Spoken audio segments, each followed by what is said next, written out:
Chapter 862. For a son of man. This was a very difficult question, but Li Feng's answer was not difficult at all.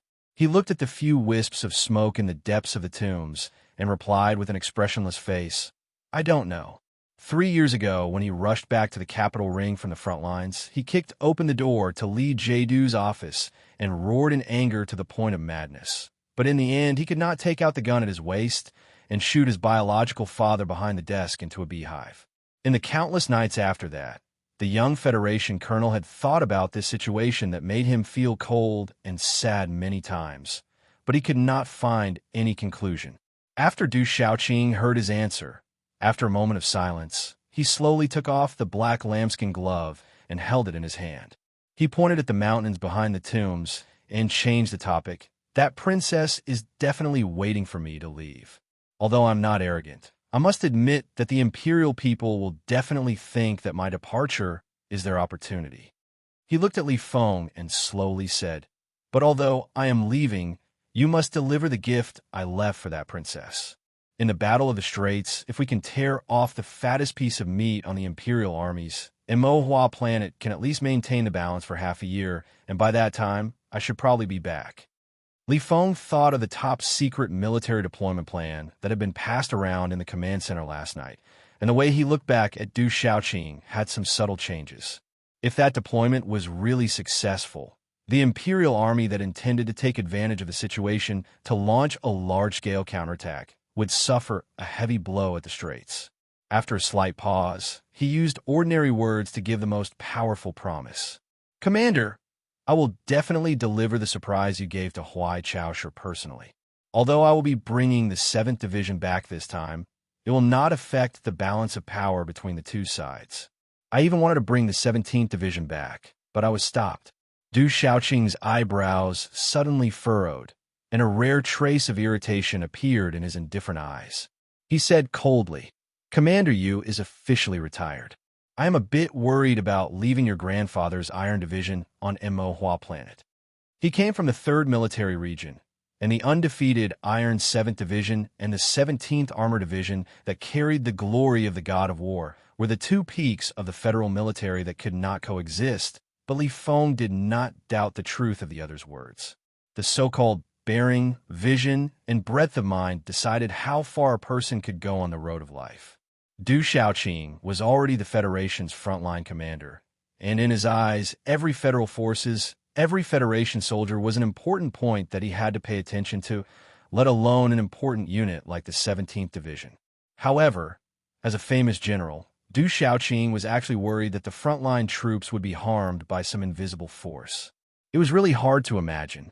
Only Li Feng, who was on the front line and knew the Federation's political situation and the changes in the upper echelons, understood why he was worried.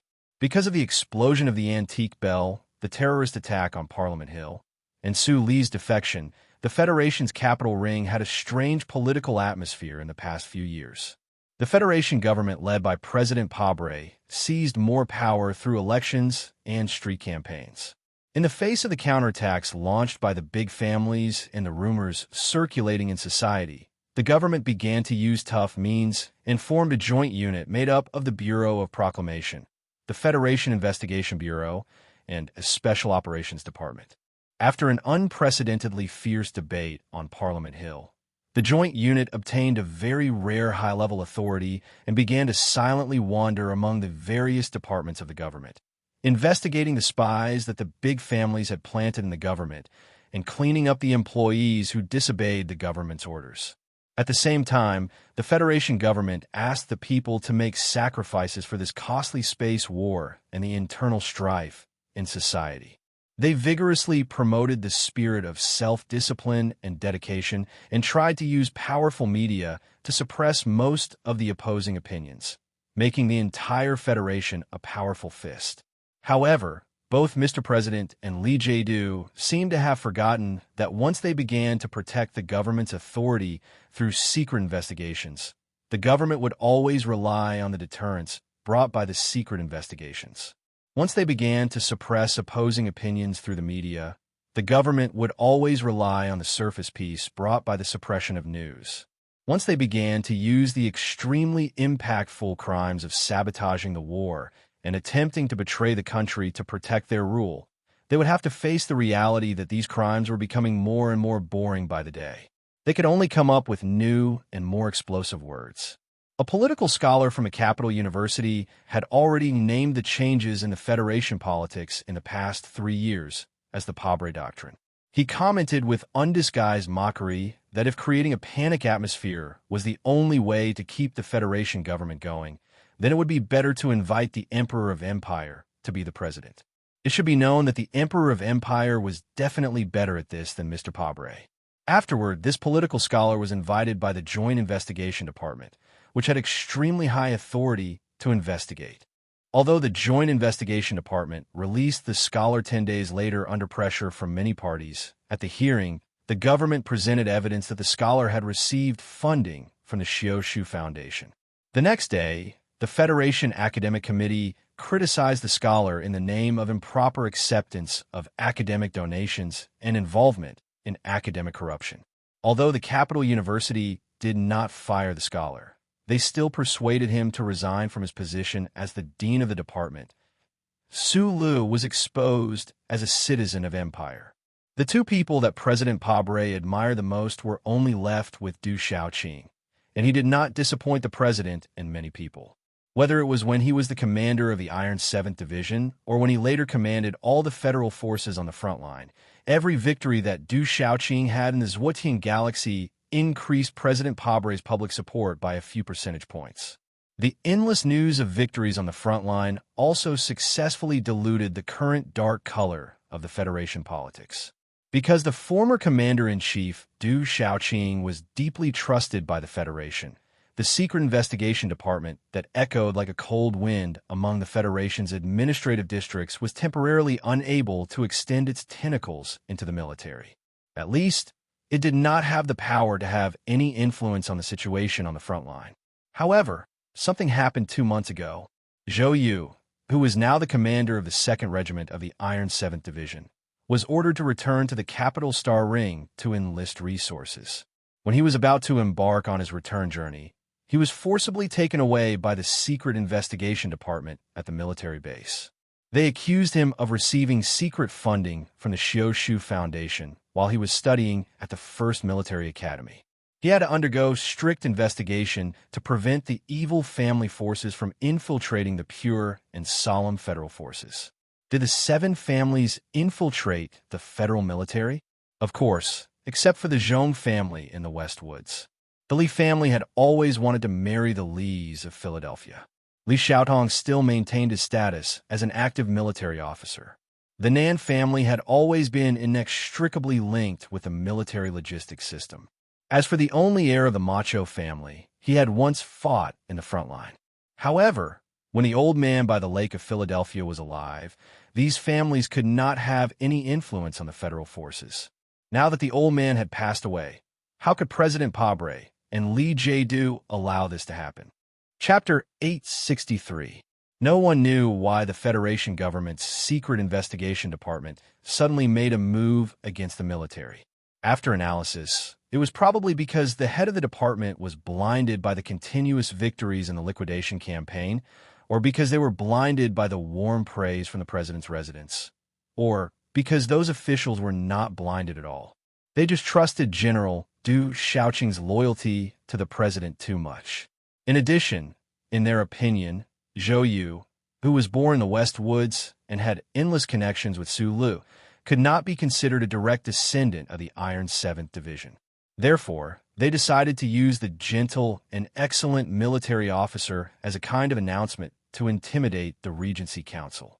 However, the response from the front line made the Secret Investigation Department realize that they had made a serious error in their judgment. They had no choice but to swallow the consequences of their actions. Du Xiaoqing, who had always only cared about war and not politics, immediately dialed the interstellar encrypted delayed number when he received the news that Zhou Yu had been arrested. On the phone, he used a cold and gloomy voice to express his contempt and anger without hiding his feelings. He directly cursed the director of the president's residence, Mr. Breen, into a pile of stinky dog shit. Then, Without waiting for the other party to make any explanation, he extremely rudely hung up the phone. Today, Director Breen was the chief butler of the president's residence and deeply trusted by President Pabre. No matter where he went in the Federation, he was a respected figure. However, after being cursed by the cold voice of the general on the other end of the phone, he did not dare to show any angry reaction. This was because the person who cursed and looked down on him was called Du Xiaoqing. Although he was in the distant Wutian sector, he was deeply trusted by the president and respected by the people. He had millions of soldiers in his hands, and his heart was as hard as iron. Director Breen put down the phone and walked into the Oval Office with a livid expression. The president furrowed his brows. General Li Jiedu raised his eyebrows and did not say anything. Breen, however, understood something. He quickly drove to the Secret Investigation Department with the small blood-red eye pattern painted on it and cursed everyone into a pile of stinky dog shit. Then, he personally entered the prison. After repeatedly apologizing, he picked up Zhou Yu, who had not yet been interrogated, and immediately sent him back to the front line on a battleship. Countless light years away, when the general was angry, the officials trembled. This was probably the scene. I'm leaving now. Lieutenant General who will temporarily take over the position of commander. You know that person has no ability other than singing the praises of Mr. President and arranging trusted aides for your father. At that time, who could stop Small Eye's department from infiltrating the front line? After all, they have higher authority than us. Du Xiaoqing looked at the setting sun that was setting over the mountains with an expressionless face. He said calmly, "For my sake, the other troops, even the dozen or so divisions in the West Woods, shouldn't be harassed too much. But the new 17th Division might not be so safe. After all, that division carries the glorious history of the Federation, but in recent years, it has taken on too much of Su Li's scent. The Federation hates this scent. So those people want to use cleaning to get rid of this smell?" Li Feng raised his sword-like eyebrows. He couldn't help but speak with a hint of ruthlessness. He said coldly, "No one knows where Su Lu is. After knowing that he's from the Empire, whether it's the 17th Division or the members of Group 7 back then, they all performed extremely well on the battlefield. Why is the Federation still unwilling to let go?" Du Xiaoqing didn't explain. In fact, both of them knew very well why this situation had happened. Although Su Lu was forced to flee the Federation, the way he fled was too open and arrogant. The Federation government, from the president to the officials of the various departments, all held a grudge in their hearts. No one is suitable to watch over this matter. Only you are the most suitable, the general said calmly. Li Feng lowered his gaze slightly, looking at the slightly charred black soil in front of his military boots. A trace of self-mockery appeared on his face that was no longer young and inexperienced. He was indeed the most suitable person because his biological father had always been secretly controlling that secret investigation team. No matter how arrogant, cold-blooded, shameless, and despicable that department was, they wouldn't dare disrespect him in the slightest. The Capital Ring is very chaotic right now. Although I don't understand why you're willing to go back, before we leave, I want to remind the commander of something. Li Feng looked at Du Xiaoqing and said, "No matter how glorious, right, and great the president is in your heart, no matter whether he's the source of your ideals for fighting bloody battles all these years, please remember that soldiers like us who only know how to fight are best not involved in the political affairs of the Federation." "As a soldier, I must obey the president's orders," Du Xiaoqing replied. Li Feng sighed and shook his head, saying, "Commander Xiaoqing, I really don't want you to become someone like my father." Du Xiaoqing was silent for a very long time as he faced the foreign dusk. Then, he smiled with a complicated expression and said calmly, "I'm not Li Jiedu, nor am I Zhongsu. Speaking of which, I suddenly thought of something. If you have the opportunity to meet Su Lu on the Mo Hua planet in the future, please help me ask if that little girl from the Zhong family is doing well." The little girl from the Zhong family had now grown into a beautiful young lady. She held on to Su Li's hand and stood up slowly in front of the grave. After the man beside her calmed down slightly, she smiled and said, "Speaking of which, Tianjing planet is the safest place for Big Brother Su Lu. Even if you killed 2 of their princes, who would dare to do anything to you? We really should have come a long time ago. Although this should be my hometown and name, to be honest, I don't have the slightest sense of belonging to this planet and this palace. Zhong Huiyin shrugged cutely and asked curiously, "Then where are we going after this? Emohua planet or Bermuda? Why aren't you willing to go back to the Federation to take a look? Even if the charter has been waiting for you, with the abilities of that transvestite, Philip, your safety is guaranteed." "I'm not going back to the Federation because there's a question that I can't find an answer to." Sulu looked at the young lady and said, "I've already lost the right to choose a side. If I can't find a way to resolve the conflict between the 2 sides, then there's no meaning in going back or appearing." At this moment, his thick black eyebrows furrowed. He seriously listened to the warning signal in his ears. Without hesitation, he held onto Zhong Huiyin's hand, turned around, and walked with his back facing the grave. Far away from the willow embankment, countless fully armed elite soldiers of the Imperium appeared like dark clouds. Then, clear music echoed leisurely. Dozens of maids of the Imperium, holding golden sunflower ceremonial fans, slowly walked over, dragging their flowing dresses behind them. Behind them was an enormous carriage painted with the pattern of black hibiscus. The middle-aged man on the carriage had a dignified appearance, calm and graceful. He was the Empire's emperor, Huai Fuchai. Chapter 864. Su Lu had never thought that he would be able to hide his tracks after entering the left Sky Star sector and landing on Tianjing planet. However, he was still shocked by the arrival of the ceremonial guards at the end of the Willow Embankment. He realized that he had underestimated the power of the royal family that ruled the left Sky Star sector. They had discovered him much earlier than he had expected. The chief steward of the royal palace, who was wearing a brown uniform, walked up to the 2 of them. His sharp voice was extremely gentle, but he did not speak to Su Lu. Instead, he bowed humbly and said gently, "Your Highness, the peach blossoms of the 3-headed centipede are blooming. Would you like to take a look?" Zhong Huiyin understood that the chief steward was clearing the area for the emperor. Although she was curious about what would happen after Brother Su Lu met her biological father, she knew that some conversations could only happen between the father and son. Therefore, she looked up at Su Lu.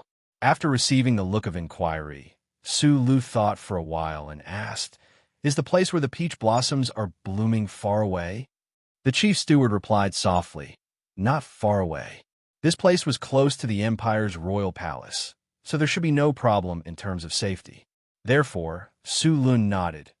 After the arrival of the ceremonial guards, the young nobles of the empire who were admiring the flowers and beauties, as well as the old and sickly people who were kowtowing in front of the palace walls, all of them disappeared in an instant. There were faint figures of guards in the distance. However, at the end of the willow embankment, there was only a shallow grave and 2 men. A wind blew in from the south, causing the leaves to sway uneasily. An indifferent voice sounded, carrying an indescribable sense of majesty as it easily passed through the shade of the trees. Sulu did not hear what the other party was saying.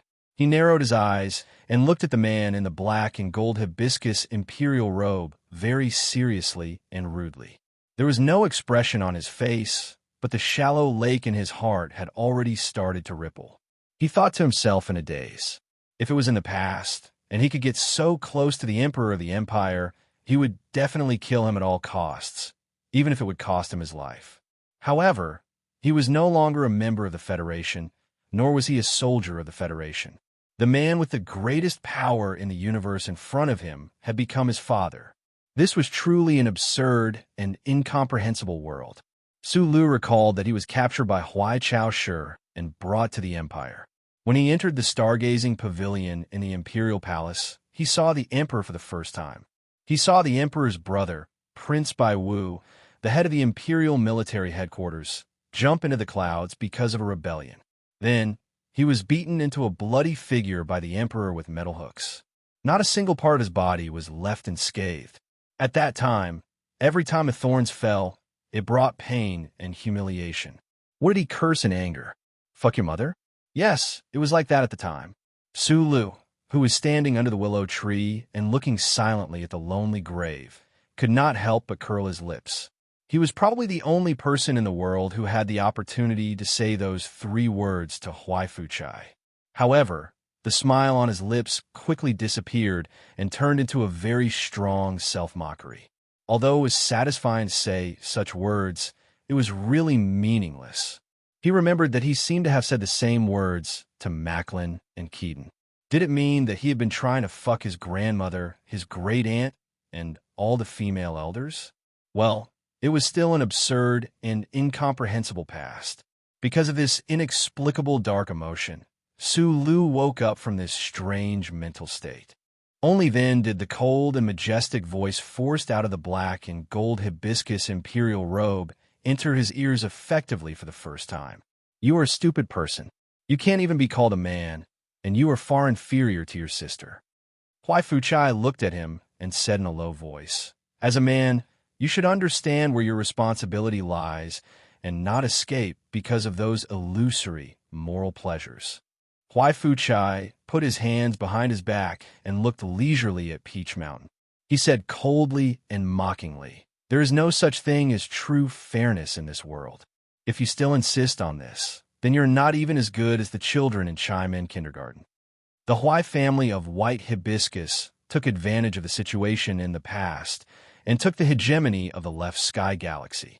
It has been hundreds of years since then, and it is all because the Creator chose us, the most excellent bloodline among all living things.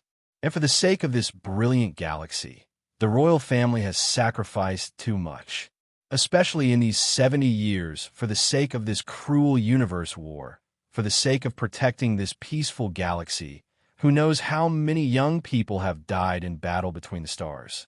Huai Fuchai slowly turned around and stared coldly into Su Li's eyes. There are even more members of the royal family like you, drifting alone to the other end of the universe. Most of them, if they did not die in the space channel, they died in the cold huts of Bermuda.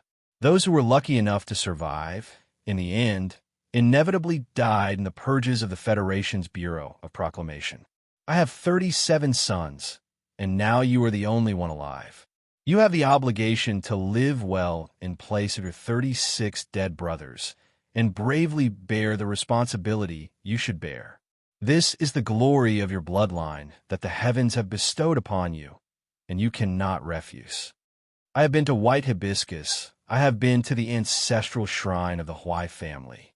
After a long silence, Su Lu raised his head and calmly looked back into the unfathomable eyes of the monarch. In my view, it was not the Creator who chose the Huai family as the royal family, but the ancestor of the Hua family. That woman who crossed the galaxy from the ancestral star chose the ancestor of the Huai family. To put it more harshly, the so-called glory of the royal family is nothing more than a few hundred years of living off a woman. Huai Fuchai's brows slowly rose. His anger did not appear, but one could see that his weathered brows were like swords. Without waiting for him to become angry, Su Lu continued, "As for how many people of the royal family died in this war, it has nothing to do with the royal family enjoying the privilege of tens of billions of slaves. There is no need to debate whether the royal family is fighting for the people of the left sky galaxy or for their own rule. At least I know one thing very clearly. Under your tacit approval and even secret urging, Keaton's butcher's knife swept through several galaxies. Of the tens of millions of people who died, who knows how many families were lost? Compared to those heads and pools of blood, the sacrifice of the royal family really does not have much reason to be praised." Back then, in Huai Fuchai's eyes, Su Lu was the bastard son of that damn dog thief Nasri. He was a dogshit war hero that the Federation deliberately promoted. He was an insignificant figure that could die at any time, so he vented his anger with thorns and could not be bothered to look him in the eye. The stars moved, and the situation changed. Huai Fuchai suddenly discovered that this young man was actually the only bloodline he had left in the universe. Naturally, his feelings were very different, but he did not expect that today, outside the palace walls, he would hear an ear-piercing lecture. The Emperor's eyes slowly narrowed as he coldly assessed Su Lu. He increasingly felt that it was very reasonable that he had never liked this kid. Everything that needs to be done is almost done.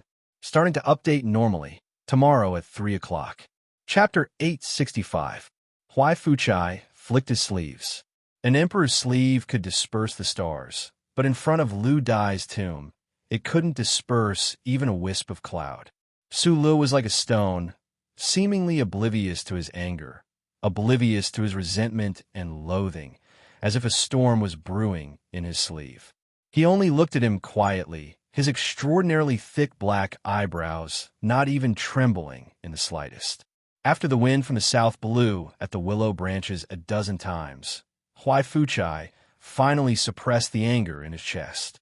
His eyes narrowed slightly, like a lion staring at a small ball of meat playing in the red wasteland. He continued to use a cold tone to continue his harsh commentary. For a world as vast as the left sky galaxy, how can it continue to develop steadily? From the nobles to the people of the empire, no one is willing to be like those plastic-eating trash in the Federation, wearing a dog chain behind their heads. Then what should we do? Huai Fuchai stared into Su Li's eyes, his hands slowly loosening in his sleeves. It was obvious that there was a trace of disdain and tiredness in his eyes. He slowly raised his right arm and pointed behind the black and green palace walls at the stargazing tower that towered into the clouds, taller and more majestic than the space-based tower. It is impossible to rely on Tianjing or this palace to rule the left sky galaxy. We must use strong methods to maintain the integrity of the empire. Although you have always been in the army and are unbearably stupid, since you have read so many history books of the empire these past few years, you should have this kind of common knowledge. The relationship between the time when information is transmitted and effective rule. Sula nodded and replied, I can roughly understand what you mean, but these past few years of reading the empire's history books, I have been thinking about this question. If we must use such bloody methods to maintain the strict hierarchy, then only then can we ensure the integrity of the empire. His brows furrowed slightly, and he raised his head to meet the emperor's scrutinizing gaze. He asked doubtfully, then why do we have to maintain the integrity of the empire? If there is no the glory of the charter of the universe, it is no longer suitable for the existence of such a large empire. Why can't the royal family go with the flow? Huai Fuchai's eyes narrowed slightly, and he pointed at his face, trembling with anger as he scolded, Fool! Stupid! Don't you have any respect for the bloodline in your body and the history of this star area? Even if you don't have the slightest respect and dare to have such a rebellious and irredeemable thought, don't you understand how many conflicts of interest and how many flames of war will be ignited in the universe after the Imperium collapses and the galaxies become independent? Ever since he had taken the risk to cross the spatial passage and head to Bermuda to instigate Macklin's rebellion, as the Emperor of the Empire, Wifchai had rarely spoken so much to someone. He was the high and mighty king of the left sky galaxy, the most mysterious person in power in the universe. He hid in the depths of the palace, on the top of the tall buildings, and a casual order from him could make tens of thousands of heads fall to the ground. When he saw the face of the girl behind the sunflower screen that made him feel humiliated, the Imperial Expeditionary Force that had been guarding the West Woods for decades would be wiped out in order to wash away the king's humiliation. Today, under the shade of the willows outside the palace walls, Huai Fuchai had suppressed his emotions and spoken for so long with Su Lu. He had even made his words so obvious, almost like a kind and patient teacher. It had to be said that he had placed a great deal of hope on this son who had wandered the Federation for so many years and was still alive. However, Su Li's answer was still so personal.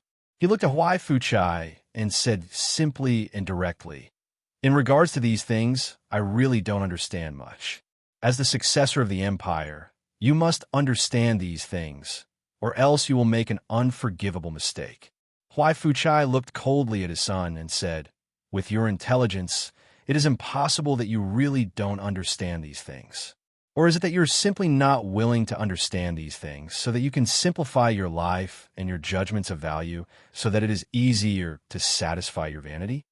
You should know very well that the matters of the universe will always be so complicated. It is not a basic problem that can be solved by carrying a few guns and killing a few people. Regardless of whether it is Prince Doring's death or your desire to avenge Zhong Shouhu, they are in fact all childish and useless work. Everything you do must be based on the results to see what kind of goal you can achieve. But do you really understand what your goal is? What is the purpose of your life? Hearing these words, Sulu sank into a long period of silence. It was not because of the title of successor of the empire, but because he realized that the man who could become the master of the left Sky Star region was indeed not simple. These very simple arguments were deeply chiseled into the depths of his heart, pointed in every direction, precise and fatal, so that he did not know how to refute. He's letting you go just like that? What else? He can't let you go so easily, right? What else? Since he doesn't want to kill me, what else can he do but let me go?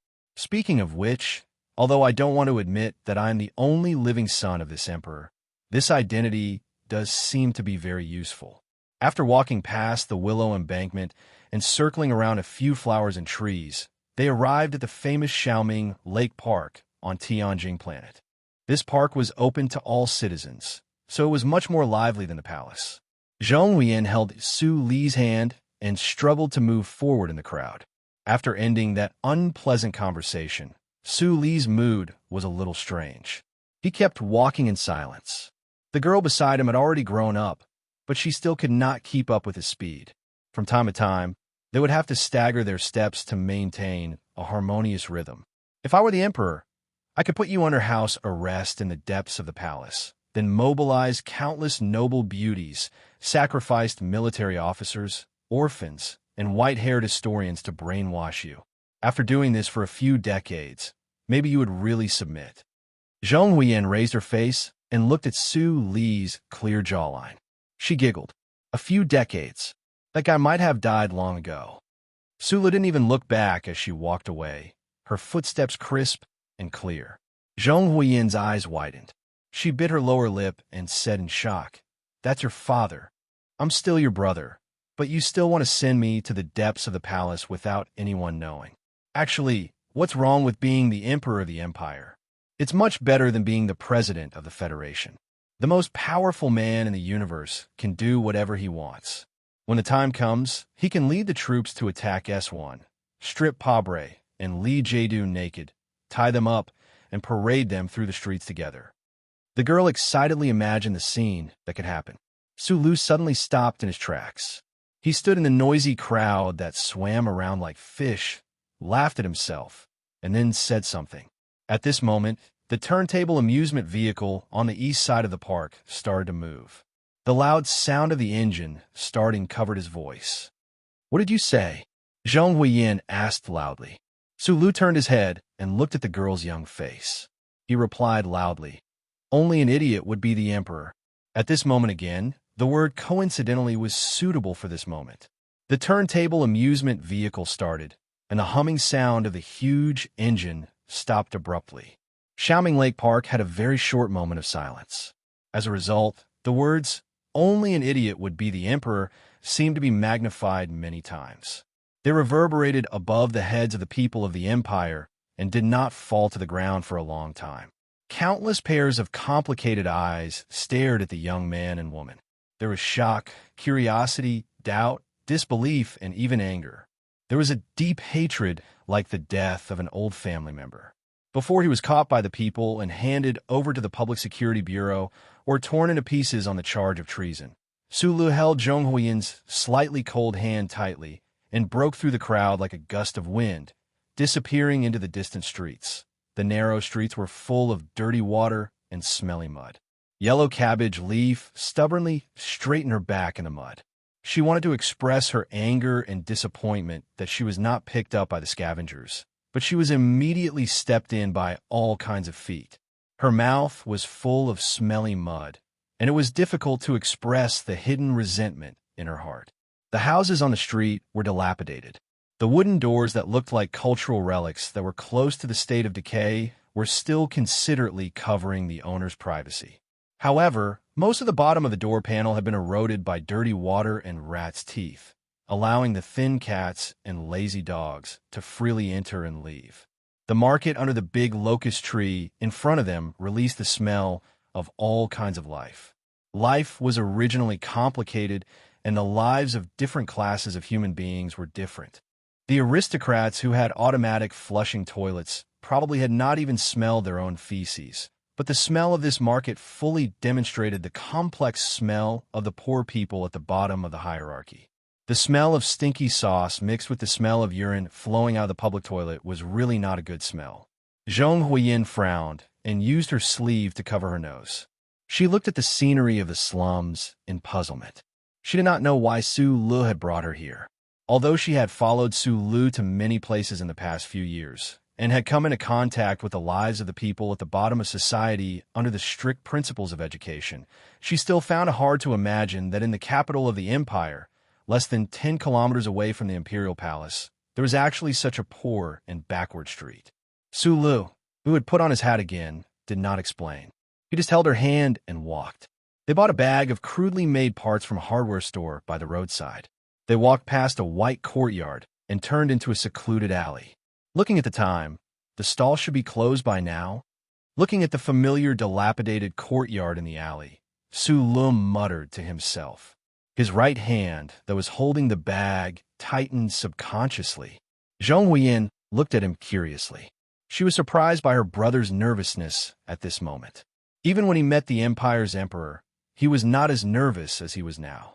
Could the courtyard at the end of the alley be even more terrifying than the netherworld?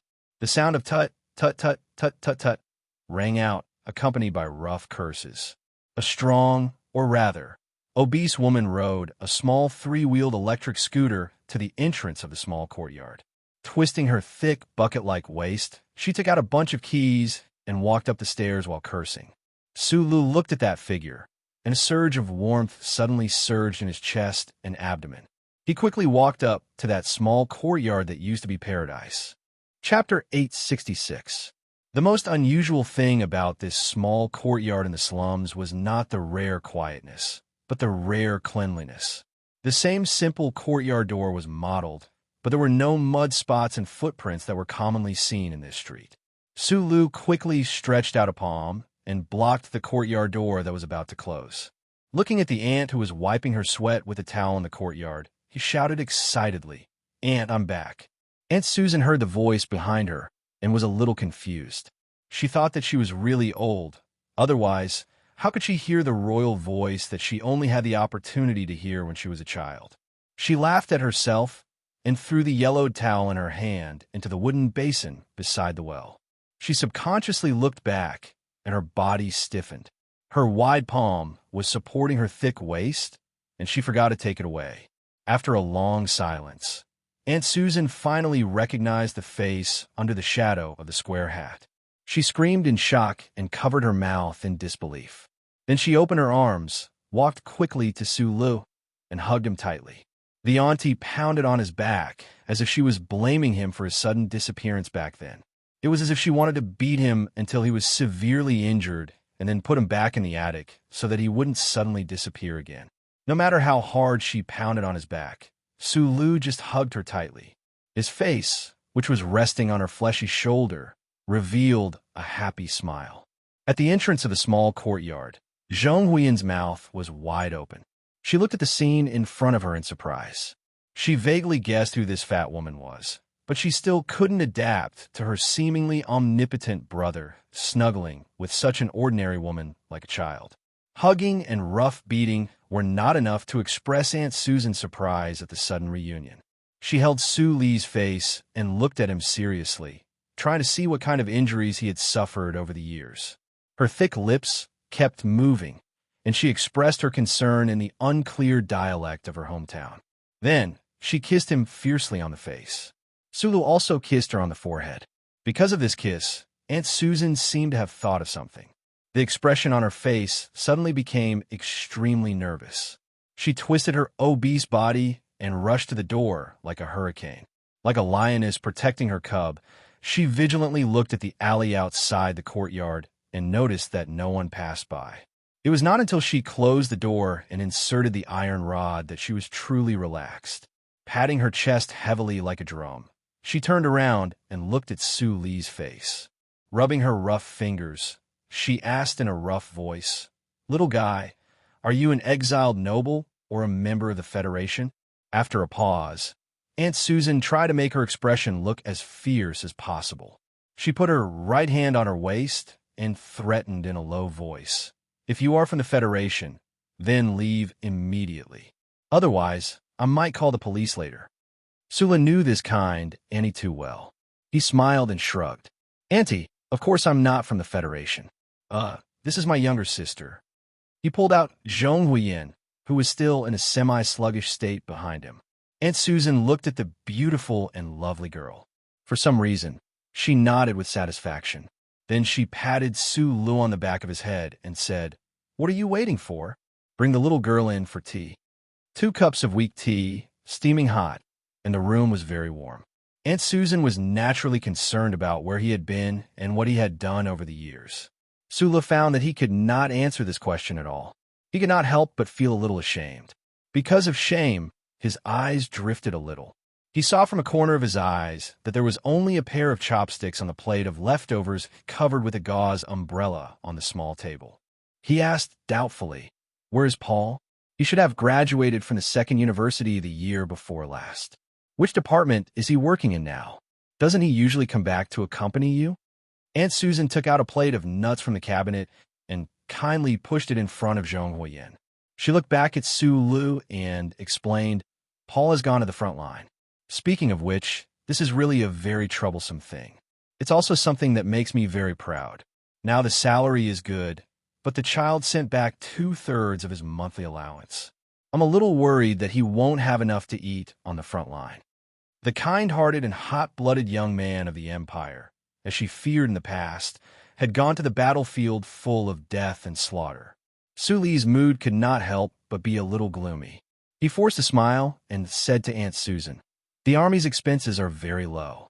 Don't worry about these problems." Aunt Susan looked at him with a smile and said, "Knowing that you are still alive, I have less to worry about. How many days will you stay this time?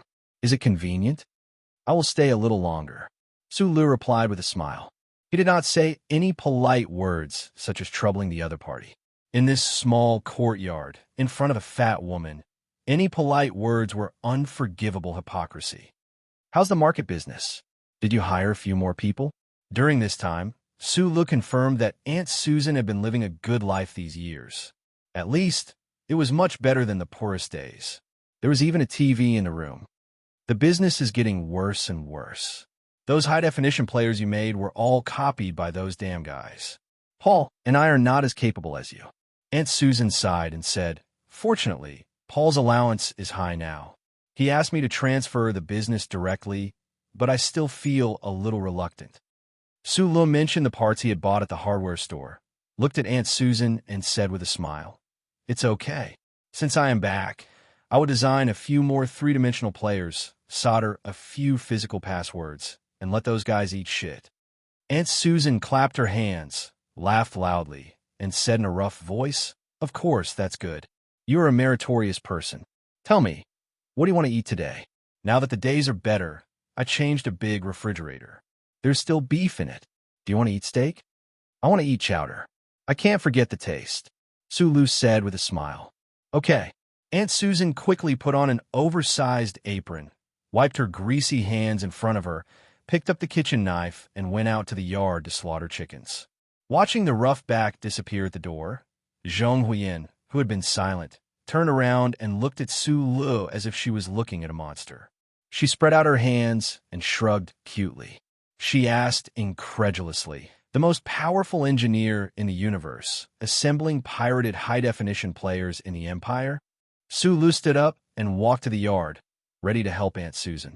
After hearing this sentence, he replied with a smile, "Don't look down on this work. This is the source of the annual expenses of this small yard."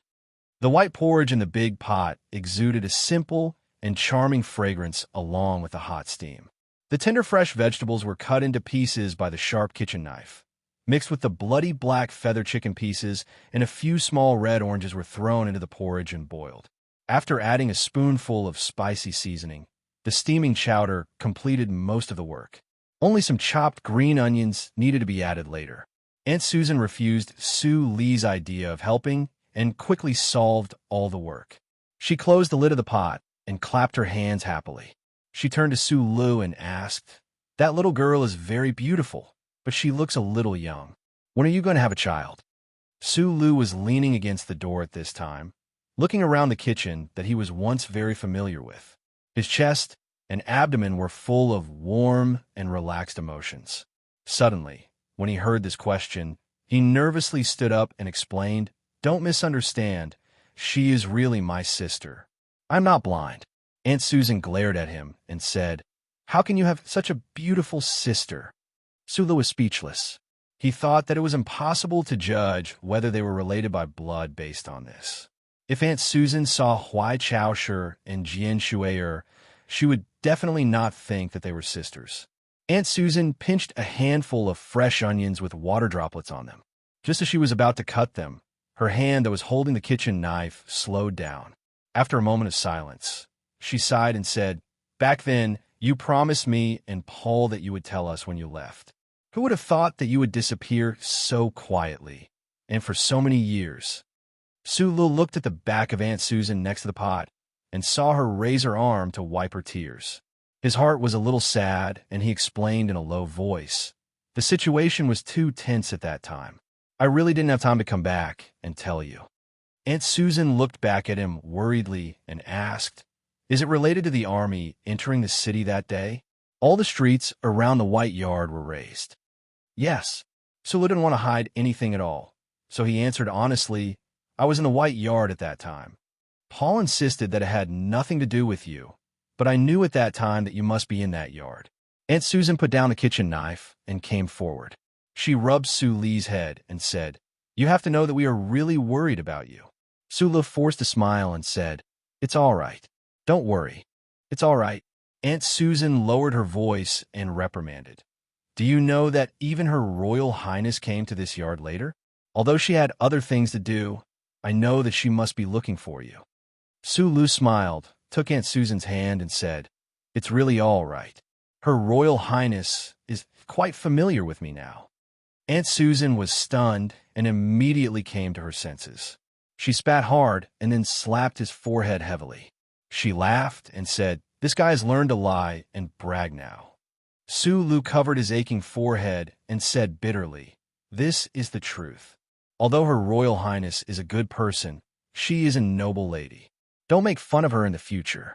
Aunt Susan said seriously, "After she came to the small yard, the guys in the Public Security Bureau no longer dared to take my money.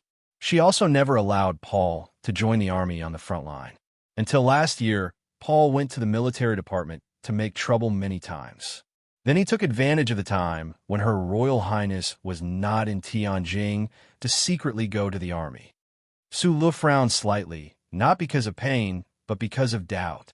Was Huai Chaoshi taking care of Aunt Susan and Paul so much because of him, or was there another reason? Aunt Susan's next sigh answered his question. Chapter 867. Many years ago, in the distant star field of the West Woods of the Federation, on the planet named 5460, an Empire officer named Arthur was executed by military law because he refused to obey the orders of his superiors to slaughter civilians of the Federation. Then he was buried in the cold ground with more than 9,000 corpses of civilians of the Federation. This Empire officer named Arthur was Aunt Susan's elder brother. I'm proud of him. Aunt Susan turned around and stirred the chowder porridge in the pot. She wiped the corners of her eyes. She didn't know why, but her nerves, which had been tempered by life, had become so delicate and sensitive today. It was as if she had returned to her happy and beautiful childhood. After the hot and fragrant chowder pot was finished, the quiet small courtyard lit up with soft lights. Sulu rushed Zhong Huiyin to wash the dishes. Aunt Susan couldn't persuade him, so she sat down and held his hand to chat. She was concerned about how he had lived these years. At some point, Aunt Susan remembered the story told in the kitchen. She took out a well-preserved diary from the room very carefully and opened it carefully. She continued to talk about her memory of her elder brother and the pride that came from it. This is the diary I gave him when he joined the army. The outside of the diary was a tan, coarse calfskin jacket.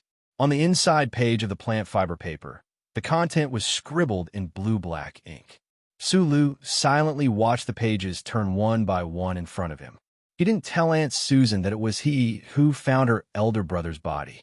It was he who brought the diary back to the Empire and returned it to this warm and peaceful small courtyard through Huaichaoshu. After paying the heavy price of 2 broken bowls, Zhong Huiyin finally finished the cleaning work clumsily. She rubbed her red little hands awkwardly and sat back in the chair in the living room. When she saw the scene behind the curtain, she curiously leaned over. "Let's play cards for a while," Sulu asked Aunt Susan with a smile. Just like many long nights in the Empire during the escape, the small courtyard began a game of cards that had nothing to do with gambling. The game of the Empire's South Road Flower card was really interesting. Zhong Huiyin, who replaced Paul, only spent 3 games before she was deeply immersed in it. Late at night, it was quiet. The provocative sounds of wild dogs and wild cats chasing each other began to sound in the alley outside the courtyard. The small bed was still in the corner of the attic. A table was placed next to the wall, facing the window. The tools in the drawer were slightly rusty because they had not been used for a long time. Outside the window, beyond the broken eaves of the slums, one could clearly see the white courtyard under the white moonlight in the distance. Zhong Huiyin was lying on her stomach on the bed with her hands under her chin. She looked curiously at Sulu, who was sitting at the table and working nonstop with tools in his hands. She found that at this time, who was not raising his eyebrows or squinting his eyes, finally had the most relaxed and most joyful expression on his face. She could not help but be puzzled. What kind of magic did this small courtyard have that could make him, who was carrying an unimaginable burden, become so calm? She directly asked her doubts. Sulu put down the 6-star knife and soldering iron in his hands, looked at the HD player parts scattered on the table, and whispered, "At that time, I was in the most dangerous moment of my life. I was seriously injured and in a coma. I was trapped in the Empire's net and could die at any time. Anne had no reason to take me in, but she took me in without asking for any reason." Sulu looked back at the girl on the bed and said with a smile, "A place that can let people see hope in despair is heaven. This small courtyard is heaven for me." After a moment of silence in the attic, his rare, emotional voice sounded again. "You've seen that diary just now.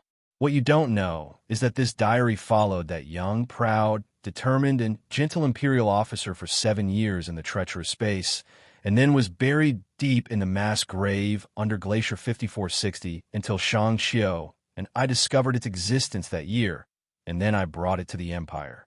Zhong Huiyin looked at him in surprise. "I met Arthur, and then I was saved by Arthur's sister in the Empire. Is this fate or fate?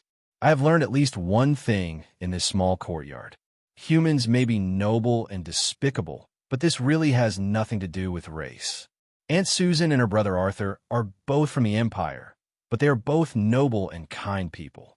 He turned back, picked up the 6-star knife and the microprobe soldering iron, and began to focus and silently assemble the HD player again. He lowered his head and said, "Anne has tidied up Paul's room. You should go to bed quickly. Tomorrow we will go to Master Fan's mansion."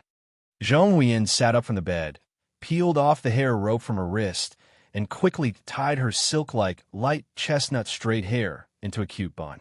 She said, "I thought the matter over there was important, so we would go to Master Fan's mansion first." Su Li's shoulders sank slightly, and he did not turn back. After a moment of silence, he said, "I have been away for so many years, and I am really scared. I am scared that she is dead." The next day's breakfast was spicy noodles and bean paste buns. Under Aunt Susan's loving gaze, Sulu ate very happily. Zhong Huiyin, who still had her hair in a bun, looked very happy. Her eyes were smiling, and she smacked her lips inelegantly, but her legs under the table were obviously a little nervous. "I am taking my sister shopping. It is her first time to Tianjin." Sulu took the hot towel from Aunt Susan and wiped his mouth. He said, "I will pick you up at the market in the afternoon. Is it still the same old shop?" "Yes." Aunt Susan answered with a smile, cheered up by his words. Because it was still early, the uneven roads and the slums and the dirt between the low-quality cement slabs had not carried too much sewage and pressure, so it did not look so dirty. The dusty green trees on the side of the street mixed with the clear morning light, and they actually looked quite beautiful. If you can't eat, then don't eat. Sula looked at Zhong Huiyin beside him and said. Today, the young girl was wearing a black dress with a high open collar. Her hair was in an oval bun, revealing her white neck. It was particularly eye-catching when paired with the collar. The slightly cool morning breeze blew a few strands of hair. It was very beautiful, and there was a kind of youthful sexiness. I want to please Andy. Zhong Huiyin giggled. Sulu smiled and said, There's no need to be so polite. Hearing this, Zhong Huiyin slowly lowered her head. She did not seem to be in a good mood. She kicked a stone in front of her and complained silently in her heart. What a big idiot. After walking for a short distance, the white courtyard quietly waited for them on the other side of the road. This courtyard looked very ordinary, but looking at the courtyard walls that extended very far, one could roughly judge that it occupied a large area. The buildings in the courtyard were all luxurious log structures. The buildings were not tall and were hidden in the green trees, silently exuding the smell of time. The most conspicuous thing about this courtyard was its color. Sulu silently looked at the messy temporary tents and makeshift houses around the courtyard. He knew that these dilapidated buildings must have been rebuilt after the Imperial Army bulldozed them. He retracted his gaze and looked through the slightly open front door of the courtyard. He saw that whether it was the inner walls or the wooden pillars of the buildings inside, they were all painted in the purest white. It was so white that it made people feel disgusted. It was the time when the flowers bloomed in the spring. Although the morning breeze was cold, it blew bursts of flower fragrance through the walls. It curled around the tall green trees and turned into a wonderful smell that penetrated the nose. Although in the slums, the streets around the white courtyard were as clean as a palace. Even the stray cats and dogs did not get up because of last night's tiredness. Around the courtyard, there were many imperial soldiers and police looking around indifferently. Zhong Huiyin felt the tension and solemnity in the air. She narrowed her eyes and asked, How do we get in? Sulu replied, Walk in. Zhong Huiyin was stunned. Her thin eyebrows slightly furrowed. She looked at him and said, Brother, you're becoming more and more like a third-rate philosopher. I'm not used to it, and I don't like it. Sulu smiled and said, I'm telling the truth. After a pause, he explained, Right now, the entire upper echelon of the Empire knows who we are and where we are. Since that's the case, we can only pay them a visit. After entering the manor of the Great Master, he politely reported his name and accepted the routine security check. Under the guidance of the housekeeper he had met once before, he walked into the depths of the white courtyard. Along the way, there were flowering trees, green trees, and withered trees. He could see stone walls, wooden walls, and projection walls. He could hear the sounds of reading, discussions, and debates coming from the buildings. There should be many scholars of history holding a seminar on the verification of specific historical facts. Several years ago, when he sneaked into the Great Master's manor, it was at night, and when he fled in a hurry, so Sulu did not see more details of this white courtyard. But today he was not in the mood and spirit to see the most bizarre place in the left Skystar region. He was only waiting to meet that guy and ask him some questions. In the innermost part of the white courtyard, the man on the stone steps turned around. His fluttering white robe fluttered in the wind, revealing a pair of dazzling naked legs and a dazzling and perfect face. White streaks of stars could be seen in the tightly tied hair behind his head. His smile was still as shameless as ever. The housekeeper retreated. Sula looked at the Great Master and could not help but scratch his head. He asked, Are you waiting for me to come again? Of course. The Great Master chuckled and prepared to walk down the stone steps. He said, Again in the name of love, literature, and peace. Sulu held Zhong Huiyin's small hand and stared at the fluttering white robe around the Great Master's waist. He suddenly thought of an extremely important question. He extended his left hand to cover the girl's eyes and asked in a low voice, Today, are you wearing underwear? The great master furrowed his handsome eyebrows. Although he was already very old, that beautiful face of his still had a seductive charm. He was like a demon emitting luster. He said bitterly, "I'm not an exhibitionist." Sula looked at him mockingly. He was about to open his mouth to mock this guy when he suddenly realized that there were a few cold and slender fingers on his left hand. He looked down in shock and saw that Zhong Huiyin had pulled away his hand that was covering her eyes. She looked at the white-robed great master floating down the stone steps. Her bright black eyes sparkled as she shouted in shock and infatuation, "Brother, look at how beautiful this uncle is." Chapter 868. Back then, when Su Lu first saw the great teacher's face, he had the urge to smash this face into a pile of mud. It was not because of anything else, but because this face was too beautiful. It was so beautiful that it made people of the same gender envious and jealous. They wanted to stomp their feet and destroy it tirelessly. Therefore, he understood very well how a young girl growing up in the spring breeze would be shocked when she saw this face. But when he saw that little watermelon, who had always regarded him as her idol, was actually looking at another man, even though he was an old man, he couldn't help but feel unhappy. He pulled the girl to his side with a sullen face and warned her, "Don't be fooled by his looks. He's actually a lunatic." Zhong Huiyin obviously did not care about his warning. She crossed her arms in front of her chest and looked at the great teacher without blinking. She sighed and said, "Even if he is a lunatic, he must be the most beautiful lunatic in the universe." "I say, Uncle, how did your face grow?" The great teacher looked at the two of them proudly and said, "Cute little princess from the West Woods, this is a secret. If you want to know, we can talk more during this period of time." "Isn't that disgusting?" Su Lu frowned and looked at him. "Since you are old enough to be her grandfather, don't pretend to be those wretched uncles."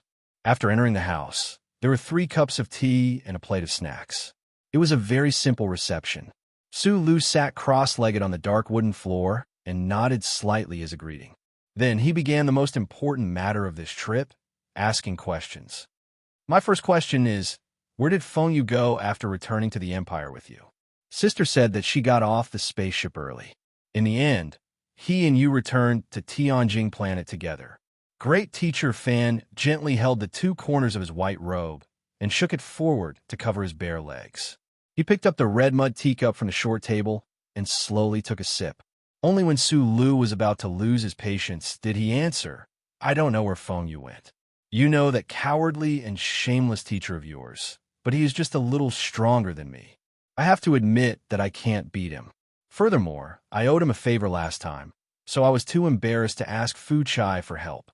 Once he helped me, it would be a fight to the death. It doesn't suit my style." Su Lu leaned forward slightly and asked, "What about that ship? Are you on that ship?"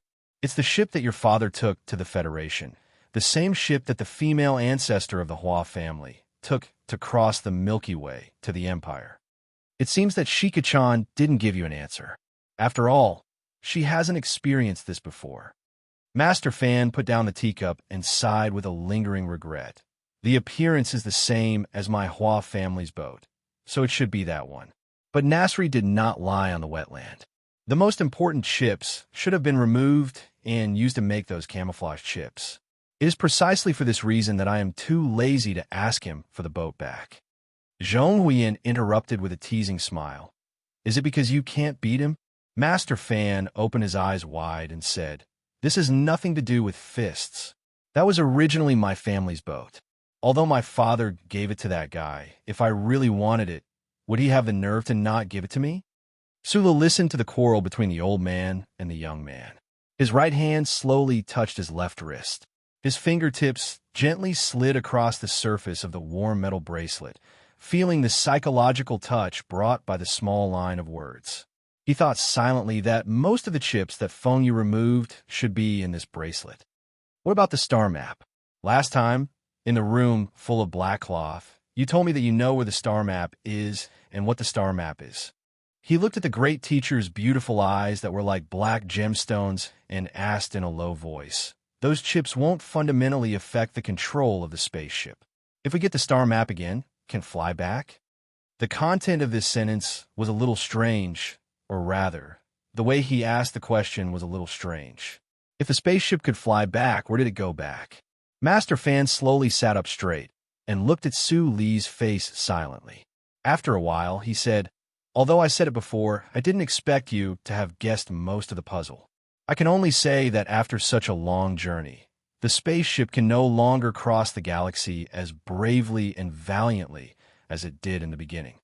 After a short pause, he continued calmly, "The content of the star map is similar to what you guessed. I also told you where the star map was last time, but you didn't get it back to me. It's very difficult for me to return to the Federation now, especially the Capital Ring. The ground-to-air defense system there has been greatly improved. I have no doubt that if I try to get close to the old moon base, I would be directly blown to pieces by those ground-to-air laser cannons." Master Fan smiled and lamented, "The last time I went to the Federation, I didn't get to see my beautiful niece. Other than regret, not being able to get the star map is the biggest loss. Fortunately, neither Li Jiedu nor the lady behind Macho know that the star map is hidden in the bracelet on her wrist." Sula looked at the thick soup in the red clay teacup in silence. His fingertips slowly moved away from the bracelet on his left wrist. "It seems that you have a lot of questions to ask after coming all the way to Tianjing to find me." Master Fan smiled and looked at him. "Nasri, the spaceship, the star map. What do you want to know?" "I want to know the origin of the Empire, what is going on with the ancestral planet, and if the Hua family came from the ancestral planet. How did you get here?" Sula looked back into his eyes and said, "Due to some reasons that are inconvenient for me to explain, I am very interested in some of the technology that the Hua family brought from the ancestral planet. First of all, you need to make one thing clear. At least half of the blood flowing in your body carries the biological mark of the Hua family. Since you're unwilling to admit that your surname is Huai, then you should at least admit that this is our Hua family, and not some fucking Hua family." Master Fan looked at him, frowned, and said, "If I tell you this, then what interesting information do you have to give back to me? Now, we can basically confirm that the Federation and the Empire came from the same civilization. You are so obsessed with the future of the Empire. Then where did the people of the Federation come from?" Sulu put his hands on his knees and looked down. Seeing that the tea in the cup had calmed down, he calmed down and looked straight into Master Fan's eyes. He said, "Yes, I did know some things recently. Do you want to know?" Master Fan's face was expressionless. He dipped his finger into the teacup, dipped it in some of the cold tea, and then put it into his ear, scratching it in an extremely ungraceful manner. The old, middle-aged, and young people in the room sat cross-legged. There were 3 red mud teacups on the dark sandalwood floor. It was just a scene of sitting and chatting. However, because of the content that was about to be discussed, because of Master Fan's ear-scratching, the atmosphere in the quiet room suddenly became heavy. The wooden door closed on its own, cutting off the fragrance of flowers, the morning breeze, and the distant voices of people outside. It was because at this moment, they were going to talk about the origins of the Federation and the Empire that no one knew about. This was, without a doubt, the biggest topic of all, the heaviest topic of all. "I don't trust your way of doing things, but I trust your conduct in life. I ask that you keep this topic a secret. Otherwise, if it gets back to the Federation, it will definitely cause a lot of trouble." After saying this, Su Lu silently stopped talking. He moved back and gave the authority to narrate the story to Zhong Huiyan, who had been silent all this time. The reason for this was probably because he felt that his ability to express himself was not enough to use the simplest words to describe the scene. Zhong Huiyan drank a mouthful of tea and moistened her throat. She said in a clear voice, "According to the records in the central database of the Federation..." "Wait a moment." The great teacher raised a finger and interrupted her. He looked at Su Lu and asked, "From what the little girl is saying, after you escaped from the Federation, you were still able to enter the charter computer?" Zhong Huiyan frowned slightly and said, "Sir, can you be a little more polite? Even in class, you can't just randomly interrupt my content." It was obvious that the girl had returned to the memories of her role as a village teacher. She glanced at the embarrassed great teacher and continued, "Before the great catastrophe, When the home planet was destroyed by some kind of terrifying weapon, the humans at that time had been preparing for interstellar migration. And this was the beginning of this story. The civilization of the previous generation was obviously more advanced than ours. With the support of powerful technology, their spaceships were able to pass through the dark sky and ignore the long vacuum between the big galaxies. They came to the galaxy where the Federation was located. Then, with great luck, they found a few planets that were very suitable for human survival. Since they were preparing for interstellar migration, then the modification of the planets had been ongoing since the beginning. The humans of the previous generation had been preparing for a very long time. It could have been thousands of years, tens of thousands of years, or even longer. They chose 3 planets, S1, S2, and S3, as experimental planets and carried out a long period of natural environment cultivation and modification work. It was also because of the factor of luck that the distance between the 3 experimental planets and the main stars of their respective galaxies was perfect. The surface covered by the primitive atmosphere could enjoy enough and suitable light. Zheng Huiyan calmly explained, so the humans of that time didn't need to wear spacesuits and stand on the black reef shouting for light. The first thing they needed to do was to modify the atmosphere that was full of methane and simultaneously eliminate the primitive moss life on the 3 experimental planets. This is a very simple description, but we all know that what we can explain in a few words is a very huge, comprehensive project for human society, even for the advanced civilization of the previous generation. It required a terrifying amount of resources and the lifetime efforts of generations of the most advanced scientists.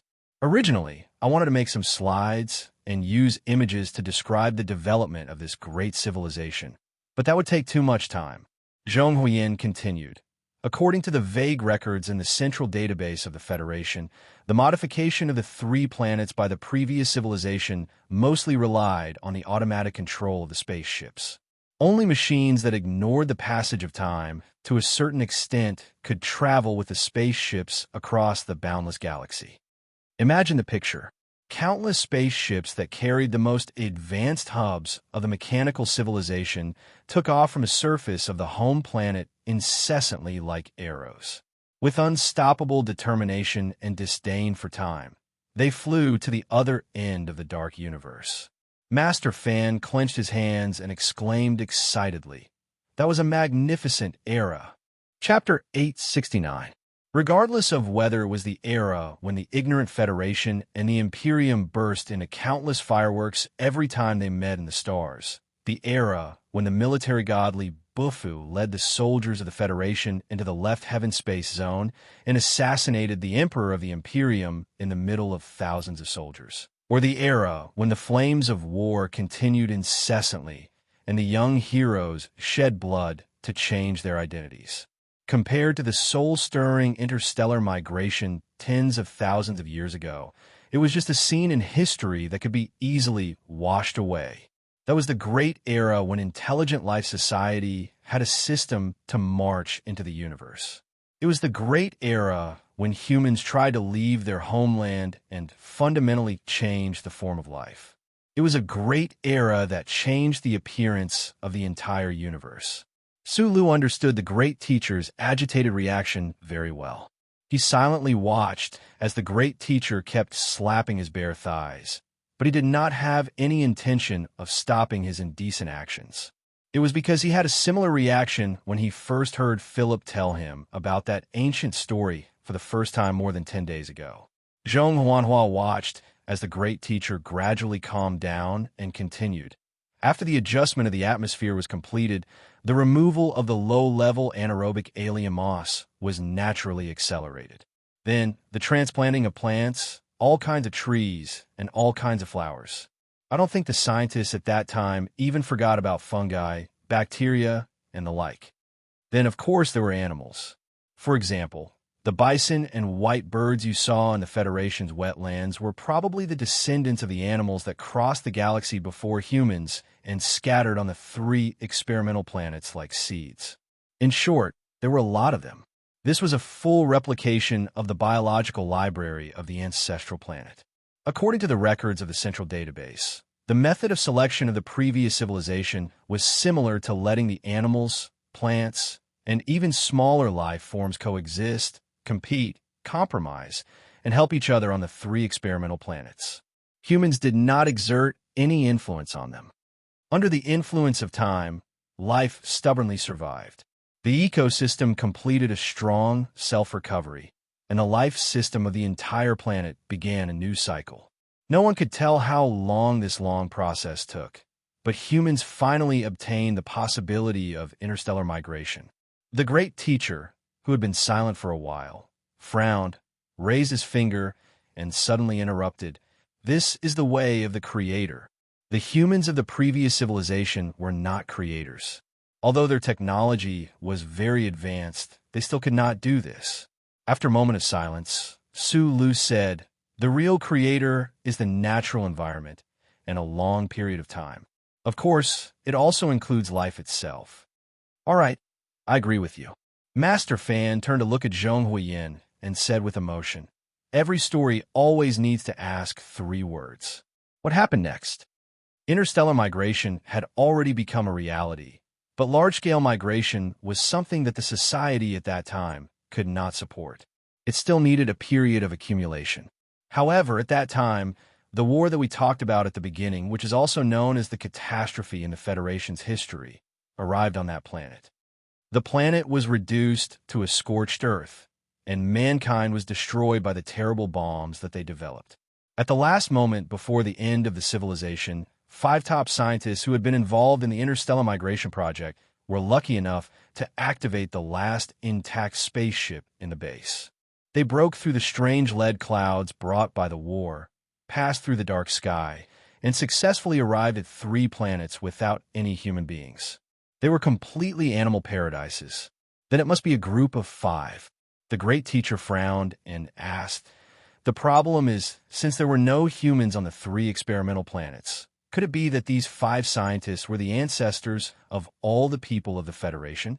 There is only 1 female in the group of 5, and the books I read mentioned her age. Even if the previous civilization was preserved to a certain extent on that spaceship, I don't think she could have given birth to a child that could carry on the fire of humanity." Su Lu explained, "According to the records of the charter computer, the last spaceship was classified as an extension model in the migration project. This means that there might be an embryo bank, a biological marker bank, or something like that on that spaceship. That's really lucky." Master Fan could not hide his shock. After a while, he had a new question. He stared at Feng Luo and asked, "But even if there is an embryo bank, how do you cultivate it?" Sula shrugged. "There should be some kind of equipment that can complete this task. Speaking of which, the Bureau of Proclamation of the Federation has always been leading the entire universe in the field of biotechnology, but it is strictly confidential. Other than the production of protein-synthesized meat, it is forbidden to use it in any military aspect. I'm wondering if it has something to do with this. It sounds a little disgusting." Master Fan grumbled a few words. He picked up the cold tea in front of him and drank it in one gulp. Beads of sweat flowed down his forehead. He said mockingly, "So, other than being test tube babies, the people of the Federation are also made by machines. Is this important?" Sulu asked seriously. "It's fine as long as they are alive." Master Fan thought for a while and answered seriously, "It is indeed not important. Don't ask me where that spaceship is." Sulu looked at his eager appearance and stopped him in advance. "That spaceship no longer exists. The main control computer is now the Federation's charter computer. The parts of the spaceship have been dismantled and are now under the Bureau of Proclamation as the core protection layer of the charter computer." Master Fan sighed again. "A spaceship computer in our era can become the shining existence above the entire Federation and make the entire empire fear it. That civilization of the previous generation is really unimaginably powerful.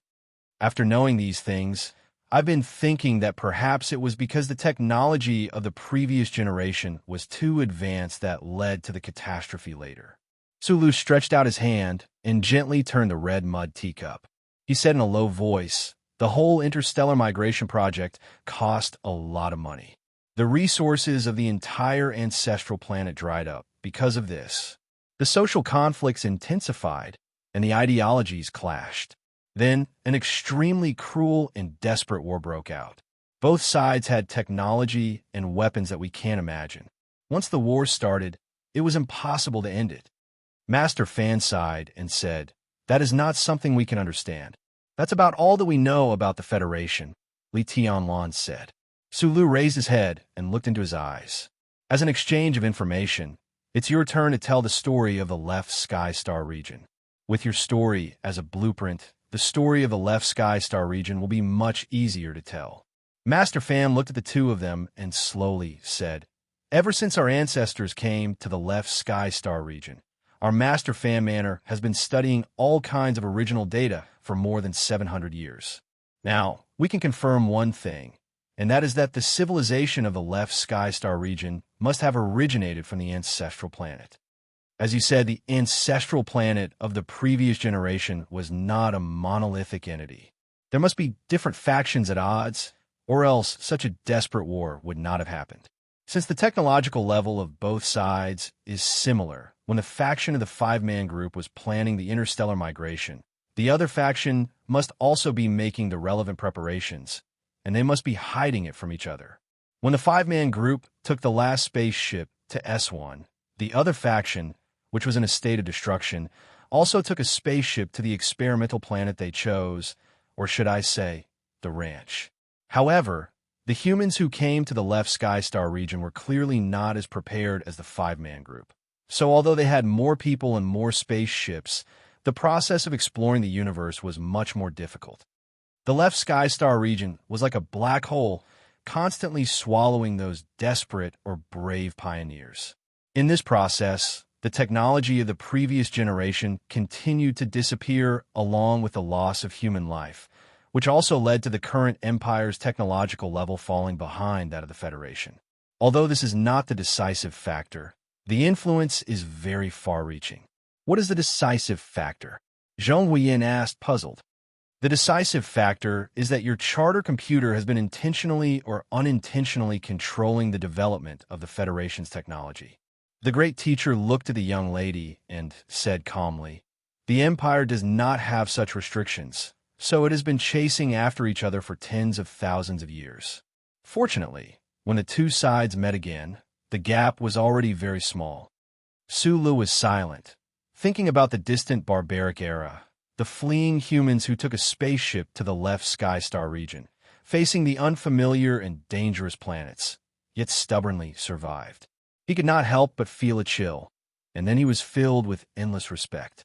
The survivors of the previous generation civilization could only rely on their numbers and relatively backward navigation to fight against the dangerous universe.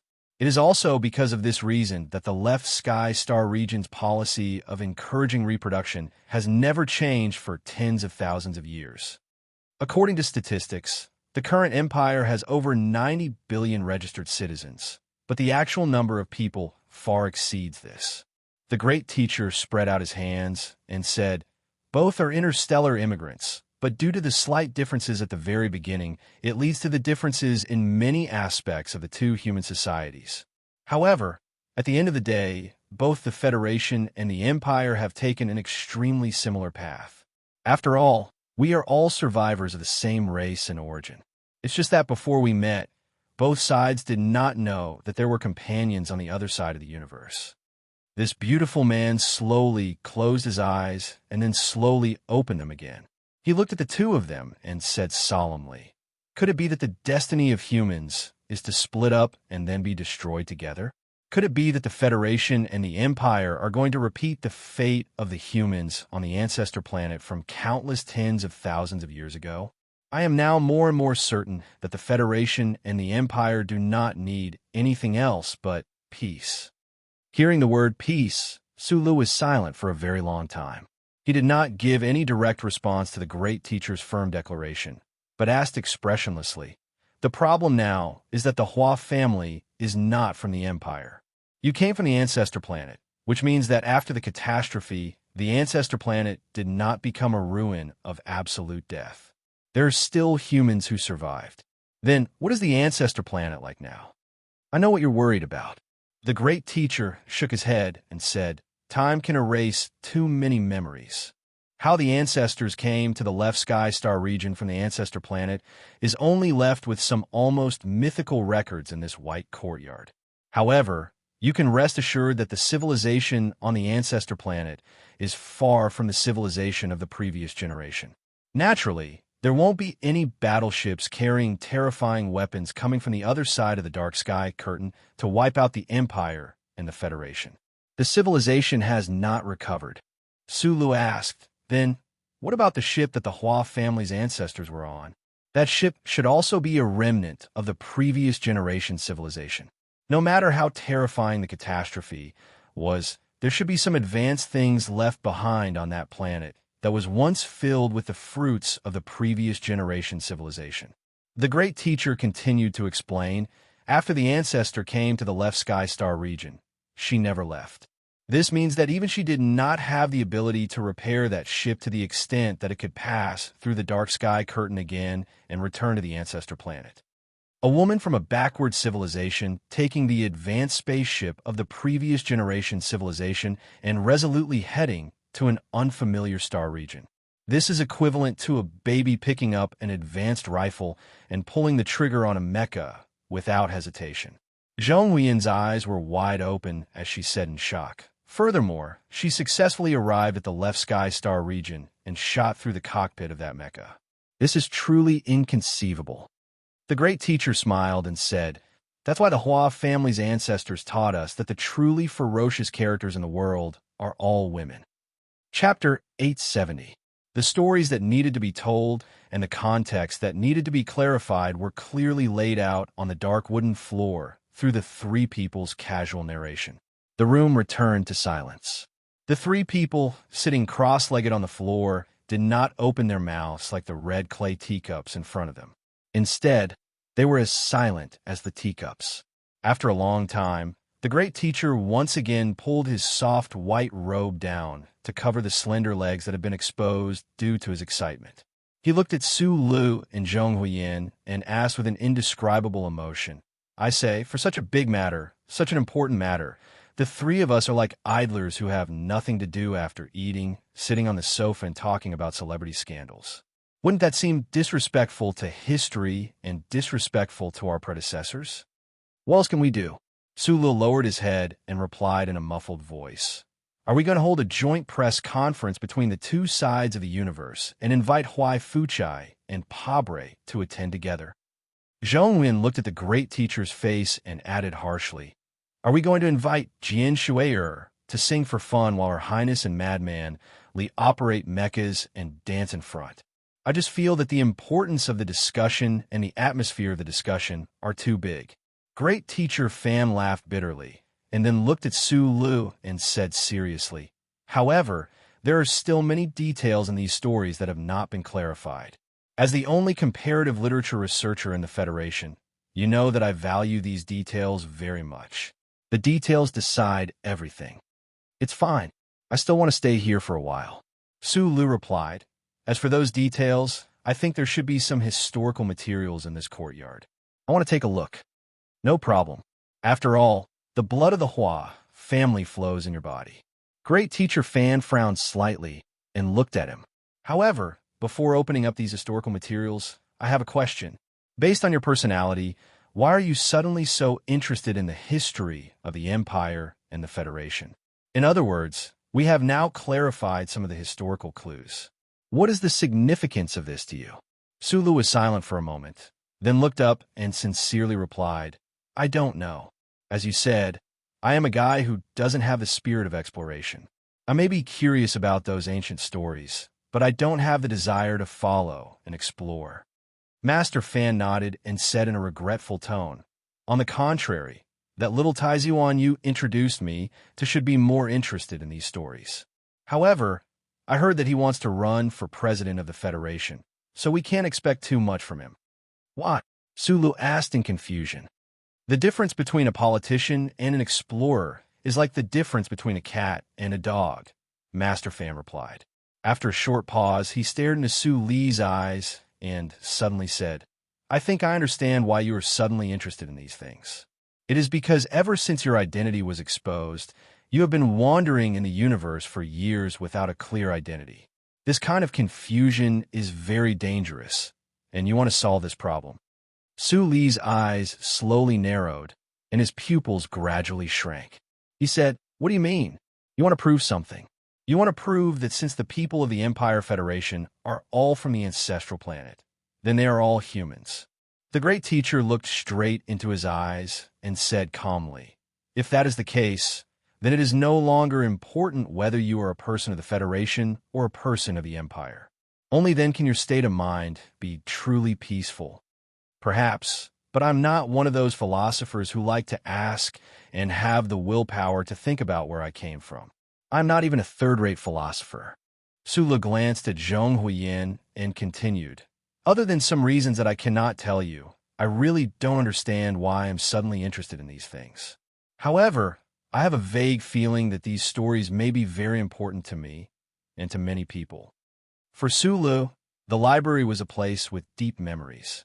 The libraries of Tennessee State University and UA University had occupied a very important place in his short life. In the past 2 years of traveling in the various prefectures of the empire, he had also visited many historical libraries with royal prefixes and collected many books. A small portion of those books filled the simple classroom in Sanka Town, while most of them were randomly thrown in a secluded corner of the spaceship. However, he knew that the library in this white courtyard was definitely completely different from the libraries he had seen before. It was because history was stored here and secrets were hidden here. Otherwise, why would those heavy black cloths still be floating in the room that he had visited before? The wooden door slowly slid open, revealing the layers of black cloths that were trembling slightly in the wind. Thousands of files of various styles were neatly arranged in the space separated by the black cloths. Because no one had read them for many years, the thick books exuded a deathly stillness. This is the family rules set by the ancestor. For some reason, she likes the black cloths very much. Master Fan pointed at the black cloths hanging straight in the spacious room and explained to the two people behind him, "Although the ancestor has passed away for hundreds of years, no one dares to disobey her rules." Sulu took off his shoes and put on the prepared white footwear. He walked into the quiet room. Zhong Huiyin placed his shoes neatly outside the door and then quickened her pace to follow him. Master Fan accompanied them to the second door and refused to go in again. In his words, he had read these lifeless records since he was young, and there were too many bad memories in his mind. He did not want to repeat the torture. However, just before he left, he suddenly looked into Su Li's eyes and said, "I found the answer to the question." Sulu asked, "What?" "Peace." Master Fan's smile was like a flower. "You want peace." Only now did Sulu understand why he was suddenly interested in these secrets. After a moment of silence, he replied, "If I don't think about what I did on the battlefield, if I don't think about the discussion I had with Commander Zhong about whether or not the progress of the war has been reached, whether or not I'm a third-rate philosopher, I must admit that I am in a crack right now. The reason I am not returning to the Federation is because I cannot find a solution to this problem. Because of my identity, I do not have any leeway to choose." His eyebrows, as thick as ink, were still as straight as a blade. His expression was still calm, but at this moment he appeared particularly serious.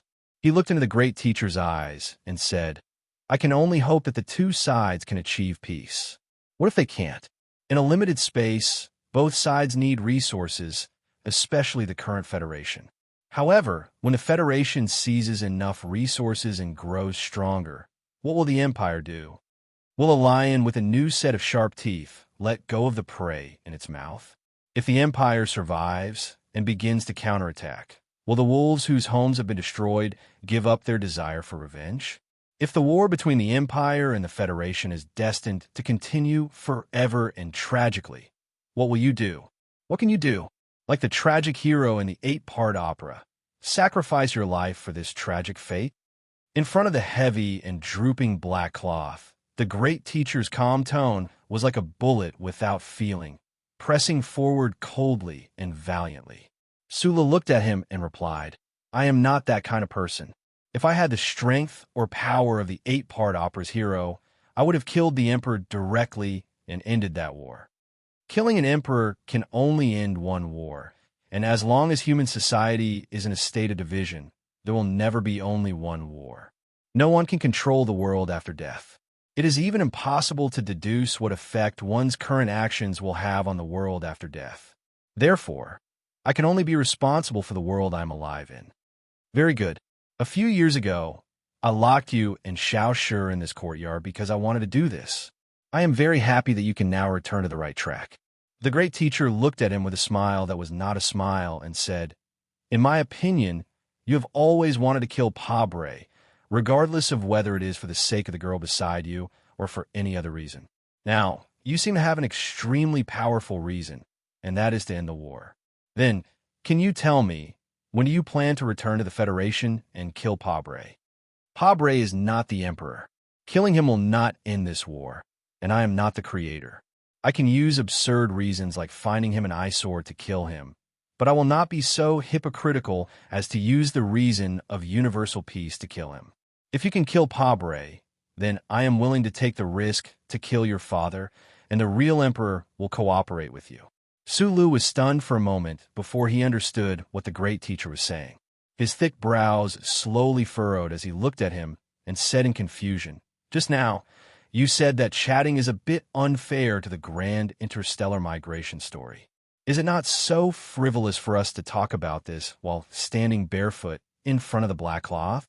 Can you give me some slightly more feasible and normal suggestions?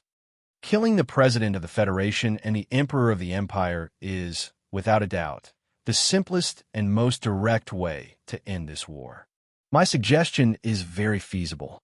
The great teacher looked at him and shook his head. He sighed and said, "It is a pity that you are afraid of being accused of being hypocritical and are unwilling to accept the former. Student Fuchai is also your biological father." Sula frowned and was speechless. "Back then, I once told you that, according to a distant and almost blurred legend, although my ancestor was the biggest war oligarch, he was also the person who hated war the most." War oligarch. That's right. He is the father of the female ancestor of the Hua family. It seems very complicated. It's more complicated than you think. The great teacher Fan waved his hand and continued, "Based on family teachings, both my father and I have been thinking about a way to end this war. My father's idea is to carry out racial integration, which is also the seed plan that the Federation mentioned, especially the fusion of the blood of the royal family and the Federation. My idea is another type of integration. Back then, I thought that if you and Xiao Shi could get married, that would be the best thing that could happen. Unfortunately, you are no longer the successor of the Federation's military god. Instead, you have become her biological younger brother." The great teacher Fan looked at Su Lu, whose expression was somewhat ugly. He smiled and said, "But I heard that President Pabre has a daughter called Miss Dell. This young girl fanatically worships you. Do you want to try dating her? The Federation president has become the father-in-law of the Empire's crown prince. How can this war continue?" Su Lu spread out his hands helplessly and said with a sigh, "Other than the reproductive revolution, can you think of something else?" Chapter 871. Lifting up the black cloth, they walked into the pile of historical papers belonging to the mysterious Hua family. The carefully designed window allowed sunlight to pass through, but not piquing eyes, making this secluded journey particularly warm. However, Sulu and Zhong Huiyin did not stay in this room for too long. When the sun began to emerge from the window and was about to change its name to sunset, they walked out. Master Fan held the teapot, closed his eyes, and sat peacefully and happily on the bamboo recliner under the big tree.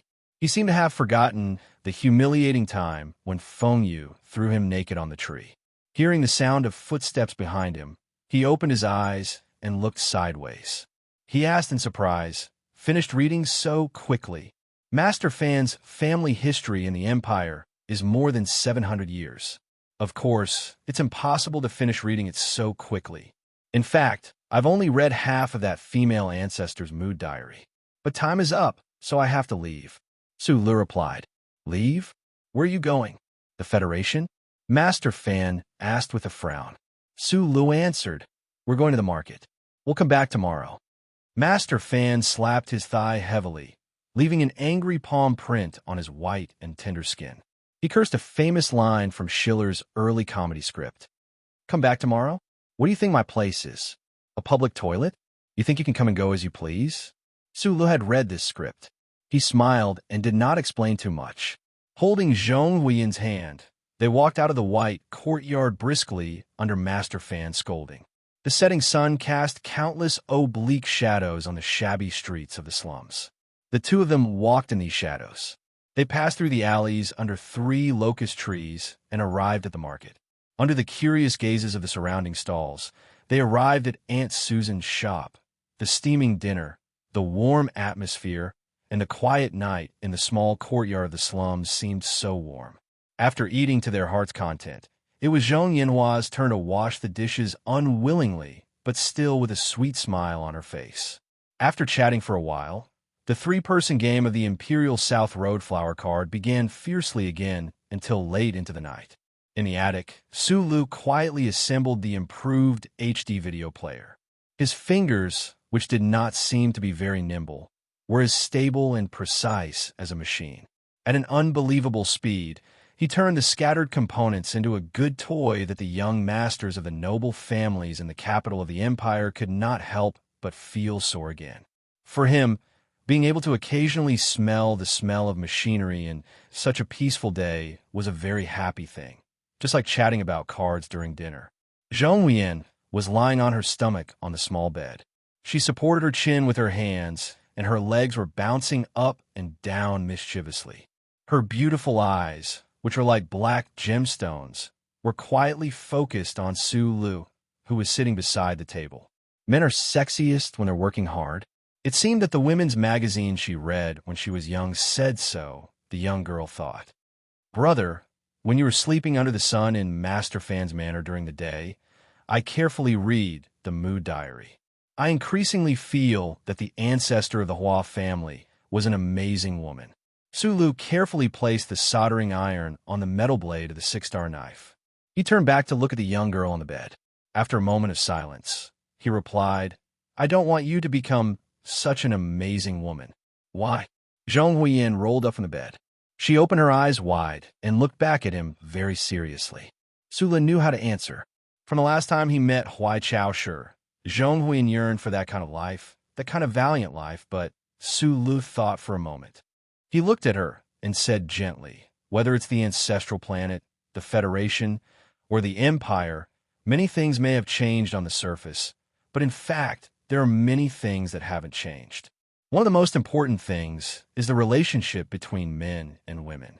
Why are there so few women like the ancestor of the Hua family or Huai Chaoshi? Because it's very hard, and I don't want you to live too hard." The small talk was just an interlude. He didn't know if the young girl had a sleepless night downstairs. In any case, Sulu slept very soundly. It was as if he had returned to the time when he was seriously injured and fleeing. It was in this attic that he felt a sense of security and relaxation. In the days that followed, this kind of happy life was repeated. When he woke up early in the morning, Sulu often saw the young girl selling mass flowers behind the Morning Rain alley. Sometimes he would stick his head out of the attic window and shout. Then he would throw out the chestnuts he had eaten last night with banknotes. They would fall at the girl's feet. Then he would put a large bouquet of fragrant white flowers on the stone steps of the door. Every time this happened, Zhong Huiyan would squat by the well in the kitchen and brush her teeth angrily. She didn't know why she was angry. Sulu wanted to go into the kitchen to help his aunt prepare dinner, but she stubbornly refused to look at him or give way. Her mouth was full of white foam, and her cheeks were very round. It was very cute. After breakfast, Sulu rode an electric tricycle, hitched a ride with Zhong Huiyan and the high-definition video player he had made last night, and went to the market. After rolling up the heavy rolling gate, he took Zhong Huiyan's hand and went to the great teacher to bury himself in the pile of old books again. No matter how the young girl threw at him, he smiled and refused to let go. The great teacher fan mansion was very quiet and the sun was very good. The great teacher was angry, helpless, and numb. He was too lazy to care about the siblings, so Sulu had a very good environment. He slept soundly under the clear sunshine to make up for the hard work of working overtime last night. As for the pile of old books that might carry many secrets, naturally, the very interested Zhong Huiyin examined them carefully. The sun was setting again, and they returned to the small courtyard. Late at night, Aunt Susan slept soundly with a smile on her face. Sulu was working in the attic. Zhong Huiyin began to talk about the useful information and interesting things that she had seen in the Great Teacher Fan Mansion during the day. Most of the interesting things were related to the female ancestor of the Hua family. She copied a poem in the pages of the Imperial Geographical Record. The author was called Li Ji. The note said that the author was also a woman. But the problem is that I used the Great Teacher Fan Mansion search instrument for a long time, but I couldn't find such a person in the history of the imperial literature. I suspect that this female poet named Li Ji should be a character from the ancestral planet. Brother, are you listening? Yes. Listen carefully to this poem. Near to the far east and west, deep to the shallow clear stream, high to the sun and moon, close to family and distant husband and wife. It's really well written. Zhong Huiyin sat on the bed and leaned against the wall. She stared at Su Li's back without blinking and said, "Close to family and distant husband and wife. You and Sister Shui are only engaged, but you haven't married yet. You can't say that you're close to her.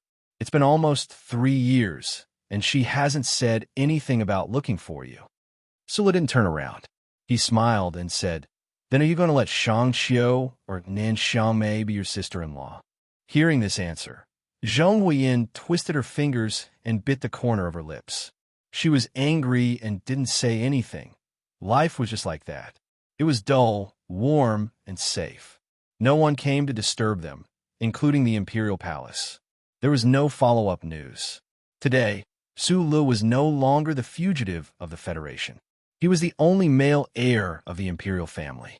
Therefore, he didn't need to fear the secret agents everywhere in Tianjing and the chip detectors that could be found everywhere.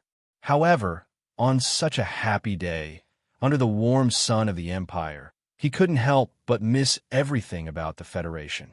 He missed his friends over there. He was very happy, so he hoped that they could be happy too. There was a faint shadow in his happy life. According to the usual practice, Paul's monthly allowance would be transferred to Aunt Susan's account around the 12th.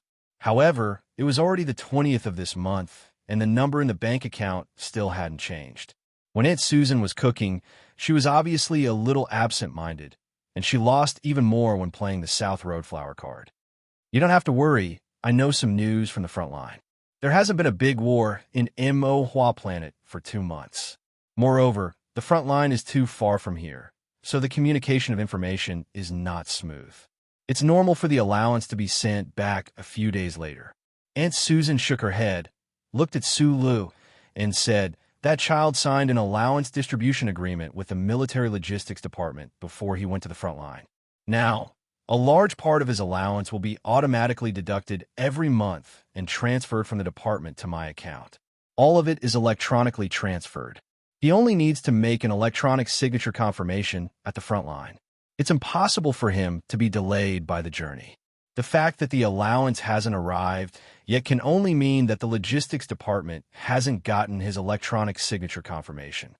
Sula continued to comfort her. "This doesn't mean anything.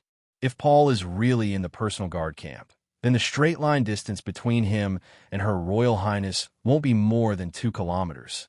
It's impossible for him to be in too much danger. As for the delay in the electronic signature confirmation, it may be because Her Royal Highness is out on patrol or something like that. He has to follow her all the way and doesn't have time to deal with it." "I hope so." Aunt Susan forced a smile. If comfort was useful, there wouldn't be so many sad love songs in the world. What's more, a mother and son's heart were connected. Once the worry started, it couldn't be stopped. Countless terrible conjectures made Aunt Susan toss and turn at night, unable to sleep peacefully. Perhaps it was because she caught a cold. In the quiet night below the small courtyard from time to time, there were painful coughs that couldn't be suppressed. Su Lu put on his pajamas, gently walked down the attic, and went into the kitchen to boil water.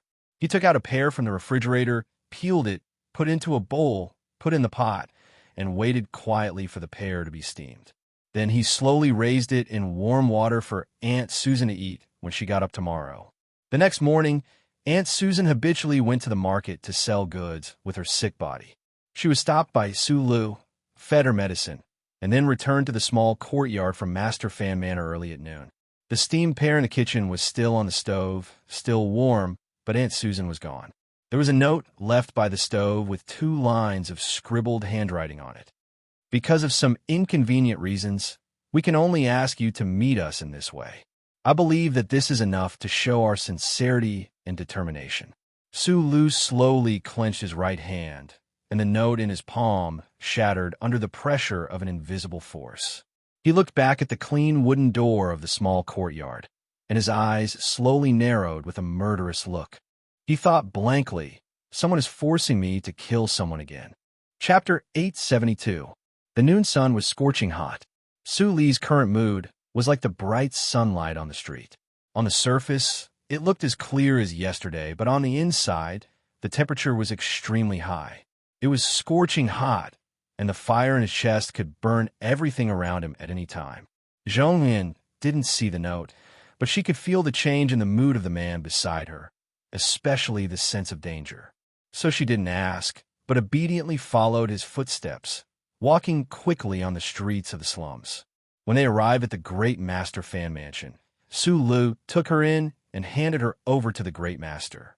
He didn't explain anything, just whispered a few words to her, then turned around and left. He believed that even if someone was following him, they wouldn't have the ability to break into the white courtyard and cause trouble. The next thing he had to do was to get rid of those who might be hiding in the shadow of the locust tree. Those who disguised themselves as street vendors or beggars who were street vendors in the first place had to get rid of them. Although he wasn't Chao Chiodao or Shi Qinghai, it wasn't difficult to get rid of those who were following him. Because of his rich experience, the people he learned from in the past were too fierce.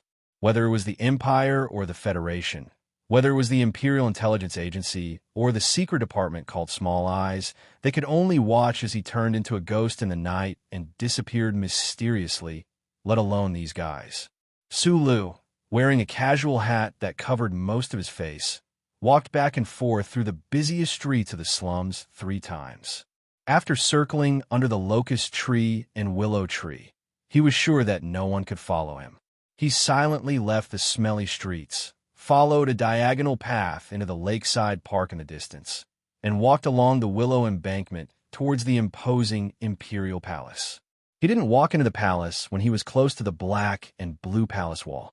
Instead, he walked along the wall to the west, passed through the spacious square, stepped on the automatic path, and slowly sank into the underground passage. The buildings near the square gave off an air of sternness and indifference, because these buildings belonged to the Imperial Military Newspaper, the Special Operations Department, the Ministry of Finance, and other important departments.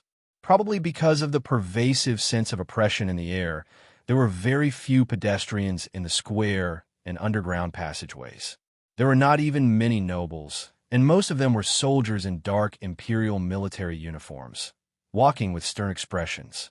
Su Lu, who was wearing ordinary civilian clothes and had a hat covering his face, was naturally very eye-catching among these soldiers.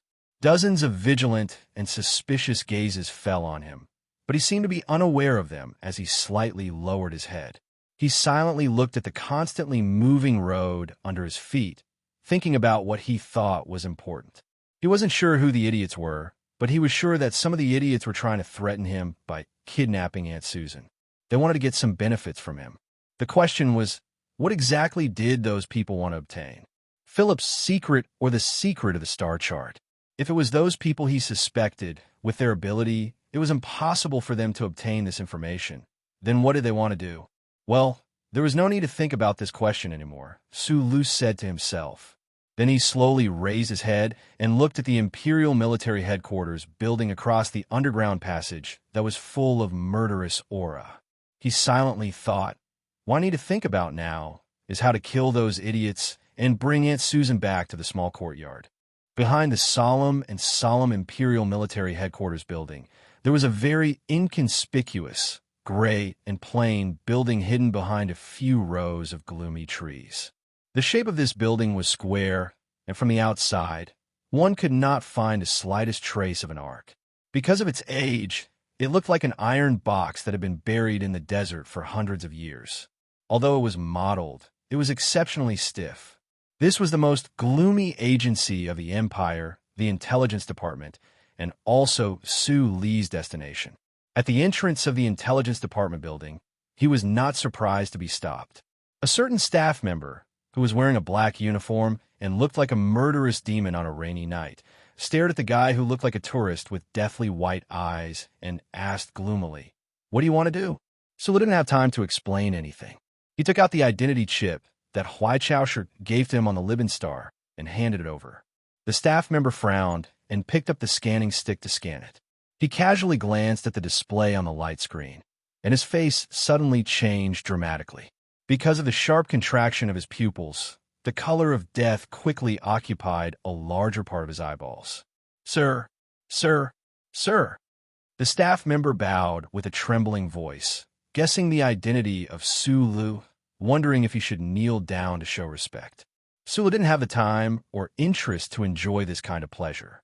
Expressionlessly, he walked into the gloomy building. The staff member hurriedly dialed the number of his superior, then quickly ran behind him and followed him step by step. His voice was still trembling. "Sir, sir, on behalf of all the staff of the Intelligence Department, I warmly welcome your inspection. Director Cisco is rushing down, but I'm very sorry. The 3 deputy directors are not in the department today. Deputy Director Bim is assisting His Highness in the battle on Mo Hua Planet. Deputy Director Kempade is handling the military supply in L9, and Deputy Director Yaki is on the orders of His Majesty to investigate a murder case in the Archdiocese." After confirming the terrifying authority of the other party and guessing that the other party was secretly working in the Intelligence Department, this staff member of the Intelligence Department told him everything he knew. In just a short distance of a dozen meters, he clearly explained the current personnel situation in the department. When they reached the stairs, Colonel Cisco, the director of the Intelligence Department's General Affairs Department, rushed down, sweating profusely. Behind him were 2 directors.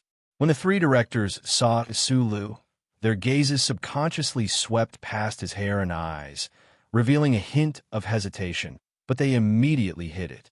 With unusual respect, they stood at attention and saluted, saying respectfully, "It's a great honor to have you here to inspect our work." As the highest-ranking officials of the Imperial Intelligence Department, they had the right to access some secret files and could directly receive the orders of His Highness. Therefore, they could vaguely guess the identity of this ordinary-looking young man.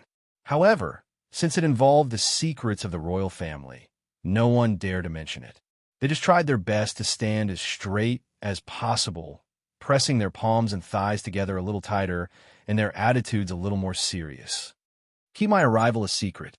Sulu looked at these officers of the Intelligence Department and said, "Give me a room with a good workbench. This way, please." Walking into the room, Sulu extended his finger and adjusted the metal piece in his ear. After a brief pause, he immediately said, "Bring up the data on all the resistance organizations." The workbench made a light beep, and a pleasing stream of data began to flow on the thin screen.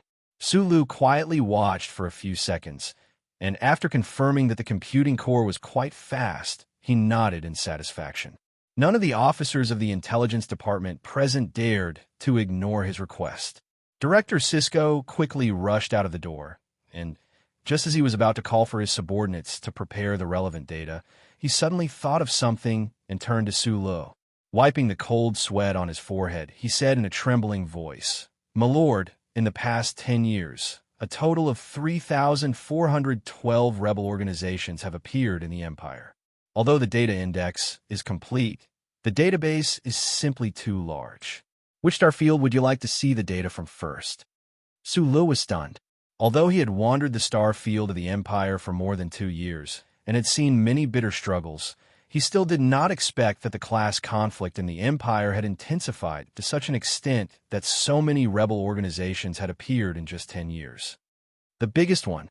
He gave a very clear direction, and after a brief pause, he narrowed his eyes and said, "Chi Dabing's one." The underground resistance organizations in the Empire were officially recognized as rebel organizations. There were countless of them, and they had all kinds of strange names, such as the Liban Youth Army, the Mushi Land Cleaners Movement, and the Tsangsong National Salvation Group. In the past few decades, there was only one organization called the Underground Resistance Organization, and everyone knew what this organization was. The reason why there was no need for a prefix was because this underground resistance organization was the biggest, most powerful, and most fiercely competitive with the Empire's royal family. Under the leadership of Old Voss and the hidden influence of that guy, this organization lurked at the bottom of the Empire and gradually grew, leading thousands of poor people and slaves at the bottom of the Empire to launch one riot after another. A few years ago, after being brutally suppressed by the Butcher King Cardin and then being cruelly harvested by the Empire's military, the Underground Resistance Organization suffered a great loss in strength. Following the invasion of the federal forces, this organization and the Federation secretly reached some kind of agreement, but the Empire's propaganda agency publicized it, forcing them to become somewhat silent. The Information Bureau used the fastest speed to input a huge amount of information about the Underground Resistance Organization into the workbench in front of Sulu. Sulu immediately made a second request, requesting that the Information Bureau fully open the access to the workbench's database and use a high-power wave tracking signal to continuously transmit to a certain space outside of Tianjing's atmosphere. This is the space coordinate. Director Sisko continued to wipe the sweat on his forehead that had not stopped and answered with great pain, "Sir, although you have extremely high access, the Information Bureau's database cannot be open like this, especially since the fixed-point wave tracking signal transmission is too unsafe. It is very likely that a dangerous situation of signal leakage will occur. Right now, I really need this data to find a person." Sulu looked at him and said, "I know that there are people in the Information Bureau keeping an eye on that small courtyard, but in the end, this incident still happened, so I don't trust your abilities. I can only find it myself." The mistrust of an officer was the greatest humiliation to a subordinate, especially as the most professional officers in the Information Bureau. Hearing Su Li's words, the three directors started to wipe their sweat at the same time, but still, no one dared to do as he requested. Opening access to the Information Bureau's database was too dangerous. Sulu was silent for a moment, then said, "Ask the palace. Just say that I owe him one." 20 minutes later, Sulu silently left the gray building of the Information Bureau. Having made all the preparations, he came to the agreed location on the piece of paper. Narrowing his eyes, he looked at the dilapidated garage that was filled with the smell of engine oil. It was as if he had returned to the garage of the past, except that Muin was no longer here, and the seriously ill leader Voss had long left. Chapter 873. Squinting his eyes at the graffiti-covered iron gate, Sulu raised his left hand and touched his ear. This small action did not have any symbolic meaning, but it was a little itchy from the sound in his ear. In the noisy street, in the relatively quiet and deep auto repair factory, Philip's calm voice kept coming from the ultra-thin metal piece in his ear. The tri-winged spaceship was tens of thousands of kilometers away, but the sound was enough to be heard clearly. After obtaining the data of the Imperial Intelligence Agency, Philip began to search for the possible strongholds of the underground resistance, looking for the follow-up of the kidnappers of Aunt Susan from the surveillance video. But until now, there were no concrete findings. Sula had no choice but to keep the appointment. Philip, on the other hand, activated another part of the computing core. Using the authority he had just obtained, he directly remotely controlled several high-sensitivity military satellites outside of Tianjing planet's atmosphere and stared at this street. After leaving the Federation, Su Lu removed the chip from his neck and did not install it again. His communication with Philip changed to direct voice communication. Although there was no precise data grid in his left eye, he was already used to this method and did not want to change. Philip monitored that there were about 30 armed soldiers in the auto repair factory. In addition to a large number of semi-automatic rifles, there should be a few boxes of high-powered weapons hidden under the roof of the roof. Su Lu slowly raised his head and squinted at the worn-out corner of the roof of the third floor, guessing in his heart how the other side would deal with him. Do we need to inform the Imperial Intelligence Agency about this stronghold? Philip asked, or rather, he gave his own suggestion. In his opinion, with the support of his data, the Imperial Intelligence Agency could easily destroy this auto repair factory. Su Lu shook his head. Before Philip found Aunt Susan, any action should be cautious. And because of some of the past experiences and kindness, although he was angry at this time, it was difficult for him to make the decision to directly help the Imperial Intelligence Agency to deal with the resistance. The iron gate that was only open to cracks slowly opened, and a faint smell of engine oil appeared in front of Su Lu along with a mechanic covered in grease. Today, Chi Dabing was wearing a gray auto mechanic uniform, but he was still as cold and proud as when he wore the Empire's military uniform. He looked down at him condescendingly and said coldly, "You finally appeared." Su Lu frowned slightly as he looked back at him. This fellow did not have the self-awareness to work underground at all. His domineering aura was simply courting death. However, Su Lu had to admit that this expert, who had once fought to the death with him in the underground sewers and had even left a mecca for him outside Master Fan's manor, seemed to have matured a little after these few years.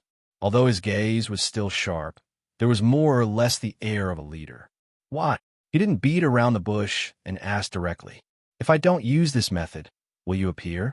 It has already been a week since you arrived on Tianjing planet, yet you have never thought of taking the initiative to contact us." Chi Dabing's expression was cold. With a trace of disdain, he said, "You are a coward. You only know how to escape. Where did your so-called bravery and justice go? Do you still remember what you promised us in front of that old man in a wheelchair in that auto repair factory a few years ago? What do you owe us?" Su Lu was silent. He thought of Leader Voss in a wheelchair that year.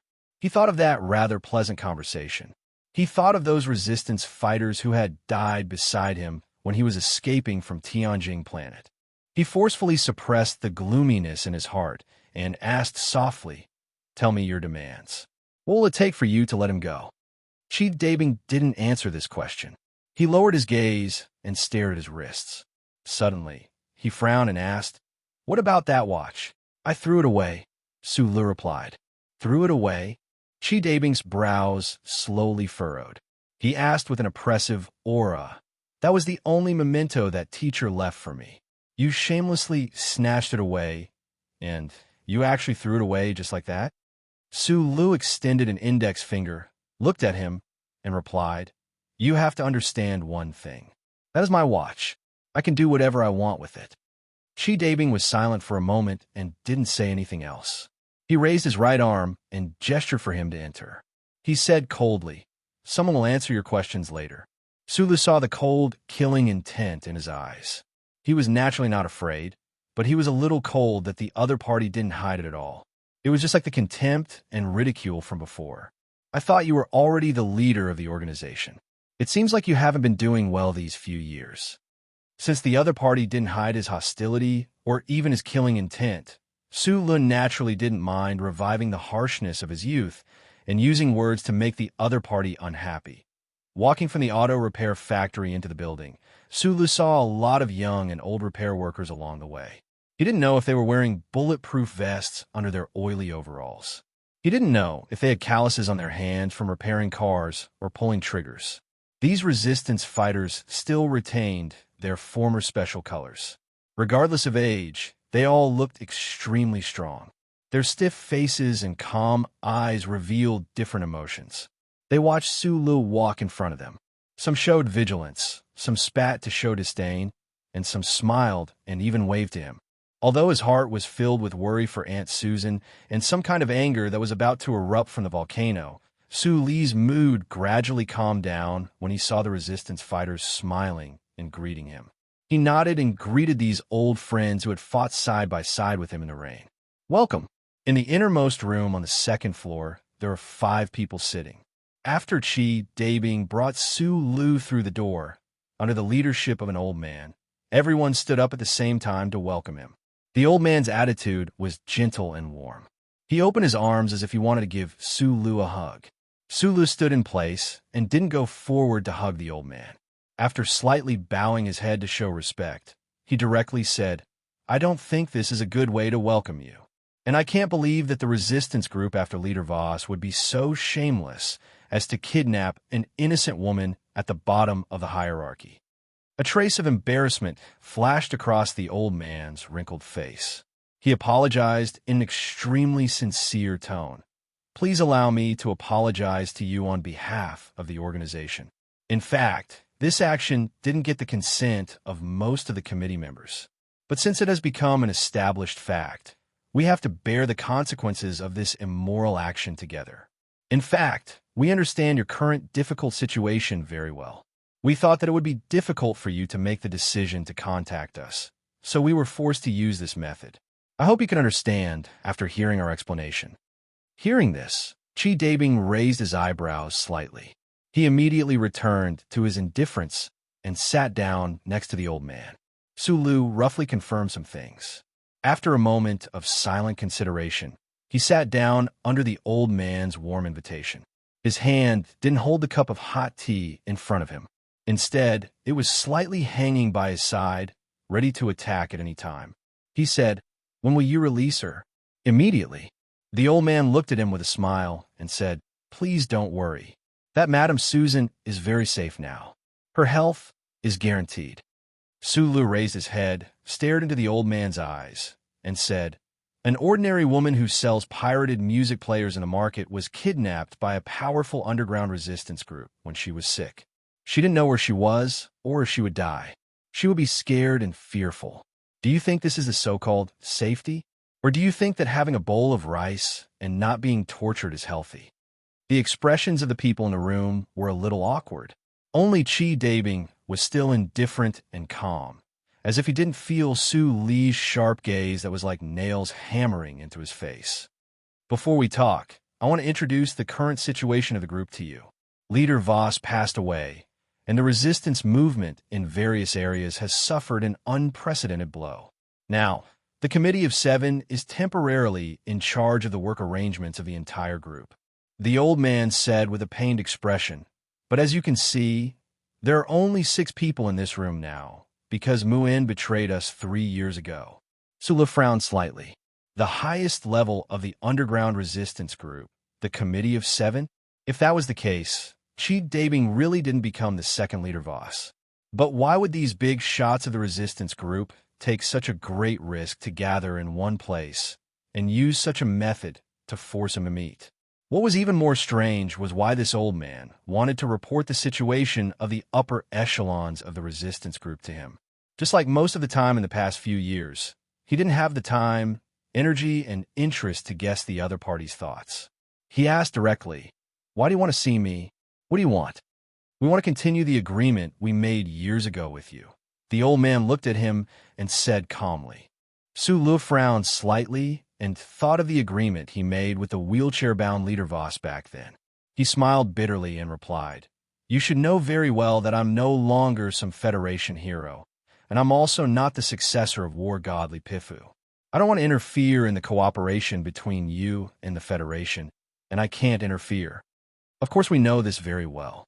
We even know that you're the only flesh and blood of His Majesty in this universe, but we still insist on the agreement we made years ago." The old man looked at him with a complicated expression. After a long silence, he said, "We all believe in Leader Voss's judgment. He won't be wrong about you. You're a kind person. You can easily become the king of the left Skystar region. But according to our intelligence, you have already rejected His Majesty's proposal to invite you into the palace. This fact is verified with some of our whimsical thoughts. It can only be said that this is fate's arrangement." Sula had a beast-like ability to read people that Feng Yu praised so much. All these years, he had only seen Pabre once. He narrowed his eyes and looked at the old man. He could see the sincerity and no malice in the other party, but he still couldn't understand. "What do you want to say?" "We want to invite you to lead the entire underground resistance group." The old man looked at him with a serious expression and said sincerely, "We want to invite you to be the emperor." Chapter 874. Hearing this, Su Lu was stunned and speechless. staring at the leaders of the resistance organizations in the room. He subconsciously frowned and slowly loosened his fingers. He didn't understand why these people kidnapped Aunt Susan and forced him to walk into the trap at the risk of being discovered by the Imperium, at the risk of being caught by the Imperium, at the risk of being enraged, and at the risk of infuriating him. It was actually because of this reason. After seeing that note, in the small courtyard, in the alley, and outside the building of the Intelligence Bureau, he had thought of many answers. This speculation continued until he walked into the auto repair shop and met these people. He thought that the other party might have found out about Philip's existence through some means and knew about the existence of the spaceship and wanted to obtain some cutting-edge technological achievements from him. He thought that the other party might have set up an extremely terrifying encirclement and wanted to kill him at all costs so as to make the Emperor extinct. He even thought that the other party might use Aunt Susan's life to threaten him into entering the palace to assassinate the Emperor, but he never thought they wanted him to be the Emperor of the Empire. Sulu said that he needed to calm down for a while to digest this shock. The old man smiled and waved his hand to signal the other committee members in the room to leave, but he stayed behind. He politely and even somewhat humbly replaced the undrunk tea in Sulu's cup with a hot one. Almost at the same time, Sulu heard Philip's voice in his ears. The resistance fighters who had been lying in ambush in the corridor had quietly retreated. He frowned and slowly raised his head, looking at the old man who was moving slowly. He felt the other party's sincerity and thus found the other party's proposal extremely absurd. Let me introduce myself first. My name is Tang Zhizhong. The old man looked at him with a smile and said, I can understand the shock in your heart right now. When the committee's proposal was just in its embryonic form, it was greatly criticized. In the eyes of many people, suggesting and using all the power of the organization to help you become the Emperor of the Left Skystar region is a muddled and absurd, crazy idea. Sulu tilted his head and looked at him silently, thinking, is this matter not crazy? But I persisted, and I was lucky enough to convince most of my comrades that this crazy idea was possible. For the people of the Left Skystar region, this was the best choice they could make. Sulu was silent for a moment before he shook his head and asked, in my impression, the ultimate political agenda of the resistance organization is to overthrow the reign of the royal family, return the power to the people, and realize democracy and equality in the left heaven space zone. If that's the case, why are you helping me to become an emperor? The important thing is not me, but the position of emperor. Elder Tang Zhizhong looked at him gently and said, let me explain it to you. After the bloody massacre of the royal family, the most determined and brave rebels shed too much blood. The organization can't bear to see more soldiers become lonely ghosts under the butcher's knife for the sake of ambitious goals. We want to find a relatively gentle revolutionary path. More importantly, we have to admit that after Huai Fu Chai's bloody purge, the people at the bottom who survive have lost the courage to resist. They are cowardly and foolishly cheering for the rule of the royal family and the victory at the front line. This is related to the glorious brainwashing of the royal family, as well as the improvement measures of Huai Fu Chai in the last few decades. Our emperor is holding the butcher's knife in one hand and the beautiful picture of the educational reform and gradual abolition of slavery in the other. He has successfully maintained the hopes of the majority of the people of the empire for the royal family. Especially in the situation where the federal forces invaded, the blind loyalty of the lower class of the empire is getting stronger and stronger. The organization has already lost the foundation to launch another great rebellion. Blind loyalty? Sulu repeated this somewhat unfamiliar word in a low voice. The people of the empire are already used to the lofty position of the royal family and the nobles. If no one bullies them, they will instead be very unaccustomed to it and even feel afraid. Therefore, when someone tries to wake them up and overthrow the masters who ride on their backs, they will be hurt by them instead. The corners of Tang Zhizhong's lips curled up slightly into a faint and sorrowful smile. Do you feel that this is very inconceivable? Sulu replied, I have been to many places in the Empire in the past 2 years, and I've also seen many bullied and humiliated people numbly accept the exploitation from the nobles. Sometimes they would even take the initiative to defend the nobles and some systems that, in my opinion, are very problematic. He raised his head to look at the old man and said, "You know that I grew up in the Federation. I truly cannot understand what I have seen and what you have said before." Tang Zhizhong shook his head and sighed. But this is the current situation of the Empire. Although the blankets on the people are very heavy, so heavy that it is painful and can even suffocate them, their most intuitive feeling is that the blankets are warm in the end. Who would be willing to have their blankets taken away from them and stand naked in the night wind, needing to search everywhere for firewood to warm themselves? But what does this have to do with me? Sulu asked. The history of civilization in the Empire is not entirely made up of blood and slaughter. Sometimes, there are also many shining points full of wisdom. For example, more than 3,000 years ago, there was once a political school on planet Yellow Disaster. They once wanted to establish an experimental system, but unfortunately, the royal family at that time did not give them the opportunity and responded mercilessly with bullets. What is that? The false monarch republic. Sulu once again heard a political term that he had never heard of before. Although he had been crazily reading books on politics and humanities in the past 2 years, he still had to admit that he was only a hair's breadth away from being an idiot in this regard. So, he could only listen silently. Tang Zhizhong looked at him and gently explained, the false monarch republic can actually be understood as a kind of dual power system. The Empire still has an emperor who is still hereditary and has the right to appoint the cabinet. The legislative and supervisory power is exercised by the parliament, and the parliament is elected by the people regardless of race or class. However, the emperor has the right to veto. After giving a very brief explanation, the old man took out an electronic document from the drawer and slowly pushed it across the table to Sulu. He said, "This experimental political design of the predecessors and many key points of checks and balances are basically recorded here. When you have time, you could take a look." Suli's fingertips lightly slid across the electronic document. Looking at the complicated clauses, he frowned slightly and directly asked the most important question: whose orders does the military obey? The military is strictly prohibited from interfering in internal affairs. The right to declare war is given to His Majesty by the Parliament. Who are the powerful organizations in the Empire accountable to? For example, the police. Sulu looked up at the old man and asked, if the cabinet is appointed by the emperor, then he naturally has the most powerful armed forces in the Empire. How does the Parliament keep him in check? There is relevant content in this document, Tang Zhizhong said. While you are reading, I would like to explain to you why I insist that the false monarch republic is very suitable for the current empire. Keeping the monarchy, keeping the dignity and glory of the emperor, will make it easier for the nobles and the people who are loyal to the royal family to accept it. It will unite the people to the greatest extent so that the empire will not fall apart because of the turmoil of the regime change and become a dish for the people of the Federation.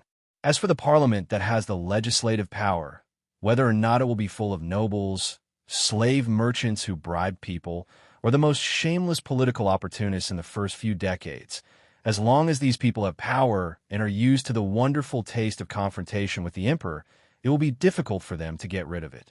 They will do everything they can to protect the system, even if it is at the cost of their reputation and lives. After developing in this way for several decades, a whole generation of young, intelligent, and courageous people who are good at fighting for political rights will appear in the Empire society. With the injection of this new blood, the false monarch republic will gradually become a reality until true democracy is finally realized. Sulu listened to the old man's overly simple and fairy tale-like deduction. She quickly flipped through the information in her hands. Her brows furrowed tighter and tighter. She said, according to the design in the information, the emperor of the empire will simply become a sacred symbol without any actual power. Tang Zhizhong smiled and said, Keeping the emperor's throne is based on respect for history and the feelings of the people of the empire over the countless years. Since the symbol is sacred, it will also receive the respect of the people. Su Lu shook his head and said, "No emperor will be willing to give up his power. Although this set of political design is beautiful, there is no practical meaning. In the end, it will still depend on war and bloodshed. There is an emperor who will be willing." Tang Zhizhong looked at him quietly and said slowly, "Let's go back to what we were talking about earlier. If you were to become the emperor, would you order the Iron Blood Army to return to Tianjing planet and massacre the parliament because of your greed for the power in your hands?" Su Lu remained silent and did not reply. "You're the first person in history who has not received any education in the empire and is naturally resistant to exploiting and suppressing the people at the lower levels. Compared to the dark and decadent Baijin Huai clan, you are a blank piece of paper. You can draw the most beautiful picture for the empire as you wish." The wrinkles on Tang Zhizhong's face gradually smoothed out, but his voice became more and more impassioned. There was an irrepressible joy in his hot-bloodedness. He looked at Su Lu and said seriously, "The document in front of you is a great opportunity that fate has bestowed upon the people of the empire. It is a great change that has never happened in the left Sky Star region for countless tens of thousands of years. As long as you agree, we will help you return to the palace at all costs, and even the lives of all of us to become the next emperor of the empire. We only hope that in the future, you will remember the reason why we sacrificed our lives." The quiet room sank into a long silence. Tang Zhizhong looked at Su Lu quietly, waiting for his reply. Chapter 875. In these 2 years, under the company of sunshine and rain, Su Lu had read many books related to the history of the empire. He was often stimulated by the smell of blood and conspiracy behind those simple sentences. In the long years of the left sky galaxy, who knew how many families and geniuses had sacrificed their lives to the abyss for the title of emperor. However, only a few lucky people could achieve what they wanted. The path to the dragon throne was brilliant and full of thorns that pierced through iron shoes and luxurious clothes, leaving mottled bloodstains. Without a doubt, it was the most difficult path to walk in the world. However, this saying was not suitable for the current empire and him. As the only direct male descendant of the Huai family in Baiyin, this was his biggest advantage. He did not need to care about how the emperor viewed him, his own son. He did not need to be vigilant, shameless, or cold. He did not need to play the role of a repentant and obedient crown prince. He did not need to wear a hypocritical mask made of gold. He did not need to do anything and could easily return to the black and green imperial palace. Under the name of the Crown Prince, he secretly controlled the network and military force of the resistance organization and silently waited for the emperor to grow old and die. Then he would become the new emperor, the only master of the billions of people in the left sky galaxy. If the royal family wanted to give Su Lu some kind of test, if Huai Fuchai needed some deeds to convince those unwilling distant relatives, then the credit of destroying the largest resistance organization in the empire would have fallen into his hands many years in advance with Elder Tang Zhizhong's indifferent words. At that time, she, the only one who had the qualifications and ability to stop all of this from happening, would definitely remain silent. She would even indifferently control that terrifying peach miasma mecha and rampage through the left sky galaxy, taking down all the royal family nobles who dare to question this decision. This powerful princess, when she just found out about Su Li's identity, did not hesitate to take the risk and brazenly charge into the Federation. In front of the blood relationship between siblings, the position of emperor was not worth mentioning. As for the White Courtyard, which was hidden behind by Yan's Huai's dynasty and appeared to be even more mysterious and powerful than the 7 great families of the Federation, it would probably be very happy to see Su Lu become the ruler of this star region. Apart from their relationship, it was also related to Master Fan's passion for love and peace. Su Lu sat at the table in silence. His hands, which were hanging by his sides, had already been placed on the table in advance. He subconsciously held the teacup. His brows furrowed tighter and tighter, and his eyes narrowed more and more perplexed. In a very short time, he used the mechanical logic of an engineer to deduce the other party's proposal and came to this conclusion. Just as Elder Tang Zhizhong had said, as long as he agreed to their request and fulfilled today's agreement in the future, he would become the most famous monarch in history books.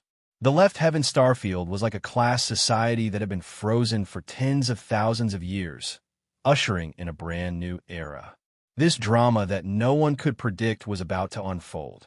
However, a new era only meant change. No one knew if it was the best or the worst era. Furthermore, this change was so intense and had such far-reaching effects. Sulu couldn't help but sink into anxious and muddle-headed contemplation.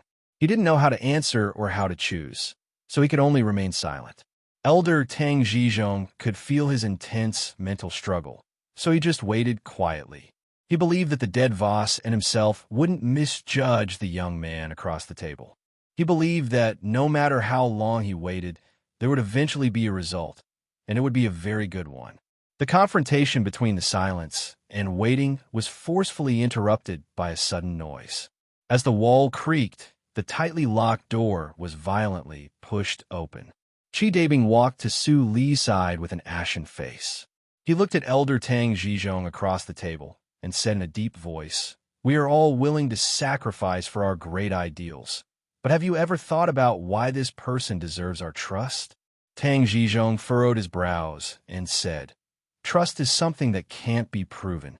I believe in your teacher, Voss, and my own judgment.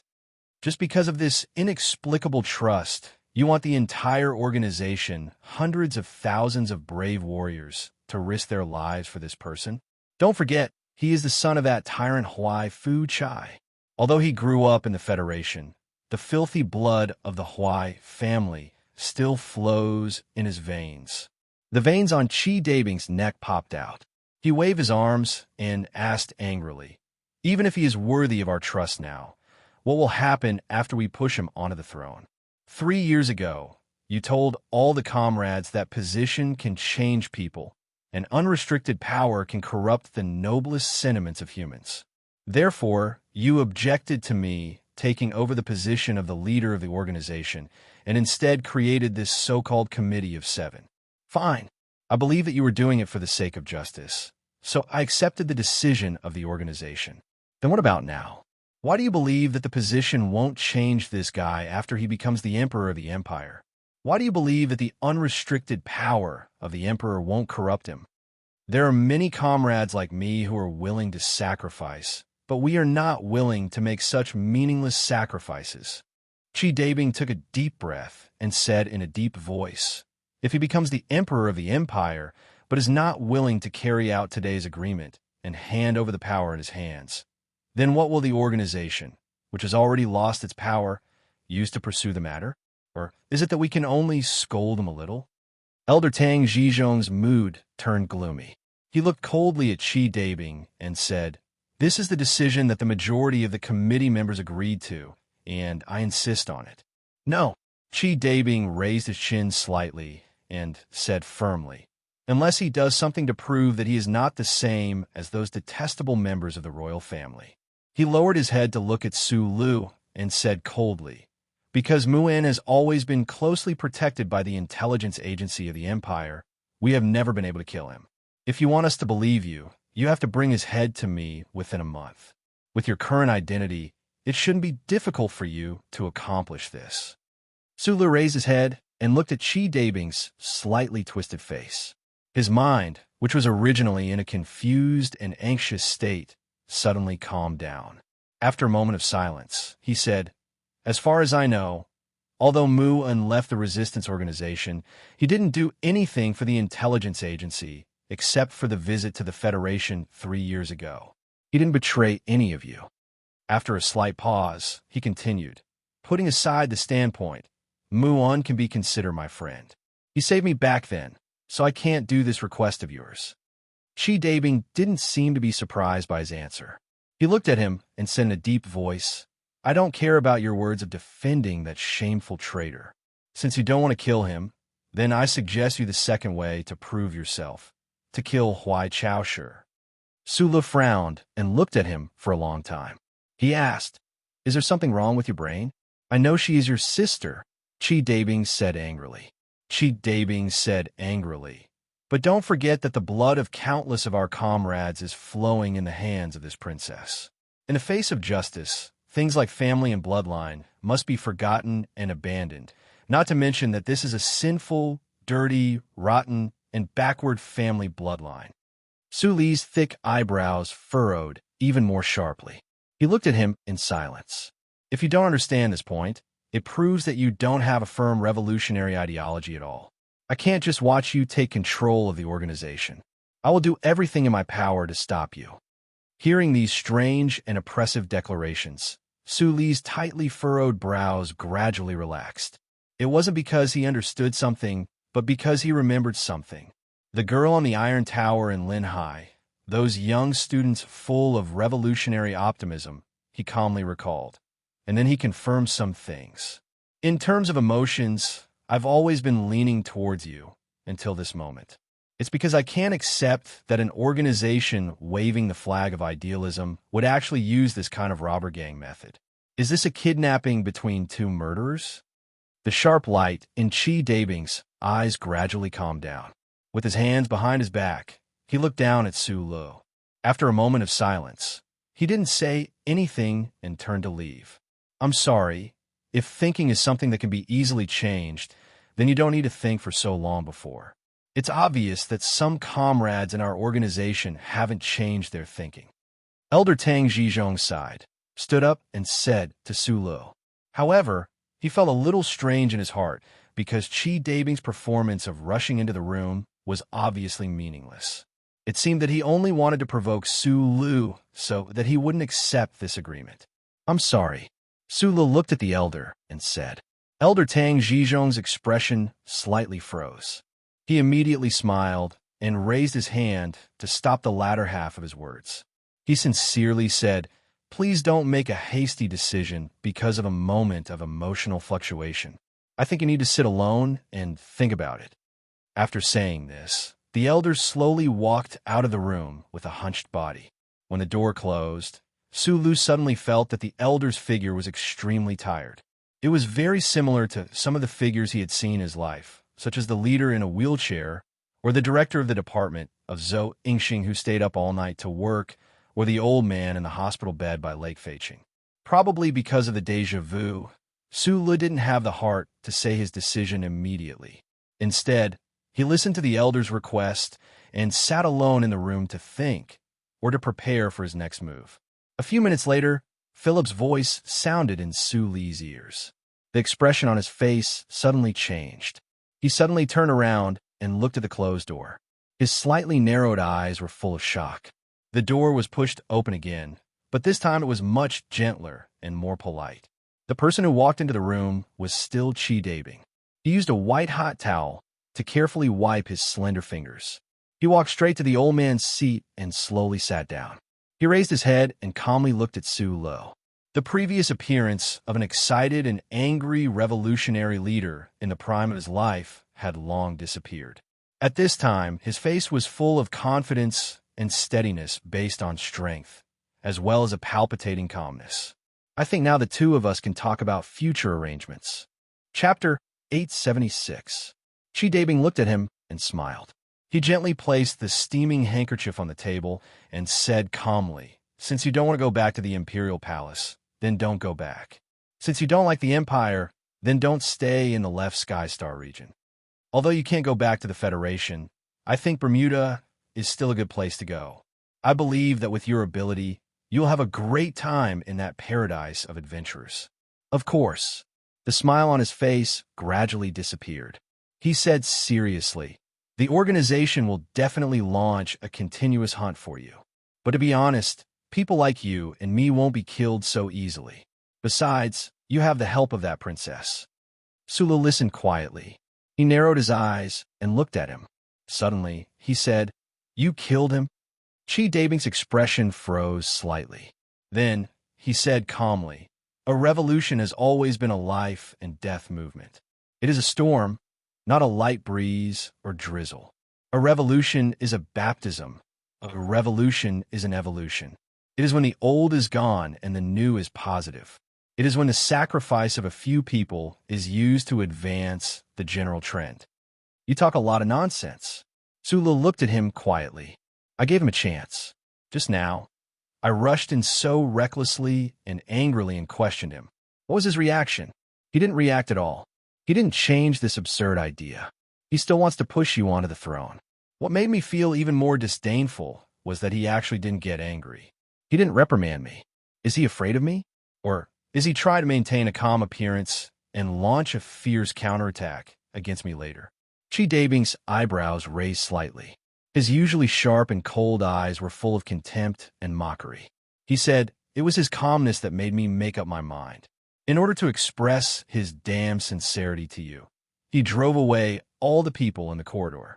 Then, when he walked out of this room, his fate was already sealed. Your fate has already been decided. You will bear the crime of killing a senior leader of the organization." Sulu slightly lowered his eyes, silently looking at the teacup in front of him and the cup of tea left by Tang Zhizhong on the opposite side of the table. Thinking of the old and tired figure before the door was closed, and thinking of the old man's body that was being dragged into the shadow somewhere in the corridor, he couldn't help but slowly frown.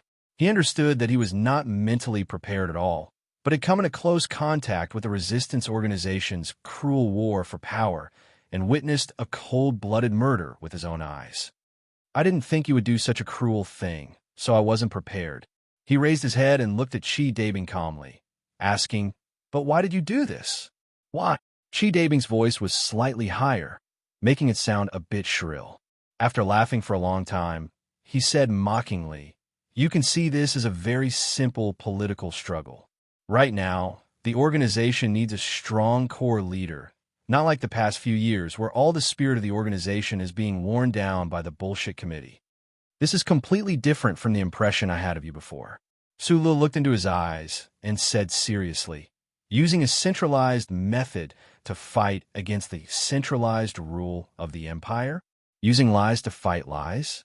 I hate this method very much, and I believe you want more than this." Hearing this, Chi Dabing was silent for a long time, and somewhat irritably grabbed the wet towel and threw it to the corner of the table. He frowned and said, "Of course, I want more things. You probably don't remember. Many people in the organization have deliberately forgotten this." He raised his head and looked at Sulu, laughed self-deprecatingly, and said, "My surname is also Huai. I am a marginal descendant of the Huai royal family in Baiyan."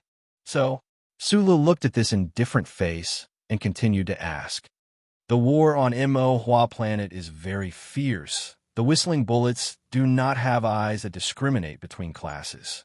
For them, there is no difference between the royal family and the slaves. In my opinion, the possibility of Huai Chaosher dying in the hands of the Federal Army is very high. As long as this princess dies, that tyrant in the palace will have no more descendants. At that time, with the full support of the entire resistance organization, I will reveal my royal identity to the entire universe and contact the important officials of various departments through the spies hidden in the government.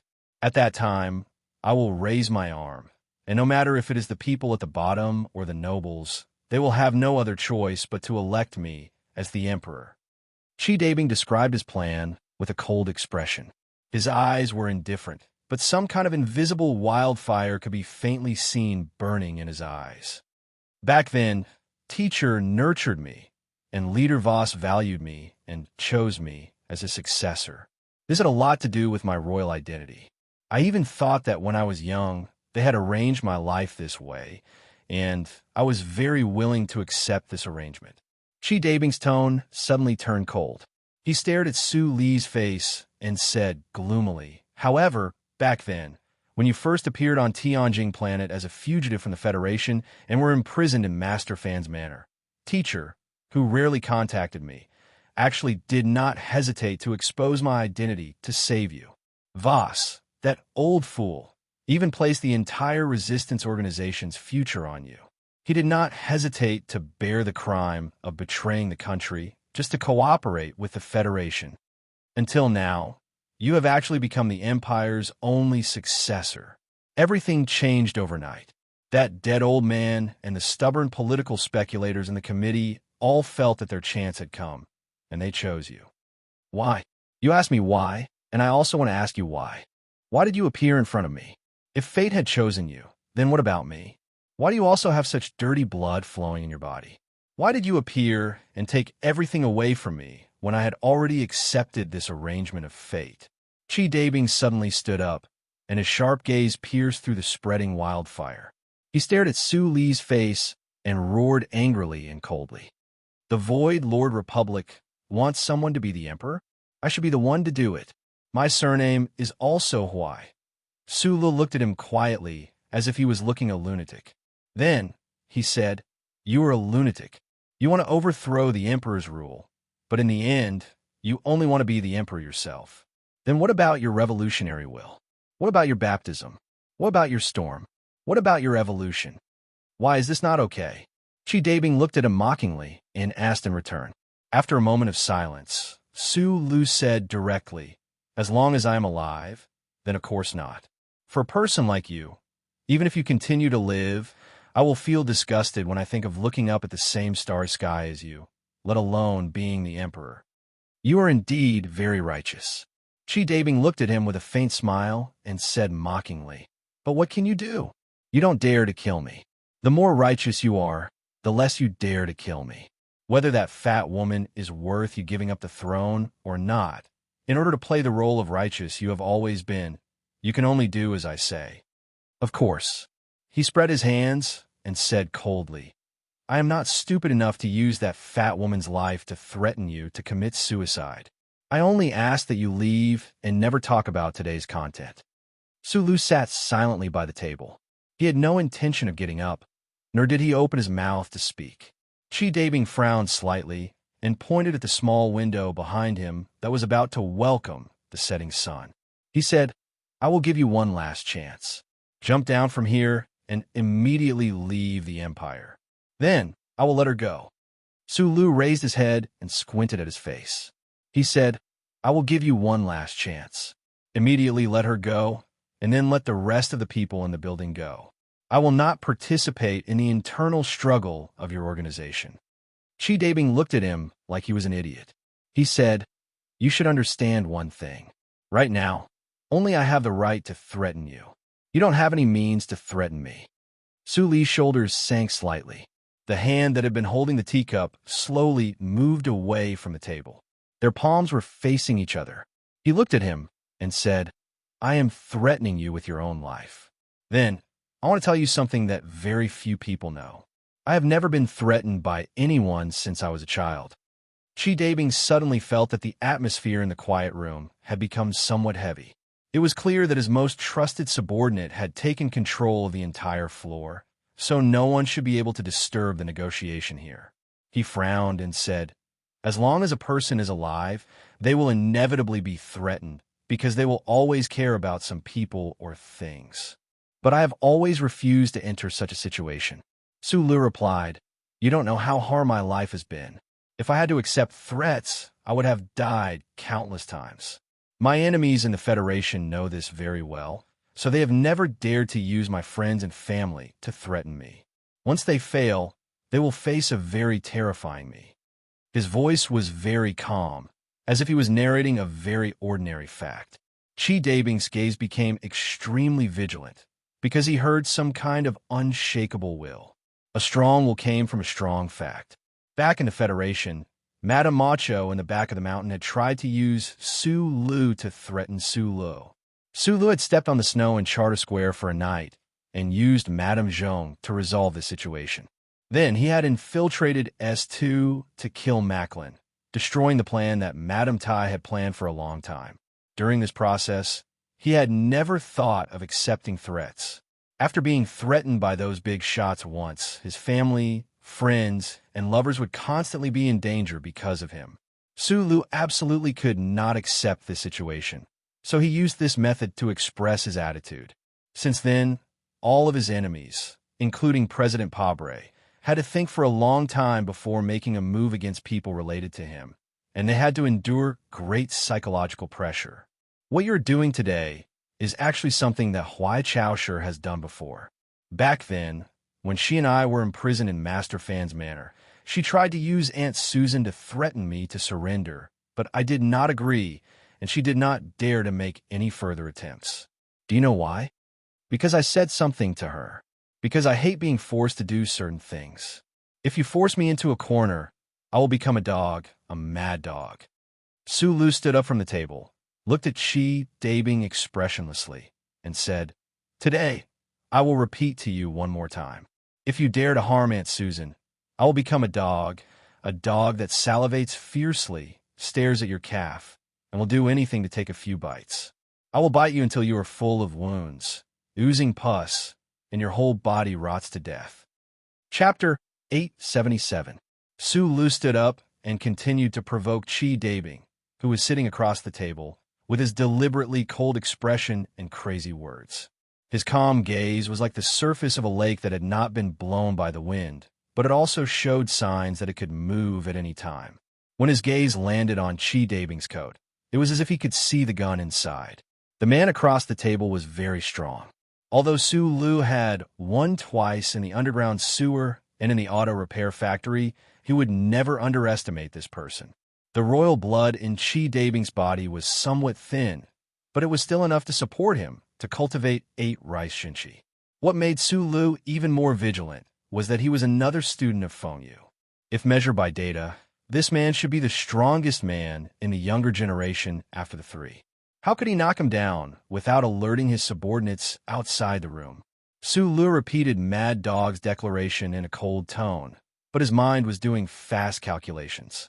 He knew that he had to be fast. After calming down his opponent's mind, he would succeed in one strike. He was like a stray dog wandering by the side of a mine. When he saw food, he would rush up with ferocious determination and bite down hard, never letting go. When he just spat out the word rot from his thin lips, his hands calmly pressed on the table, his shoulders slightly lowered, and his body relaxed. When there was no sign that he was going to make a move, he suddenly made his move. The 5 fingers of his right hand suddenly spread open like the torn pages of a fan. With a whoosh, he grabbed the teacup in front of him. Chi Dabing seemed to be stunned by his fierce words, but in fact, he had been calmly watching all the subtle movements of his body, especially the teacup in front of him. So the moment Su Lu made a move, he made the fastest reaction. He didn't call for his subordinates outside the room in vain. Instead, he used his right hand as fast as lightning to pull out a pistol and aim the black muzzle between Su Li's eyebrows. His index finger was on the trigger, and he didn't hesitate to press it down hard. He was very clear about Su Li's ability. He knew that once he made a move, it would be a matter of life and death. Therefore, his actions were very straightforward, without any hesitation. He didn't care about the consequences at all. He just wanted him to die. When the cold gun barrel was aimed at the space between Su Li's eyebrows and was about to shoot, Su Li's 5 fingers had just touched the edge of the teacup. His fingertips could only feel the coldness of the tea that penetrated the wall. It seemed that death was imminent. However, Su Lu never thought of using the teacup in front of him to buy time. His target was the teacup across the table, the one that also contained the cold tea that belonged to the dead Tang Zhizhong. An invisible force whizzed out from his fingertips and instantly broke through the distance between the table and accurately hit the small porcelain cup. Accompanied by a crisp sound, the teacup seemed to have received some kind of shock and jumped up in fear. It whistled through the air and viciously smashed into the black hole of the muzzle. Ha! With a dull and monotonous sound, the bullet shot out powerfully, but it was far away from the target. The tube-shaded green tree in the corner suddenly shattered. Chi Dabing's pupils shrank as he looked at the figure that swept across the table like a mad tiger and whizzed toward him. He made a calculation in his mind like lightning.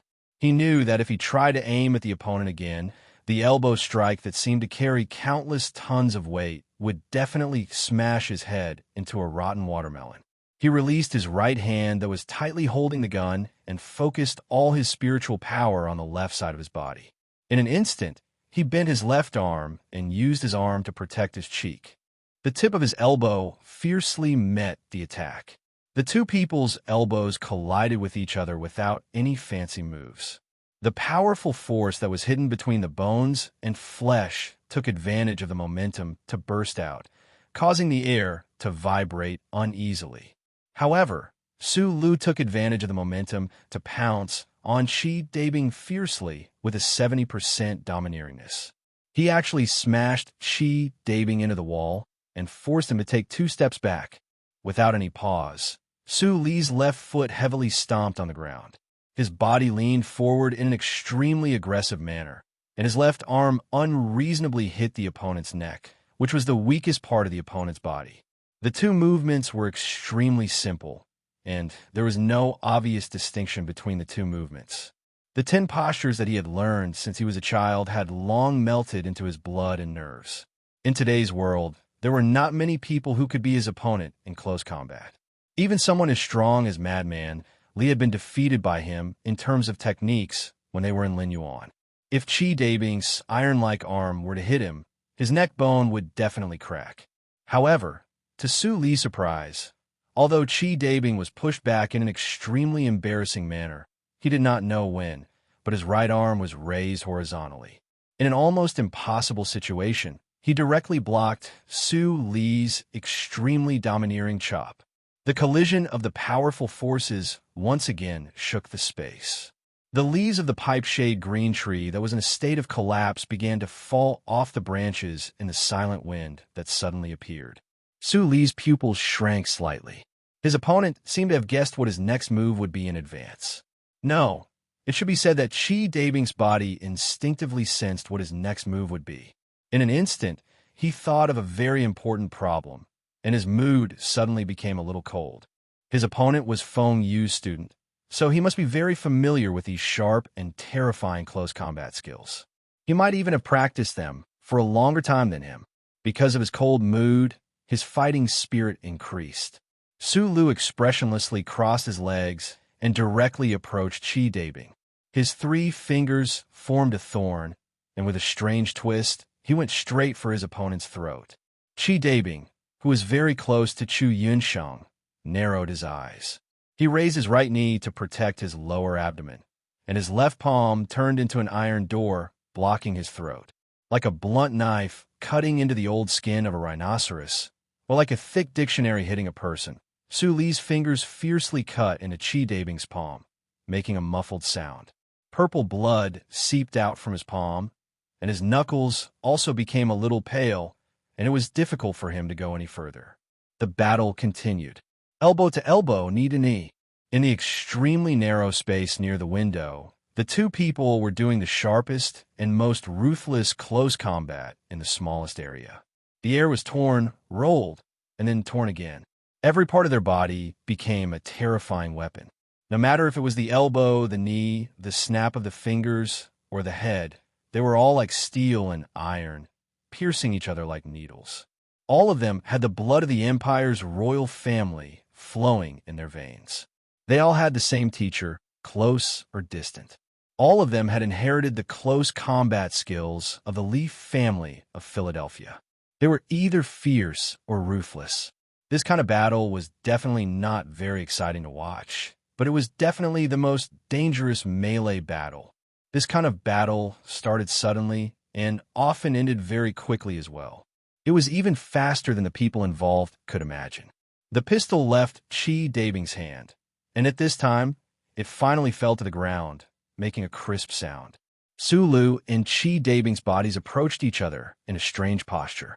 Their right legs were like steel, deeply embedded into each other's center of gravity. Then, the 2 twisted their knees at almost the same time. Their feet still didn't leave the ground, but their knees fiercely hit each other. The dull sound of collision suddenly sounded, and the pants on the 2 people's knees shattered at the same time. They didn't know how many times the 2 iron knees had hit each other in a flash. Chi Dabing's face was pale. He felt the sharp pain coming from that place, and knew that the knee's cartilage had been broken. His body leaned forward powerlessly. However, this accidental change that seemed like he had lost his balance and could only admit defeat gave him an opportunity to turn the situation around. He suddenly bent his right arm and used the height difference to avoid Su Li's left arm. He drew the straightest line in the air and used the tip of his elbow to fiercely smash Su Li's shoulder. Su Li's left shoulder seemed to have an extra mountain. He seemed to hear the surface of his shoulder blade crack. His waist and abdomen couldn't withstand such a huge force. His left leg suddenly went soft, and he squatted down. However, his eyes were still bright as he stared in front of him. Whoosh! Taking advantage of the squatting position, Su Lu pulled out the military knife hidden in his boot at lightning speed and fiercely stabbed it into the open and defenseless chest in front of him. With a poochie sound, the delicate and sharp military knife pierced through Chi Dabing's palm that had come to block him based on his battle instinct. It stabbed into his waist and directly cut through the muscle fibers in that area. It even pierced through the vertebrae behind his waist and directly broke his nerve bundle. Almost without any pause or hesitation, Su Lu pulled out the military knife as fast as he could and once again stabbed it diagonally into Chi Dabing's body. The military knife accurately pierced through the gap between the ribs and the soft lobes of the lungs. The sharp tip of the knife reached the edge of the heart. At this time, the intense pain from the nerve bundle was transmitted to Chi Dabing's brain. His face was extremely distorted. He instinctively wanted to scream, but it was blocked by a thick and strong palm. "Don't scream." Su Lu half squatted on the ground and looked at Chi Dabing, who was leaning against the wall and slowly sliding down.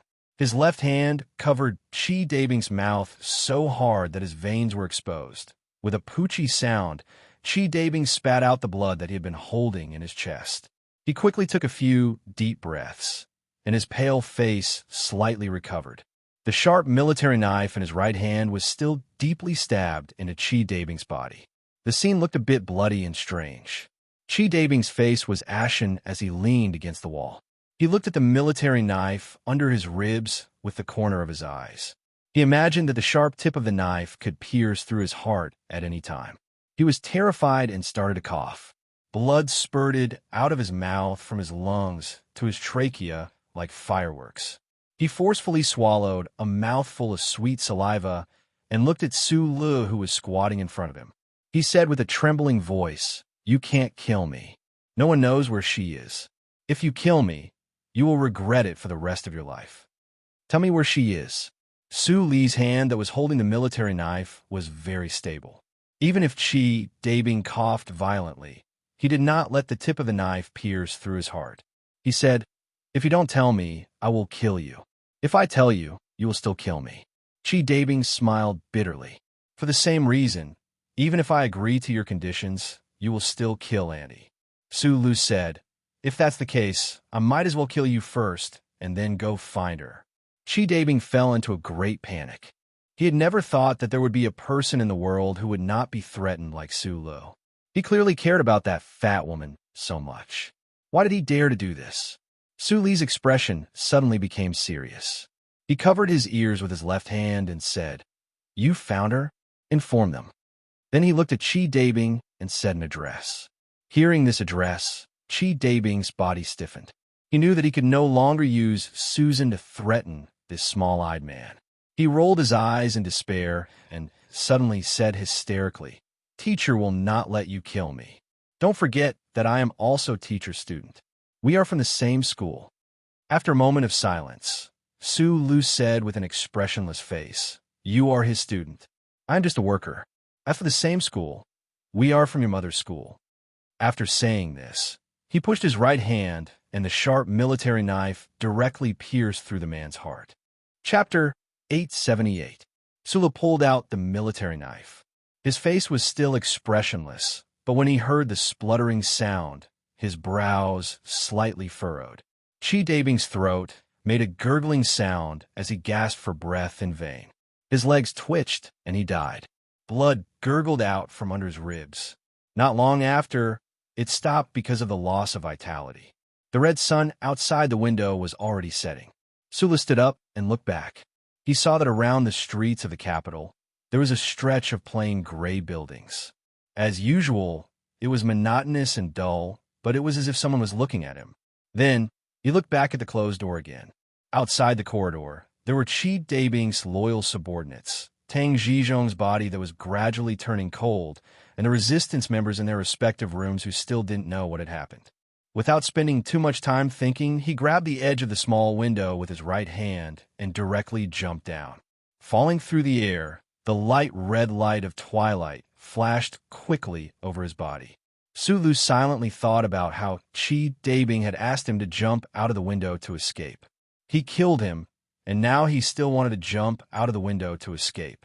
The difference between the two was probably that the former was forced to leave, but now it was his own decision. Whether there was any annoying resistance or pressure had always been an important basis for him to decide the direction he wanted to go. His feet landed on the ground with a muffled thud. Sulu silently climbed over the wall. Before he turned the corner, he subconsciously looked back at the auto repair factory building. He could vaguely see many figures shuttling between the buildings in panic. If he left quietly like this, the resistance would probably think that he killed Tang Zhizhong and Qi Dabing. Moreover, there would definitely be an intense power struggle within the organization. However, this was ultimately something he didn't have the ability and qualifications to deal with. Imperial Second Royal Hospital, Back Mountain Intensive Care Unit. Sulu hurriedly arrived by helicopter. He pushed open the blue door and quickly walked to the side of the bed. He reached out and held the hand of the woman on the bed. His mood finally calmed down. In the instant before he killed Qi Dabing, Philip searched the database of the Imperial Intelligence Agency and used 3 near-Earth military satellites to conduct a high-density scan of suspicious locations around the capital. He finally succeeded in finding the place where Aunt Susan was imprisoned, a remote ranch in the suburbs. Sulu had Philip notify the Imperial Intelligence Agency. The agency's special operations forces were already on standby. Now that they had the specific location and the enemy's layout, they parachuted into the ranch like tigers and wolves. It didn't take much time to rescue the ant, and no one died in the entire operation. It was just that Aunt Susan had caught a cold the night before and was greatly frightened today. Her body was very weak. After she was rescued, she was directly sent to this luxurious royal hospital, and she was injected with sedatives. And at this time, she was in A, and she was slowly receiving a high-energy nutrient fluid. Sula looked at the ant's white hair that was messy on the pillow and reached out to gently tidy it for her. He noticed that the ant's brows were still tightly furrowed in her sleep. Her dry lips trembled from time to time, and she used some kind of dialect to lightly mutter words that were difficult to understand. He couldn't help but frown. At this time, the door of the ward was pushed open. A middle-aged man in a black official's uniform walked in with a cold expression. He had a luxurious staff under his arm. Behind him followed 6 or 7 stern-looking subordinates. The officials in charge of the ward security all bowed to the side and didn't dare to stop them. It seemed that he was a big shot. Sulu slowly stood up. Looking at the man who was getting closer and closer, he suddenly said, "I have a patient here. Whatever you want to say, go out first." Obviously, this big shot who called himself Commandery Prince Jinzhong didn't have the leisure and time to sympathize with the patient.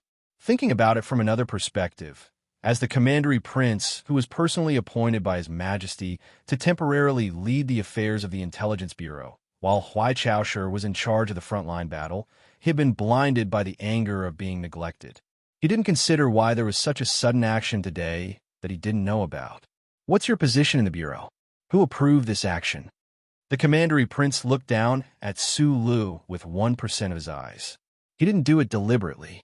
He naturally looked at Su Li's face and scolded in a deep voice. "I will naturally punish you after the matter. What I want to know now is, where is the base of the rebel organization? Why were you able to escape from there alone?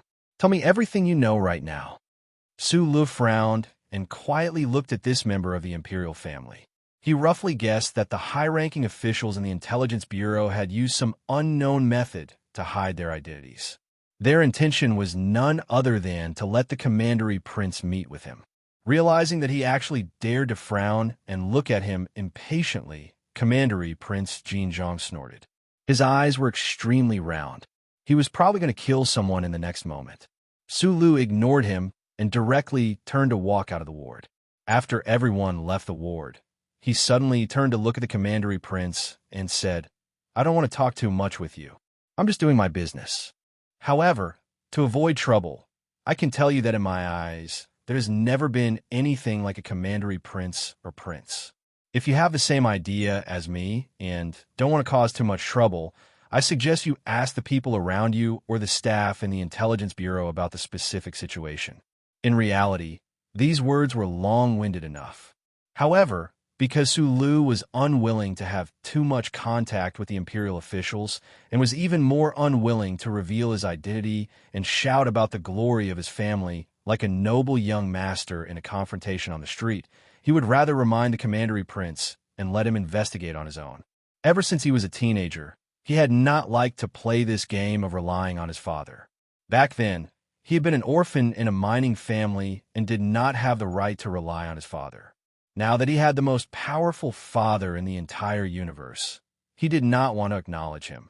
Commandery Prince Jinzhong narrowed his eyes slightly. The expression on his face changed continuously because of this person's calmness.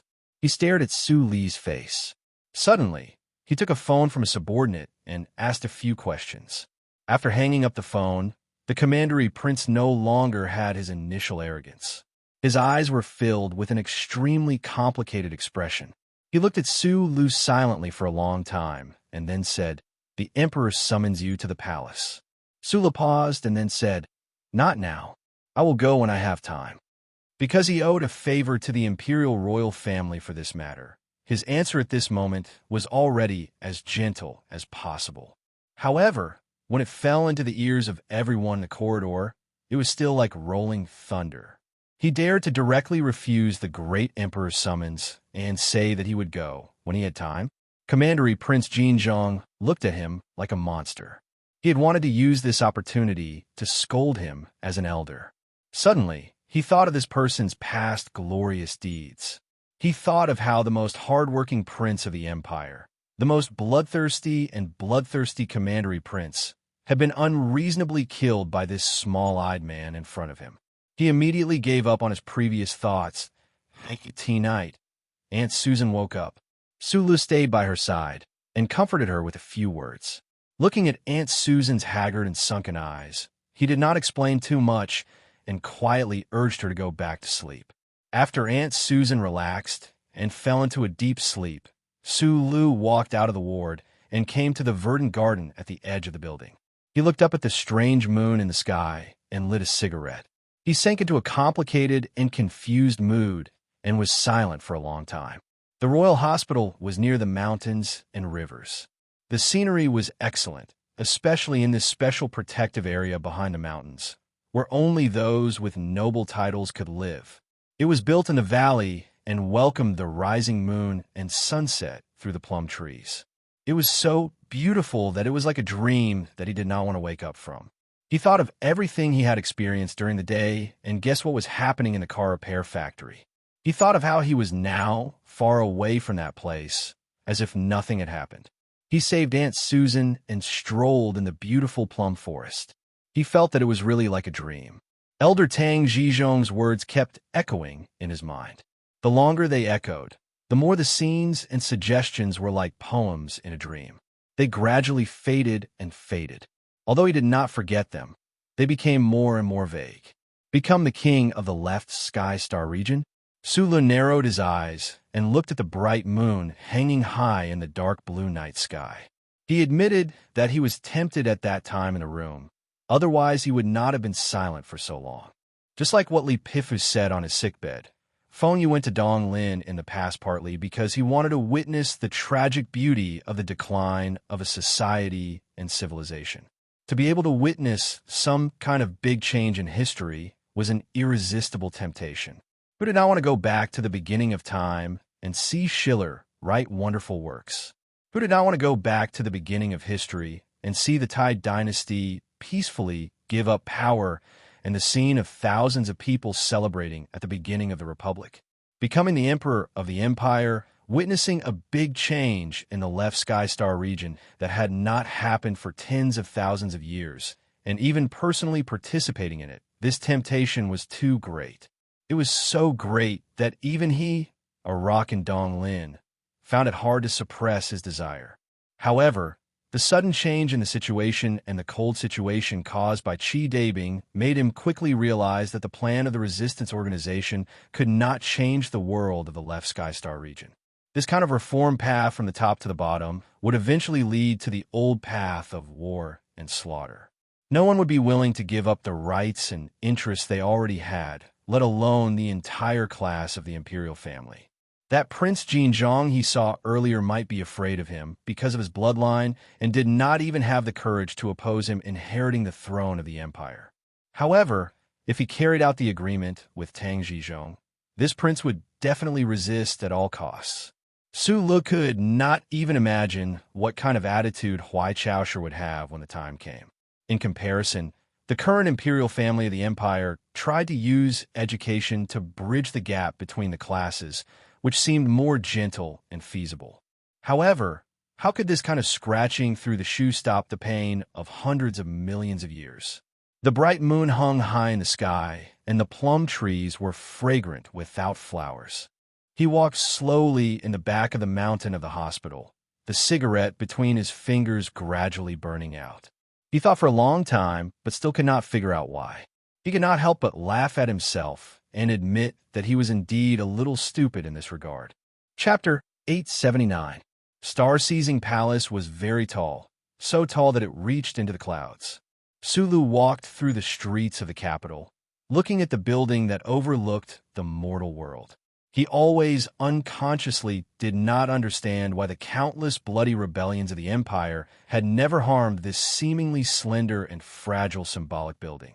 Why had the successive emperors who lived at the very top been accompanied by the stars at night?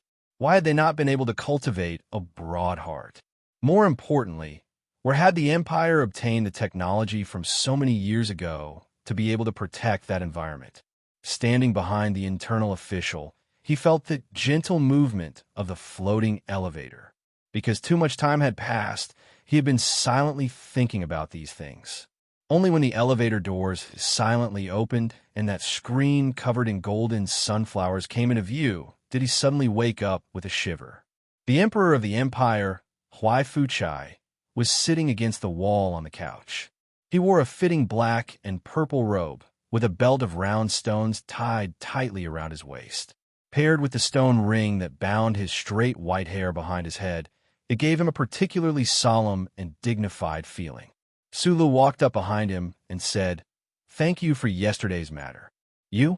Huai Fuchai slowly turned around and looked at him coldly. "This is the education you received in the Federation?" "In my impression, the Federation has always believed that the people of the Empire are barbaric orcs. So why is it that you, who they taught, do not know how to speak respectfully to your own father?" Sulu maintained his silence. He did not explain anything, nor did he want to refute anything. "What did you say when you met with those trash yesterday?" Huai Fuchai looked at him with slight mockery. "They really want you to be emperor? And then after I die, they will throw the empire into chaos?" Su Li's gaze lowered slightly. In a low voice, he said, "The current empire is already in chaos enough." Huai Fuchai's sharp brows furrowed slightly. He looked at him coldly and suddenly said, "Since you do not bend your ways for power, since you loathe the smell of the imperial palace, why did you meet with those trash? Or is it that a trash like you is also moved and wants to take over everything in my hands?" The first two sentences were from that day outside the palace walls, the contents of their conversation in a wild graveyard. Sulu slowly raised his head and calmly looked into his eyes, saying, "I have never thought of myself as trash. Cowardly and cowardly.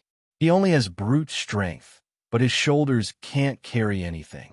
He can see the entire universe, but he has to deal with those rat-like trash. He looks at his father's back like a thief.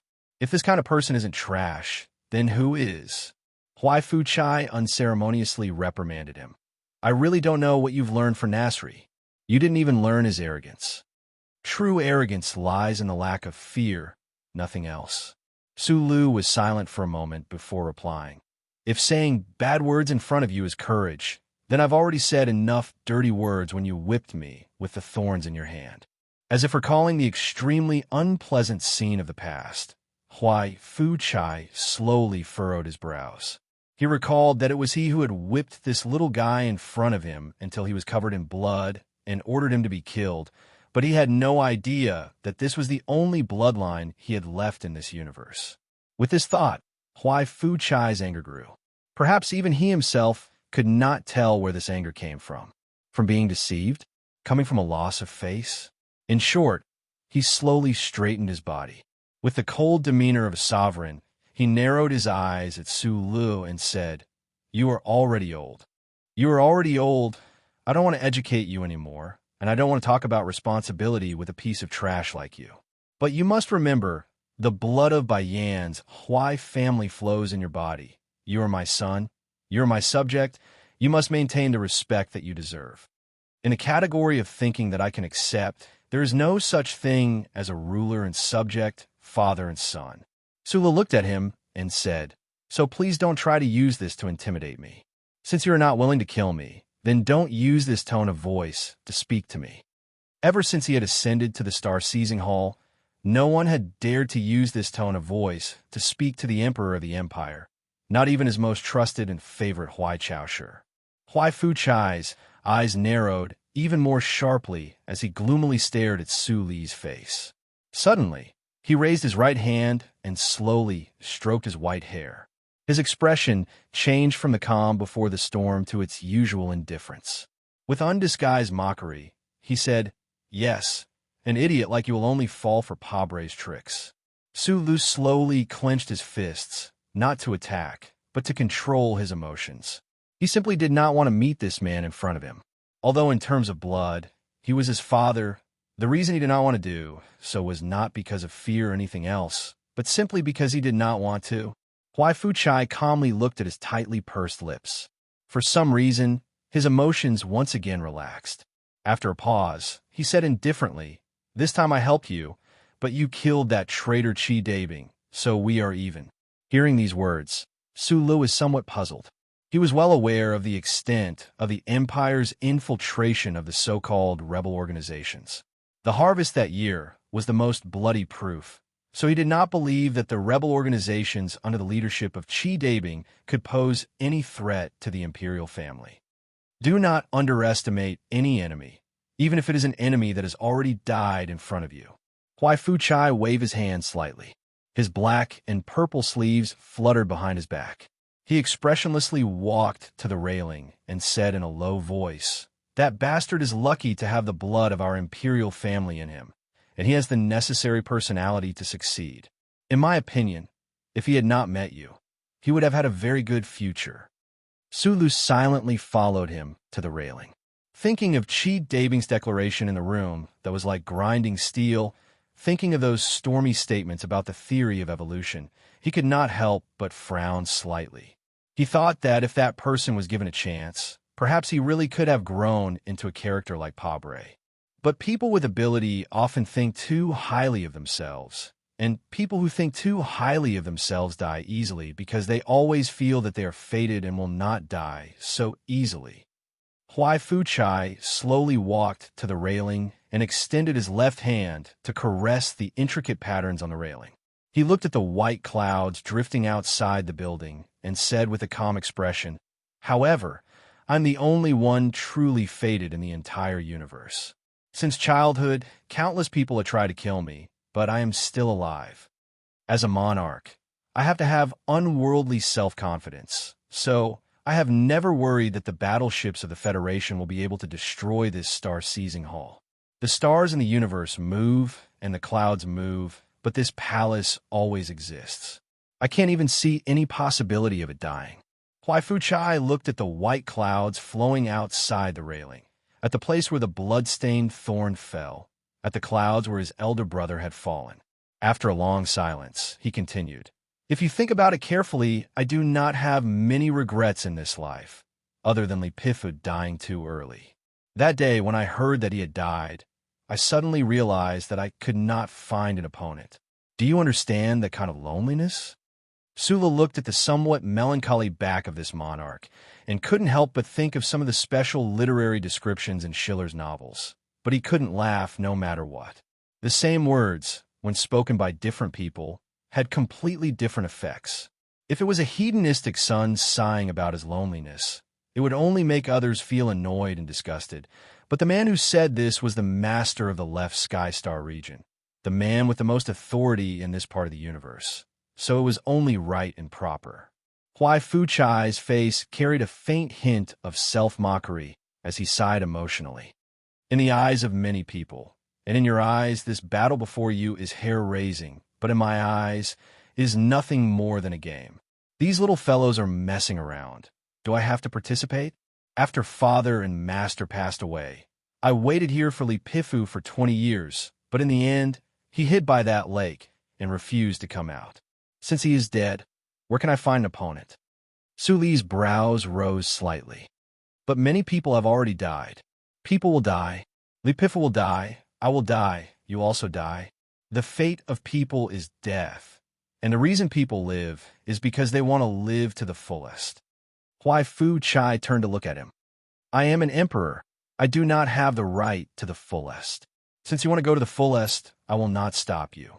But you must remember, no matter where you go, no matter what you do, my blood flows in your body. Your glory and fall will be draped in the name of the Huai family. Even if you're going to die, you must find a way to die that will not disgrace me. On the way out of the royal palace, Su Lu silently thought about the seemingly meaningless conversation in Jiaxing Hall. He didn't feel much emotion or sympathy for the monarch who had guarded the royal palace alone for decades. He only thought about how this monarch clearly had a vision, willpower, and determination that ordinary people could not reach. He might even have great power that was no less than Li Pifu's, but because of that obsession that crossed his heart and made him unable to be happy, he waited his entire life only to see Li Pifu die of old age. Just how much meaning did such a life have? And what was the meaning of his own life? Muin was waiting for him outside the palace gates. He looked with some surprise at this underworld boss who was still wearing black fur. He narrowed his eyes and asked, I heard that you are now a special official of the Bureau of Intelligence. My rank is very low, although I have the protection of Her Highness. You also know that the various departments are filled with nobles and even members of the royal family. It is not easy for a commoner like me to rise up the ranks. As if he didn't see the emotions in Su Li's eyes, Muin smiled and walked side by side with him under the shade of a tree. He said, Looks like you don't plan to stay in the royal palace? Yes, I'm not used to many of the details of life here. Su Lu turned his head and glanced at the official who was still respectfully kneeling on the ground outside the palace gates. He said, for example, this kind of scene. He and Mu and had a friendship forged through a hail of bullets. Although they had gone through life and death together on the valley road to the south of Tianjin and had worked together to bury the bodies of many soldiers from the resistance organization, given his temperament, he was still unable to let go of Muin's betrayal. However, he had now become someone who had no right to speak of his position. Naturally, he had no right to criticize others. Or rather, it could be said that he had lost some sort of confidence. Muin keenly sensed his true emotions and said with a slight self-deprecating smile, I am not the emperor's son. Saying such words in the empire was, without a doubt, a heinous crime. The person who said it could wash their neck clean and summon all the women and children in their family to wash their necks together. However, Muin said it so indifferently. Su Lu also understood. He paused in his steps, shook his head, and patted his shoulder with a smile. Chapter 880. This had nothing to do with the theory of bloodlines, but it was related to the innate inequality of human society. Su Lu recalled what Huai Chaoshu said back then and couldn't help but laugh at himself.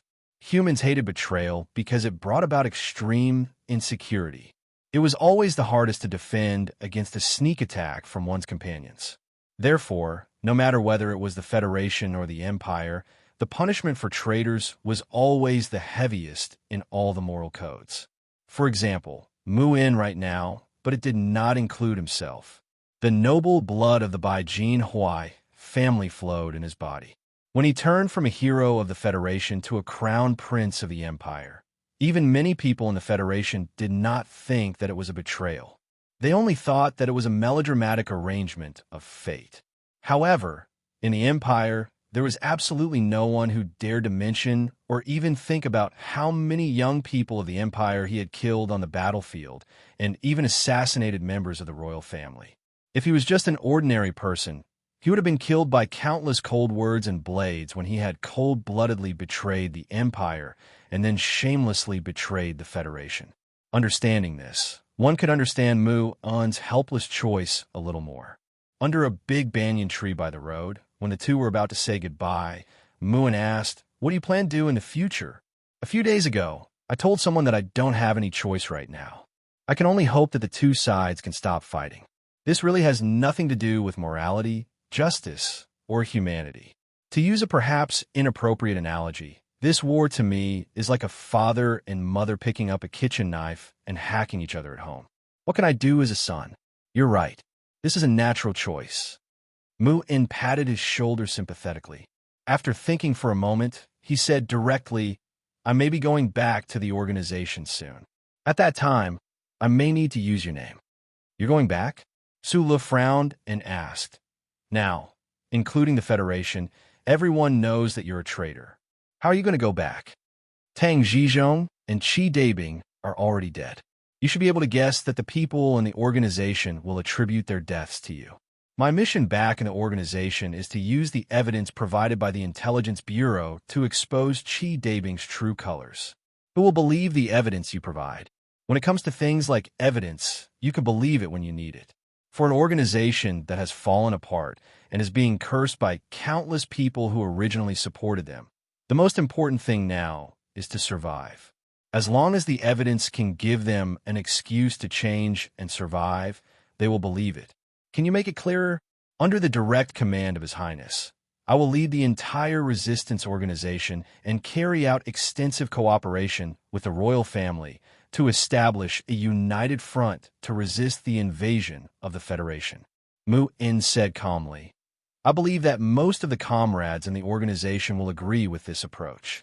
Su-Lu shook his head and said, "There are two people that the resistance group hates the most. One is the dead Keaton, and the other is Huai Chaoshi, who leads the intelligence agency. They will never agree to cooperate with her." "I'm not talking about the princess." Mu-Un smiled and said, "I'm talking about you, the crown prince." Holding the fruit knife with steady fingers, he cut the thin skin. Since he could repair the delicate structure with his naked eyes and hands, it was very easy for him to cut the apple.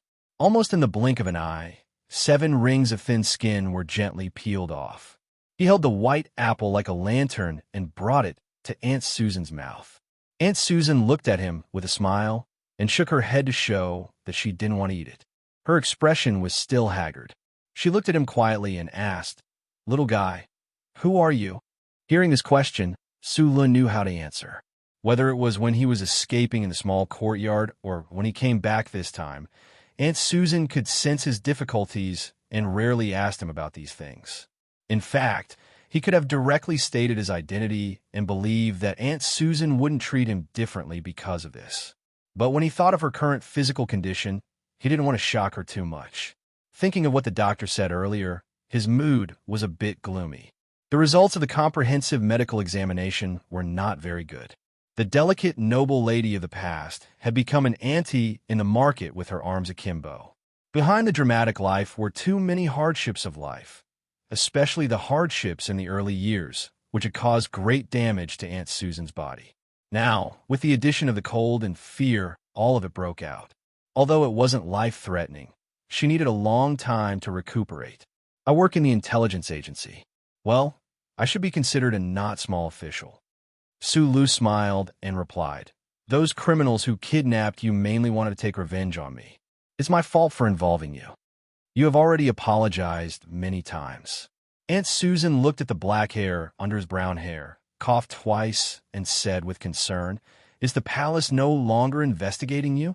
You have to continue to dye your hair. Otherwise, it will be terrible if people see it." "I'm not a fugitive. What are you afraid of?" Su-Lu rubbed his hair and explained, "Dye my hair is mainly for convenience." Aunt Susan sighed and said, "Little guy is always lying. This is the second royal hospital.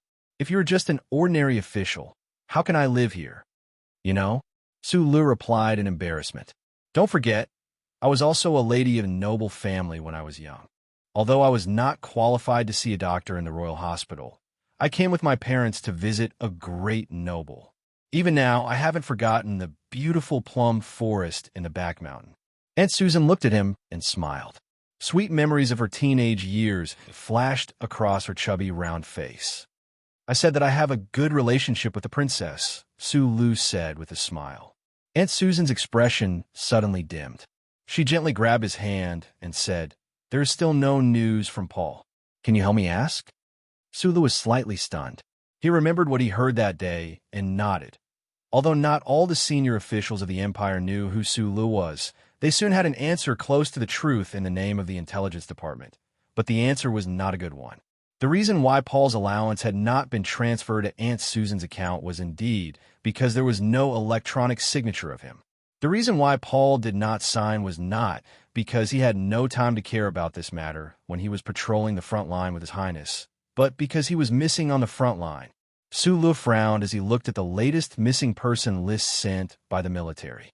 Looking at the eye-catching name at the bottom of the page, the smiling face of the Empire youth in the small courtyard that year appeared in his mind.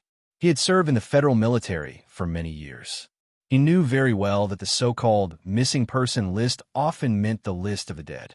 However, because the bodies of the soldiers were not found, or under the heavy firepower of the enemy, they were directly turned into fragments nestled together with the mountains and rivers. For the sake of Annie Susan's health, he was not going to tell her the news. However, Annie Susan's observation skills, which she had developed over the years in the slums, played a role at this time. She looked at the worry in Sue Lee's eyes and spent the middle of the night forcing the truth out of him. When Aunt Susan was a young girl, her family was destroyed. When she was a little older, her brother joined the West Woods Expeditionary Army. He wanted to earn military merits to restore the glory of his family. But unexpectedly, her brother never came back. It was not until decades later that she got the bad news that he was buried in a foreign land and a broken diary. After getting married, she could have lived a simple life, but her husband who loved her was taken away by illness. Her life always fell into despair when she saw the most hope.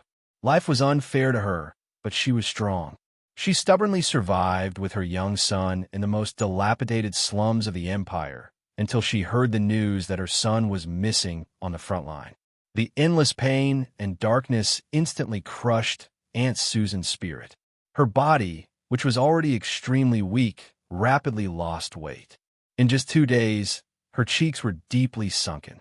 She could only lie on the bed helplessly and sadly, staring blankly at the sky outside the window that was filled with the scent of plum trees. Sulu silently accompanied her, watching Aunt Susan move step by step toward death. He gently held her face, feeling the touch that was much thinner than before, and said with a smile, "It's good to lose weight. When Paul comes back and sees a more beautiful mother, he will be very happy." Aunt Susan moved her lips with great difficulty, looked at him with a smile, and said in a hoarse voice, "These days it's been hard on you. You don't have to make me happy again." "I'm not making you happy." Sulu stood by the bed, looked at her face, and said calmly, "You have to live because I will go to the front line to find him. I promise you, as long as he is still alive, whether he is captured by the federal forces, abandoned in the valley, or lost in hell, I will bring him back alive and bring him to you." The words were very calm, but there was a kind of firmness that made people have no choice but to believe it. It was like a stone silently smashed into an annoying wet mud. There was no earth-shattering sound, but it smashed a deep hole that was difficult to erase. Some kind of brilliance slowly appeared in Aunt Susan's eyes, the brilliance of life. She gently held Sue Lee's finger with a trembling hand and said, "I promise you I will not die, but you have to promise me one thing." "I will bring him back, don't worry," Sue Lu replied. "No, I want you, promise me, you can't have anything happen to you." In the early morning, in the suburbs of Jingdo where the morning light had just woken up, Sue Lu, carrying a backpack, walked silently in the fields with Zhong Huoyan, who he had picked up from the great Master Fan Manor. "Brother, are we really going to Mohua Planet?" "Yes. I remember that day in front of Annie's grave, You said that you wouldn't go to that place until you could solve a certain problem. Yes, I miss the Federation very much, but I can't go back. I can't even see those people from the Federation because I still can't find a way to solve that problem. Have you found it now? Maybe soon, but still not. Yes, but I found a reason to go to Immerse planet. What reason? I like Paul. He is kind and cheerful. Of course, he also has a belly full of untimely hot-bloodedness. He is a very good young man of the Empire, just like those very good young men of the Federation. I like Aunt Susan. She's a good person. Good people should live a long life, just like those kind-hearted Annies of the Federation. There is no reason for such a person to die because of war. Chapter 881. In front of a beautiful mangrove forest, Zhong Huiyin stopped, looked up at him, and asked hesitantly, "But so many people have died because of the war in the past, but you have been hiding far away. Don't you think this is unfair?" Sulu stretched out his hand and rubbed her hair. He said softly, "Everyone has their own considerations. I just said that I am looking for reasons. Reasons are often excuses to convince myself.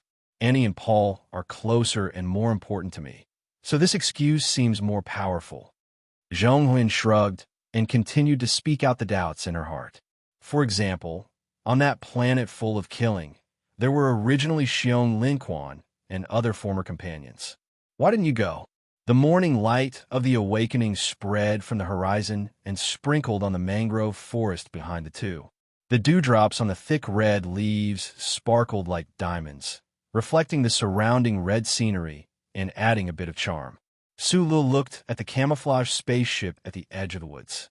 Suddenly, his expression froze. After a moment of silence, he patted the girl on the shoulder and said, "You go up first." Zhong Huiyin frowned slightly and glanced at the mangrove forest subconsciously. She roughly guessed what the situation was, but she trusted Sulu unconditionally. She would never be a burden like those noble ladies who only knew how to scream and tremble, so she didn't say much and walked over calmly. Watching the spaceship remove its camouflage and slowly close the heavy hatch door, Sulu loosened his finger that was holding the trigger and slowly took his hand out of his pocket. He turned and calmly looked at the depths of the mangrove forest, the place in the dark and beautiful scenery. It had been nearly 3 years since he left the Federation. He had been traveling in the Empire for a long time. That person had never appeared, but he knew that the other party would appear at certain times. He had killed Qi Dabing, and the story of that person's deep roots in the Empire had come to an end. Presumably, he would come out to express regret or anger. Because of this mental preparation, Su Li's mood was very calm at this time. He was not nervous. Of course, he kept the necessary vigilance.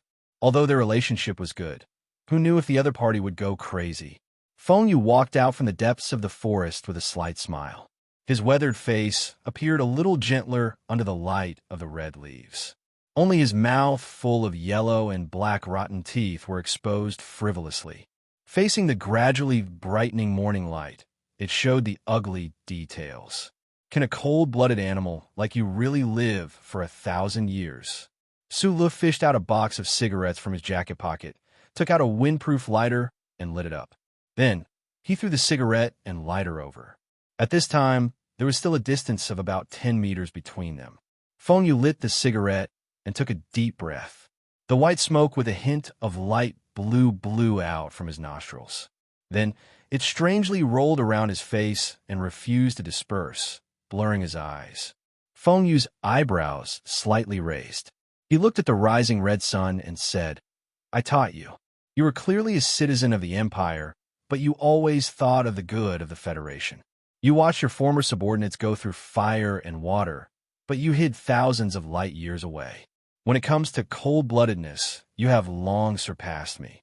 As for hypocrisy, you are somewhat similar to that old man who already died." Sula knew that the old man he was talking about was the military god Li Pifu. He shrugged indifferently and said, "Uncle, I've read a lot of books in the past few years. Even if I can't fully understand some of them, I still memorize them in a clumsy way. However, there's a passage that I didn't read recently. When I was young, you had me go to the library of Heshi State University to read, and I copied it down." Without waiting for Feng Yu to ask or mock, Su Lu continued. The backwardness of a society is first and foremost the backwardness of the elites, and the most obvious sign of the backwardness of the elites is that they often criticize the backwardness of the people. Although you, who played the role of George Carlin, never said this, you have always done this, whether it was in front of the Federation or the Empire.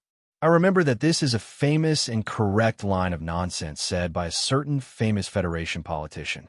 Feng Yu smiled and said, I'm just curious as to why, when we rarely meet, you've become one of those boring middle-aged men, habitually making this kind of judgment. Because although we rarely meet, I've always been thinking about what I should say if I did meet you. Or rather, I've always been thinking about what kind of person you are, wandering the universe in countless incarnations. The Emperor of the Empire has his goals, although that goal no longer exists. The great teacher has his own goals, although they are somewhat literary and somewhat sour. The military god also has his own goals, although they are somewhat unyielding. Even the aunties who sell children's clothes in the market have their own goals, although they are specific and subtle. But what about you? What exactly is your goal? After a moment of silence, Su Lu slowly spread out his hands, feeling the slightly cold morning breeze. He did not hide the part of his heart that had cooled down. Looking at Feng Yu, who was not far away, he sighed and said, I've thought about it and realized that your goal is only playing. You have the ability to resist the charter. You see yourself as a god above all. You just find these things interesting, that's all. The corner of Feng Yu's lips curled up slightly. Looking at him, he said mockingly, Does this count as a concrete manifestation of a child's patricide complex in psychology? Your disappointment in me is only because you need to use a certain method to prove that you have already surpassed me, that you can easily defeat me. Only in this way can you complete this process. No, I don't want to defeat you or surpass you. I'm not chi-dabing. I've never believed in the theory of evolution. I just want to tell you one thing. Su Lu looked at him and said calmly, Tang Zhizhong and the others want me to become the emperor. I know that this matter definitely has something to do with you. You want to see whether chi-dabing or I can make your idea come true. In order to know this, you can even coldly watch us kill each other in the room. I don't like this. Also, don't expect to play me like you played the people of the Federation or like you played chi-dabing. The morning light shone on Feng Yu's face. After a moment of silence, he said with a smile, I know very well that he is no match for you. However, I only have 2 students in my life. You really shouldn't kill him. I'll repeat myself. I'm just an employee. Looking at the smile on his face, Su Lu raised his eyebrows slightly and said, He wants to kill me. Why shouldn't I kill him? I can't be bothered to care about that guy's existence. What meaning does it have to you? Over the years, many people have told me that there is no reason in the universe. Since you old guys have forced me into a corner, my fist is reason. Feng Yu bent his finger slightly and flicked the cigarette far into the red sun. He said calmly, Since we're about to leave, let's get to the point. Don't bother me in the future. Su Lu said, If you're tired of playing and don't want to go through all this trouble anymore and want to go back to the Donglan Sanatorium to find a girl, I'm willing to go with you. I'm very good at paying for prostitutes. However, if you still want to play with me, please forgive me for not being a toy. When the time comes, I don't know what I'll do. At this point in the conversation, Feng Yu slowly furrowed his brows for the first time. Under the reflection of the morning light, one could clearly see that there were traces of silver in his brows. As he furrowed his brows, his seemingly unchanging middle-aged face finally gave off a sense of age. Little guy, are you threatening me? Perhaps you're doing this for my own good, but the problem is that I don't even know if you're doing this for my own good. You're hard to trust, probably because we're 2 different kinds of people. Su Lu threw the cigarette, but to the ground and slowly extinguished it. He then raised his head and looked into Feng Yu's eyes. He continued, 3 years ago in the Federation, your biggest question was how I got in touch with the charter computer. In fact, the reason is very simple. It's because of the biggest difference between us. I'm used to trusting people. Even if I've been hurt before, this attitude has never changed. I can even trust the spot of light in the black dream, the active contact signal sent by the charter computer. But you're different. You're used to being suspicious and wary of humans, let alone the glory of the charter, which you hate and are wary of the most. Although the specific situation back then was different, it was essentially because of this reason that I established active contact with a charter computer, but you lost the most important opportunity. Sula looked at Feng Yu, who seemed to be deep in thought, and said, "We can't anymore. That old thing underground in the Federation Bureau of Proclamation building has become much smarter than before. We can no longer enjoy this kind of benefit." He changed the topic and continued, "For the past 3 years, I've been wandering among the stars, imagining the years you spent back then. I realized that the difference between us is really quite big. We're both wandering, but I have companions. I have little Watermelon to accompany me. If I want, I can even find 4 or 5 girls to accompany me." He smiled slightly, thinking about Philip. Feng Yu frowned slightly. Although he was already an old man, he was still a man after all. He could allow Su Lu to spout nonsense in other aspects, but in this aspect, he refused to admit defeat even if he was beaten to death. He said contemptuously, "If I want, I can find 4 or 5,000 women to accompany me. You don't dare, not you don't want." Su Lu spread his arms and said, "I'm different. I dare, but I don't want." Feng Yu gently stroked his stubbled cheek, looked at him, and said, "Are you done? If you're done, I'll leave first. Otherwise, I won't be able to catch the bus to Las Vegas." Sulu was silent for a moment. He looked at him and said seriously, "Uncle, although you still look young and handsome, and your butt is still so perky, you're actually very old." There was a long pause. "You're about to die. Can you stop fooling around?" Feng Yu was slightly stunned. He smiled and said, "Did you forget what I told you in the mine? Of course I won't die. I'll never die." After saying this, the teacher and student, the boss and the employee, who had a strange relationship, went their separate ways in silence. Su Lu stood on the slightly wet mud, looking at the back of the figure that disappeared into the depths of the mangrove forest. He was silent for a long time, thinking about something. Then, he heard the sound of a farewell wind chime. He knew that it was the string of 6-star knives hanging behind the uncles, but that was beating rhythmically. After this farewell, he didn't know when they would meet again. Chapter 882. In the late autumn of the 75th year of the constitutional calendar, a cold wind began to blow in the capital. Although the first snow had not yet arrived, the low temperature outside had begun to paint the glass windows of the building with frost. A very slight electric current starting sound was heard, and the automatic heating equipment below began to operate. It only took a few seconds for the glass window, like a woman with a face mask, to become clear.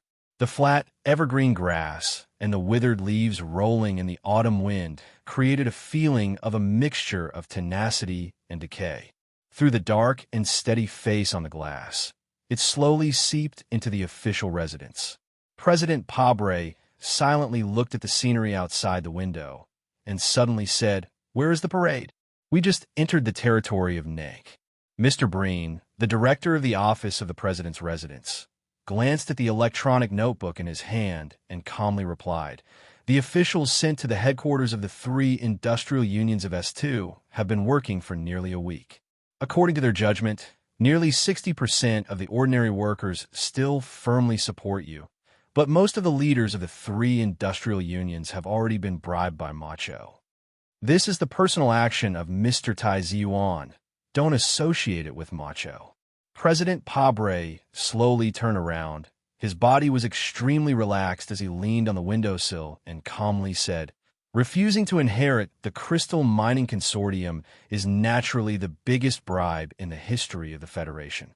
But what will that lady think?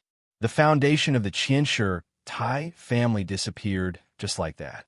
Even if Macho is the president for 10 consecutive terms, I'm afraid it will not be able to recover the loss." Director Breen slightly smiled, respectfully stood behind the president, and handed over the electronic notebook in his hand. What will Lady Tai think? Those who were qualified to discuss in the Oval Office of the official residence had already received the news through the most reliable channel that Madame Yi smashed the entire kitchen in a rage several months ago. To be able to make this lady who was accustomed to the picturesque scene lose her composure One could imagine what kind of heavy blow ties Yuan's decision had caused her. The ambush in the straits of Hua Planet achieved the greatest victory. Even if Xiaoqing was not at the front line, the gift he left for the princess still played a role. He is indeed a rare talent. A steady voice rang out from the corner of the Oval Office. It turned out that General Li Jiedu had been sitting silently in the shadows and had not spoken. When will Xiaoqing come back? President Pabre picked up the coffee on the table and looked at his old friend. The fleet has completed the space jump. It will take at most 3 weeks, Li Jiedu replied. President Pabre slowly took a sip of the black coffee thoughtfully. His thick black eyebrows furrowed slightly and then gradually relaxed. He was not worried about the silent march. He had enough experience and countermeasures for the civil rights movement. In the parliamentary election 2 years ago, the candidates of Pabre's faction won many seats. Now, the various bills were being passed one by one according to the design of that year. And as long as Du Xiaoqing returned to the capital ring with his military might, those bills and regulations would be passed even faster. More importantly, it would bring him more glory and prestige. The noose around the necks of the 7 families was getting tighter and tighter. All the movements in the back of the mountain were in sight, and all the situations were under control. President Pabre turned to look at the cold autumn outside the window. A faint smile appeared on his dark face. He knew that he only needed to wait for the right time to pass the wartime presidential re-election bill and be the president for another 5 years. Then, he would be able to push forward the business of the tavern to the end. But why did he always feel that there was some shadow in his heart that could not be dispelled? President Pabre frowned slightly. He put down the coffee cup without knowing what to feel. Then, he heard a light beep from the table. He picked up the electronic notepad and looked at the latest news report. The expression on his face became more and more serious. His dark skin gradually became gloomy until it turned into a dripping lead cloud, making people not dare to look directly at him. With a bang, Pabre slammed the table heavily. He stared at Director Breen and said angrily, "Did you read today's Capital Daily News?" The Capital Daily News, which had a very high status in the hearts of the Federation people, temporarily stopped publication 3 years ago because of a fire. After it resumed publication, the newspaper seemed to have lost its keen observation and the most scarce objective point of view of journalists. It was almost the same as the media that were busy reporting on the front lines all day long, but were unwilling to mention the internal affairs of the Federation. Until one day in the late autumn of the 75th year of the constitutional calendar, the Capital Daily News used a special issue to announce to the entire Federation that it had truly resumed publication. And Chief Editor Bob and Reporter Wood, who had won 2 Nebula Awards, once again stood in front of the public and pulled back a corner of the dark curtain without fear. The title of this special issue was extremely sensational: The Gravedigger of the Federation. Who is the Gravedigger of the Federation? The 7 notorious families that have been hidden in the dark history for thousands of years. The imperial people who were as ferocious as beasts in the Gary Corridor and vowed to destroy the Federation? Or the germ-carrying rats that the HTD Bureau of the Federation couldn't completely eliminate no matter how they cleaned up? No, the answer provided by the Capital Daily News to the entire Federation was beyond everyone's expectations and shook everyone's nerves. Because they believed that the gravedigger of the Federation was President Pabre, who still enjoyed a very high reputation and the Federation government under his leadership. This special issue used a full 4 pages to help the Federation people look back to the time and space of a few years ago. They recalled the big explosion that had gradually been forgotten by people. The Westwood's military region commander-in-chief, Zhong Su, and his wife who died in the explosion, and thousands of Federation soldiers. As the writer, Reporter Wood gave up the sharp and ruthless style he was best at this time. Instead, he calmly used 23 pictures, a pen stroke that was so calm that it seemed to have no emotion, a dry but soul-stirring explanation of the incident, and a large relationship tree diagram on the front of the special issue to tell all the readers. Colonel Lake, former West Woods military region. provided the precise route and time of the return of the ancient bell to Colonel Shimanjin of the Iron 7th Division of the 2nd Military Region. Colonel Shimanjin provided this information to the Empire Ghost Fleet that was preparing for the first raid through an Imperial spy named Hiyuyu. When the Empire Ghost Fleet forcibly passed through the space passage of the Gary Corridor and entered the Federation Star Sector, they passed through 47 astronomical units without being discovered by the Federal Fleet. That was because they obtained the data of the corridor between the remote star sector, the Glory of the Charter, and this data was collected and provided by the current director of the Bureau of Proclamation, Chui Jiadong. The middlemen were still Colonel Shimanjin and the spy named Hiyuyu. Then, the clear relationship tree diagram closely connected the names of Shimanjin, Hiyuyu, and Chui Jiadong. Then, the branches gradually spread out, and the names of the two senators appeared. The name of the director of the Princess Office of the President's Residence appeared. The name of the former Vice President of the Federation, Mr. Li Jiedu, Chairman of the Federation's Joint Chiefs of Staff and Commander of the 1st Military Region, and the name of the former Commander-in-Chief of the Federation's enemy, Du Xiaoqing, appeared. The special issue of the Capital Special District Daily titled, "Who is the Gravedigger of the Federation?" did not embellish or hide the above information. It did not use the titles of certain officials or military officers, nor did it use any vague guesses. Instead, it directly confirmed and pointed out the name directly. At the top of the relationship tree diagram, at the top of the whole page, there was a black frame next to the 3 big words Gravedigger. There was no photo or name in it. But all the people of the Federation who saw this newspaper knew who it was. On the back page of this special issue, the editor-in-chief of the Capital Special District Daily, Bob, wrote, "I believe that those of you who read this special issue can clearly read the thoughts of me and Reporter Wood from the pictures and evidence. Yes, we officially accuse President Pabre and the government under his leadership, as well as the Trinity Association, which is said to have gathered the most intelligent elites of the Federation, of conspiring to kill the bravest general of the Federation with the help of the Empire. Perhaps no one believes this accusation, because when feelings are frustrated and trust is damaged, people are often more willing to believe that this frustration and damage is a conspiracy. Then, I suggest that you read our investigation report carefully again, instead of angrily tearing it to pieces. This evidence is not fake, and the source is not suspicious. The person who found the evidence is dead and bears some very heavy charges, but Reporter Wood and I believe him because he helped us expose the true face of Senator Macklin, and he used the evidence of his death to prove the reliability of this evidence. The person who handed us the evidence once reminded us that we need the right time to release this evidence. Otherwise, it will only disappear under the angry spit of the people and the strong suppression of the government. Is now the best time? No, now is not the best time. The war between the Federation and the Empire is still going on, and the attention of the entire society is still stuck on the war-torn planet of Mohua. Even the demonstrations of the 3 industrial unions in the 4 mountain estates do not seem to be able to stir up much waves. But we can no longer wait, because we have watched the government seize the power that is not granted by the law step by step through various acts under the pretext of cracking down on the 7 families.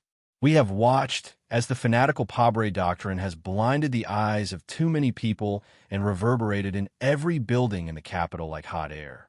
The various departments of the government use the Evil Patriotism Act to arbitrarily expropriate resources and arrest people, ignoring the law.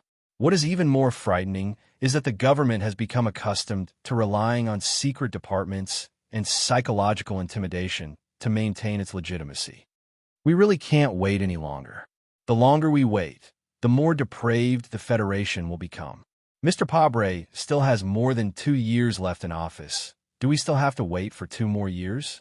He has been trying to get Parliament Hill to pass a bill and complete an unprecedented 3rd term in office.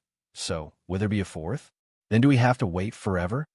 That is why we published this investigation report. Not because now is the best time, but because now is already the Federation's last chance. Chapter 883. In the spring of year 67 of the constitutional calendar, during the Nebula Award ceremony for Senator Medellin, I heard President Pabre say this: "A person dying is not as good as a lamp going out. A lamp has light, but the place it cannot illuminate is darkness. If one does something wrong, one must pay the price." Perhaps I am not a mature politician, but I am a firm believer of the Federation's laws. If I die, you can dig up my grave and see what color it is. I also have the same attitude towards some people who have died. Back then, Senator Medellin had just died in an assassination. The people did not know that he would be the future seed of the infamous empire. Back then, Mr. Pabre had just taken office as president, full of vitality and beautiful ideas to change this world. Without hiding anything, I was also one of his most loyal supporters back then, just like you all who are reading this newspaper right now. However, just like what Mr. Pabre once said, if one does something wrong, one must pay the price.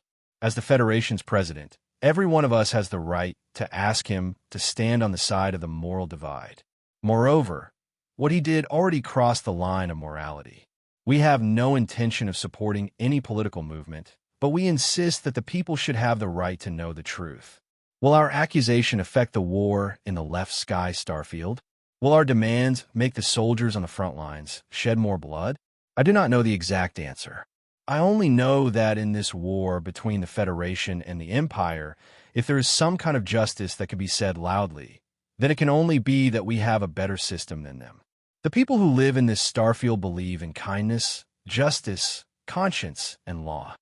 If the Federation that the frontline soldiers protect loses these precious qualities, then what is worth their blood and sacrifice? Vice President Byron is dead. Colonel Lake is dead. Colonel Shimanjin is dead. Mr. Senator is dead. Many people have already died.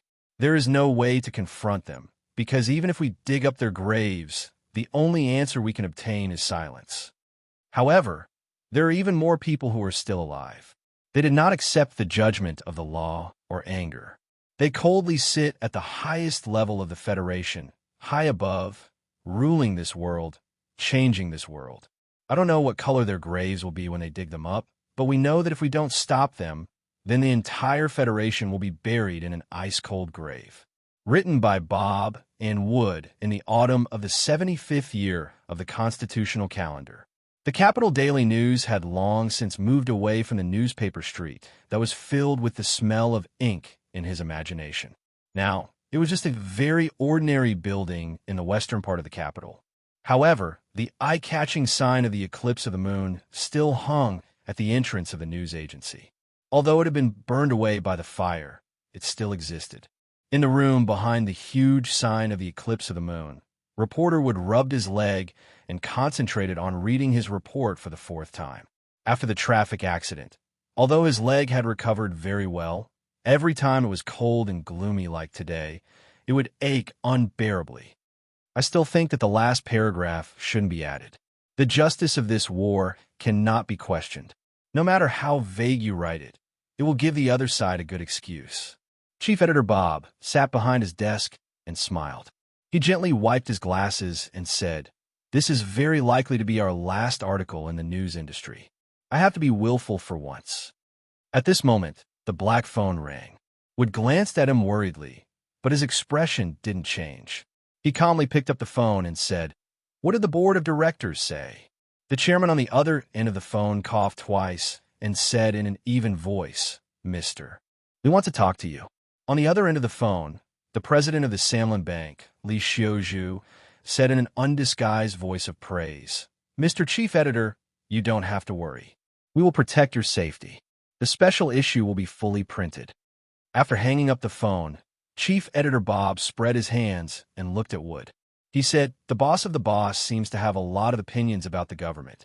For Bob and Wood, the boss of the newspaper company, the giant Samlin United Bank, had decided to fully support the newspaper company in its war against the Federation government. This was not a very difficult puzzle for them. They didn't want the newspaper company to participate in the war between the government and the seven families. In fact, before publishing the news that shocked the Federation, they who had independent editorial rights didn't have any contact with the board of directors. Therefore, at the emergency hearing on Parliament Hill later, When faced with the aggressive questioning of a certain member of Parliament, Chief Editor Bob smiled and didn't admit to any of the accusations.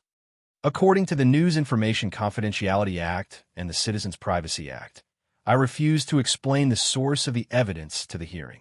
In addition, according to Article 4, Section 27 of the Charter, news reports are never required to bear the burden of proof. If the parties involved in the report believe that the report harms their rights and interests with false facts, they can file a lawsuit. Please note that this is a private prosecution case.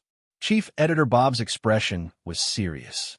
He looked around at the political bigwigs in the Parliament Hill and said, "If Mr. Pabre accuses the newspaper company of slander, even though he is a lawyer and I am a web novelist, I still welcome a lawsuit with him." A radical member of the Pabre faction, who had just been elected to Parliament, angrily took off his boots and slammed them on the table. He shouted at him from more than 10 meters away. "According to the Patriotism Act, you must answer honestly and without restrictions. Otherwise, you will be severely accused. I want to know what you can accuse me of." Chief Editor Bob pressed down on the shoulder of the enraged Wood, stared at the member of Parliament, and asked in a harsh tone, "The Patriotism Act? From the first day this act was passed in Parliament Hill, I was not ready to accept it. In fact, as a citizen, I have filed a lawsuit with the Supreme Court. I think this act seriously violates the Charter and should be revoked immediately." The hearing was temporarily adjourned. Wood brought him a glass of water and looked at the members whispering around him. He said with a smile, "Tai Yuan has also been trying to reverse the case for the ancient clock ship. They have provided information to major newspapers, although not as detailed and reliable as ours. But no newspaper company dare to publish it. Why? Because they are afraid of death. But to be honest, I'm also afraid. When you're not afraid of death, you usually won't die. Because if you die at this time, then they have no way to explain this matter clearly."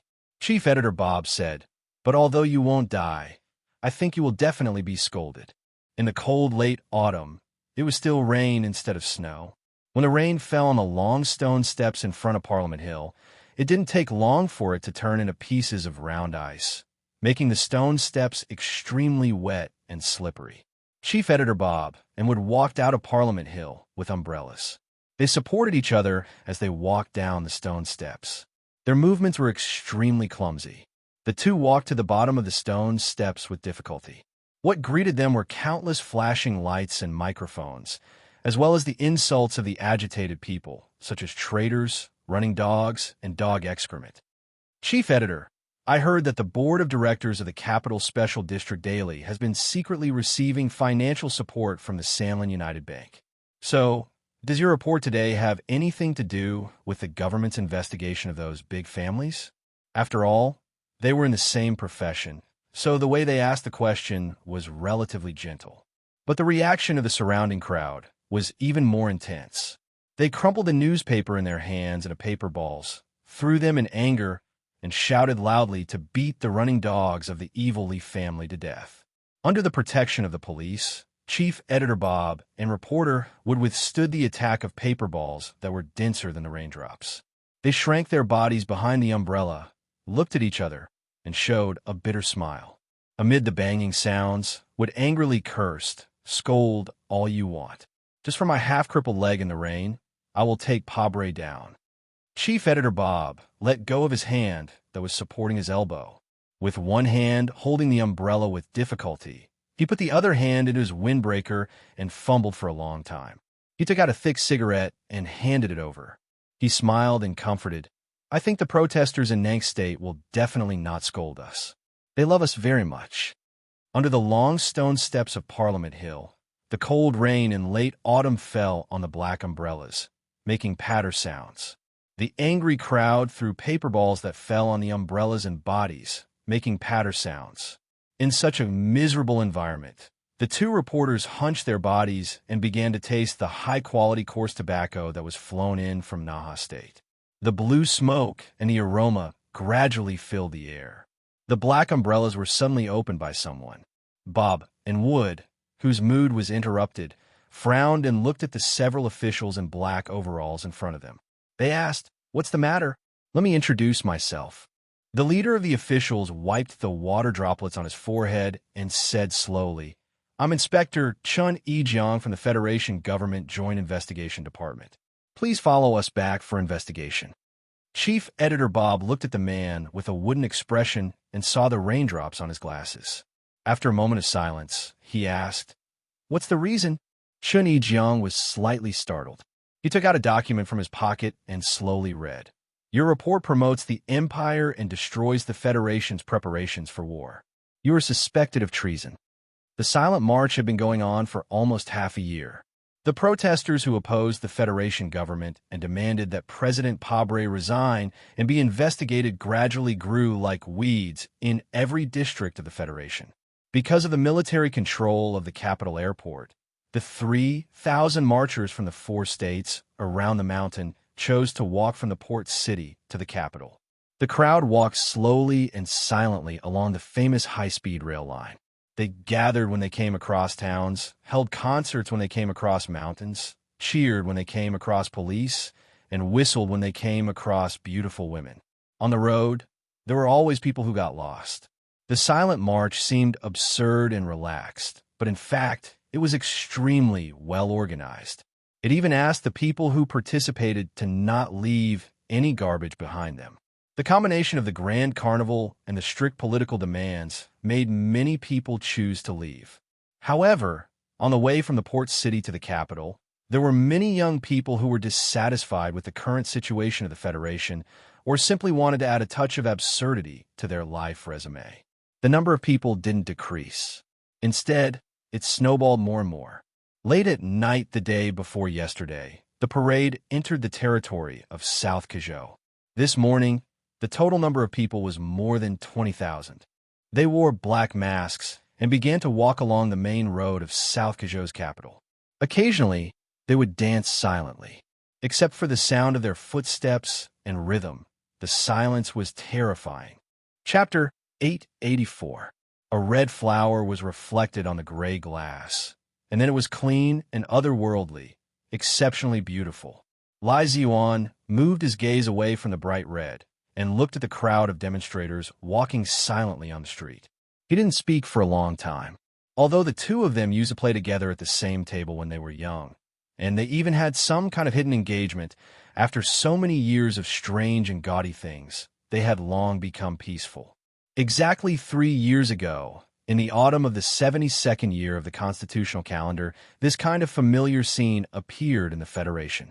He looked at the crowd walking silently through the streets of the capital of South Kazhou and said with emotion, "It's just that the big demonstration that shook the entire universe was for the president to establish his authority and deter the opposition forces of the 7 families.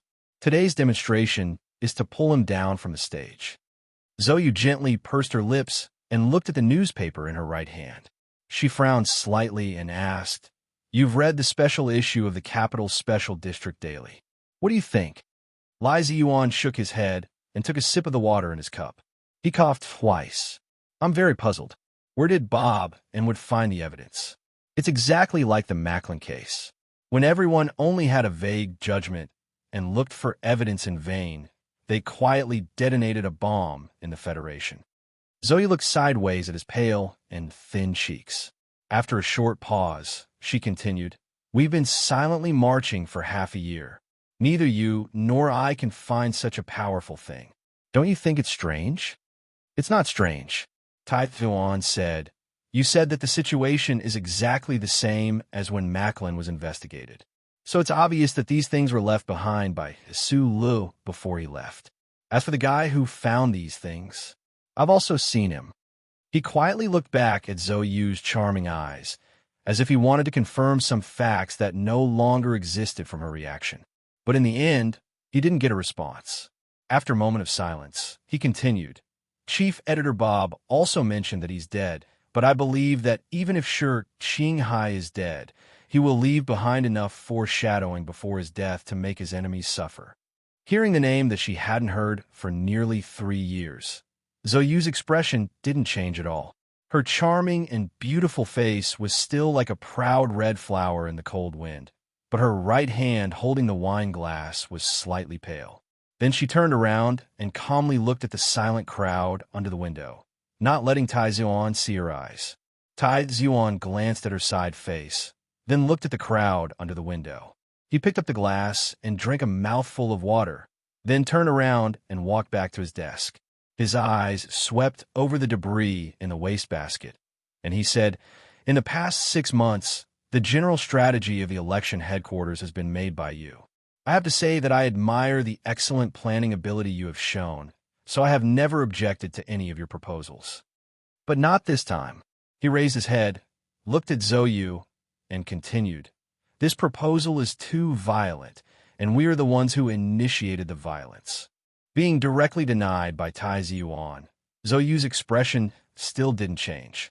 Looking at the crowd of demonstrators who were slowly walking to the downtown business district like ants under the window, she said, "Without blood appearing on the TV screen, there is no way to touch the numb hearts of the people. Without violence, there is no revolution. You should be very clear that any mass movement will eventually enter the cycle of violence. If we don't prepare well and take the initiative, then we will only be blown by the wind and beaten by the rain and become a joke in history." She slowly turned around and looked at Tai Zuan indifferently. The glass of wine in her hand was as red as blood. In history, the young people's revolutions were rarely successful because their thinking was too simple, too naive, and too idealistic. As the leader of this movement, although you are also young, you can't make the same mistake. Tai Zuan raised his hand to stop her explanation. He said with a smile, "You don't have to explain too much. I know the real purpose of you choosing this radical proposal better than these 400 staff of the campaign headquarters. You still want to intensify the current situation and force that person to appear before Du Shaoqing comes back. But you made a mistake." The smile on Tai Zuan's pale and thin face gradually disappeared. He rubbed his tired eyebrows and said slowly, "You overestimated Su Li's influence or ability. No matter how powerful his combat ability is or how sensitive his identity is, he is only one person after all. He can't change the general situation. Even if he is still the same person as before, what can he do when he sees the Federation fall into chaos and sorrow and appears in front of us? And don't forget, he is still a person of the Empire. He is the son of the Empire's emperor. We haven't seen him for 3 years. No one knows if he has enjoyed kinship or not in the Empire. No one knows how the throne of the Left Sky Star region will change him, but we know that he is a person of the Empire, so he is an enemy. You have to be clear about this. As his best friend, you should know what kind of person he is," Zhou Yu said indifferently. "Unless one is a real stone, anyone will change, especially when he has suffered a mental attack that normal people can't imagine." Tai Zuan calmly and firmly ended the discussion that had yet to truly begin. When it comes to things like violence, although it cannot be avoided, it must be controlled. If we blindly incite the emotions of the people and incite class conflict, then what is the difference between us and the Macklin of the past and the Pabre of the present? Hearing this, Zhou Yu was silent for a very long time. Although she didn't say anything, it was equivalent to expressing her agreement. As the head of the decision-making department behind the Silent March, her stance was of great significance to this mass movement that was destined to rewrite history. "I've already been observing for half a year, but because I've never been to the front lines of the protests, I've never been able to understand how you turn the surging flood in the streets and fields into this cute and bouncing stream in front of the window." She looked at the extremely orderly procession below the window, at the calm smiles emanating from the black masks in the distance. Frowning, she asked in confusion, "We all know that when there are too many people, there will definitely be some uncontrollable accidents. With tens of thousands of people walking in the fields and cities for so long, there will definitely be some uncontrollable accidents. Moreover, the hot-blooded youths naturally have their own demands and desire for leadership. In an environment like this, where desires can easily be magnified, how can you make them maintain such obedience? Moving people with emotions, convincing them with reason, and enticing them with benefits." Tai Zuan calmly said, Anyone in the procession who wants to stand out and break the rules is nothing more than wanting to obtain more benefits, political or economic. Therefore, every time I find such people, I'll use money to knock them out in advance and then drive them away. He walked to the window and pointed at the applauding citizens of South Kizhou on both sides of the street. He continued, "In fact, you should be very clear on why the procession is always welcomed by the citizens. Apart from the fact that the procession maintains order and doesn't disrupt their lives, the more important reason is that these citizens know that once the silent march succeeds and Pabre is forced to resign, they will be able to obtain a large amount of income." Zhou placed the wine glass on the windowsill and looked at the crowd that was waving small flags and applauding. She thought of the press conference that had shocked the Federation half a year ago. She thought of how the weak man beside her had given away the crystal mining consortium just like that. She couldn't help but reveal a slightly mocking smile as she softly murmured, "This is truly unprecedented. Do you think that if the Empire's emperor is willing to give enough benefits, the people who are fanatical supporters of the war will suddenly collectively become pacifists? Internal affairs and war can't be compared and considered on the same platform. However, the fundamental purpose of war has always been for benefits. If the Empire can give enough resources, not to mention the people, even I won't support the continuation of the war." Taizuan looked down the window and slightly narrowed his eyes. He calmly said, "The Federation government controls too many resources, but there is one thing that they will never be able to compare to me. They don't have the money that I have. This is a simple and violent war.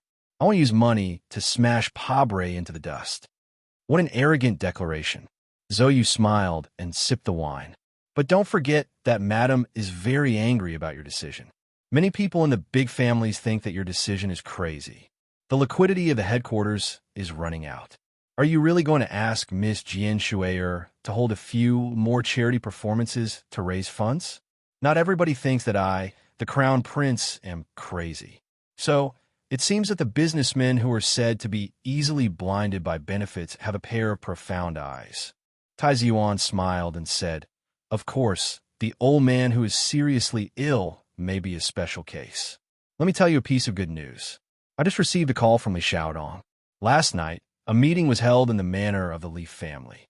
The final decision was that the Sanlin United Bank will provide us with abundant and limitless assistance."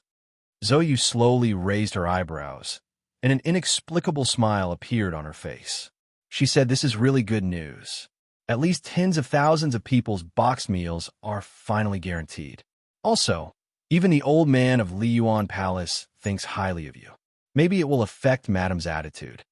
Hearing the words, "Madame's attitude," Taizuan seemed to have thought of something, and his expression became a little complicated. Then he coughed violently and held the windowsill in pain. The unhealthy blush on his pale cheeks spread like a sunset cloud. Bai Qi, a young woman in a white dress, pushed the door open and walked in.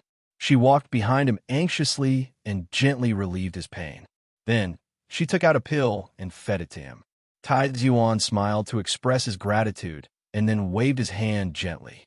Bai Qi saw his appearance and felt a little relieved. She quietly pushed the door open and left as if she had never appeared before. Only Zhou noticed that she glanced at her warily when she closed the door. She couldn't help but smile mockingly.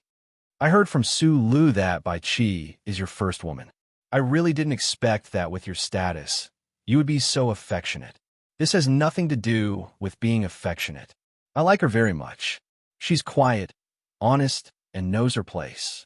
Since she doesn't want to leave, I'll treat her well." Taizuan was suddenly stunned. He frowned and thought for a long time.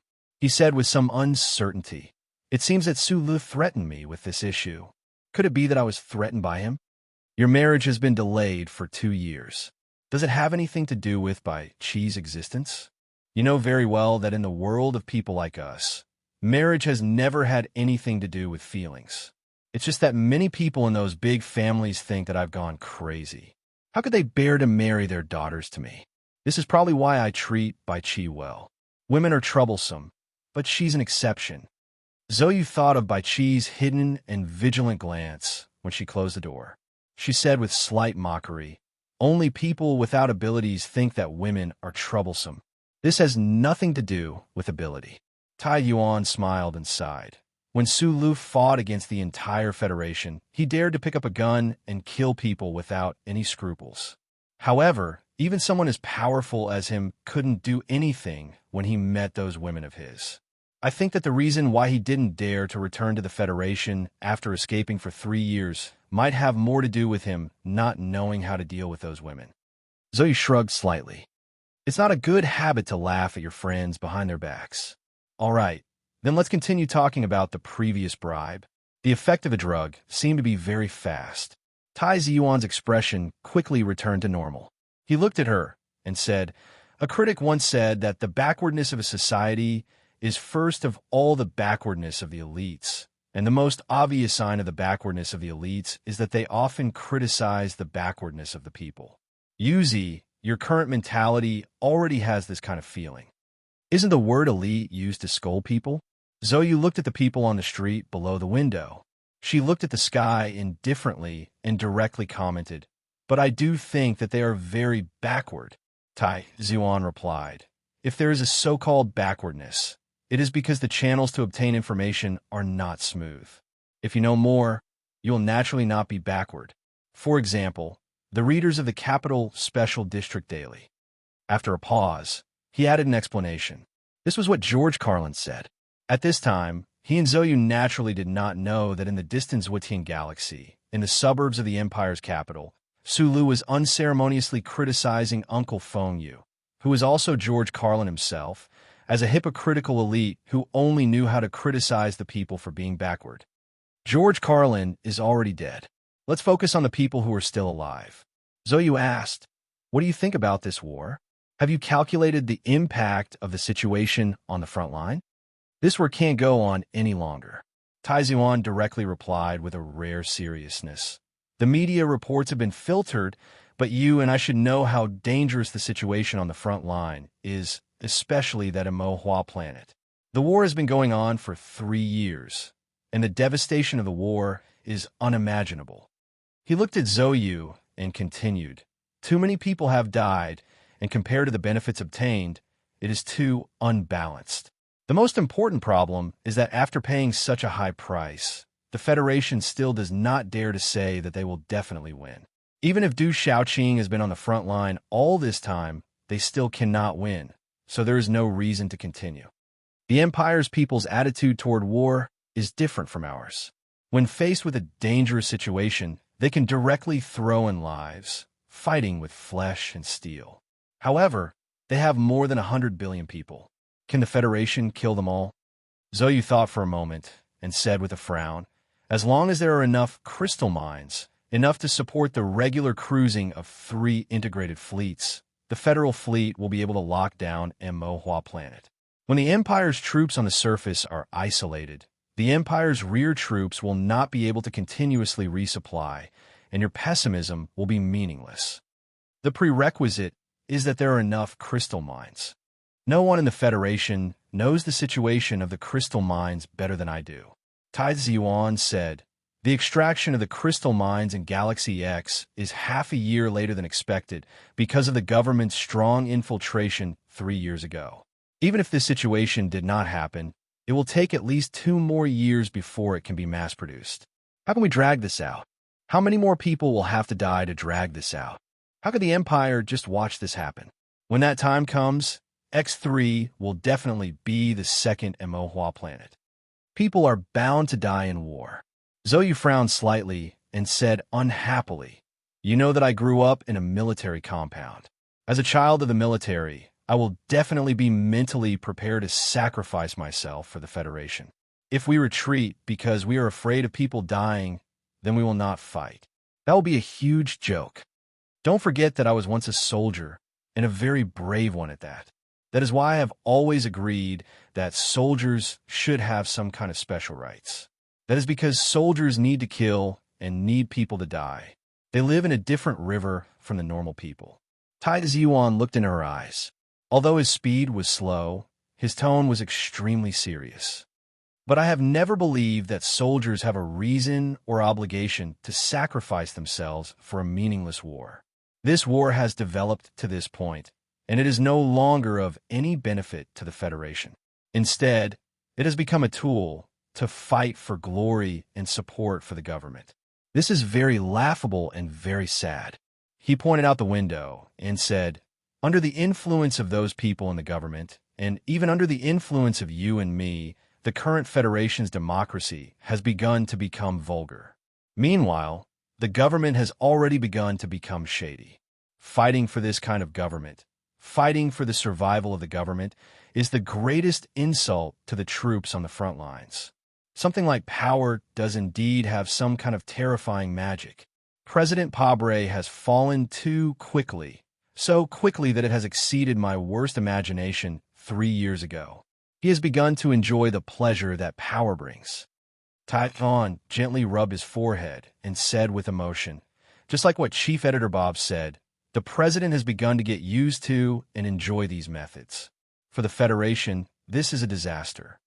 When secret operations reach a certain level, people will often forget what their original goal was. You all just need power, more and more power, and the more power you have, the less respect they will have. Tai Ziyuan frowned slightly. Looking at the commercial center square in the distance, he felt a faint sense of uneasiness coming from there. His voice was slightly cold as he made his final comment on the government. People who have no respect will often do anything. Because of the Silent March movement, because of the support of dozens of Federation celebrities, including Jian Shuier, and because of the various dark secrets exposed by some media and online forums, the political faction led by President Pabre suffered a sudden blow in the early elections of the various state representatives. Although the government's public support rate was still fluctuating around 57%, and Pabre's faction still maintained a slight advantage on Parliament Hill, it was conceivable that with the article in the Capital Special District Daily, the government's days would become more and more difficult. In Zhou Yu's view, Du Shaoqing leading the Iron 7th Division to carry the glory back to the country. Other than symbolically adding points for the president and the government, it would be difficult for him to provide any substantial help to the current political situation. With the glory of the charter above, the military could not directly participate in political affairs.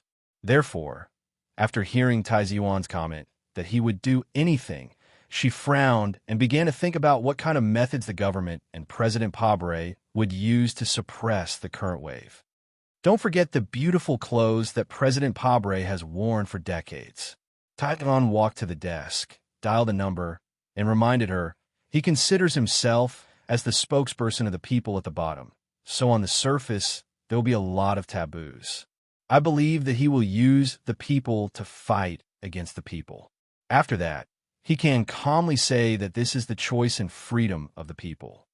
On the floor below the two of them, the staff members were busy answering the phone. Through the close-range, full-frequency communication system, they maintained close contact with the demonstrators on the streets. At the same time, they remotely controlled the dozens of groups on the ground to ensure the order of the Silent March. Tai Ziyuan, who had almost unlimited financial support, had organized a team of as many as 700 people. Back when Pabre was running for president, he had done the same. As he lamented upstairs, this was just a reaction. Because of their professionalism, their efficiency was extremely high. The entire team's organization of the Silent March could be said to be perfect, especially after they entered Planet S1. The march from the port to the capital was in good order and the atmosphere was calm. Even the government-controlled official media couldn't find any problems. It had become a carnival of peaceful political expression for the people. Therefore, although the staff members were working hard, their expressions were very relaxed. At this moment, the department head received a call from the Crown Prince upstairs, followed by the first-hand news from the street. His expression suddenly became extremely serious, and the staff members who instantly grasped the situation rushed to the window in shock. With an expression of disbelief, they looked at the intersection of the 5 main streets of Nankashou, the most prosperous commercial square. The procession wearing black masks was greeted by the citizens of the capital of South Kazhou. They waved and smiled, or wave small flags as they jumped and gathered in the commercial square. Later, they would hold a rally here to announce their demands to the people through the media. They would expose the various dark secrets of the president and his government. Even if the media was willing to broadcast, they still had a loudspeaker. Just as the sun was shining brightly, a black mass of people suddenly appeared from the street in the southwest direction. Because there were too many people, it was impossible to tell whether there were thousands or tens of thousands of people. Judging from their slightly tanned cheeks and clothes, they should be locals. In the end, it was the large banner in the demonstration team that revealed their identity. 3rd Heavy Machinery Factory of Nankashou, NATO Engine Manufacturing Center. In contrast to the silent marching team wearing black masks, this crowd obviously came to demonstrate. As they walked, they cursed and even used the megaphone in their hands to beat the fire hydrants on the roadside, making a sound similar to war drums. Their momentum was particularly arrogant. Even though Nightmare Source had bribed all the leaders of the 3 major industrial unions, it was still unable to erase the position that President Pable had spent his entire life to build in the hearts of the people at the bottom and the industrial workers. Now, the demonstrators that were swarming to the square from the southwest were obviously supporting the government. From time to time, shrill shouts could be heard from the demonstrators. We announced that we are officially withdrawing from the industrial unions. Shame on traitors! Long live President Pabre! Down with all the aristocrats! The Federation is not an empire. We don't welcome aristocrats. Bastards of the 7 families, get out of Nankashou! The silent march had been going on for several months. It wasn't that they hadn't encountered a pro-government protest team in the various states of the Federation, but because of the self-control of the silent march team, and also because of the effective deployment of the state police, there had never been a fierce conflict between the two sides. More often than not, they would shout and shout at each other across the railings. At that time, even Tai Ziwan's excellent team couldn't stop the demonstration team from taking off their black masks and greeting the other side's immediate family and in-laws. But today's situation was obviously different. The pro-government demonstration team from the major factories of Nankashou clearly came prepared. Moreover, this team was clearly mixed with some men who looked out of place with the surrounding crowd. These men stared at the silent march team like eagles. From time to time, they would lower their heads and whisper a few words. Some of them were using increasingly dirty words to provoke the emotions of the workers. The spacious commercial plaza was divided into 2 areas by a fence set up by the police station. The pro-government and anti-government demonstration teams were packed to the brim, looking like a shallow sea full of sardines. The dense mass of people gave off a palpitating feeling. The pro-government crowd was cursing and swearing at the other side, while the anti-government crowd remained silent for the time being. They just collectively raised their middle fingers to express their disdain. There were some overly agitated young people who couldn't suppress their anger and vaguely shouted a few words through their black masks. The general idea was that if you have the guts, then come at me.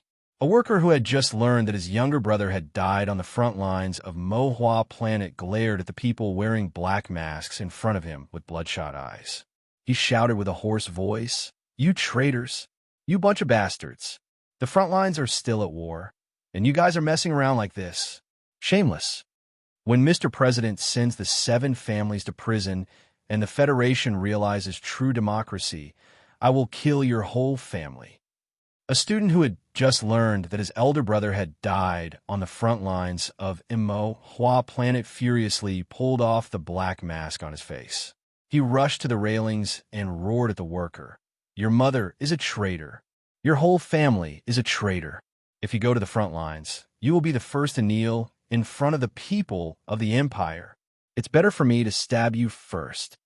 Perhaps their brothers had once fought side by side on Mohua Planet, and perhaps even sacrificed in the same trenches. Until the moment they left this world, they were still as close as brothers. However, in the city behind them, they were threatening each other's lives for the sake of the justice they recognized and for what they believed to be their love for the Federation. Similar curses rang out incessantly.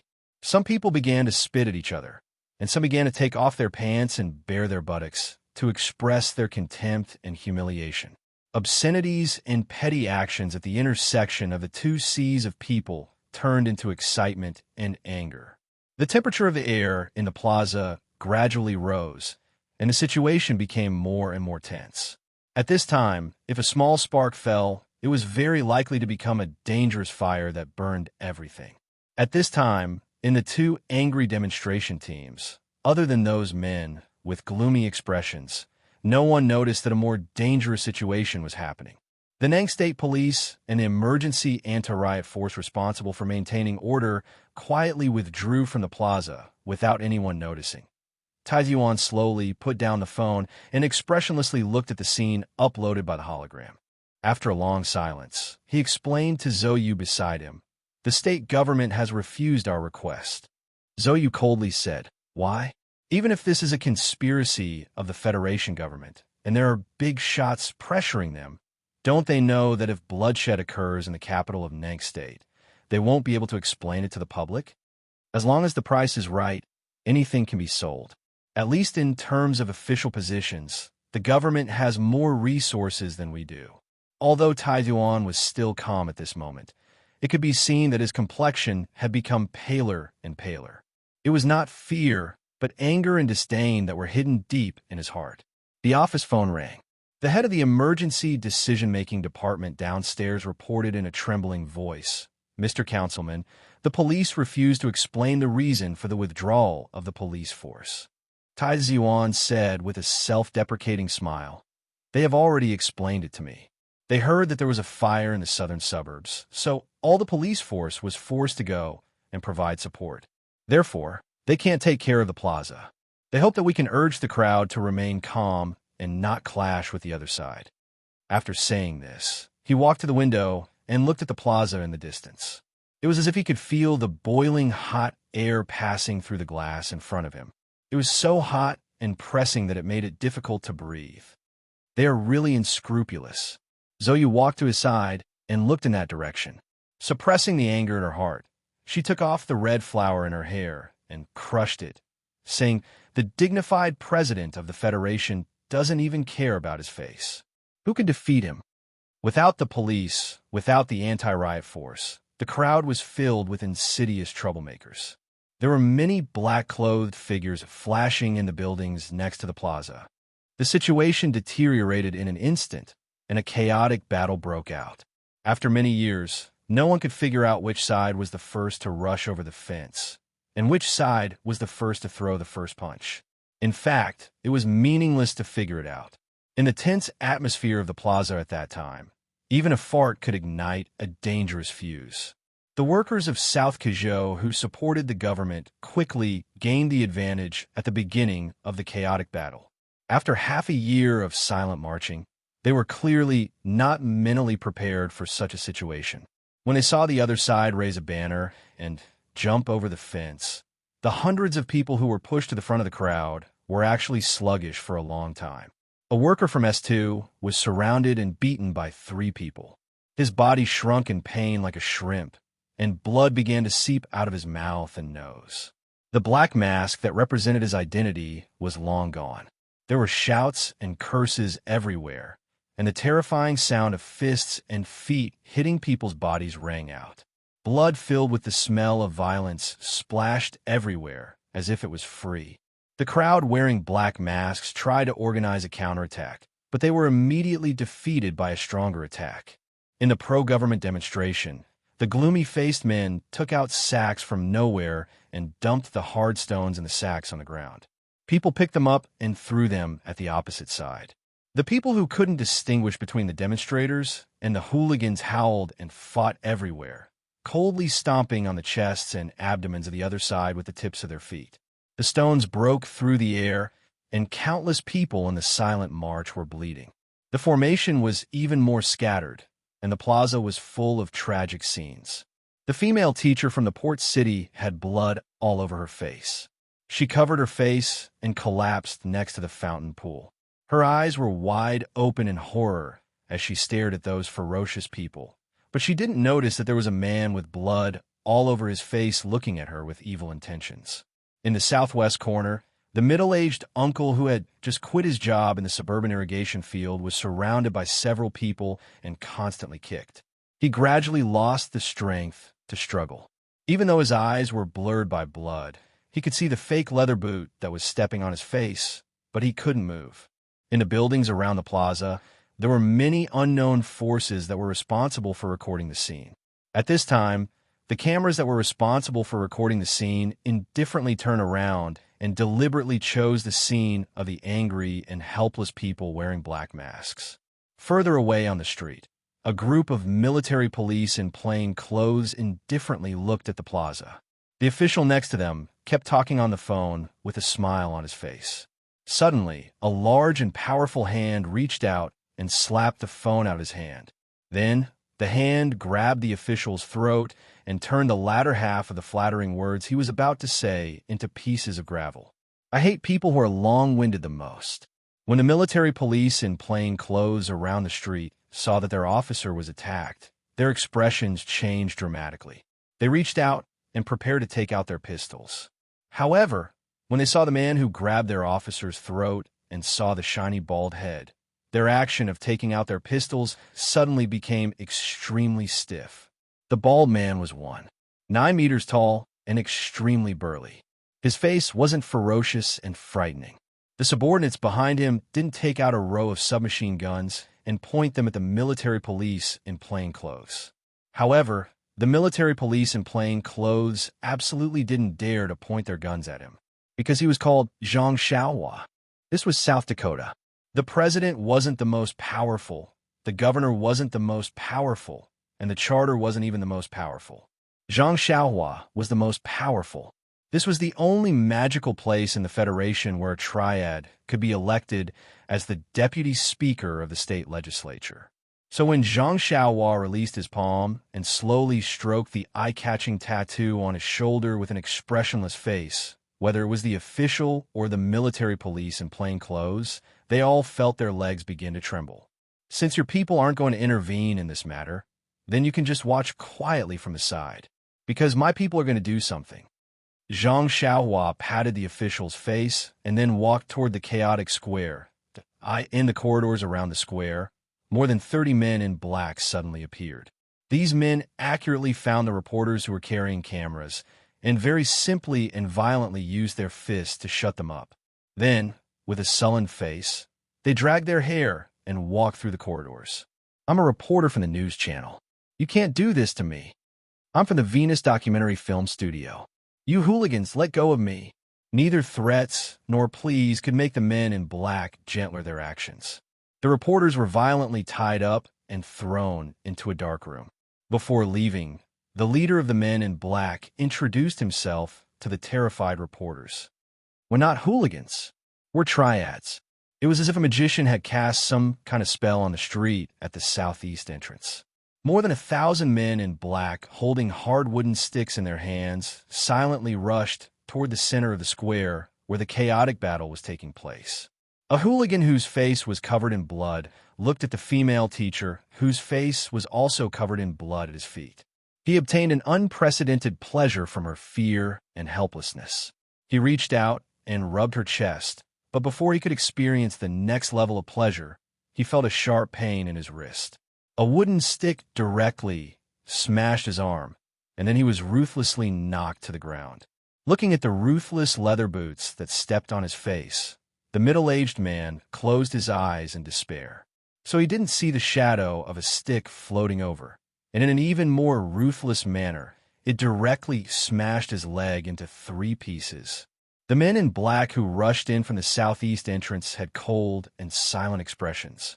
When they saw people without black masks, they ruthlessly knocked down with their sticks, causing the red ribbons on their right arms to draw a swift and fierce line.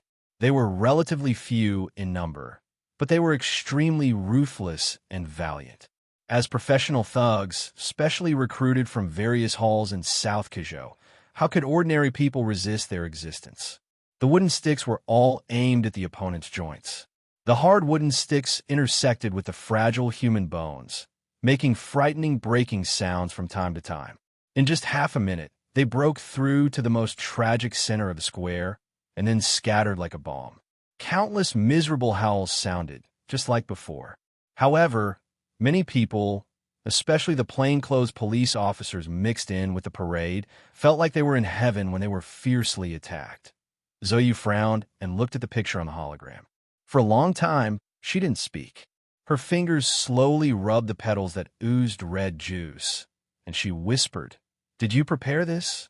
Taizuan looked at her and shook his head, saying, "This is just a preparatory measure.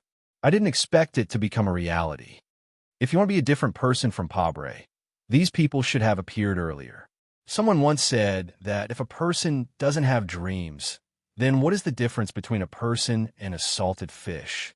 If a person only has dreams, then what is the difference between a person and a bubble? After a moment of silence, Tai Ziyuan continued, "He isn't scrupulous, so I have to have some means. A pure idealist only has one end, which is to die or be forgotten. In addition, whether or not these people will appear, and when they will appear, is not something that I can control." Then the phone rang. The man in the Federation, who had the qualifications and ability to control this kind of thing, still had the shoulders as steep as a mountain. Although his body was thin, it seemed to be full of endless strength. He was silently watching the picture on the square. In the past, when he looked up to the sky and went out, he, who regarded his family as a broken shoe, silently returned from Bermuda when his family was facing a fatal threat. When life and death were on the line, he silently returned from Bermuda. He gave up the foreign hegemony that he built for half of his life. In the midst of the storm, he carried the name of his family on his shoulders. After watching for a long time, Lin Banshan dialed to Yuan's phone and said, "When Mr. President doesn't even care about his face, what we need to do is simpler. I'm better at unscrupulous things." Chapter 885. After hanging up the phone, Tai Yuan took the thin windbreaker from the secretary and walked out of the room. Zoe silently watched his back disappear in front of her eyes. She suddenly found that the thin body covered by the thin windbreaker was very suitable for this moment to play the role of sadness and then stir up emotions. Before walking out of the building, the public image team of the work department quickly tidied up Tai Ziyuan's appearance. The female planner with wavy hair, who was poached from a 5A advertising company, looked at Tai Ziyuan's cheeks in the mirror and urged the hairstylist to mess up his hair even more. After hearing Tai Ziyuan's uncontrollable coughing, she nodded with satisfaction and said, "Very good, Mr. Senator, you should cough harder." Tai Ziyuan calmly put the white handkerchief back into his jacket pocket and ignored her words. He trusted the most professional experts, but it did not mean that he was willing to start acting behind the scenes, not to mention that this was not acting. However, he was not angry. He sat calmly in the chair and waited for the makeup artist to make his pale cheeks paler, making him look weak. Under the protection of the Blackhawk Company's special guards and accompanied by more than 10 members of the senator's office staff, Tai Yuan walked along the street to the commercial square. Hearing the sharp sirens in the distance and the whimpering of the ambulance, he could not help but frown slightly. Both sides of the street were full of protesters lying in pools of blood. After the great shock, the eyes of the injured were extremely empty, and they did not respond to the first aid measures that the doctors performed. The silent demonstration crowd poured into the square. They had already taken off their black masks, and they angrily looked at the gray sky and the indifferent buildings. The cruel scene from before replayed in their minds, and they kept crying and cursing. In the previous 10 minutes, who knew how many of their companions had fallen under stones and fists? If it were not for the group of men in black with red ribbons rushing in with wooden sticks, today's people would have suffered even more tragic losses. The crowd angrily clenched their fists and shouted slogans, venting the anger and fear in their hearts until someone in the front row saw the pale and thin young counselor slowly walking to the podium. The silence turned into a wave of harmony. Like the young senator's footsteps, it slowly but firmly spread to the surroundings, turning the entire square into a sea of silence. The angry roars gradually faded away. Tens of thousands of people looked at the stage with expectant gazes. The countless details in this scene proved just how much influence Tai Ziyuan had after half a year of marching. Without much provocation, Tai Ziyuan spoke into the microphone with a slightly hoarse voice. He pointed at the fountain in the corner of the square and then pointed at the guardrail nearby. "Look here. Look over there. There's blood everywhere." There was a faint commotion in the crowd. Tai Ziyuan quietly watched the dense crowd below the stage. After a moment of silence, he said, "Humans are cruel animals. They are cruel to their enemies and cruel to themselves. This is because our biological markers are full of violent genes. Once released, we can even become intoxicated by them. Those vicious thugs from before used this blood to prove this point. Once released, violence is the most terrifying thing in the universe. I think Mr. President should know very well that once this demon jumps out of the wooden box, even he would find it difficult to put it back in. So, I really want to know what Mr. President would think if he saw the terrible scenes today with his own eyes. Would he have the courage to face the dripping blood of the people? Would he have the courage to listen to the voices of those whose bones were not crushed by the pressure of power and were broken by the criminals?" Tai Ziyuan's expression was still cold. His indifferent and arrogant eyebrows slowly raised. Just like the voice at this moment, he suddenly leaned forward slightly.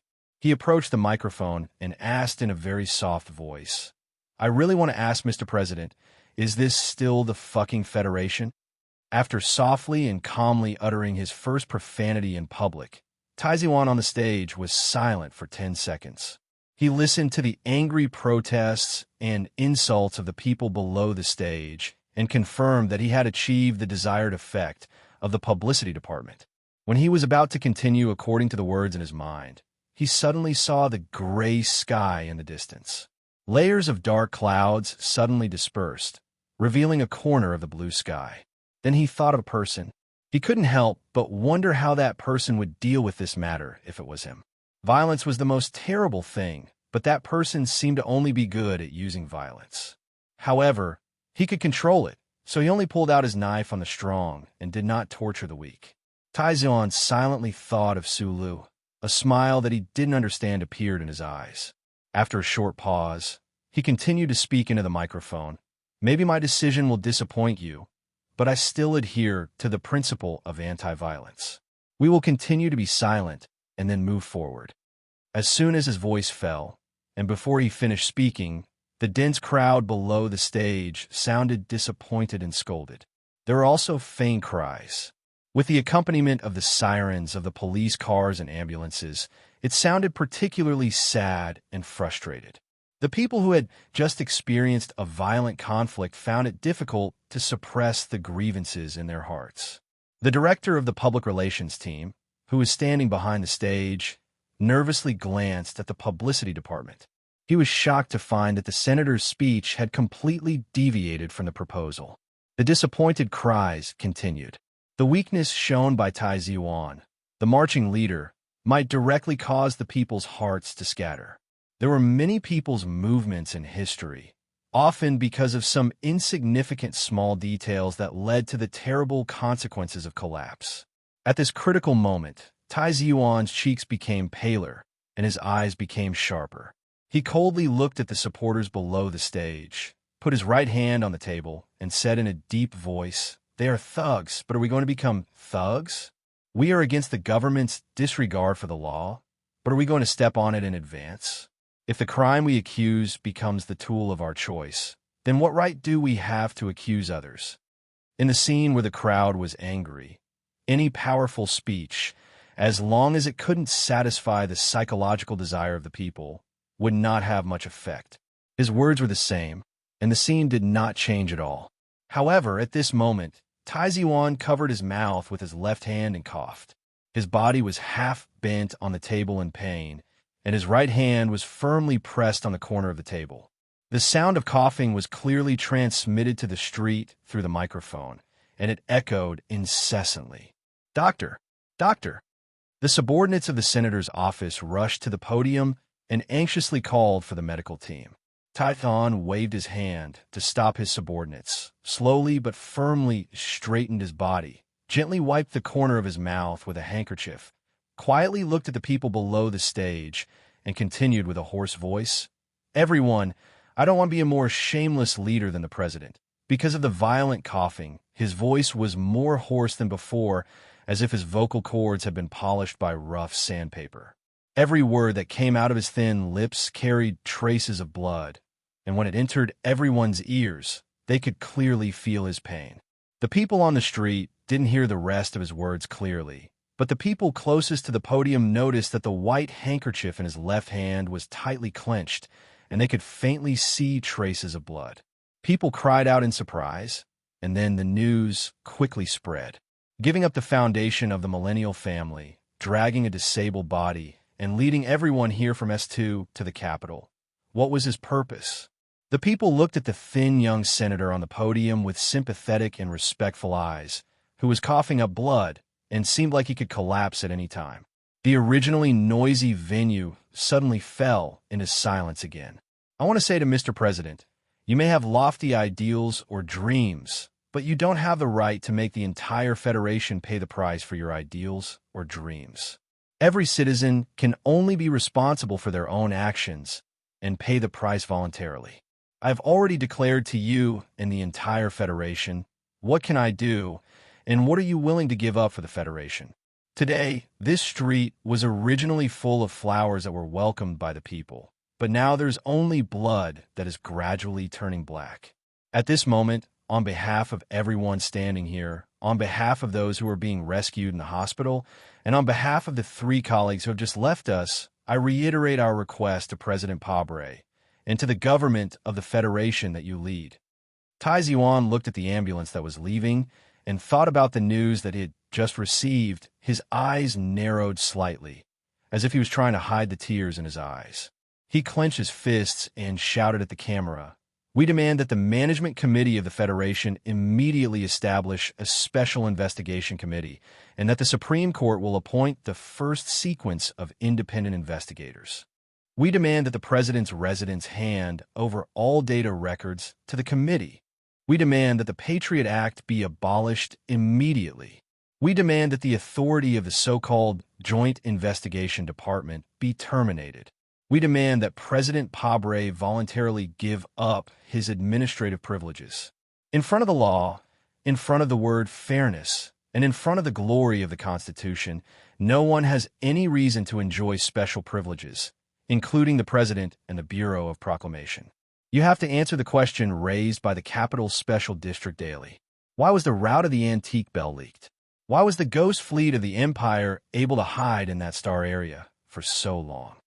The steady and powerful voice echoed in the quiet street. Tai Ziwan narrowed his eyes and looked at the distant sky and the nearby crowd. He silently remembered that a few years ago, there was once a judicial official of the Ministry of National Defense named Su Songzi, who had once accused Colonel Lake in a hearing, and that Shi Qinghai, who had once smilingly exercised the right of arrest in the Parliament Hill. At this time, a supervisor in the office suddenly rushed to the podium, walked behind him, and said a few words with a serious expression, which interrupted the young senator's memory. Tai Ziwan suddenly frowned, like a plum tree that was about to burn. After a moment of silence, he approached the microphone and said to the crowd on the street, "We just received an infuriating news. Chief Editor Bob and reporter Wood of the Capital Special District Daily were arrested by the Federation government for treason after the emergency hearing in Parliament Hill. We don't know where they are now." Hearing this explosive news, tens of thousands of people suddenly became restless. People waved their bleeding fists and shouted silently and angrily. Tai Ziwan opened his arms and motioned for the crowd to calm down. He frowned and said, "The indescribable grief and indignation at this time reminded me of something that Master Schiller once said. History has already proven that when it comes to things like reform, at the beginning, it is always the task of those with knowledge who are the first to realize it. But these people with knowledge must be able to research, think, be decisive, and have perseverance. He also knows how to use power, but he doesn't lie. He guides, but he doesn't cater. He doesn't look down on himself and think that he is everyone's performer.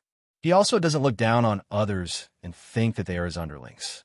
He is just a person among the masses. I think this is the only way to do the work of the masses." A wind passed through the street, blowing a corner of his thin windbreaker and lifting the hair in front of his forehead.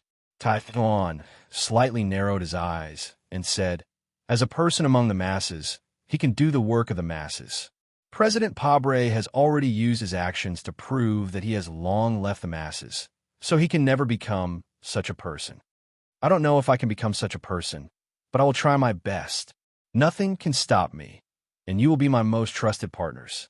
We will be on the road again. We will be silent all the way, walking through the mountains, through the cities, to the Capitol, to Charter Square, to the front of Parliament Hill, and to the balcony of the official residence. When that time comes, we will hold up the proud and noble head of the Federation and ask Pabre, "Do you know that you are wrong?" If he still refuses to agree to our request, then Taizuan slowly raised his right arm on the stage and said, "We will not agree to it either." On the cold street, the tens of thousands of people below the stage resonated with the thin young member of parliament on the stage. They shouted 3 words like thunder, shattering the autumn wind and frost. "We will not agree." The lawn under the balcony of the official residence gradually turned dark yellow. Even if it was a special breed, under the invasion of the cold day after day, it had no choice but to gradually retreat. Dozens of Special Task Force agents vigilantly watched the surroundings, and no one dared to stay outside the building. The scenery here was still peaceful, at least at this moment. The brave and hot-blooded protesters were still far away in Nankashou and did not have the opportunity to shout endlessly and vent their anger here. In the offices on the first floor of the official residence, the phones were ringing. As the center of the Federation's power, the official residence had to deal with too many burdensome affairs every day, especially now that the war with the Empire was still tense and ongoing, and there were many unstable factors within the Federation. Director Breen listened to the report from the Federation's news channel director on the other end of the phone, and his face gradually became gloomy. He did not give the other party more opportunity to explain and said coldly, "There's a simplest way to deal with everything. Don't you know what to do without material?" The reporters were attacked, and the freedom of the press was interfered with. "Do you want me to teach you how to do it? Learn from old Lou of Venus. He is holding a press conference at this time, accusing the silent army of condoning hooligans to beat reporters." After hanging up the phone, he took the teacup from his subordinate's hand and took a big sip, but he was almost scalded by the hot tea. His irritable mood suddenly broke through the critical value, and he directly scolded the female secretary who liked to wear a velvet skirt and show a pair of legs in front of him like a pig's head. It was only when the office television began to broadcast the emergency broadcast of the news channel that Director Breen's mood improved slightly. Looking at the beautiful female anchor on the screen, his eyebrows slowly relaxed. He thought of the intimate scene he had seen in a certain place in a certain year, month and month. He suddenly regretted his previous rude reaction and immediately reconnected the call to express his condolences. The female anchor, who had been in the position of news anchor for nearly 10 years, but was still dignified and beautiful, had changed her usual calm demeanor. She frowned and used the most direct words to angrily accuse the incident that happened in the capital of South Kazhou today. In the emergency news, the Federation News channel severely accused the protesters of brutally attacking the police and colluding with the notorious South Kazhou Mafia to kidnap frontline reporters with the intention of interfering with the freedom of the press. Before the news segment ended, the South Kazhou government also sent a letter of reprimand and strongly demanded that the leader of the Silent Army, Taizuan, must be responsible for the entire incident. Perhaps it was to reverse black and white, to confuse right and wrong, or perhaps it was because of their different standpoints and perspectives that led to completely opposite conclusions. No matter what really happened in the cold streets of South Kazhou, after the Federation's authoritative news channel's rich and colorful embellishment, it was afraid that the austere wind of autumn and winter would gradually change direction. The door of the Oval Office opened silently, and Director Breen walked in with a thick stack of paper documents. He looked at the president, who was standing by the window and silently looking at the lawn, and couldn't help but be slightly startled. He remembered that in the past 6 months, the president seemed to be staring at the lawn in a daze too many times. He put the paper documents in his hand on the table, and then looked at the back of the president, who was still broad but a little more desolate than before, and said, "Mr. President, this is the original draft of the article from the Capital's Special Administrative Region Daily. In addition, the Secretariat has also finished sorting out the speech of Tai Ziyuan in South Kazhou." President Pabre put down the coffee cup in his hand, turned around, and walked over. A warm smile appeared on his dark face.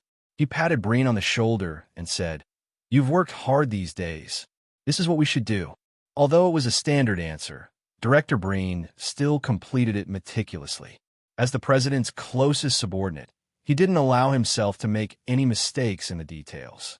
President Pabre didn't look at the original draft of the newspaper, but used the fastest speed to scan through Taiwan's speech in South Kazhou half an hour ago. After a moment of silence, he said with slight emotion, 8 years ago, when I participated in the presidential election, he was only a college student under the age of 20, but he was already able to independently organize the planning headquarters. Now it seems that he has improved again. The content of the speech was very interesting. It wasn't deliberately sensational, but it had a very calm ability to incite. In addition, it seemed that the sudden but just right coughing up blood. I have to admit that in terms of political speeches, he is already a good opponent. The president didn't hide his admiration for Tai Ziyuan. He put the documents on the table with a slight smile and turned to look at Breen. Different positions, so the methods used are naturally different. He is the challenger, so he can attack without any scruples. I have to defend my territory, but because of my identity, I can't debate with him. Speaking of which, I really missed the time when I was running for state senator, holding a microphone and debating with my opponent and the host. Director Breen smiled and said, "Most of the people of the Federation also miss your heroic appearance on the television debate stage. Speaking of which, many readers of your electronic micro-magazine have asked you to pick up the pen again and write some political articles." The electronic micro-magazine was an instant messaging platform that had only become popular in the Federation in recent years. Pabre, as the first president in the history of the Federation to come from the bottom, unexpectedly became the first user of the platform. President Pabre's hands were on the large desk behind him. His body was slightly raised, and he looked at the retro oil painting on the ceiling in silence for a moment. He seemed to be extremely relaxed. "Help me record this." "Yes." Schiller once said that people choose a leader out of fear of the human body, because humans are a kind of cruel animal. For others, they can turn into a beast at any time. Therefore, people want to suppress their violent impulses towards others, so everyone is willing to submit to the one and only dictator. Only this dictator can control violence, because being afraid of such a person is much more worth it than being afraid of everyone. President Pabre said in a deep voice, "The reason why there was a royal society in human history, and the reason why those big families above the law were able to survive for so many years in the Federation, is all because of this spontaneous fear of human beings. Therefore, when someone tries to seize a legal power, the first thing they do is to cause a wave of violence in society and increase the people's fear of the humans around them." Breen understood that the president's seemingly random words, coupled with the news channel's accusation, were undoubtedly a strong blow to the political foundation of the Silent March. After he finished recording, he looked at the encrypted information that he had just received in his electronic notebook. His eyebrows raised slightly, and he looked up and said with joy, "Mr. President, we just received news that General Du Xiaoqing will arrive at the Old Moon Base in 2 days." Du Xiaoqing led the 4 frontline divisions to take a collective rest. This was a strategy that the Federation government had long formulated, so there was no mistake in the timing. President Pabre's face did not show any more expression, only calmly smiling. However, his heart was not as calm as he looked on the surface. For an entire 3 years, that famous Federation general led the troops and fought bravely on the front line, winning him the love and respect of countless Federation citizens. However, after all, it had been too long since they last met. Was that soldier who was silent, cold, and proud like an ice sculpture, but who was incomparably loyal to him, still the same as before? Because of these 4 words, President Pabre thought of that intergalactic conversation. Du Xiaoqing did not express any objections to the government's decision to transfer back, and this attitude made President Pabre feel very gratified. However, the other party strongly opposed to Lieutenant General Hu Lian taking over the position of the enemy's commander-in-chief. In Du Xiaoqing's opinion, that Lieutenant General Hu, other than singing the praises of the president and helping Li Jiedu arrange trusted aides, had no other redeeming qualities. Even if this person was an expert in ground defense battles, he was still not a suitable candidate for the current Imohua planet. In fact, President Pabre understood why Du Xiaoqing was so vehemently opposed. It was because the current federal military knew very well that this Lieutenant General Hu Lian was Li Jiedu's absolutely hardcore trusted aide. If he was allowed to become the commander-in-chief, then Li Jiedu's power in the military would rapidly expand again. And 3 years ago, before Du Xiaoqing left for war, he had once warned in the president's official residence with a rare bluntness. His teacher at the First Military Academy, General Li Jiedu, could not be considered a true soldier at all. President Pabre's brows deeply furrowed, his thick black eyebrows seemingly unable to bear the burden of fatigue. He said, "Don't record what I'm going to say next. I just want to have a chat with you." Director Breen obeyed and closed the notebook. At the same time, he stopped the data collection work in the Oval Office. President Pabre walked to the window and picked up the cup of coffee that had long since turned cold.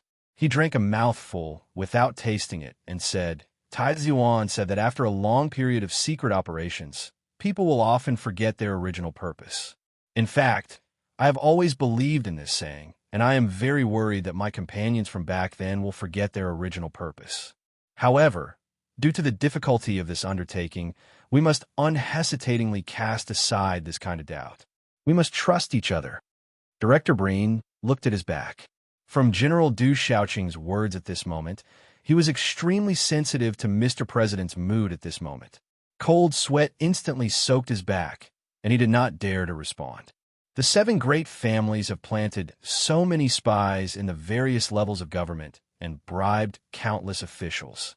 Other than using secret investigations to purge them and using harsh political demands to force them to sever their relationship with those financial backers, what else can the government do? President Pabre turned around, a self-mocking smile hanging from the corners of his thick lips.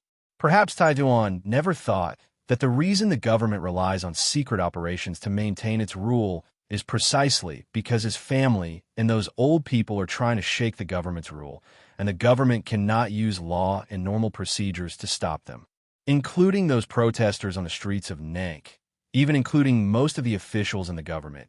Just how many people truly understand what I am doing? Could it be that I am not fighting for them? Outside the window, the cold wind was biting cold. White frost appeared between the tips of President Pabre's brows. He was extremely tired. 14 all-black, advanced bulletproof cars formed an arrogant motorcade. They passed through Highway 2 and slowly drove into the capital's special district where the cold wind wreaked havoc. Under the strict request of the people in the cars, the black motorcade did not exceed the speed limit, nor did they randomly change lanes. The reason why people felt that they were arrogant was because these advanced bulletproof cars, which seemed like they should only be used by important government figures, actually all had civilian license plates of Nank. Under the curious and shocked gazes of the people on the streets, under the vigilant monitoring of the Federation Investigation Bureau, and under the supervision of several police cars, the black motorcade silently passed through a small part of the city and drove into the extremely beautiful Linyuan. In the past, the Linyuan was packed with people, but today, it seemed even more lonely. The antique cast iron doors were completely open, and the attendants stood on both sides, welcoming the return of the owner. Cold raindrops floated in the sky.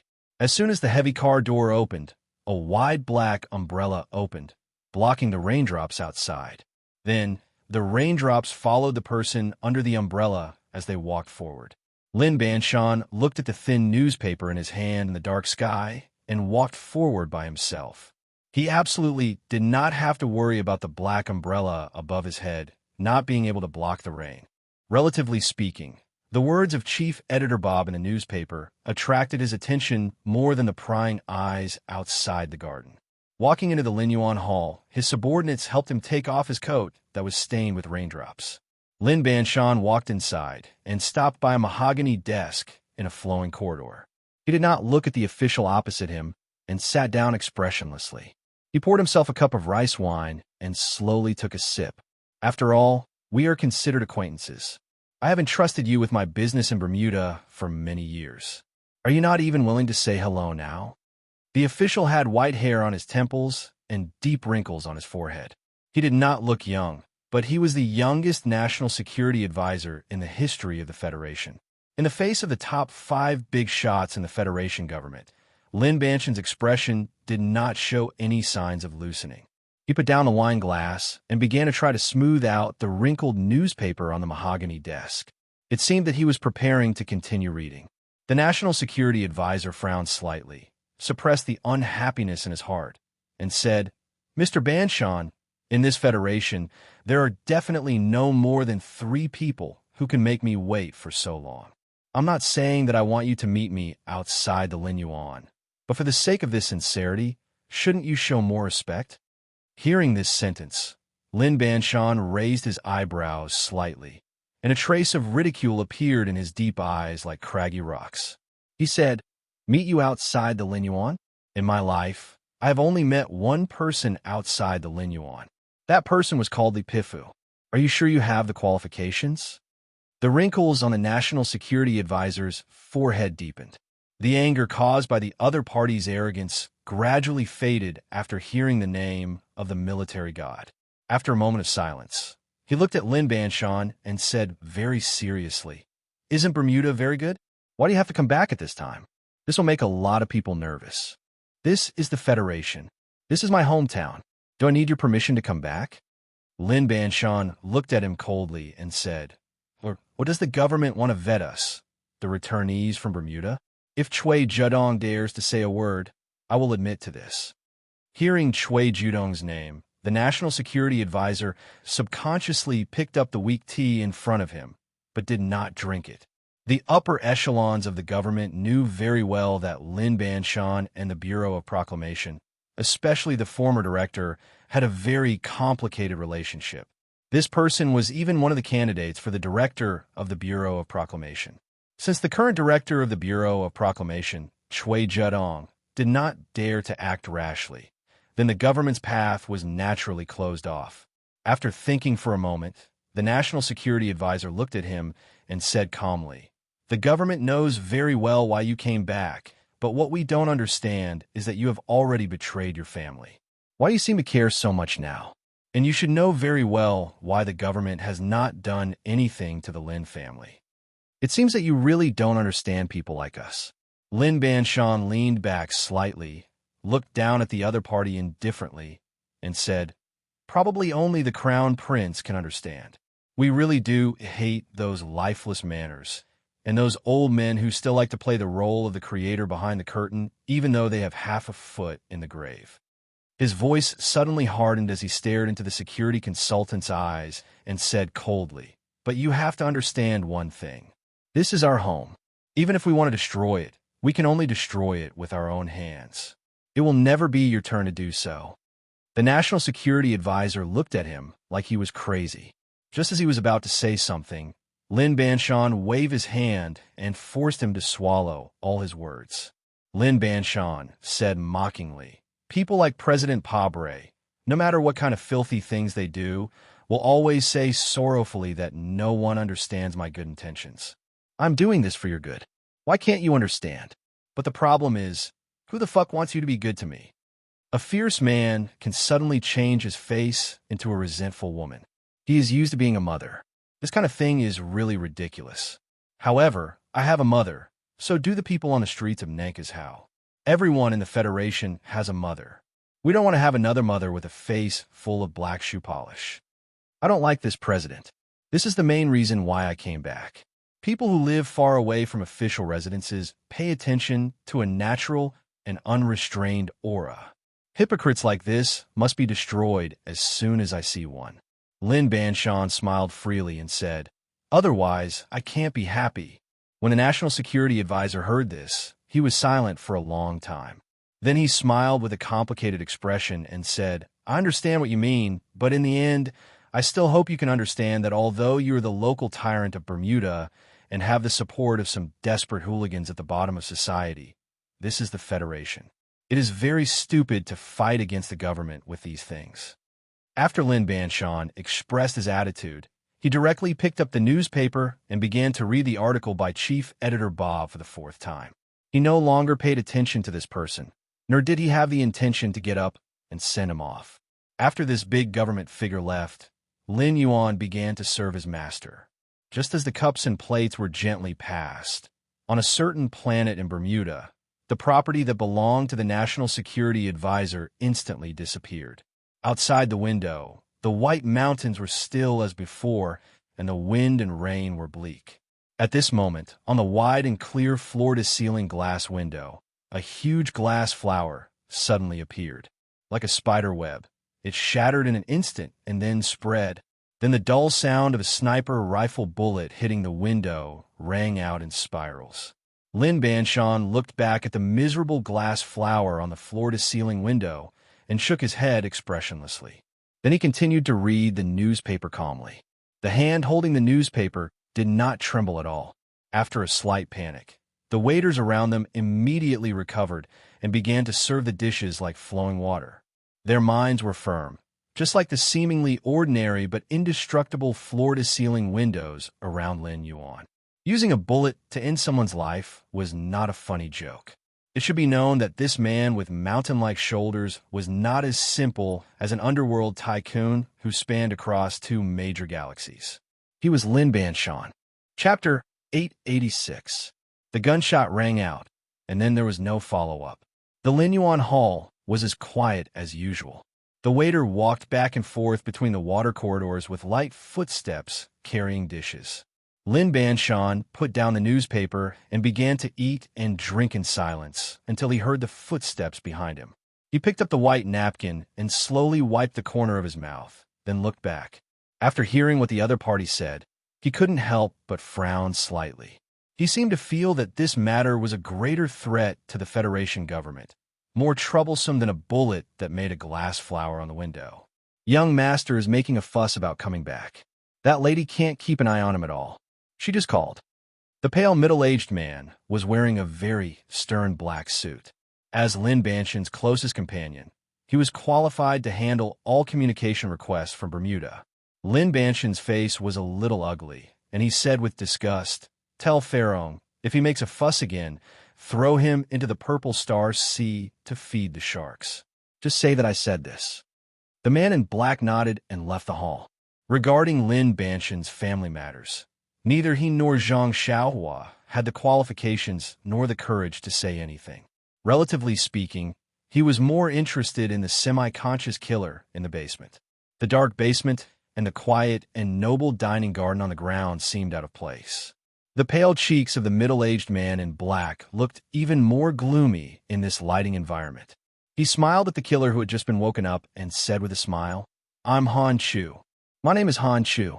I believe you should have heard of my name before you carried out the mission. Since you were so stupid or arrogant that you didn't commit suicide after shooting at the forest garden, you better use the most concise way to introduce yourself." The corner of the assassin's mouth was bleeding. A few of his teeth must have been knocked out. His clothes were messy and bloody from the previous torture, but his expression was very calm and steady. He did not show any fear. However, when he heard the name Han Chu, he looked up at the other party and saw the pale face in the dim light. He remembered the terrible records and the information, and his pupils suddenly shrank. For the first time, he felt regret. Although he was a professionally trained elite with strong nerves, he didn't want to fall into the hands of this person. Compared to this person's means, the previous so-called torture was just a joke. I said, hearing the other party's words. Han Chu smiled and leaned against the wall. He took out a cheap wooden comb from his collar and began to comb his white hair carefully. He seemed to be indifferent, but he had captured these words deeply in his mind and turned them into part of his database. Could it be that the second military region only produces idiots like you? He shook his head and sneered at the man on the ground. If it was the legendary Small Eyes Special Forces, this matter would probably be more challenging. I say, can you be more professional? Since you want to kill someone, shouldn't you have studied the information more thoroughly in advance? Lin Yuan's glass is all specially made with fruit shells. Don't you know this?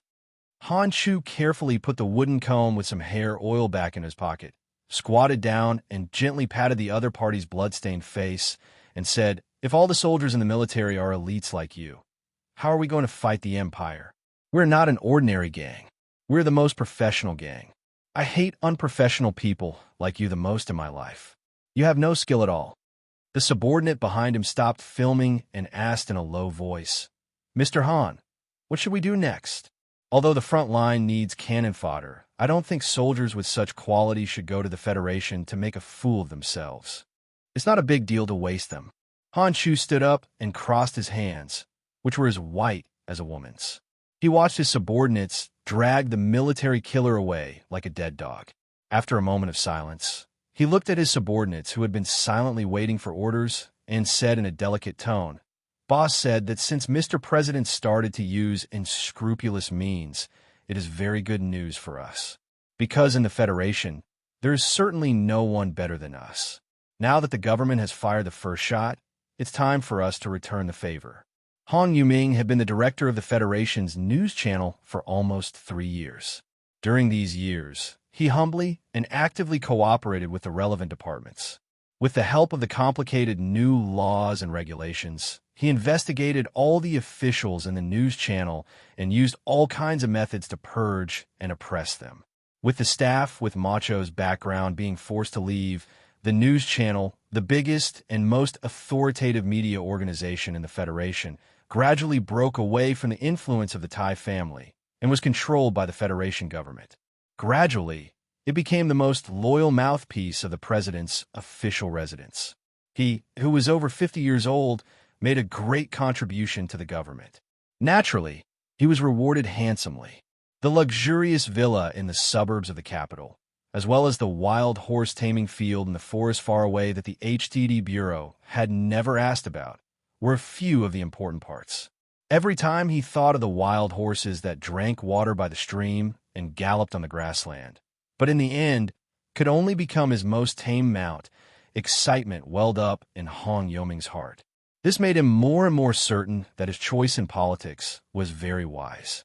Because of the bloody incident at the South Kaizhou rally, Han Yuming had been monitoring the operations of the various departments in the news channel building. In the end, after the filtering of the news channel and the relevant media, the Federation government pointed the spearhead of the bloody incident at the organizer of the Silent March, the young senator. Then he received the kind words of praise from Director Brin in the office of the president's official residence. Only then did he truly relax and return to the villa in the suburbs to have a good rest. Mr. Han Yuming had to reward himself before going to bed. He hugged a beautiful woman sent by a certain advertiser and spent the night flirting with her. Then, he read 2 pages of Master Schiller's early mafia novels and fell asleep with the fantasy of riding a wild horse with a naked beauty tomorrow. His dream was filled with a wonderful red color. In the early morning, he woke up rubbing his eyes and squinted at the faint morning light coming through the floor-to-ceiling curtains. He felt that life was like this, and it was difficult to ask for more. Rubbing his sparse hair, he smiled slightly and gently hugged his left arm. He wanted to hug the soft and boneless woman and kiss her intimately, but he found that the touch on his arm was a little strange. It was sticky, wet, and a little hard. Han Yuming frowned and lifted the soft silk quilt. His pupils suddenly shrank, and he jumped up from the bed in horror. Looking at the thing under the quilt, he let out a shrill scream. The bed was stained with a large blood stain. In the middle of the blood stain, there was no soft and boneless beauty, only a huge black head of a wild horse. The wild horse's head was lying alone in the pool of blood. Its big and beautiful eyes were not closed. Leaning on the soft pillow, it calmly looked at him. Han Yoming's face was pale. He angrily shouted away the people who heard the scream and came to ask questions. Covering his mouth tightly, he stared at the huge wild horse's head on the bed and recognized that it was his favorite horse. Then his legs began to tremble violently. At this moment, he didn't have the energy to think about where the woman lying beside him had gone. His mind had been completely destroyed by fear. Thinking of the most famous scene in Master Schiller's early mafia novels, he slowly squatted down and then began to see why in the early winter of the 75th year of the constitutional calendar, on the same cold day and almost at the same time, the Federation News Channel, from the highest level to the most ordinary staff in the computer room, experienced the darkest period of their lives. The most beloved wife of a senior manager was kidnapped, and the ordinary staff received an ordinary letter with a bullet in it. Because the mysterious cloud-like force appeared and disappeared mysteriously and did not make any specific demands, no one dared to call the police. Winsky sounded like a man's name, but in fact, this name represented a very famous woman in the Federation. This woman had been the anchor of the Federation News Channel for almost 10 years. Her dignified, graceful, and beautiful face would appear on the TV screen of every family at a fixed time every day. When there was a big event, she would unreasonably occupy all the time. For example, the attack on the Linhai Gymnasium, the secret visit of Mr. Pabre when he was still a member of the Federation, the explosion of Jian Shui'er's concert, the successful election of Pabre as the president of the Federation, the revenge of Su Lu from morning to night, and then the return of Su Lu, and then the defection of Su Lu, and so on. In terms of fame alone, Ms. Winsky was definitely not inferior to any celebrity in the Federation. She was even comparable to Jian Shui'er, who was famous throughout half the universe. She was dignified and intelligent, and her mind was clear. Although she was compassionate, she had self-control. No one in the Federation felt that they were tired of her and were willing to continue watching her like this. In a dark cafe in the south of the capital, Han Chu looked at the female anchor across the table with a smile. He did not even blink as he watched her attentively. He slowly undid the top 2 buttons of his black formal suit. The female anchor, Winsky, had never been stared at so rudely before, not even by a man. Moreover, he had stared at her for 5 or 6 minutes. However, she did not get angry. She lowered her eyes slightly and looked at the coffee cup beside her hand. She said as calmly as possible, "I don't know what you meant by what you said on the phone, but I have to remind you that my time is very precious." Han Chu praised. "After all, you are the best female anchor in the Federation.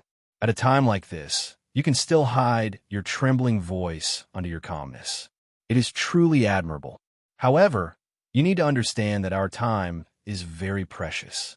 I spent a lot of effort to lure away those agents from the Special Task Force." Winsky raised her head and looked at him with a frown. A trace of nervousness appeared on her beautiful face, but it was immediately turned into a kind of fear by the gloomy aura of this middle-aged man in black.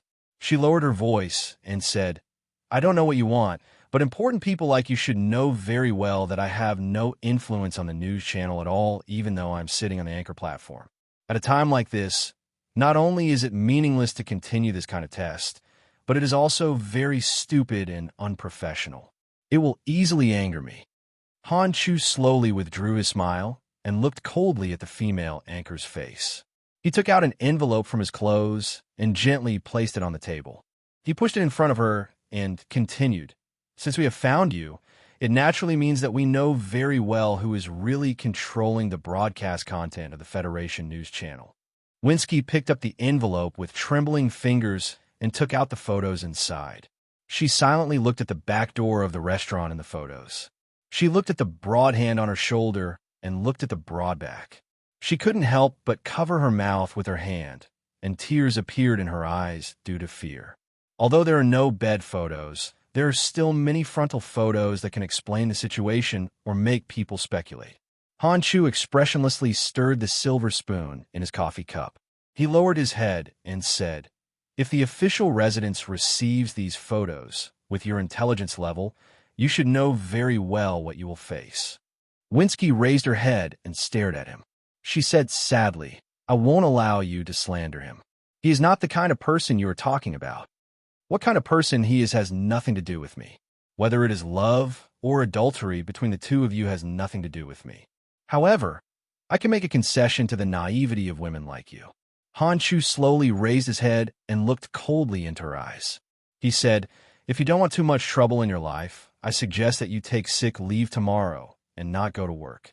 Of course, if you want to stay away from all this trouble, I can arrange for you to go to Bermuda. After a moment, he continued, you know what we are capable of. Even the Federation president can't hurt you there. The next day was Wednesday. It was the broadcast time of the highest-rated show on the Federation News Channel, Today's Federation. After dinner, the people continued to discuss the recent frontline situation and the demonstration on the sofa. Then, almost instinctively, they turned the TV to this channel. Last week's Today's Federation discussed the bloody incident that had just happened in South Cajou. In the final preview of the show, the discussion would continue in this episode. However, what surprised the audience was that today's anchor was not the gentle and amiable Winsky, but a somewhat unfamiliar male face. This young broadcaster, who had just graduated from the Department of Media at the Capital University, nervously explained the reason why the female anchor, Winsky, could not host because she had caught a cold. Then, with a stuttering voice, he invited the guest to continue the topic discussed last week. Who should be responsible for the violent incident? Some of the impatient male audience members who only wanted to see a mature female anchor were about to change the channel. Before the old guest on the screen could say a word, the news channel directly cut to the scene of the bloody incident in South Cajou. From the footage taken from upstairs, it could be clearly seen that the pro-government demonstrators holding banners were cursing at the silent marching team on the other side of the fence. Then, like a tide, they rushed over, using stones and fists to launch a ferocious attack on the people wearing masks. In countless apartments, in countless rooms, some of the audience members put down their bowls in shock. Some of the audience members opened their mouths in shock. Some of the audience members were so shocked by the bloody scene that they did not dare to watch. Chapter 887. After the bloody incident in South Cajou, under the strong accusations of the government and the continuous attacks of countless news media, the mainstream of the Federation Society believed that Tai Ziyuan and the silent protesters were responsible for the incident. Although there were some angry denunciations on the internet, it did not attract much attention and no one believed them. The people of the Federation did not know what really happened that day until they saw the bloody scene on the news channel. They saw the stones flying in the sky, smashing the heads of the women and the elderly, while the military police looked on indifferently from a distance. The angle of the video was very comprehensive and the time period was very long. Some of the material came from a news channel and the Golden Star documentary film studio, while some was provided by the data department of Tai Ziyuan's office. It was quite rich. Although the editing technique was a bit amateur, the choppy switching of the scenes brought a great psychological impact to the audience. The riot police of South Cajou were lining up to evacuate. The violence in the middle of the street was escalating. In the distance, a middle-aged official wearing a windbreaker was talking on the phone. There was a strange smile on his face. These were scenes that the people of the Federation had never seen before. Just like that, they jumped out of the TV screen in a raw manner. In a situation where no one was mentally prepared, they were ruthlessly smashed into their brains. The camera lens suddenly zoomed in from upstairs to the ground, aiming at a middle-aged man who was cold-bloodedly waving an iron rod in the crowd. Even the most ordinary people could smell the scent of a powerful organization from this man, because he appeared to be too calm. The scene changed again, aiming at an alley behind the street. The middle-aged man who was cold-bloodedly beating the protesters was paralyzed on the wall, with blood all over his head. He looked at the approaching camera in horror, but he could not stop the hand beside the camera from pulling hard, pulling out a bunch of surveillance equipment from under his clothes, as well as a police officer's ID. After the Today's Federation broadcast the video for 17 minutes, the government of the Federation reacted and used remote authority to directly stop the broadcast. The person who made the video, Han Chu with a gloomy and pale face, did not care about this. The following scenes of the South Cajou Mafia brothers rushing into the alley would not be broadcasted, but the previous scenes of blood flying everywhere, even if the TV screen turned black, would still stay on the retina of the Federation people for a long time, which was enough to explain too much of the truth. Of course, a more complete video had been uploaded to the Federation's civilian network at the same time the news channel was broadcasted and entered countless computers in the shortest time possible. As the oldest, most authoritative news channel in the Federation, as well as the one with the widest audience, it had shockingly changed its conservative and even somewhat dull style in recent years. With unimaginable courage, it had suddenly broadcasted such a video that exposed the dark secrets behind the bloody incident in South Cajou. This itself was a topic that was worth exploring. However, in the fierce response caused by the video, this topic had long been forgotten. Countless people felt cheated and fooled, and angrily called to complain. As time passed, the far-reaching impact of the broadcast gradually revealed its true valiance.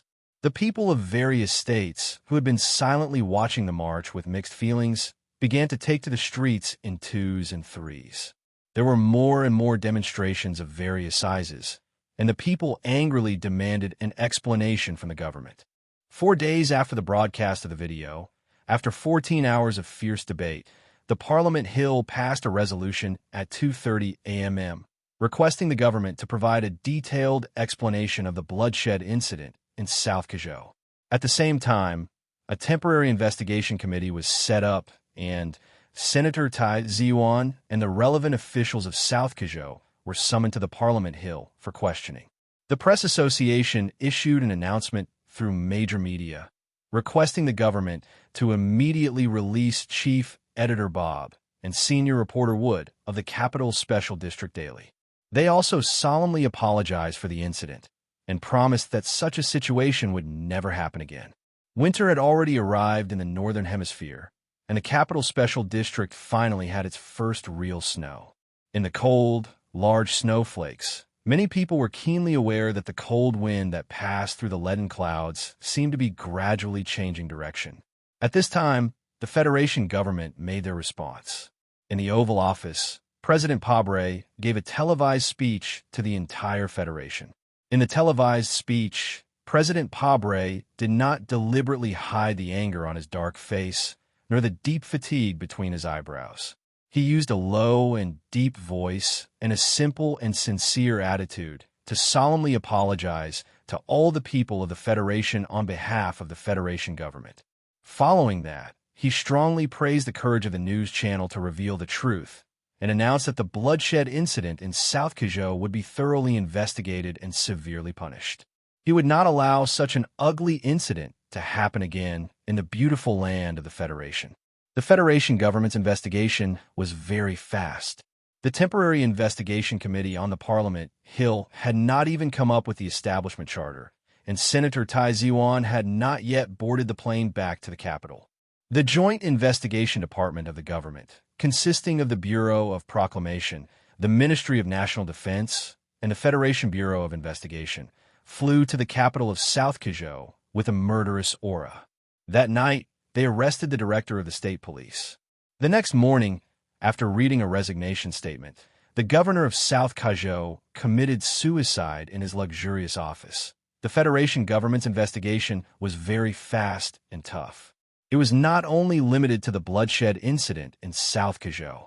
Those sharp knives had quietly woven into a net, enveloping those people in the underworld of South Cajou. At the same time, when the governor of South Cajou committed suicide, the Joint Investigation Department with high authority directly took over all the police departments in South Cajou and all the foreign spies of the Federation Bureau of Investigation. With a thunderous momentum, they swept through more than 40 streets in 13 cities in the state, silently and sternly destroying all the underworld halls in South Cajou. For this operation, the Federation government dispatched a total of more than 20,000 military and police spies, and more than 4,300 underworld members were arrested on the spot. 7 of the underworld's core members were shot dead on the spot because they resisted arrest.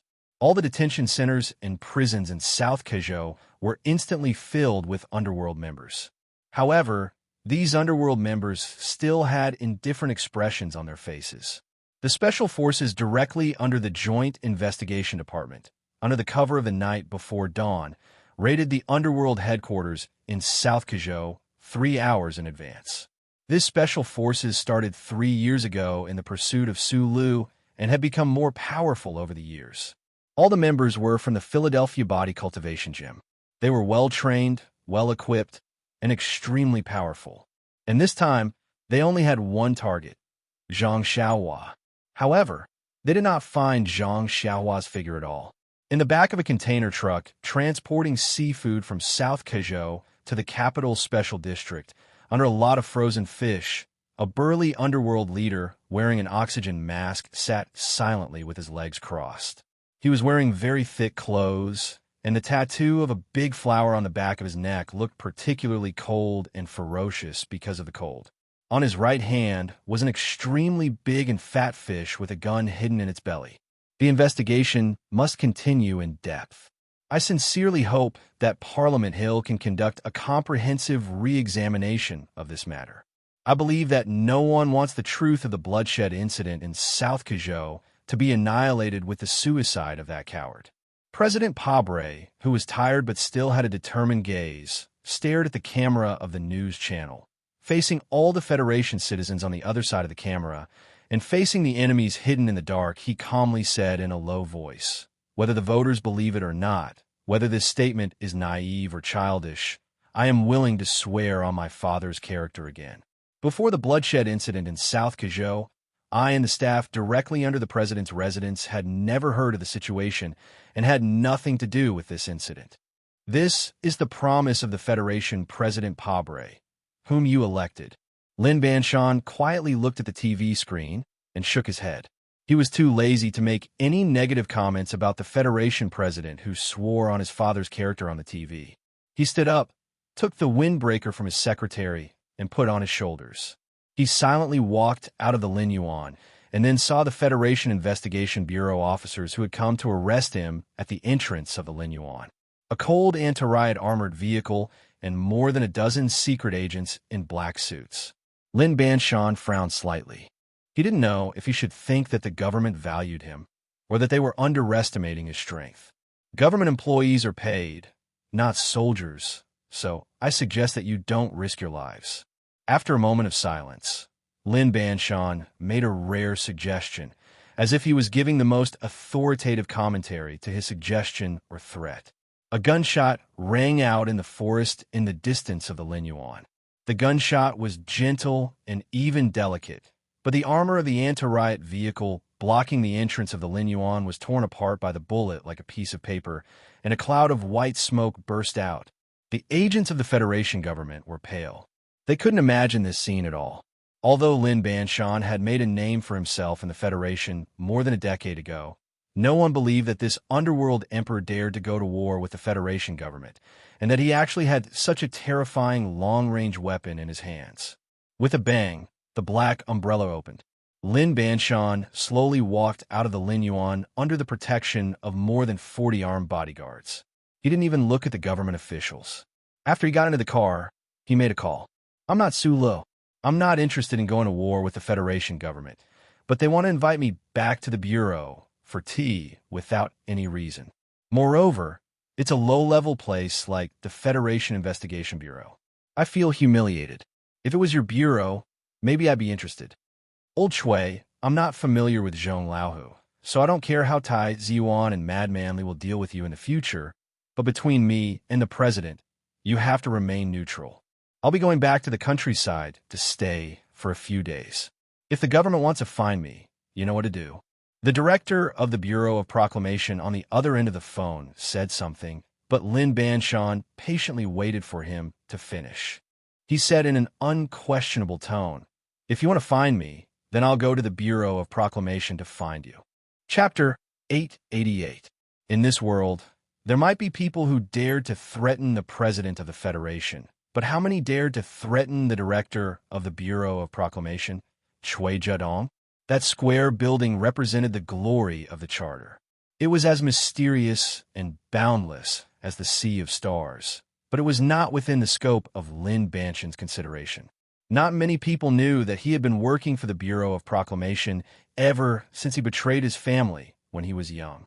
He was even a most promising successor of old Director Tai, but he did not like that strange building. Just like how not many people knew that the Federation only had two ACWs. One was in the hands of Shi Qinghai, who had displayed countless brilliance. He had blasted the Golden Foundation building in the Red Leaves and killed Vice President Byron under the stone steps of the Parliament Hill. Now that big gun was in the hands of the Federation's former enemy commander-in-chief, Du Xiaoqing, while the other ACW had always been in the hands of Lin Banshan. It had been silent for many years until now. Outside the window, the snowflakes slowly drifted back, making the white mountain even more blurred and difficult to see. Lin Banshan calmly looked at the scenery outside the window and thought of the battle outside the Linyuan Gate. He could not help but shrug his shoulders in self-mockery. The lady behind Ma Chou's back mountain had privately evaluated him. If he was born in a chaotic world, he could be an ambitious and ruthless person. Now that the Federation was in chaos, the official residence and the Parliament Hill, these solemn and sacred places, had begun to use the words by hook or by crook. This was the beginning of a chaotic world. The ambitious and ruthless Lin Banshan had been lurking in the wilderness for many years in the dark foreign land. He seemed to be extremely far away from the peak of power in this world. However, with a casual wave of his hand, the cold wind blew and the snow clouds moved chaotically. Just like at this moment, his shoulders were as steep as a mountain, giving the feeling that the cliff was about to collapse. Arrogant people had their own reasons and qualifications to be arrogant. Those who could be called ambitious and ruthless naturally had the bloody facts of the past as irrefutable evidence. For example, Du Xiaoqing, who had already arrived at the Old Moon base, could be called a famous general of the Federation because his general uniform had too many victorious halos. Naturally, his undefeated reputation would not be shaken. The Empire's army attempted to take advantage of his absence from the front lines to launch a vicious counterattack, hoping to expand the controllable battlefield on the surface as much as possible. However, no one would have thought that after this person left the Inkflower planet, he would leave a gift for the Empire in the Straits. On a warship countless light years away, a precise strategic trap was set in the middle of the scorched earth. This gift was like a burst of fireworks, exceptionally tragic. Due to the completely unequal electronic signal suppression and signal disguise, as well as the fierce attacks launched by the 4 Federation mechanics in the Southwest War Zone toward the heavy oil ink mine, the Dynasty headquarters did not notice the recent troop movements of the Federation at all. On the other hand, the hundreds of miniature data relay stations that took 127 days to slowly move here from the atmosphere of the planet waited silently for another 27 days under the cold background of the universe.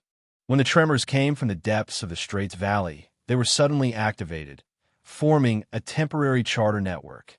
Thus, when the 3 reorganized mecha clans of the Empire used the cover of the night to pass through the straits at high speed, attempting to attack the most important equipment base of the Federation forces, they suddenly found themselves surrounded by 5 Federation mecha divisions and countless long-range missile troops. Compared to the million-strong army on the bloody battlefield of planet Emohua, the 3 mecha brigades of the Empire and the 7 mecha operators of the Federation did not seem particularly shocking. However, these 3 mecha brigades of the Empire were all equipped with the latest Wolf Fong mecha, while the 5 mecha operators of the Federation were all equipped with the latest MX mecha. They were definitely the strongest and most important force on the surface of the planet. There was a great disparity in the efficiency of the battlefield command network. The Federal troops had seized the advantage of the geographical advantage, and they also had powerful long-range firepower support. Because of these 3 simple reasons, both sides were fully prepared. Once the flames of war broke out in the Straits meeting theater of operations, victory and defeat would be decided immediately. In less than 3 days, the reorganized Wolf Fong mecha clan of the Agrawud Empire was completely wiped out. If the other 2 mecha clans were not the bravest and most skilled royal troops, perhaps this battle would have ended long ago. But even so, with their path of retreat cut off and deliberately lured by the Federation staff to the gravel area on the west side of the Straits, the Empire forces that could not fully utilize the agility of the Wolf Fong mecha still gradually fell into despair during the battle. This was especially so when a mecha named Beheading led a torrent of steel and charged over with incomparable brutality. The Empire headquarters at the rear was in chaos. The staff was filled with hoarse shouts as they tried their best to bring the remaining mecha clans back. Densely packed drones took off in high density, attempting to destroy the temporary charter network outside the atmosphere of the Straits battle zone. After calming down a little, everyone in the Empire headquarters was pondering a question. Why did the 4 Federation divisions in the southwest side of the graphite mine area make the feints so realistic? Why did they not care about the heavy casualties and continue to attack with such high intensity? Why did the headquarters completely misjudge the true intentions of the Federation forces? Yes, the battle in the graphite mine area was even more intense than the Straits battle zone. During those 17 days of silent waiting, the entire Immerse planet was peaceful. Only this area was filled with smoke and broken limbs. Without any more support, the 4 Federation divisions launched a tide-like attack on the tightest area of the Empire's defense line as if they did not care about their own lives. They soldered the enemy's reserve brigade firmly in the southwest direction, not daring to move in the slightest. If this was a feint, then these soldiers of the Federation divisions were using their own lives to cover for their brothers in the Straits area. They were using suicidal attacks to confuse the enemy. These were all the arrangements made by Du Shaoqing before he left Immerse planet. In reality, in the military order, he did not mention anything about feints at all. He simply requested that the troops must take down the graphite mine in the southwest direction at all costs. The Federation forces in the southwest didn't even know that this was a feint, so how would the Empire know? This was perhaps a crafty path that did not belong to the realm of fair and square. However, in order to maintain the balance of power after leaving the front lines, and to be able to take a bite of the Empire's most delicious piece of meat in one go, Du Shaoqing made up his mind without hesitation. After the battle, when he saw the forest-like tombstones of the Southwest troops, perhaps he would take off his hat to mourn, but his expression would definitely be as cold as before, like an emotionless ice sculpture, and he would not regret it. Because this was war, because the 2 divisions with the heaviest casualties were both from the 3rd Military Region. The 3rd Division and the 11th Division were Du Shaoqing's closest troops other than the Iron 7th Division. It was at such a moment that the black spaceship, which looked like a pile of metal garbage, arrived at the outskirts of Immerse planet. It quietly stopped behind an asteroid belt, avoiding the detection of the military satellites of both the Empire and the Federation. Philip used 7 seconds to successfully infiltrate, or rather, he returned to the Federation, this piece of the glory of the charter that had been cut off. It was very obvious that the Federation's Bureau of Proclamation had made a lot of corresponding preparations in the past 3 years. He could not obtain the highest level of authority, nor could he obtain comprehensive information, but it was already enough for him to clearly see the story before and after the battle at the Straits. Sulu silently looked at the information on the screen, and then he turned his head to look out the window. Looking at the flames that lit up from time to time in that half of Immerse planet's night sky, he could not help but slightly narrow his eyes, once again confirming that he would never become a truly powerful soldier like Du Shaoqing in this lifetime. In the blink of an eye, tens of thousands of subordinates fell one after another for the sake of a cold strategic goal. He could not face it calmly. They were both determined, but there was a difference between inside and outside. Only a truly ambitious and ruthless character could be like this. Every qualified battlefield commander was an ambitious and ruthless character. Chapter 889. Planet Immerse Planet, Mart City, where the Empire headquarters was located. All the civilians within a 70 kilometers radius had been chased away to the flatlands further back.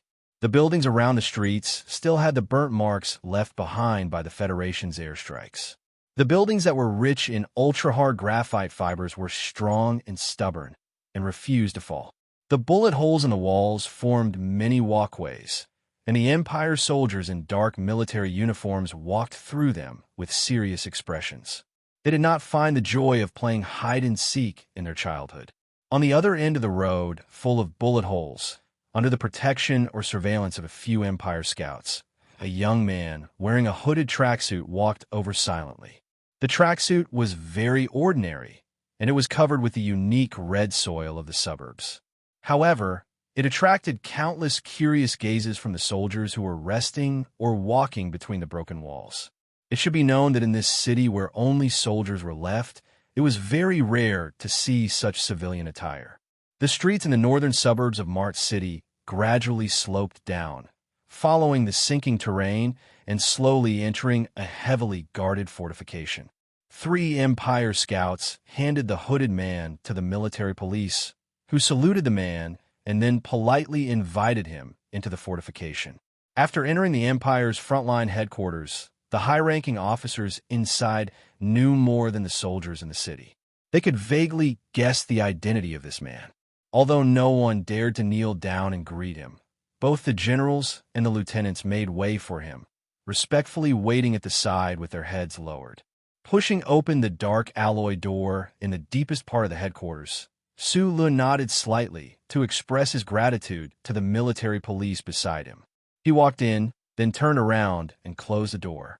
The heavy and cold feeling coming from the alloy door allowed him to confirm in a very short time that this seemingly ordinary office could definitely be as stable as a mountain under the concentrated attacks of the main cannons of the Federation's battleships. Countless documents were piled up on the desk, like countless mountains of rocks that were about to collapse. On the side, 2 of the Empire's most advanced workstations were flashing with data, reflecting a strange feeling in the darkroom.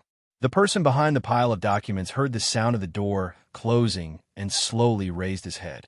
Huai Chaoshi rubbed her tired forehead, looked at Su Lu, and said, "Although I am very willing to see you, you should be very clear about the situation on Mo Hua planet. The last mecha team in the Straits battle zone is fighting alone. My most urgent task now is to think of a way to save them.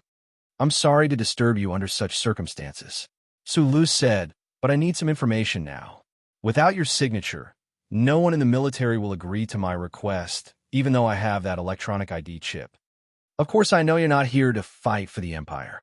Huai Chaoshi turned and walked to the coffee machine in the corner of the room. She poured 2 cups of coffee and put them in the narrow corner of the mountain of documents. She looked at him and said with slight mockery, "What information do you want? The team you sent to the Southwest Graphite Mine was ambushed by the federal forces many days ago. That team was under your direct command. They must have a very important mission in the Southwest Graphite Mine. I want to know the return route of this team and the exact location of the ambush." Huai Chaoshi tapped the coffee on the table with her index finger and motioned for him to help himself. She asked, "I remember you said in Mulberry Town that you wouldn't come to Mo Hua planet, so your arrival surprised me. What I want to know now is what relationship my direct guard has with you. I don't know if you still remember, Paul. When I was escaping from the Empire, I lived in his house for more than half a year. Now he is an ordinary officer in the Royal Guards and has been on the list of missing persons. According to the information I found, he should have disappeared in that ambush." After a slight pause, he continued, "There were many soldiers who died in that ambush, and the bodies have been counted, but there was no sign of him. Then he was either captured by the federal forces or lost in that war zone. Sales City. I'll have someone bring you the specific information." Huai Chaoshi gave the answer directly, then dialed a phone number and said a few words. Then she looked at him quietly, frowning slightly, and said, "The problem is that there are many people like him who are missing. Some of the Empire's soldiers may be waiting for support on the flooded cliff. It is unfair and unreasonable to send troops to search for him because of personal relationships. It is indeed unfair for a field commander or superior to risk more deaths to save a soldier who may have died long ago, but I am not his superior." Su Lu replied, "My idea is very simple. If he is still alive, I want to take him back and bring him to Annie, and I don't need your troops to help me find me. The information of Sales City will take some time." Huai Chaoshi motioned for him to sit down, still frowning, and said, "I heard that you have met with Father, so don't you understand that as long as you are willing, all the troops in the left Sky Star region are yours?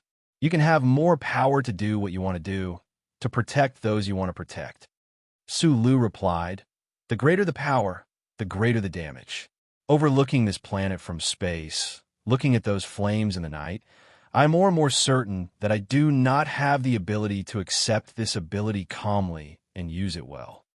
The 3 consecutive abilities were somewhat long-winded, but they fell into Huai Caoshi's ears clearly. She looked at her only brother quietly and asked, "So you refused the invitation of the rebel organization, and even though their goals seem to coincide with your ideas, you are not willing to be emperor?" This is the other important question I want to talk to you about. Su Lu looked at his only sister calmly and said, "I heard of a concept from them called the Republic of the False Monarchs. If you're interested, you could take a look at the related works after the war.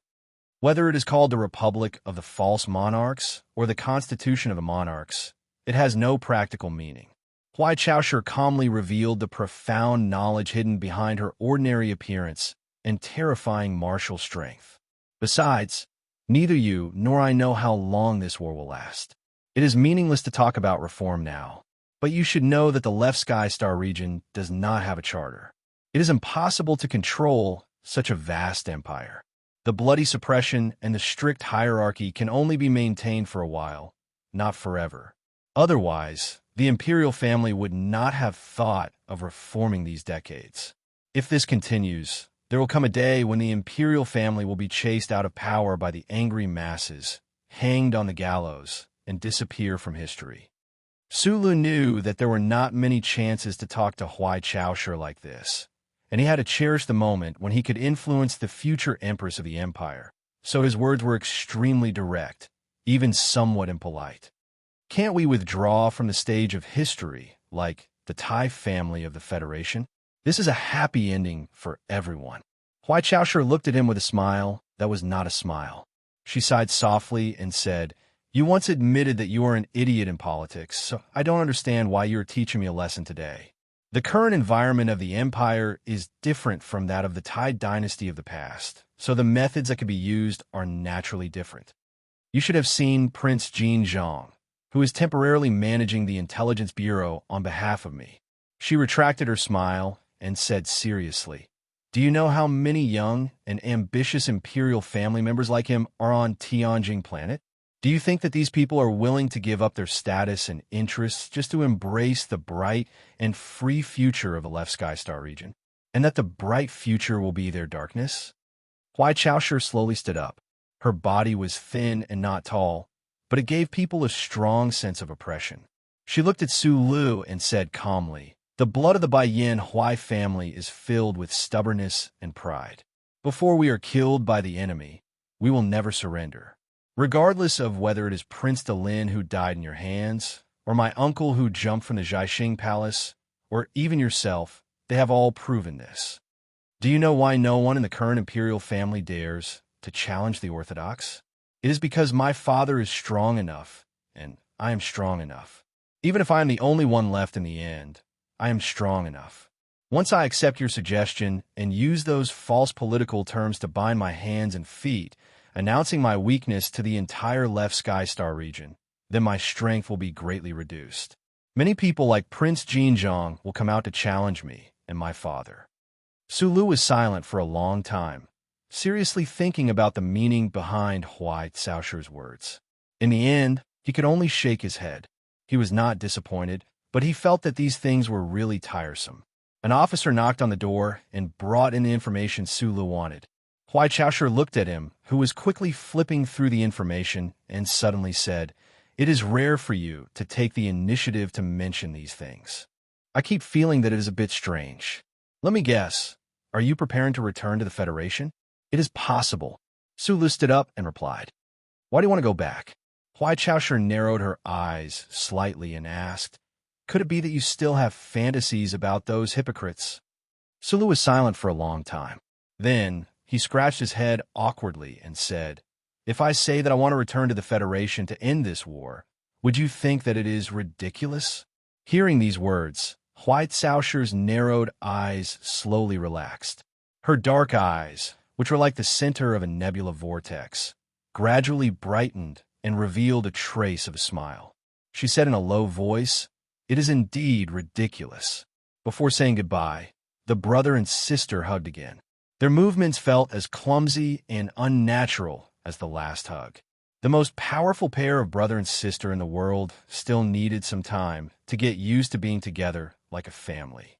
Fortunately, they were still very young, so there was still a lot of time to. It was the beautiful season of early autumn, when the air was clear and the red leaves were everywhere. However, the lead-like heavy clouds in the sky squeezed out snow. The snowflakes were stained with smoke and dust that floated everywhere. The edges of the snowflakes were gray and black, extremely ugly. The forward base of the Federation forces on planet Mo'Hua was shrouded in this strange snowflakes. They had just won a great battle, and the battle zone in the Straits was still constantly sending in news of victory. However, the soldiers were already so tired and numb that they no longer had the stamina or the mood to have a snowball fight. In a certain room in the headquarters that was in a state of high alert, Lieutenant General Hu Lian, who had replaced Du Shaoqing as the commander-in-chief of the enemy in the Federation, looked at the officer in front of him with a gloomy expression and roared, "Colonel Yifeng is still fighting a bloody battle in the Straits battle zone, and those 4 heroic mechanic teams are fighting in the Southwest battle zone. At a time like this, you actually have the face and guts to command a portion of the troops to rescue one of your teams." He suppressed the anger in his heart and pleaded, "Commander, my NTR team has been lost in the enemy zone for almost 2 months. If we don't think of a way to rescue them, they will be finished." Chapter 890. It's over? What's over? Lieutenant General Hu Lian looked into Helay's eyes and reprimanded coldly. "Every moment, our comrades are dying on this planet. Did they wail that they were done for before they died? Are you trying to tell me that the lives of the bandits under your command are more precious than the lives of the soldiers of other units?" Helay naturally did not dare to say such a thing, but his concern for his subordinates still tugged at his sharp brows, making him feel extremely pained. The NTR unit was a special organization among the Federation's most elite divisions. They were all made up of the most outstanding and brave officers and men who had seriously violated military orders. This kind of unit needed to play an extremely complicated role on the battlefield. Their combat strength was valiant, but they often had to undertake the most difficult and dangerous missions. In the dark culture of the military camp, they had always been considered not just a suicide squad, but a suicide squad. Helay was now the acting commander of the new 17th Division. 2 months ago, the NTR unit under his command had received a top-secret mission from the General Staff to secretly infiltrate the graphite mine in the southwest. They were in charge of eliminating the information team sent there by the Imperial Command. After that, the situation suddenly changed. The Southwest War Zone became a sea of fire, and the Battle of the Straits officially began. Under such a vast background, the NTR unit, which only had 70 people, instantly became an inconspicuous existence. It was to the point that other than the 17th Division, not many people noticed their disappearance. Helay was well aware of the danger of this secret mission. In his opinion, this kind of mission that was almost impossible to complete was purely a suicide mission. Now, there was no news of this unit, and they had fallen into the most desperate Southwest War Zone. There were no brother units around to respond to, so the situation was definitely extremely dangerous. "Commander, we've already lost contact with the NTR unit's Camp 1. Camp 2, which is closest to our war zone, has also lost supplies. We should at least send a reconnaissance unit to provide supplies and ask about the situation over there, right?" Thinking of the tragic scene that could happen on the front lines, thinking of Xiong Linquan and the other members of the first 7 teams who had been forcefully transferred into the NTR unit by the General Staff before the battle, Helay felt as if his body had fallen into a cold ice cellar. He clenched his fists and said angrily, "I don't dare say that their lives are more precious than others, but although that unit only has 70 people, all of them are the most outstanding vanguards. 34 of them have the title of War Hero." Lieutenant General Hu Lian looked at the unruly colonel and said in a cold voice, "We are all men who have risked our lives on the front lines. Who doesn't wear a few military medals in front of their chests when they pick a random unit? Colonel Healy, watch your identity in words. Even if you are the acting commander of the new 17th Division, you have no right to ask other troops to make unnecessary sacrifices for your people.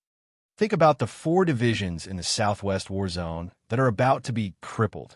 Just think about the Black Mountain Group that had fought for 48 hours to seal off the northern route of the Straits War Zone. Don't you understand what it means for the headquarters to have the new 17th Division stay in the rear? And you still have the face to raise conditions with me at this time. The general's expression was dark as he scolded. According to Commander Dew's plan, the federal forces want to take down the 3 strongest mecha clans in one go. Do you know how much we have to pay?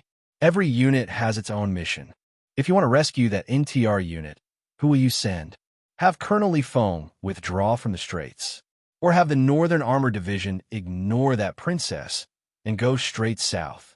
The new 17th Division had been unable to participate in this bloody battle that had been planned for a long time on planet Imohua, so they were in an extremely awkward situation.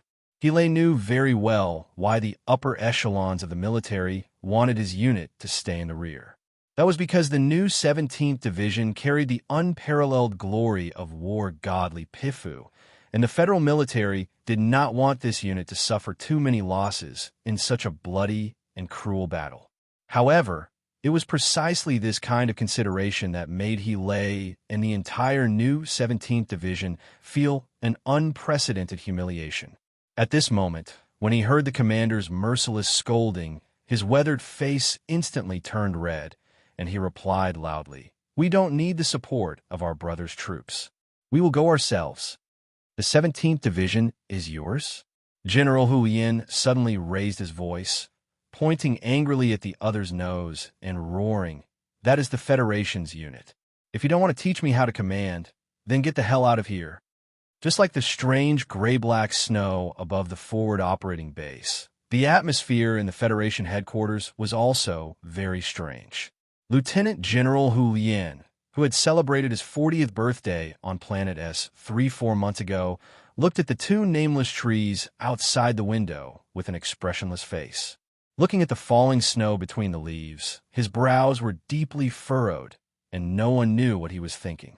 The fact that the Federation government could ignore Du Shaoqing's strong opposition and choose this young general to take over the position of the frontline commander-in-chief was naturally after careful consideration.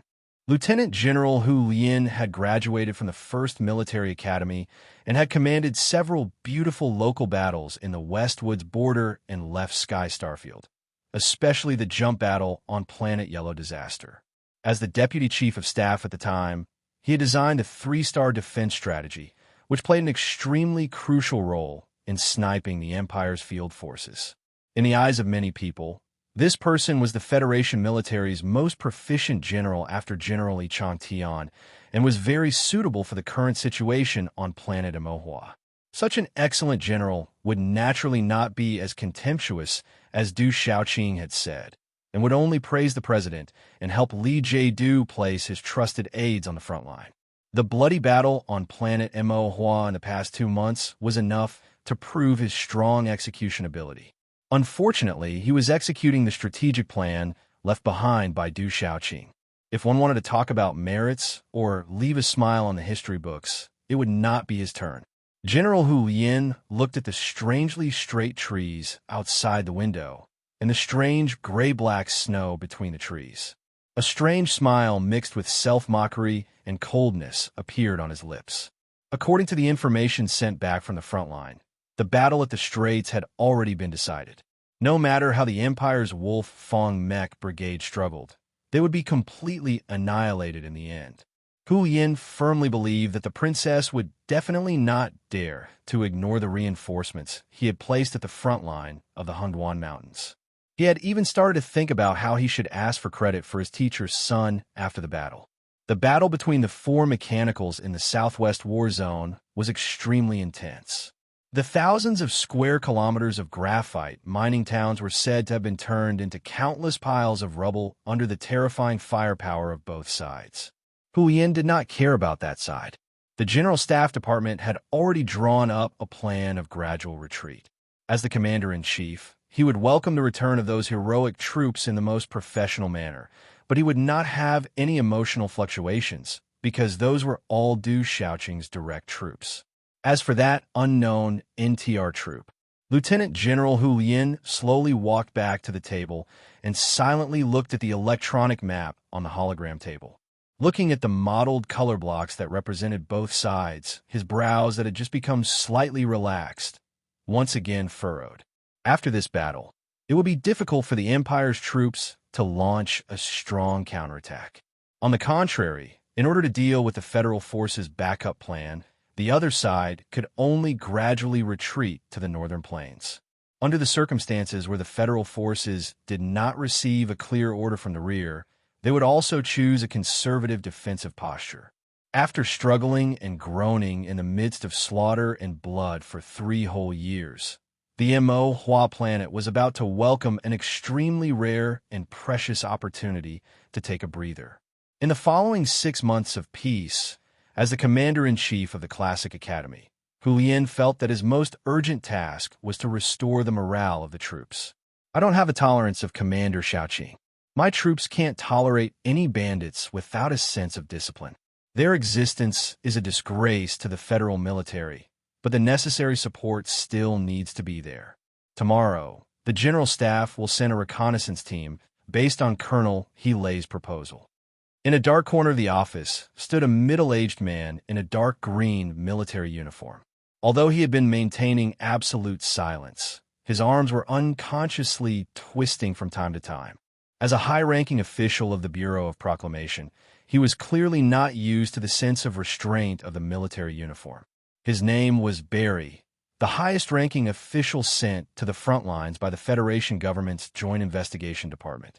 When Du Shaoqing was ordered to return to the capital ring, the biggest obstacle for the secret department to enter the front lines no longer existed. Thus, he and his subordinates followed General Hu Lian's battleship to the Mo Hua planet.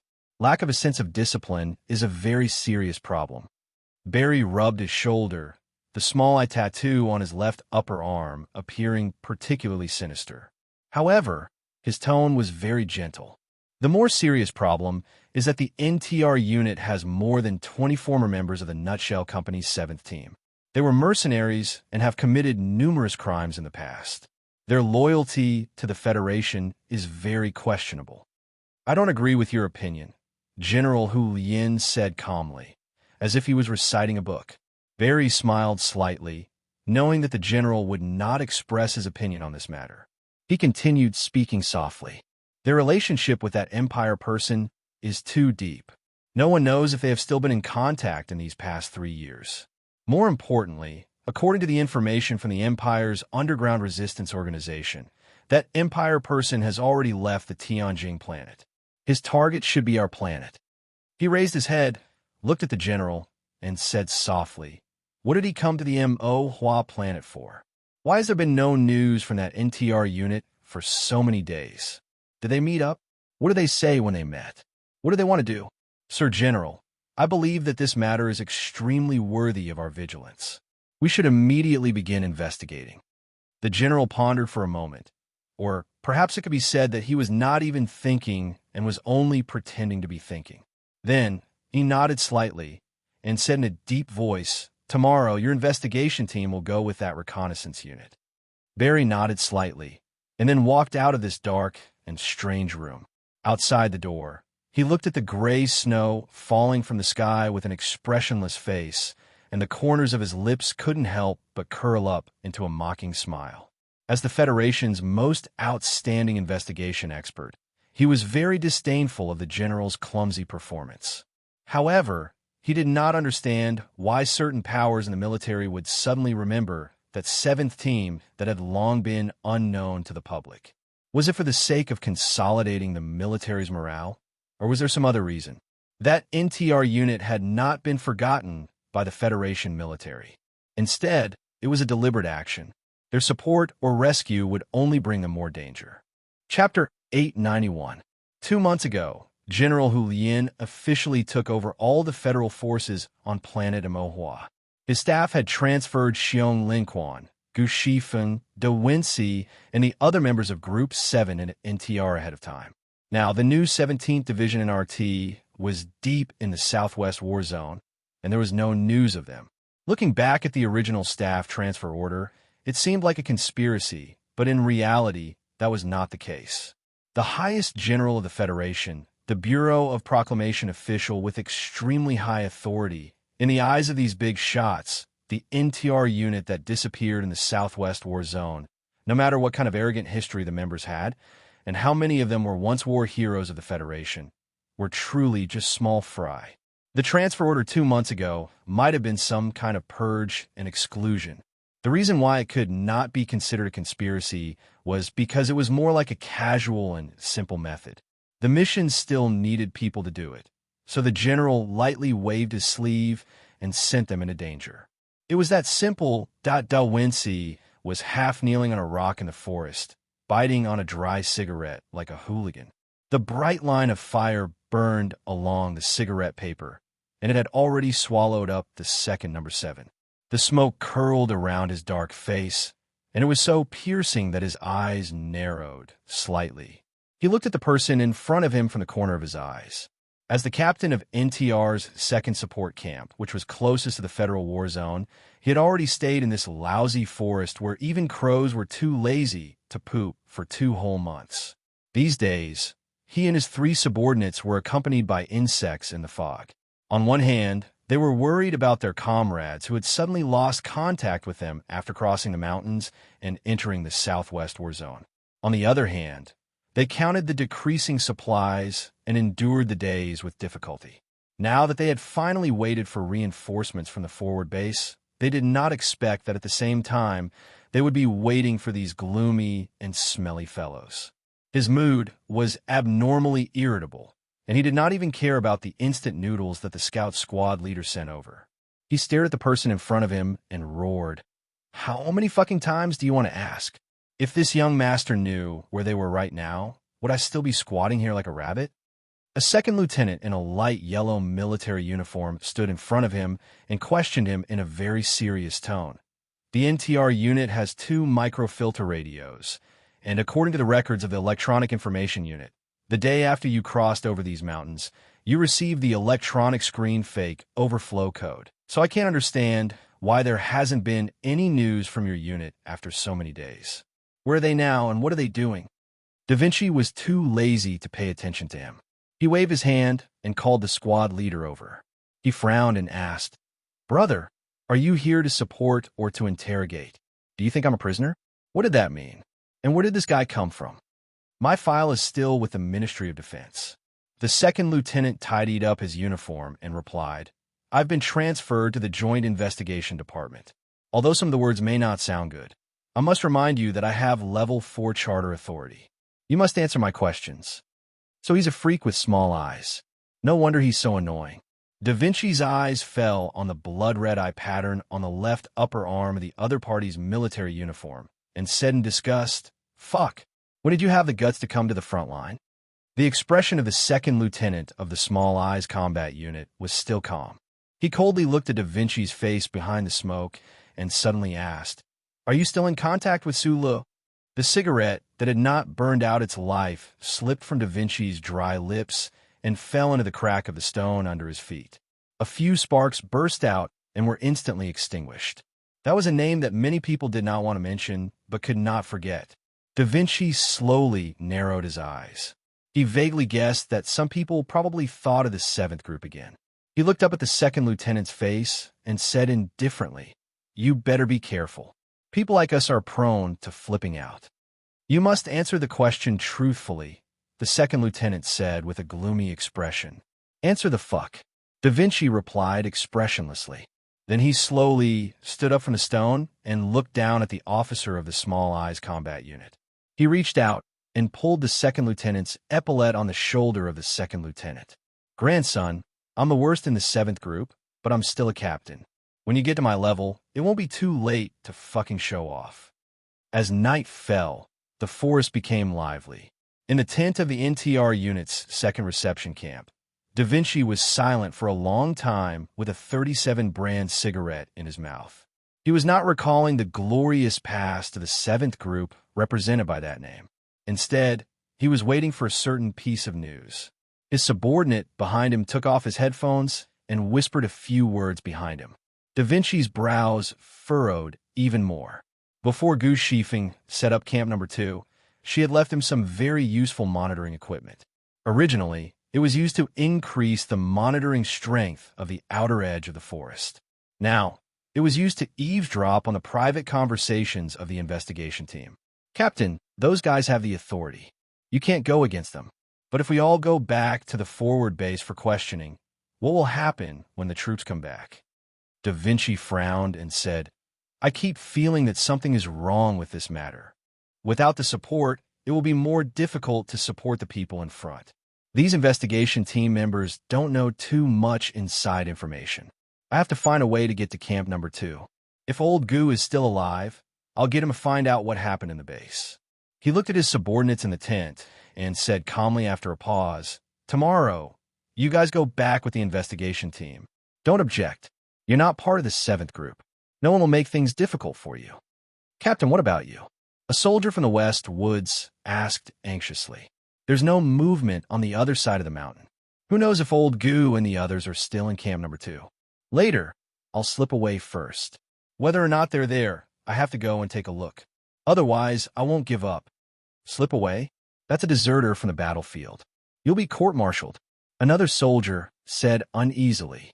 Da Vinci threw the cigarette, but to the ground, and crushed it with the hard soles of his military boots. He said, Fuck, I'd rather be killed as a deserter than go to prison. The seventh group, who had been in the mercenary world of the Nutshell Company for a long time, had followed Magnolia to commit murder and arson, and had followed Sulu to do countless fierce deeds, such as raiding Charter Square. They had fought bravely and skillfully on the battlefield against the Empire, and had also been tainted with Professor Yu Chunghai's undisciplined and tough character. This was a group of strange existences in the army. Whether it was the oldest group members or the latecomers like Da Vinci, they seemed to never have the words such as a sense of discipline and soldier's honor in their minds. It had to be admitted that this style was not suitable for any situation, at least in a frontal battlefield where a sense of discipline and obedience was required. It was not wrong for the Du Shaoqing of the past and the current Hulian to regard them as a group of bandits. Because he didn't want to be interrogated endlessly, because he didn't want to lose face in the Black Prison, and because he was worried about his brothers and comrades who had disappeared in the Southwest Theater of Operations, Da Vinci decided to slip away secretly without hesitation. However, it was his decision that led to a series of subsequent events. When he was about to use the darkness of the night to sneak into the forest and then cross the mountains to find his troops, the second lieutenant with a gloomy expression and the 7 small-eyed soldiers of the Special Forces appeared in front of him. At this time, the stars were bright, and they penetrated through the dense forest. The vision was excellent. Da Vinci spat and found that he had underestimated these Special Forces soldiers who looked like they were made of wood. He thought that it was extremely embarrassing for him, a member of the 7th group, to have his escape route cut off. The soldiers in the tents in the camp heard the commotion outside, including the reconnaissance squad and Da Vinci's 3 subordinates. They all rushed out with guns in their hands. Under the starlight and the accompaniment of the insects, more than a dozen federal soldiers entered a standoff. The situation at that time was not tense. No matter how undisciplined and arrogant Da Vinci was, it was impossible for him to pick up a gun and shoot at his own people. He smiled awkwardly and was about to say something, but then he went back to sleep. You dare to resist the investigation? The second lieutenant of the small-eyed unit looked at him coldly and mocked. I think that no matter what the follow-up investigation results, just based on the previous scene, you will definitely not be a captain. In the evening, you said that you want me to be in your position, and that's it? The members of the 7th group were extremely thick-skinned. Otherwise, their survival rate on the battlefield would not be so high. Listening to the other party's sarcastic provocation, Da Vinci smiled slightly and did not care. He also made the Lan Xiaolong shrug that was one of the 7th group's standard actions. along with Sue Lee's narrowing of eyes. His shrug had ruined the whole thing. Perhaps the starlight that night was too bright and blurred, or perhaps the insects that night were too loud because it was mating season. The scouts who had just rushed out of the tent happened to be at the back of the confrontation scene and did not see his movements clearly. They did not hear the second lieutenant's words and did not know whether Da Vinci had a gun or not. In the blurry vision of the night, they only saw Da Vinci shrug his shoulders. As an excellent scout, he was not as excellent as the 7th group to always maintain a calm and relaxed state of mind. Therefore, one of the scouts instinctively judged that he was going to shoot. So he pulled the trigger first. The barrel of the gun spewed out smoke, and the sound of bullets fired rang out. When the first gunshot tore through the silence of the forest, countless bullets flew in all directions. After a short 3 seconds, following the second lieutenant's angry roar, the gunshots abruptly stopped. Da Vinci slowly turned his somewhat stiff body and found that the team members he had been with for 3 years were all lying in a pool of blood. At the same time of death, the first 4 scouts and a Special Forces soldier of the Small-Eyed Unit were killed by the bullets fired by the 3 team members. Da Vinci frowned, and his narrowed eyes gradually turned red, just like the bloody wound on his shoulder at this time. A submachine gun lay quietly on the wetland at his feet. Gunshots rang out again. 27 seconds later, Da Vinci was shot in the waist again.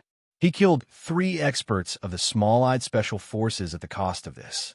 Like an injured wild tiger, he roared and rushed into the dense forest.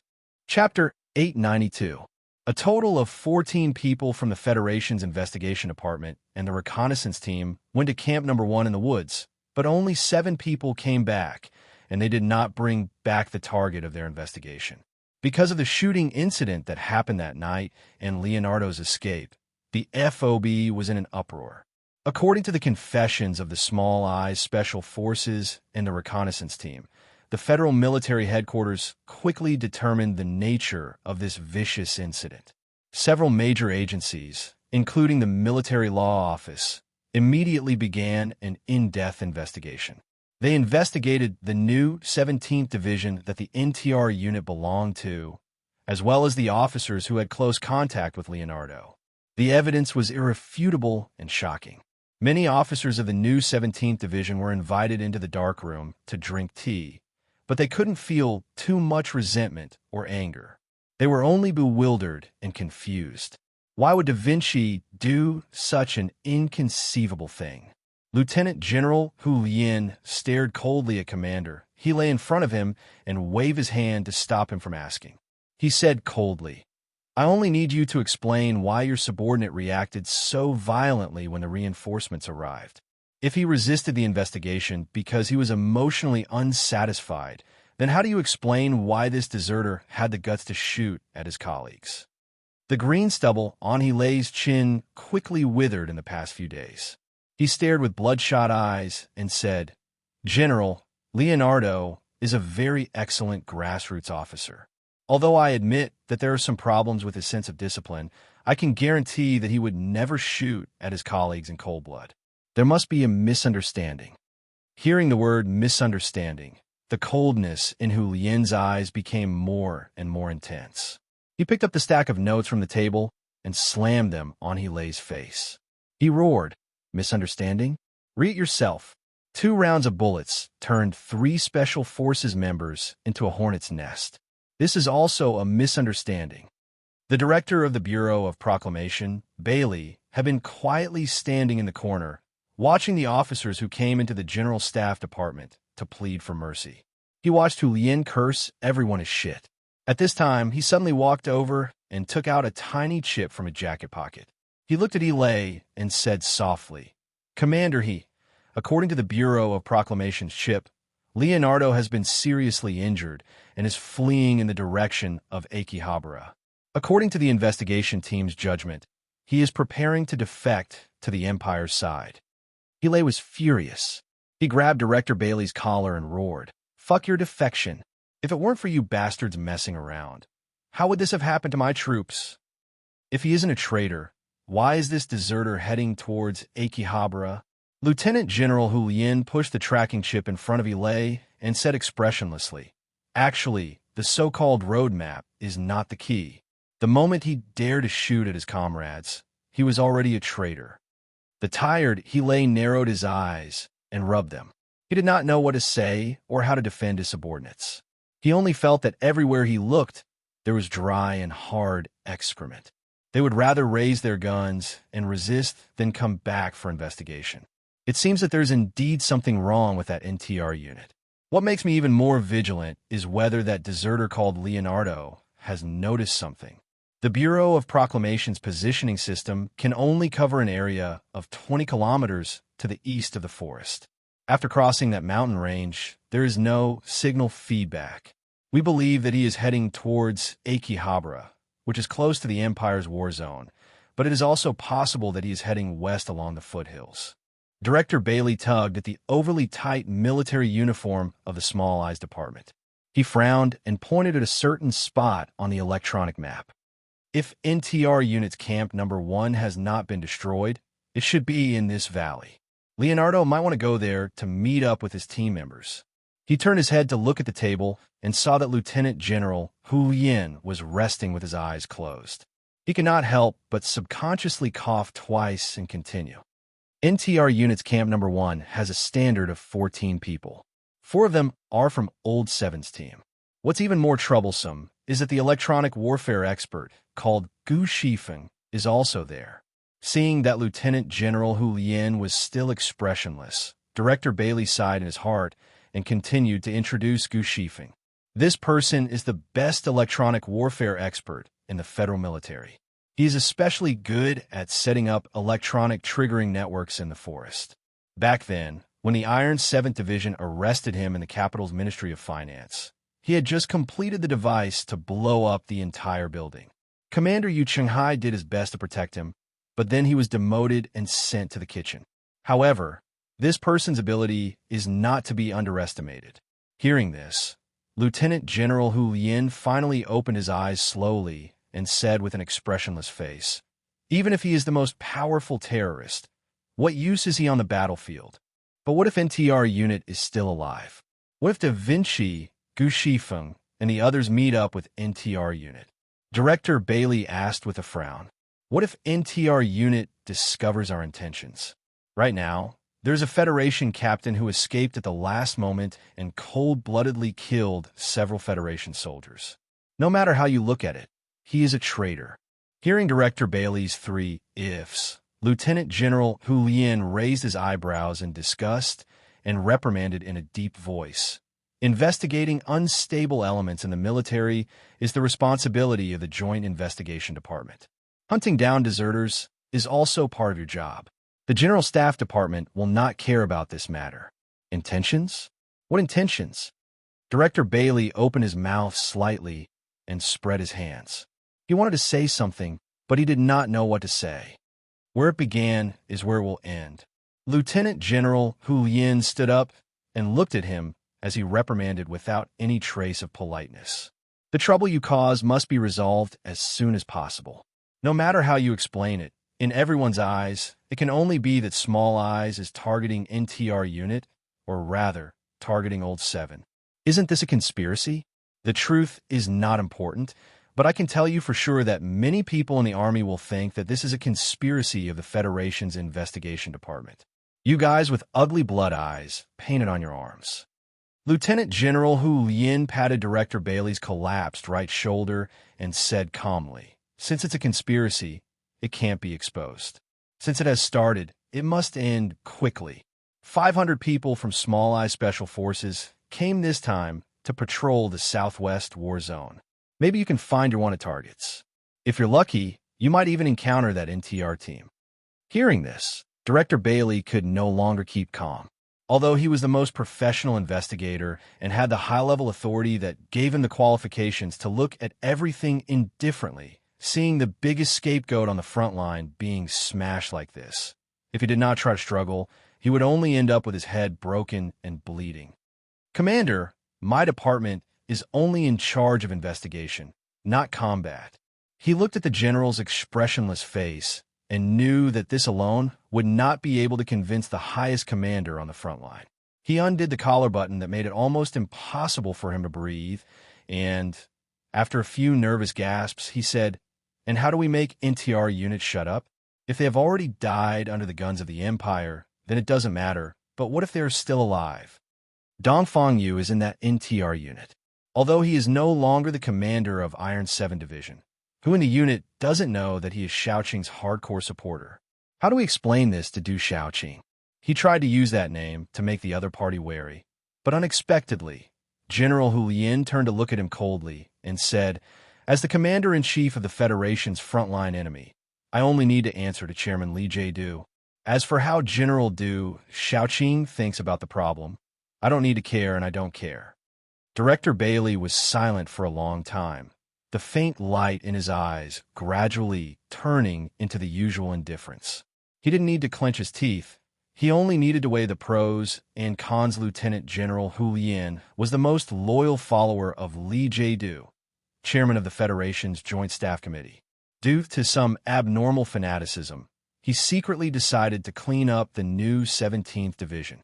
The general insisted that only by washing away the stench of Su Lu in that damned Iron 7 Division and returning the soldiers to a clear and bright atmosphere could this Federation's mighty division regain its glory in the hands of the most qualified person to have it, wave in the wind of the battlefield, and once again become the indomitable banner of the Lees of Philadelphia. Director Bailey was a high-ranking official of the Federation's Bureau of Proclamation. He was currently the highest-ranking officer of the Federation's Federation Investigation Department stationed at the front lines. He was loyal to President Pabre, but this operation did not receive the government's authorization. The investigation of the NTR unit was more based on some kind of instinct. For a secret organization, investigation, intimidation, torture, and cleansing were the sun, rain, and dew that they needed to survive. It was the foundation of their survival. If it didn't do these things, what was the need for them to exist in this world? The target of this operation was a fugitive, a camp that might have already been destroyed, and an NTR unit with only 70 people who should have all died. This was really just a small matter.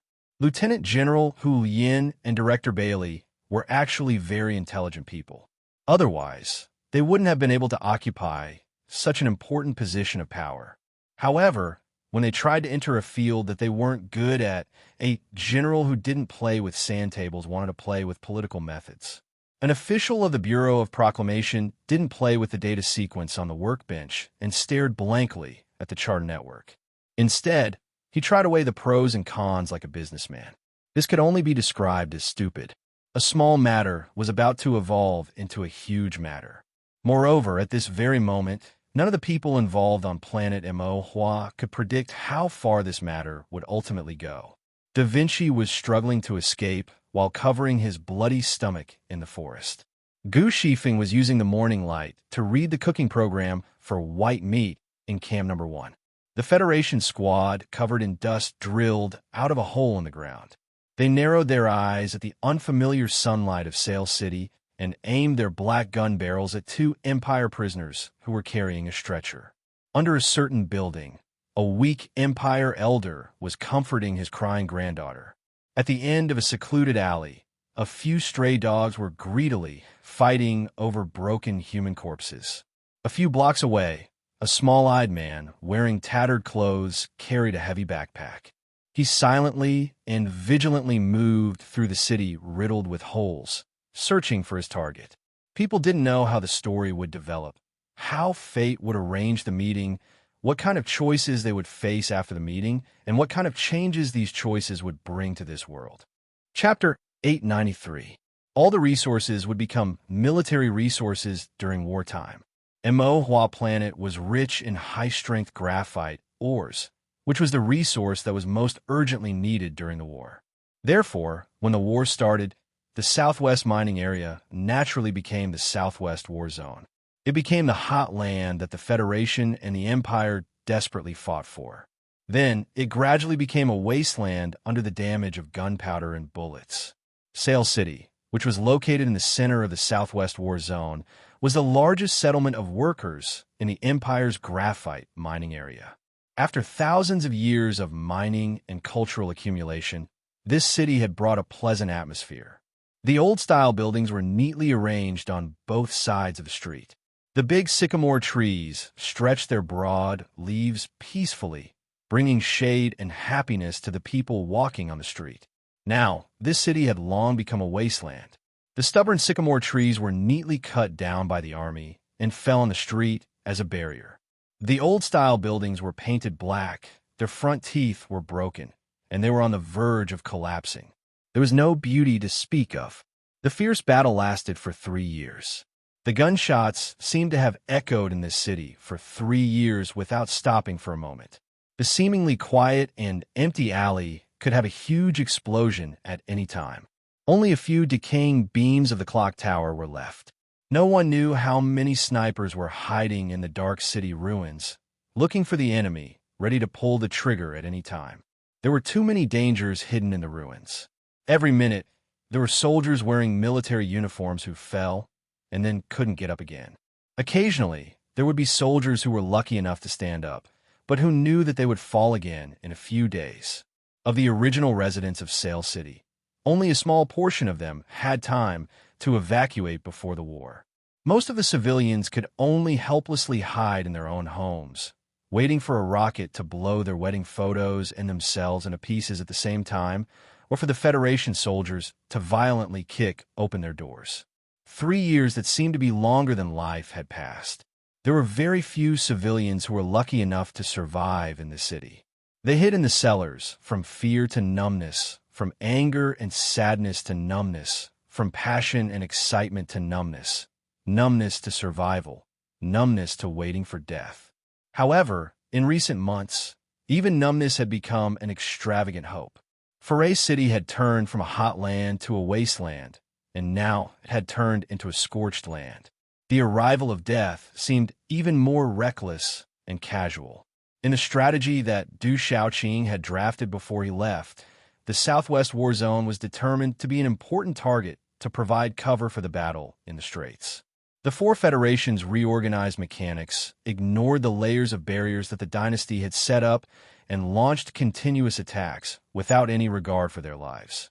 The dense cluster of missiles tore through the gray sky, and hundreds of close air combat jets roared as they dove down, leaving trails of fire behind them. In such a terrifying war environment, it was not easy to survive like a wild dog. Shed Kaputanovich was an ordinary old watchmaker in Sail. He rubbed his rheumatism that was becoming more and more serious. Looking at the broken vat in the corner, the wrinkles on his face became even deeper than the pain. His dry and gray lips moved slightly as he counted how many things were left in the cellar. There were only 2 bags of compressed biscuits left. These were the spoils of war that the old watchmaker had risked his life to climb out of the cellar in the middle of the night and loot from Federation soldier on the street last month. The oil lamp without a discharge was almost gone. The lamp hanging in the cellar was so dim that it seemed like it was about to cry. What was even more despairing was that the miniature circulating water filtration system in the corner that his son had spent a lot of money to buy before the war had finally stopped working after stubbornly holding on for 3 years. Azula, don't fix it. Come over to Grandpa. I have something to say to you. The old watchmaker looked at his granddaughter, who was busying herself in front of the water table with a gaze full of love, and said emotionally, "After your father died, who would still be fiddling with such a high-class thing?" Azula was 16 years old this year. She had a head of beautiful dark chestnut curly hair. Because of malnutrition, her eyes were a little sunken, but they made her look even more beautiful. She turned around and looked at the old watchmaker. "Grandpa, what should we do? There haven't been any knocking sounds from the cellar over at Old Tom's house for 3 months." The old watchmaker sighed and scratched his sparse hair. "They probably aren't there anymore. Later at night, I'll go through the waterway and see if there's any water left in their water tank." The young girl, Azula, frowned and protested softly. "Grandpa, that's too dangerous. Your leg isn't convenient. If anyone has to go, it should be me. How can I let a little girl take away an old man's job?" The old watchmaker chuckled, took out a hunting rifle from the black cabinet behind him, and stood up with great difficulty. "Grandpa, I'm already 16 years old.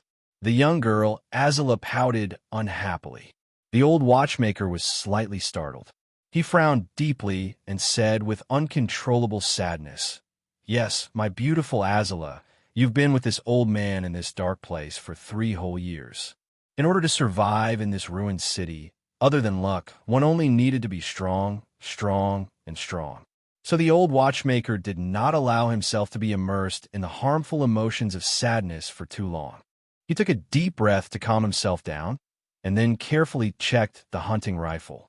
After confirming that it was well maintained, he nodded in satisfaction. "Azula, I've told you many times. Every time you leave the cellar, you have to fight." The old man looked at his granddaughter lovingly and gently stroked her slightly knotted, dark chestnut curly hair. "Some people in this city have surrendered to the enemy. Some are fighting, and some are waiting. I'm old, but sometimes I can still fight those invaders. But you're a girl. You should wait." The young girl, Azula, squatted in front of the old watchmaker and said with certainty, "Can't I do anything but wait? If I had a gun, I could kill a few Federation people. When you live to my age, you'll understand that everything in this world is trivial, including war. Happy people only need to do one thing." "What is it?" Azula opened her big, curious eyes. Her pupils were as beautiful as gemstones. The old watchmaker said with a tone of truth, "Live as long as you live." At this moment, a few muffled sounds came from the broken iron sheet in the corner of the cellar. The old watchmaker's expression suddenly became nervous. Above the broken iron sheet was a ventilation pipe made of pig iron, and the sound from the ground could be heard clearly. The muffled sounds continued. The old watchmaker frowned and listened for a while. After confirming that it was gunfire, he asked in a low voice, "Is the door closed?" "No," Azula replied. The old watchmaker did not have time to scold the girl. He signaled for her to lock the iron door at the entrance of the cellar. Although the entrance was disguised, there was still a possibility that the soldiers on the ground would discover it. In the past 3 years, the grandfather and granddaughter had heard gunshots from the ground countless times. They had encountered such situations before, so the young girl, Azula, was not nervous. She lifted the stained hem of her dress and jumped to the door like a deer. Footsteps came from outside the door. The old watchmaker opened his mouth slightly, and a look of despair appeared on his face. He subconsciously lowered his head and pushed the magazine away, and then reached for the cold bullets beside him. The young girl, Azula, covered her mouth in horror to stop herself from screaming. She ran to the door, but before she could reach out, the heavy iron door was kicked open. The iron door hit the young girl's delicate body heavily, and she was knocked to the ground 2 meters away. Just like that, she fainted. Looking at the 2 Federation soldiers who rushed in, the old watchmaker howled in anger and despair. He wanted to raise his gun to protect his last home with his life. However, the watchmaker was really old. After 3 years of torment, his hands, which used to be able to repair the most delicate watch cores, were trembling and unstable. He couldn't press the bullet into the barrel for a long time. His keen eyesight, which he was most proud of, had long become muddy. He could only vaguely see the enemy's figure. The Federation soldier who rushed into the cellar pulled the trigger at the old man without hesitation. The bullet hit his chest and abdomen, leaving 3 horrifying bullet holes under his ribs. Blood flowed out continuously. The old watchmaker fell from the chair, but he did not stop breathing immediately. He panted and looked at the Federation soldiers. With the last of his strength, he begged in the most humble and desperate tone, "Please let my granddaughter go." The one who rushed into the cellar was a Federation captain and his orderly. In the previous fierce battle, the captain's unit was directly crushed into a bloody pulp by an Imperial mecha battalion. He saw the opportunity and quickly left the battle zone. He broke into this residential building behind the street and did not expect to luckily find cellar. The Federation captain's military uniform was in tatters. He looked extremely haggard. Right now, his mood was also abnormally irritable. He looked at the old Imperial man who looked like a skinny dog on the ground and growled. "What did he say?" "I don't know," the orderly replied honestly. The captain spat on the ground and pulled the trigger again without hesitation. The bullet pierced through the shriveled body for the second time. It did not bring out much blood, but it directly brought death. In the Imperial Missouri Hua planet, Fail City, an ordinary old watchmaker named Shed Kabinovich ended his life just like that in this dark cellar. The young girl, Azula, woke up. Her face was pale as she looked at the old man lying in a pool of blood. Her gem-like eyes suddenly lost all their luster. She was as ignorant as a stone. She knelt on the ground and crawled to the old man's side. She reached out her weak and trembling arms and gently hugged him. The Federation captain frowned at her. He reached out and grabbed the young girl's curly hair. He roughly pulled her up, then saw that pale and sorrowful but still tender face. The young girl stared at his face. The stone in her eyes began to burn. She stubbornly raised her head and then prepared to shout. She believed that there must be Imperial troops on the ground. The captain tried to cover her lips, but Azula bit him hard. The captain groaned and looked at his bleeding hand. He hit the girl hard on the ground like an injured wild dog. After a moment of silence, the captain's expression gradually became cruel and strange. He stared at the crying girl who was half kneeling at his feet. He reached out and tore off the thin skirt on the girl's body. He used his bleeding hand to cover her face and pressed her down. After kicking off his pants, he began to gasp for breath, just like a dog. My current confusion is that if I continue to write like this episode will end much later than I thought. Chapter 894. Azula had been raped. Azula's grandfather had died. Azula had cried. Azula's tears had dried up. Azula was still alive. Azula was no longer alive. She sat on the filthy ground in a daze. Her equally filthy skirt covered her slender legs and the girl's blood. After venting his lust on the Imperial girl's body, the captain of the Federation suddenly felt a little disgusted. The delicate girl's skin and beautiful dark chestnut hair that made him feel incomparably firm on the brink of death now made him feel a little disgusted. Men who had just ejaculated were usually eunuchs, but they often thought of themselves as saints. The captain woke up from his deranged mood, feeling a little irritated at the thought that he had actually raped a lowly Imperial woman. He roughly kicked away the girl, sitting on the floor, cursing as he walked to the water stand in the corner. He poured out the water bottle and used the last bit of water to hastily clean the mucus and blood between his legs. That water was the last hope for the old watchmaker and his granddaughter to live on. It was the last thing that Azura's father had left in this world. If it were any other time, she would have protected the water at all costs. But now that the old watchmaker had become a cold corpse, she had lost the will to live. She could only stare blankly at the Federation soldier, watching him use the most precious water to wash away the dirtiest and most precious things. Boss, this girl is quite pretty. She's much less hairy than those beast-like Imperial women. Is it because she's young? The orderly leaned against the door, leaning on his gun as he spoke to the captain in a fawning tone. The captain looked back at him and saw the blood vessels in the orderly's eyes, as well as the rising thirst that could not be quenched. He couldn't help but laugh mockingly and wave his hand in agreement. The bearded orderly let out a hoarse howl of joy and dragged the girl to a corner of the cellar. He took off his military uniform, revealing his body hair that was even denser than the Imperial people's. He roughly lifted the girl's skirt and pressed her down viciously. At this moment, a muffled sound came from the iron door of the cellar. Smoke and dust flew everywhere. The two iron doors that were locked were actually shaken open from the outside. The dust in the cellar blocked the dim light of the oil lamp. Vaguely, a burly figure broke in just like that. Behind the burly figure, another 4 or 5 men drilled into the cellar like lightning. Their movements were particularly simple and powerful. They raised the cold standard guns in their hands and aimed at the captain of the Federation who was tying his belt, as well as the naked orderly who was preparing to move in the corner. They lowered their voices and roared, "Captain, surrender and I'll spare your life. Put down the gun in your hand." The captain of the Federation had his hands on the waistband of his trousers, and his orderly had his hands on the girl's waist. Since they weren't holding the gun, they couldn't put it down, and they couldn't surrender the gun and avoid being killed. Looking at the murderous men who rushed in, the captain of the Federation fell into despair. He noticed that the submachine gun was still at least 2 steps away from him. There was no way he could resist. A moment later, the eyes of the captain of the Federation lit up.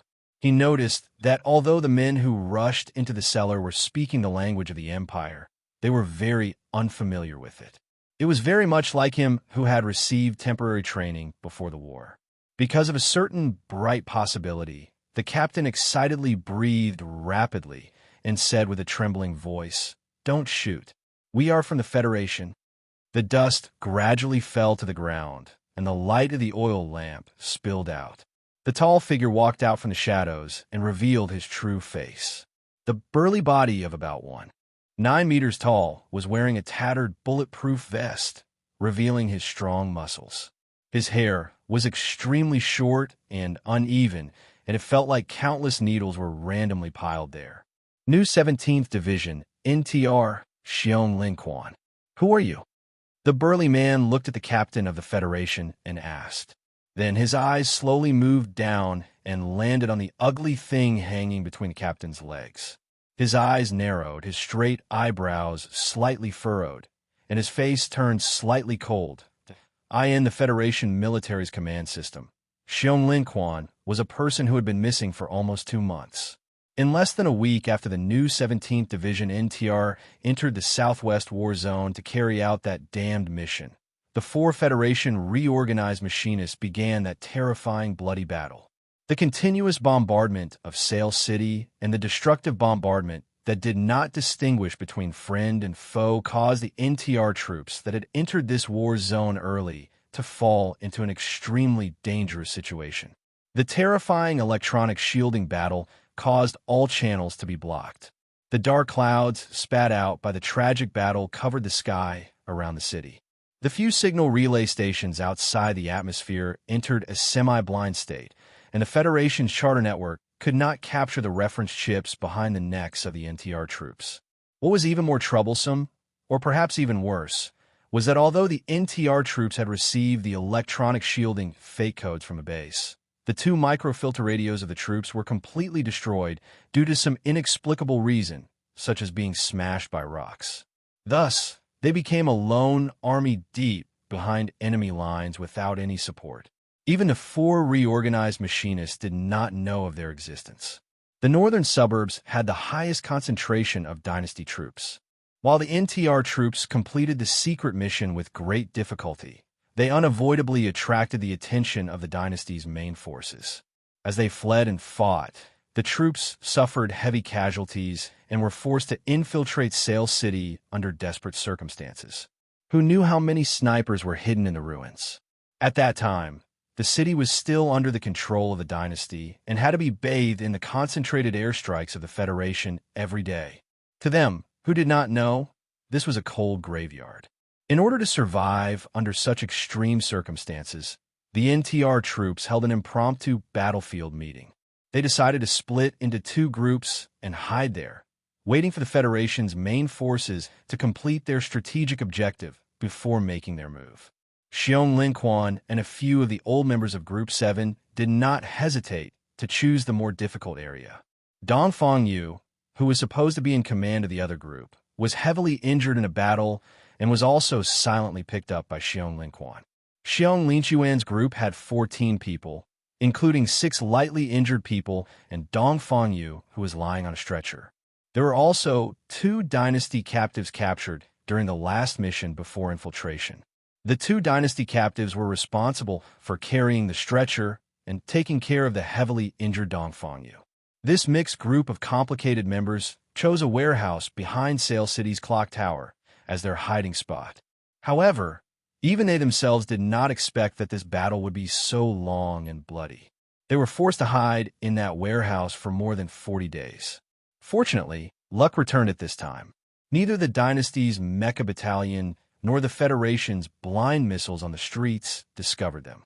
Just an hour ago, through a long period of observation at the sentry post, Xiong Linquan confirmed that the Federation military had ended the indiscriminate bombing and decided to start moving the group.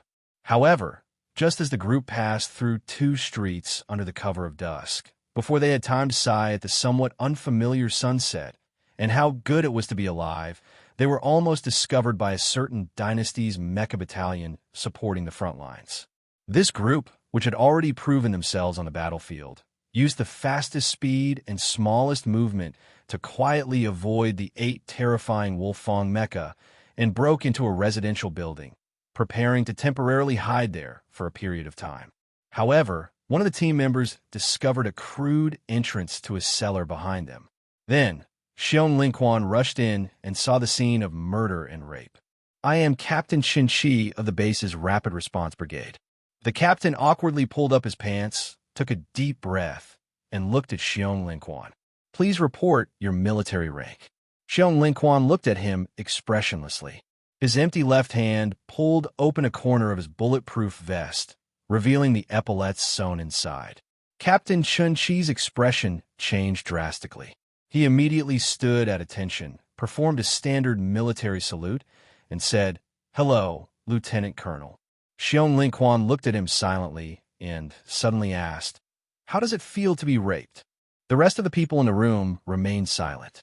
They looked at the captain and his orderly. Other than the 2 Empire captives squatting in the corner, no one showed any disdain or disgust. It was not because they could accept this kind of thing, but as the NTR unit that took on the federal military's most dangerous mission, they were the group of people who had seen the most ugliness of life and death in the world, so they were somewhat numb. Xiong Linquan turned his head and glanced at the Empire woman in the corner. His eyes narrowed. He was a little surprised that she did not cry. Then he noticed that she was very young and very beautiful. She had a head of soft, dark chestnut hair, and under the ends of the hair was a smooth, delicate, and thin shoulder. There were several deep bloodstains. After a slight pause, he remembered with slight ridicule that in the Federation's propaganda, the people of the Empire were all beasts with hair growing on their bodies. There was always too much difference between propaganda and reality. Xiong Linquan never put down his gun. The black barrel was aimed straight between Captain Chun Chi's eyebrows. No matter if he was pulling up his pants or saluting, it did not tremble in the slightest. Captain Chun Chi felt some kind of inexplicable fear. He said with a hoarse and trembling voice, "Lieutenant Colonel Xiong, what do you want to do? Do you want to kill me for this Empire woman?" Xiong Linquan still did not put down the barrel of the gun. The captain's face suddenly turned ashen. He cried out miserably, "A company died in the hands of the Empire people. So what if I rape an Empire woman?" Xiong Linquan silently lowered his head. At the same time, he put down the single-barreled heavy gun in his hand and said, "If you can return to the base alive, go report yourself to the military law office. I know your number and name. If you don't go, you can imagine the consequences." The 2 captives squatting by the wall were covered in dust, but it still could not hide the clear eyes of one of them. Looking at this scene, this captive whispered a few words of ridicule in a low voice. Xiong Linquan understood what this captive was saying. The other members in the room also understood. The general idea was to mock the hypocrisy of the Federation people. Since they did not dare to kill the captain and did not take him away, then the Empire woman would face more terrible humiliation later. The light in the cellar was very dim, and the atmosphere was very dim. It was so heavy that it made people unable to muster up much energy. In the dead silence, one of the members suddenly said, "If the boss was still here, I don't know what he would do." Hearing the word boss, Xiong Linquan turned around and roared angrily, "Shut up." Everyone fell silent again because of this angry roar. Only one person in the cellar dared to speak. Lying on the stretcher, the former commander of the 1st Regiment of the Iron 7th Division, Dong Fengyu, mocked in a weak voice, "Your boss is from the Empire. Of course he would support the Empire people. Do you even need to ask?" The captive who had spoken earlier clearly understood the Federation language. A look of shock flashed through his eyes. He could not understand why the leader of these Federation people was from the Empire. Xiong Linquan put a silencer on the barrel of the gun, then raised his arm again and aimed at the corner of the cellar. He looked at the expressionless Empire woman expressionlessly and saw that her eyes were full of stubbornness and silent hatred. "No!" the captive shouted. Bang! Bang! 2 muffled sounds. Xiong Linquan pulled the trigger again. Captain Chun Shi and his orderly suddenly had 2 bloody holes between their eyebrows. They fell down just like that. Xiong Lingquan looked at the dead captain and said, "The whole company died in battle, but the highest-ranking officer is still alive. That means you are a deserter." These words seemed to be an explanation to the members, but also seemed to be an explanation to himself. It might also be an explanation to the shocked Empire woman in the corner as to why he would shoot. Chapter 895. Arriving at the periphery of the Southwest War Zone by the Empire's transport aircraft, he hitched a ride to the town that was under continuous artillery fire. Sneaking into the ruins at night, Su Lu finally arrived at the place where Paul was captured according to the intelligence. After observing for more than 10 minutes, he quickly left and sneaked into the deeper night. Because the bombardment density of the Southwest War Zone was too high, the intensity of the electronic warfare was too terrifying, and because the lead-like heavy clouds above his head were too thick, when Su Lu first saw the dilapidated scene of Foray City on the hill, he lost contact with Philip. The black spaceship silently stayed in a certain asteroid belt outside the atmosphere of Mo Hua planet and could no longer provide him with any more help. These days, he had been searching under the heavy gray clouds, in the town where missiles were flying, and on the deserted hillside. He had no companions, no travel companions, and no comrades. He just walked alone. Fortunately, he had long been used to walking and fighting alone. Being good at fighting alone did not mean that one could defeat all the enemies alone. Su Lu knew very well that on the magnificent and tragic battlefield, the strength of an individual was very insignificant. No matter which side of the battle launched a volley of grenades, he would be blown into meat paste. Therefore, he carefully hid his figure, gradually leaving the most dangerous streets and returning to the green hills in the suburbs. Only in the deepest night would he return to the city like a ghost. At night, he walked past the broken bell tower, jumped over the thick sycamore tree, wiped away the heavy dust on the window, and peeped at the messy floor of the warehouse. He carefully searched for all the slightest traces. Because of his determination or luck, he found the right path and saw the dark cellar, as well as the 3 corpses whose blood had long dried up. The battle between the 2 sides sounded every moment in every corner, even in the seemingly quiet hills and forests. In just 3 days, Su Lu's search along the northeast edge of Foray City and witnessed 4 tragic street battles with his own eyes. He saw the Empire's mecha and the Federation's armored vehicles colliding fiercely. He saw the waist of a Federation soldier being blasted in half by a howitzer fired from the Empire's position. He saw the legs of an Empire medic being severed by Federation machine gun bullets. He screamed in agony as he crawled futilely towards his position. He saw many youths screaming as they died, and then fell silent. The Empire was related to him by blood, and the Federation was related to his emotions. No matter how desperate the battle was, Su Lu could not do anything other than remain silent. He could not help either side in the battle, and it was very painful for him to move his butt back and forth on the 2 chairs full of blades. The night was getting darker. A round and white moon slowly rose from the horizon in the east, generously illuminating the world through the gaps below the dark clouds in the southwest theater of operations. Su Lu was lying in the camp pit that he dug in the evening. Looking at the full moon in the sky, he felt the slightly cold and wet sensation coming from below his body.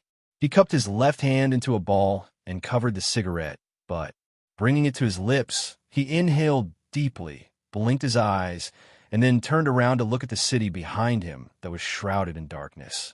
Then he narrowed his eyes, because he saw a girl in a white dress suddenly appear on the street that was full of wudong tree limbs and bomb scars. The thin white dress hung down on her thin body. Because of the dirt, it was extremely dark. However, in such a silent and dangerous night, it was as white as a handful of snowflakes that made people pity her. Su Li's eyesight was very sharp. Even in such a dark night, with the help of the fading moonlight in the sky, he could clearly see the details of the buildings several kilometers away, not to mention the street that was only 500 meters away from him. The girl in the white dress looked very tired, but her expression was extremely numb, as if she had no vitality at all. Her cheeks were pale, and there were bloodstains on her dress. It was unknown where she was wounded. Sula narrowed his eyes. He didn't know why this girl would appear on the street of Foray City at night like a lonely ghost.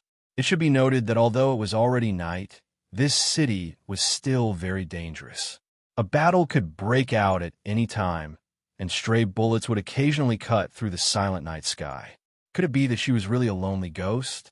Seeing the girl in the white dress walking toward the corner of the street in a daze, Sulu narrowed his eyes even more. During the day, he had confirmed that there was a troop of soldiers of the Empire stationed at the end of the street. The Night Tiger Regiment, which was famous for its cruelty and ruthlessness, would definitely pull the trigger on anyone who dared to appear in front of their defense line without hesitation, no matter if the person was from the Federation or the Empire. Sula seemed to see the girl's body being cut in half by the cold bullets in the next moment. His narrowed eyes suddenly relaxed, and the moonlight on the horizon reflected into his eyes, very bright. The girl, Azra, had been wandering on the streets of Foray City for more than 2 days.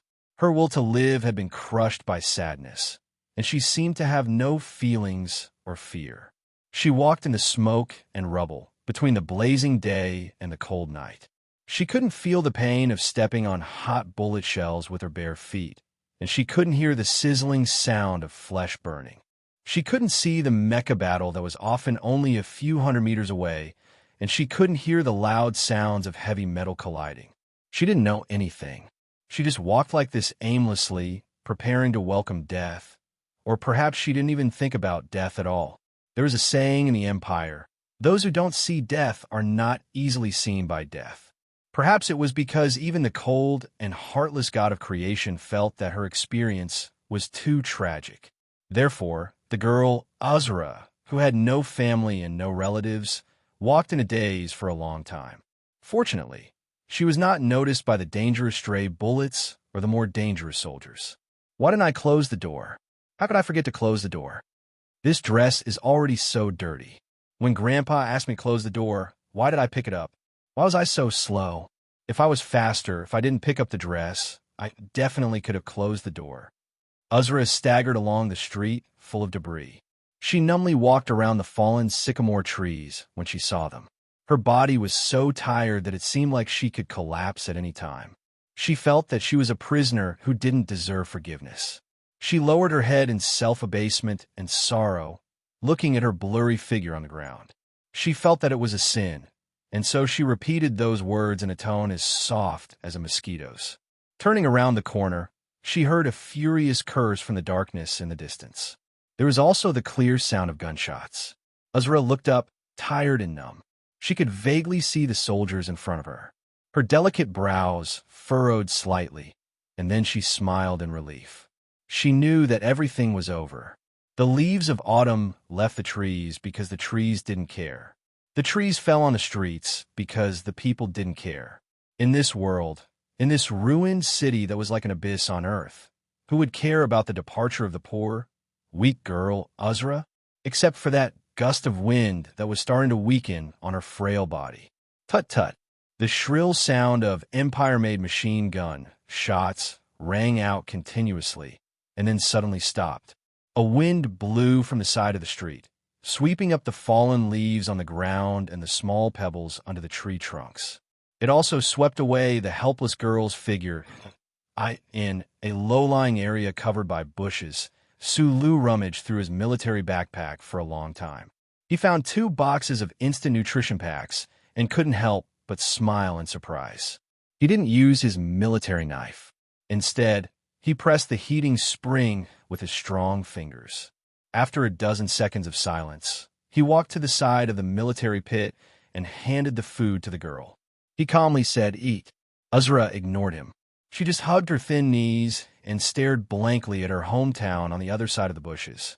Sulu sat down 2 meters away from the girl. He waited in silence for a long time. After confirming that she had no intention of speaking or eating, he stood up and walked over again. Using his steel-like left hand to open the girl's jaw, Sulu roughly stuffed the instant food into her mouth.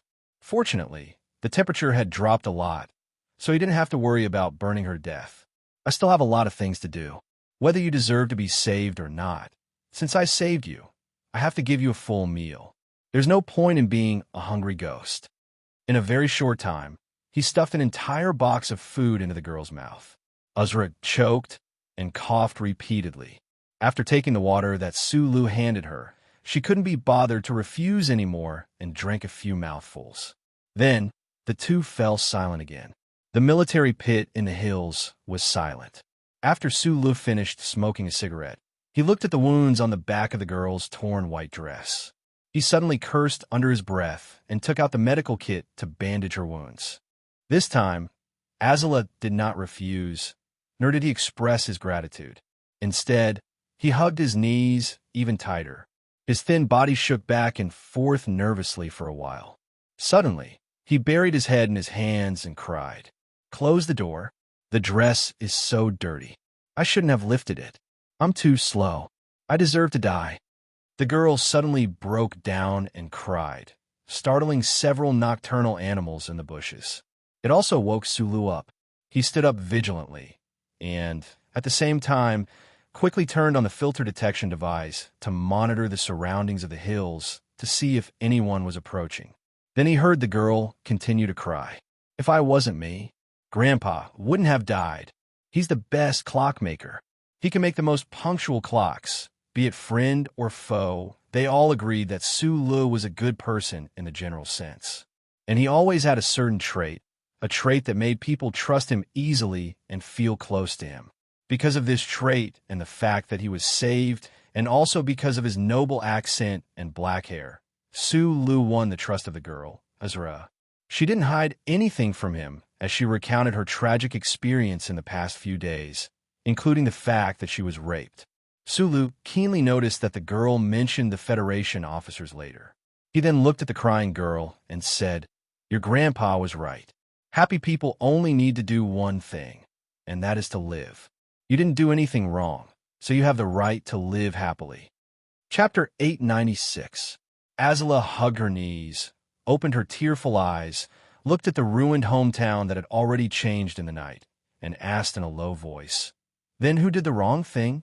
After a moment of silence, Sulu replied directly, "I don't know." At his request, Azula forcibly suppressed her disgust for that memory and repeated it again in as much detail as possible. After hearing the girl's description of the burly Federation officer, he frowned, pulled out a photo from his watch many years ago, and asked, "Xiong Quan, are you sure this is the pronunciation? Then take a look. Is it this person?" Azula was startled by the light screen that popped up on his watch. She stroked her chest with her little hand, and after calming down a little, she recognized the burly man on the light screen with a silly grin while holding a horrible big gun. She nodded and then added softly, "His hair is not so long." Sulu thought for a moment, pulled out Paul's photo, and asked, "Is he the brave warrior of the Empire you mentioned?" Azula nodded again, then looked at Su Li's eyes curiously and asked in surprise, "How do you know it's them? And you have their photos?" Sulu scratched his head, not knowing how to answer this question. He tilted his head and looked to the east, trying to avoid the girl's puzzled eyes, but he noticed that the brilliance on the horizon had disappeared. The round and white huge moon hid behind the thick lead clouds, and the weather-beaten and damaged Foray City was swallowed by the absolute night. Sulu narrowed his eyes and looked at the thick clouds above his head that seemed to be dripping wet, but it never rained. Thinking of the vague information that Philip sent before entering the electronic chaos shield, he could not help but laugh self-deprecatingly. He came to Mo Hua Planet to find Paul, and he was also very worried about the old guys of Group 7, but he did not expect them to be together now, so his worries doubled. He looked back at the sad side of the Empire girl's face in silence, thinking that if he had not saved her, he would not have known the whereabouts of those guys. Was this the arrangement of fate? Through Azra's narration, Sulu found out that Xiong Quan had killed the 2 Federation officers who had raped her. This was within his expectations. Group 7 had done a lot of dirty work for the government back then, but that didn't mean that they didn't have a bottom line and taste.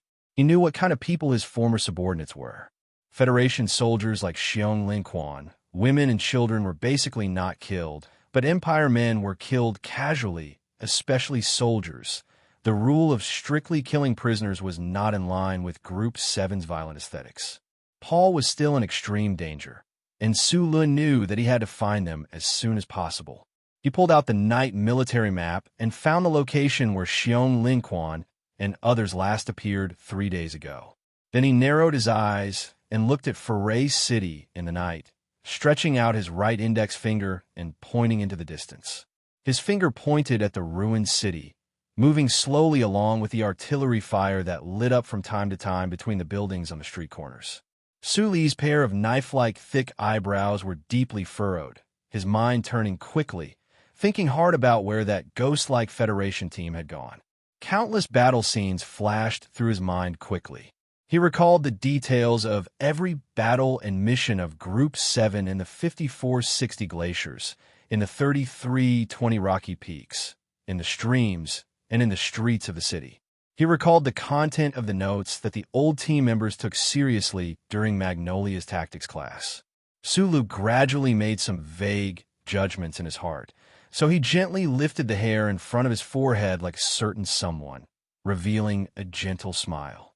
In the darkest hours of the morning, Sulu left the temporary camp in the bushes with the young girl Azula, taking advantage of the safest time to quickly move forward along the northeast edge of Foray City. He carried a heavy military bag on his shoulder and held a modified gun that neither the Empire nor the Federal forces had. He jumped between the sycamore trees with the young girl, passing by the black stains of old blood, encountering the Federation's reconnaissance team in the morning, and saw a few cold Empire mechs in the twilight. The gun in Su Li's hand never fired. He strictly followed the rules of the military tactical manual, avoiding those dangers in a thrilling and seemingly simple way. Even though he was carrying a delicate young girl, he still did not have any loopholes. In the second night, he and Azula entered Foray City's second theater to rest for a while. Then they found that the theater was densely packed with the corpses of Empire civilians. The corpses had long rotted and deformed, most of them revealing the eerie white bones piled up randomly, proving that this massacre had been going on for a long time. Because the war was too tragic, it seemed that the Empire did not care about the dignity of these people after they died. Standing beside the frightened and bewildered Azula, Sulu was stimulated by a certain smell in the theater. He narrowed his eyes, thinking of the mass grave he saw in the glacier years ago. That was the blood evidence of the Empire's army slaughtering the Westwood civilians. Then what did this bleak scene prove? That year, when the officer named Arthur refused to carry out the massacre and was shot to death, did any of the Federal forces who opened fire in the theater stand up for him? Looking at the rotting corpses, Su Lu was silent for a long time. Then he shook his head and left the theater with the young girl, Azula. After successfully escaping the crossroads where the battle was most intense, Su Lu brought the young girl, Azula, to an Imperial military camp. After his identity was confirmed, he was greeted with fear and trepidation by the highest commander of the camp. So he did not hesitate to ask the commander to settle this poor girl down. Before leaving, the young girl, Azula, lifted the hem of her dress, which had turned gray, and bowed to him. Then she said in a very serious tone, "I know what is wrong. War is wrong. But war is just a noun. It does not know what is right or wrong," Su Lu replied after thinking for a while. "Only people know." After saying this, he didn't linger and left the military camp, heading towards the city again.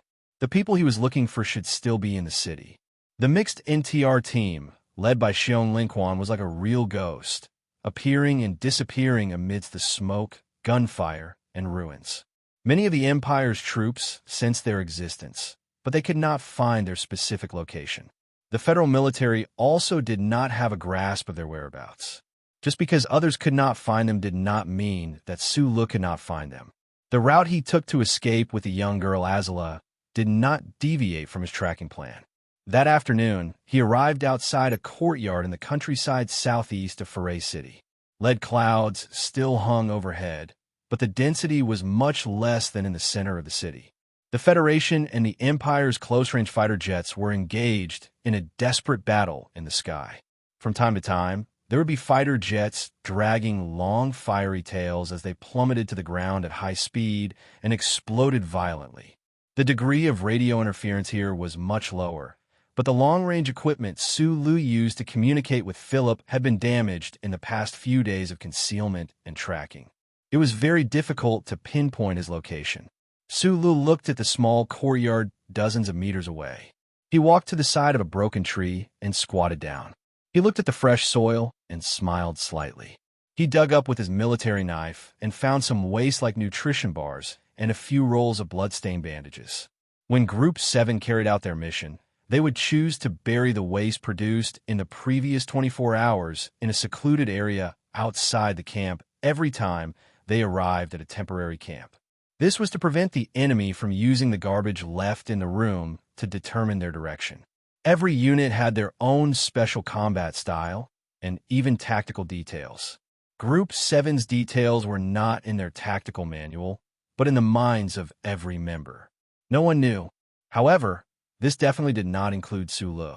Along the way, he had constantly used similar methods to confirm the location of Xiong Linquan and the others.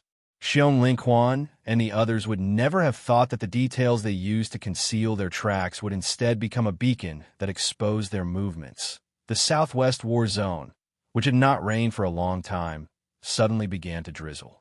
Sulu, who had completely hidden his body behind the broken tree, narrowed his eyes and glanced at the sky. He casually lifted the rain hat behind him and covered his head. Then, he carefully extended his lens and observed the activity in the small courtyard. There should be someone in the triangular attic. The window was covered in a thick layer of dust, but the broken hole next to it had a somewhat fresh smell. Was it a peephole or a crosshair? Why was there a thin alloy wire in the cabbage nursery? Was it a booby trap or something? Also, there was the tree house on the broadleaf tree to the west of the small courtyard. The war had lasted for 3 years. Could it be that there were still Imperial children who dared to climb up to play?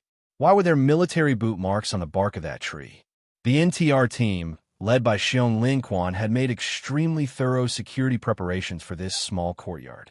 However, for Sulu, these preparations hidden in the dark were too easy to discover.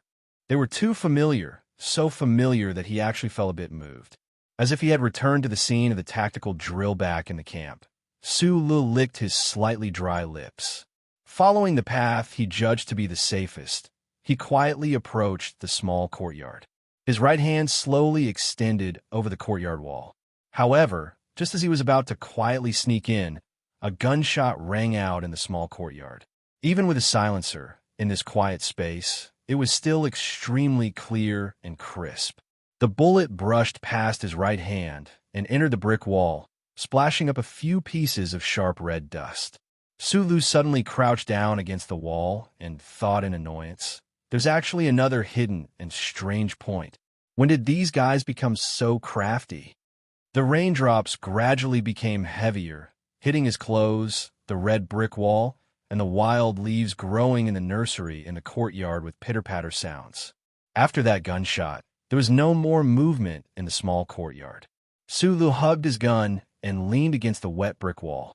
He narrowed his eyes and looked at the mist between heaven and earth, but he didn't say anything. Sneaking in had already become an extravagant hope, and he definitely wouldn't shoot inside. Due to some very complicated psychological factors, he also didn't want the people inside to know who he was. So, what else could he do other than wait in the rain? Chapter 897. The cold wind and rain wrapped the smoke particles in the atmosphere. The scars of war fell from the sky and washed the surroundings, but they could not wash away the tension and the dead silence inside and outside the small courtyard. No one spoke in the rain, and the silence lasted for a long time. Suddenly, someone in the courtyard shouted, "Listen up, the people outside. I'm about to come out and give you a second." Who else but Xiong Linquan could scold with such vulgar and heroic spirit in the obviously shaky Empire language, especially with the extremely accurate pronunciation of the word? However, Sulu did not have the urge to laugh. Instead, his expression turned solemn and his brows furrowed deeply. As the former commander of Group 7, he knew the fighting style of his team members too well. He was sure that they would never choose to fight head-on in the heart of this dangerous war zone. Behind this vulgar scolding, the team must be quietly withdrawing from the small courtyard. This was the most conservative and correct choice, but Paul was still in their hands. Sulu could watch them slip away and watch the rain get heavier and heavier. He was not sure he could find them again. He leaned against the wet red brick wall and was silent for 2 seconds before shouting into the rain, "It's me." The walls in the room on the second floor of the small courtyard were all removed, and it became an open space. Behind the glass window, facing the rear of the small courtyard, thick beech planks were nailed, enough to withstand a round of bullets. However, the people in the room did not know how many enemies there were outside the courtyard and how strong the enemy's firepower was.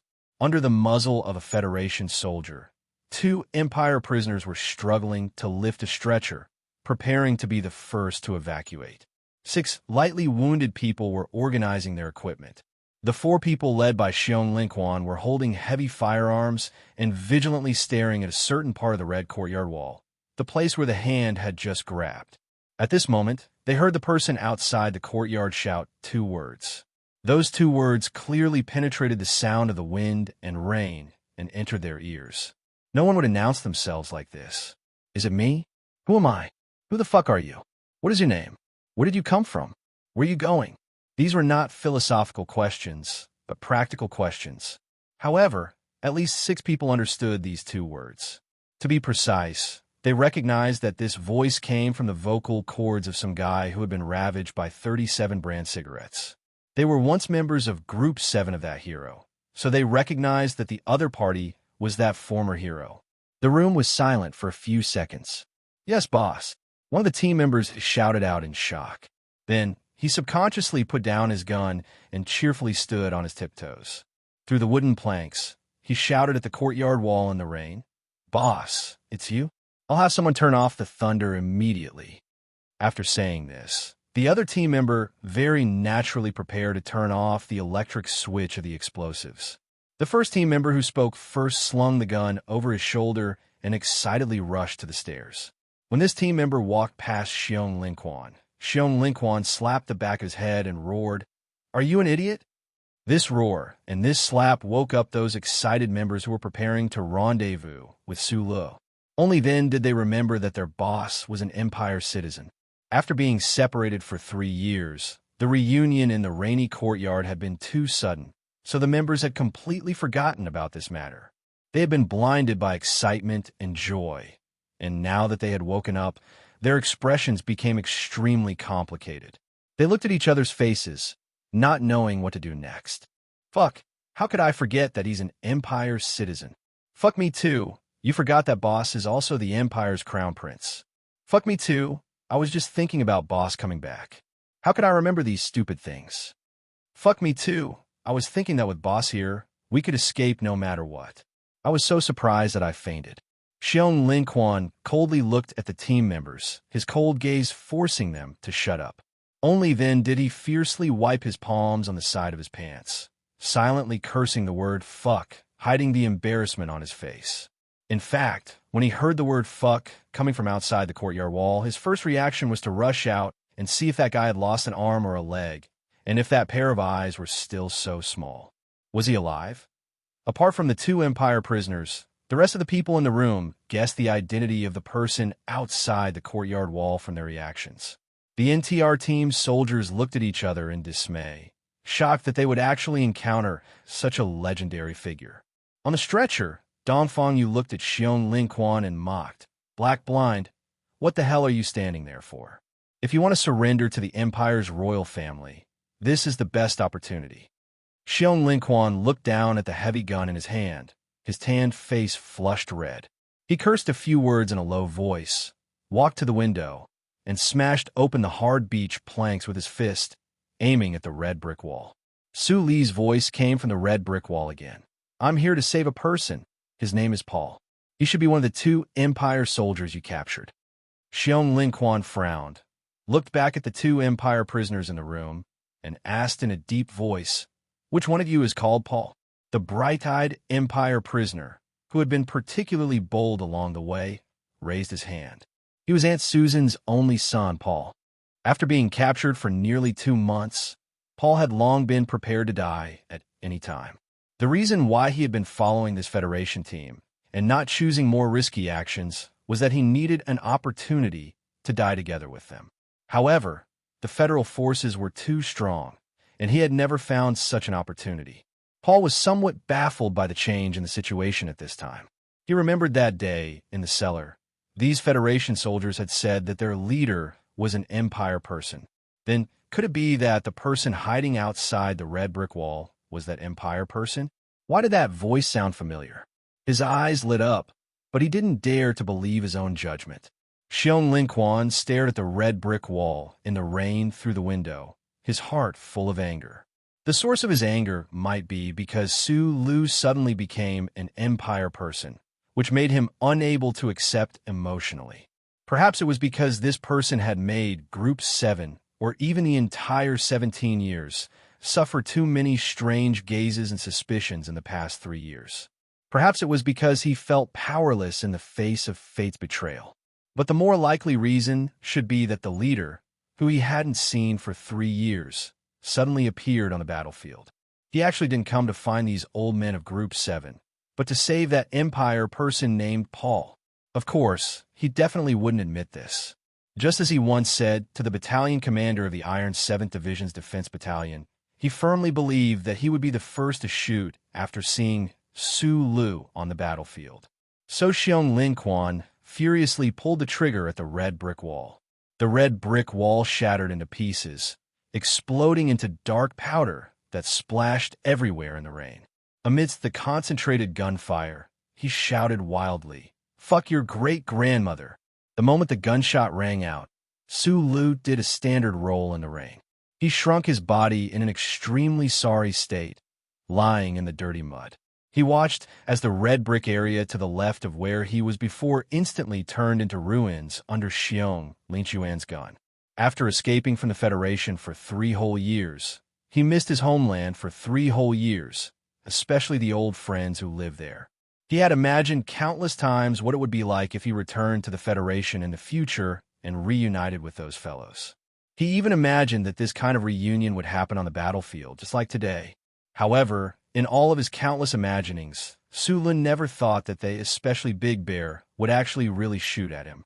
The cold raindrops hit his face and flowed along his black hair, but it didn't make his heart cold.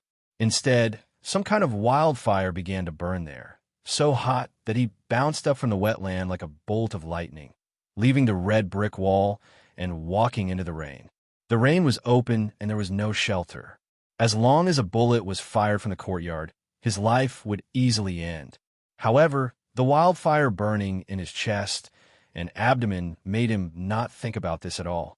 He stood in the wind and rain, fiercely lifted his rain hat, and with one hand holding the heavy homemade gun, he pointed at the small building in the courtyard and cursed furiously. "Fuck your great-grandmother!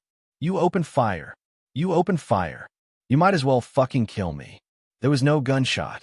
Xiong Lin Quan, who was next to the window, stared at the guy who was in a rage in the rain as if he was looking at a ghost. His index finger was firmly on the trigger, and he didn't dare to move at all. He was shocked to think that after not seeing each other for 3 years, the boss was still so fucking gutsy when he went crazy.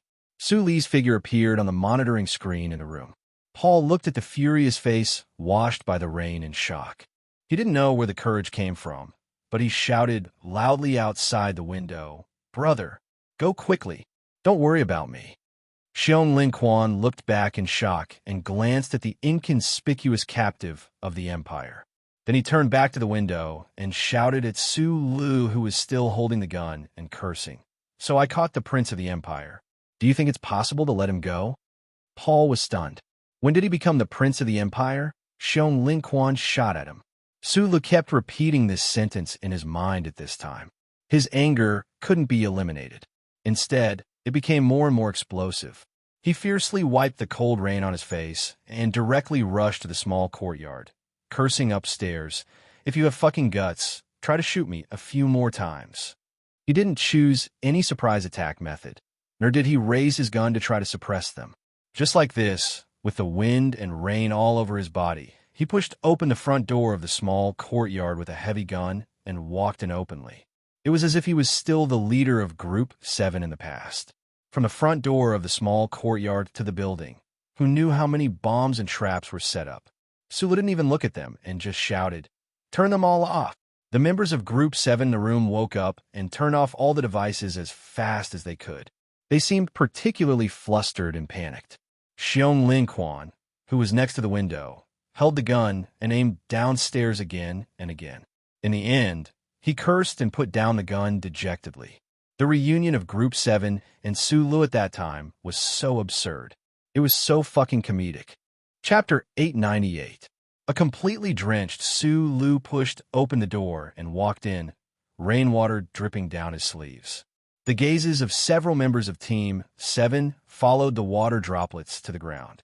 Subconsciously, or perhaps deliberately, they did not look at his face. Because of their nervousness, or perhaps because they did not know how to face him, they did not dare to raise their eyes. The atmosphere in the room was very strange. There was some nervousness, but it was not the nervousness of a life and death battle. There was some suffocation, but it was not the suffocation of a firebomb. Instead, it was the suffocation of a naked man on a sunny island rushing down a cliff to see who was faster. Sulu wiped the rainwater off his face. Looking at the people in the room, he paused for a moment. He put his right hand into his shirt pocket, as if he wanted to take something out. The members of NTR in the room suddenly became nervous. Their feelings were completely different from those of Team 7. To them, the man who had broken into the small courtyard through the wind and rain was a legendary figure, an extremely dangerous figure. More importantly, the other party was a person of the Empire. They subconsciously tightened their grip on the guns in their hands, ready to raise their aim and shoot at any moment. Seeing this scene, the members of Team 7 reacted purely subconsciously. They quickly moved the muzzles of their guns, aiming at the floor in front of their feet to suppress him. "Don't be nervous." Sula noticed the situation in the room. He directly threw the gun in his hand to the ground. When he took out his hand from his shirt pocket, there was an extra wet cigarette case. Brother Chua, Zhuzi, Mountain, Pao. He looked at the few familiar subordinates and called out their names with an uncontrollable emotion. Then, he took out the dry cigarettes from the cigarette case and handed them out one by one. He did not even miss out on those NTR members who were nervously holding their guns. Those Federation soldiers who did not have Team 7 background felt their scalps go numb when they saw the cigarettes in front of them. They did not know what to do. After a moment of awkwardness, they hesitantly took the cigarettes. However, not a single one of them dared to light it. They still carefully held their guns with both hands, vigilantly, or perhaps perplexedly looking at the situation in the room. The members of Old Seven's group didn't have any misgivings. Mountain Pao took the cigarette with a chuckle and flipped it over. His already thick bangs were now even thicker because of the dirt on his forehead. After he lit it up, he took a deep puff. However, he was choked by the spicy smoke after it got wet and started coughing. He quickly took out a blue pack of cigarettes from his trouser pocket. Holding a cigarette with both hands, he said sympathetically, "Boss, smoke this. It's a blue box 37. You haven't smoked in a long time, right?" Sulu was startled. He took the 37 brand cigarette that he hadn't smoked for a long time. Looking at the swaying, thick black hair in front of him, he thought of the young master who had forced this smoking habit into the 7th group. He also thought of the past of more than 100 men on the battlefield many years ago. Just like Brother Sao and Bede, Shan Pao was also one of the new members of Unit 8384 who joined Group 7. His father was a famous lawyer, and his family was extremely well off. Sulu still remembered that after a certain devilish training, this kid hid in the grass and cried. Like a wronged boy, he complained that the conditions in the military camp were too bad. Even his cigarettes could only be smoked cheap goods like the blue box 37. He lit the cigarette, narrowed his eyes, and took a deep breath. With a self-deprecating and nostalgic sigh, he said, "It's been many years since someone called me boss." Hearing this, the expressions of the members became somewhat complicated. They once again thought of the identity of the man in front of them. They thought of the revelation of their identities that shocked the entire Federation. They suddenly realized that there were some problems with their behavior. They didn't have the attitude that soldiers of the Federation should have. But this really couldn't be helped. Mountain Pow frowned. He was sure that he couldn't treat the boss as an enemy. Thus, he looked at the people in the room and chuckled. He lit the military fire lighter in his hand and smiled as he moved in front of the NTR members to light their cigarettes for them. A dozen men lit their cigarettes and stood in place, sucking hard. The swirling smoke quickly spread out, occupying every corner of the room, successfully dispersing the previous tension, strangeness, and confrontation. On a dangerous battlefield where life and death were imminent, this kind of burning stick was always the best material to close the distance and harmonize emotions. The NTR members, who were facing a great enemy, finally relaxed. Genuine smiles began to appear on their faces as they leaned against the wall and whispered something to their companions. Outside the window, the wind and rain continued. The pearl-like raindrops hit the broken glass and the wooden planks of the beech tree. The raindrops continued to blossom, and the sound of the raindrops echoed in the ears of the people in the room. It was like a light and lively violin song, making people feel extremely relaxed. Sulu took off the cigarette and held it between his fingers. He quickly scanned the room and saw a wounded person lying on a stretcher in the dark. Paul was behind the stretcher. His still young face was filled with disbelief, surprise, and frustration as he tried to stand up. He gently pressed down with his right hand hanging by his side, indicating for Paul to calm down and not move too much. Then, he looked at the burly man by the window and said after a moment of silence, "You know how dangerous this place is. It's even more troublesome to walk with two captives. Don't talk to me about tactical manuals. If you think the wounded are a problem, I can help you." Raindrops drilled in through the smashed beech planks behind Xiong Linquan, drenching his strong shoulders. However, he had no intention of moving to take shelter from the rain. Ever since Su Lu entered the room, he had been standing by the window and looking at him expressionlessly and silently. He didn't hug him, pick up his gun, or pick up the cigarette. "Big Bear, you know me. I won't lie, and I won't talk nonsense. Give me some face and let Paul go. He is not a prince of the Imperium. He and his mother saved me in the Imperium years ago. In other words, they helped the Federation. Although it was not intentional, I assure you that he is a good person. His whole family is good people." Xiong Linquan slightly frowned, thinking that these words sounded weird.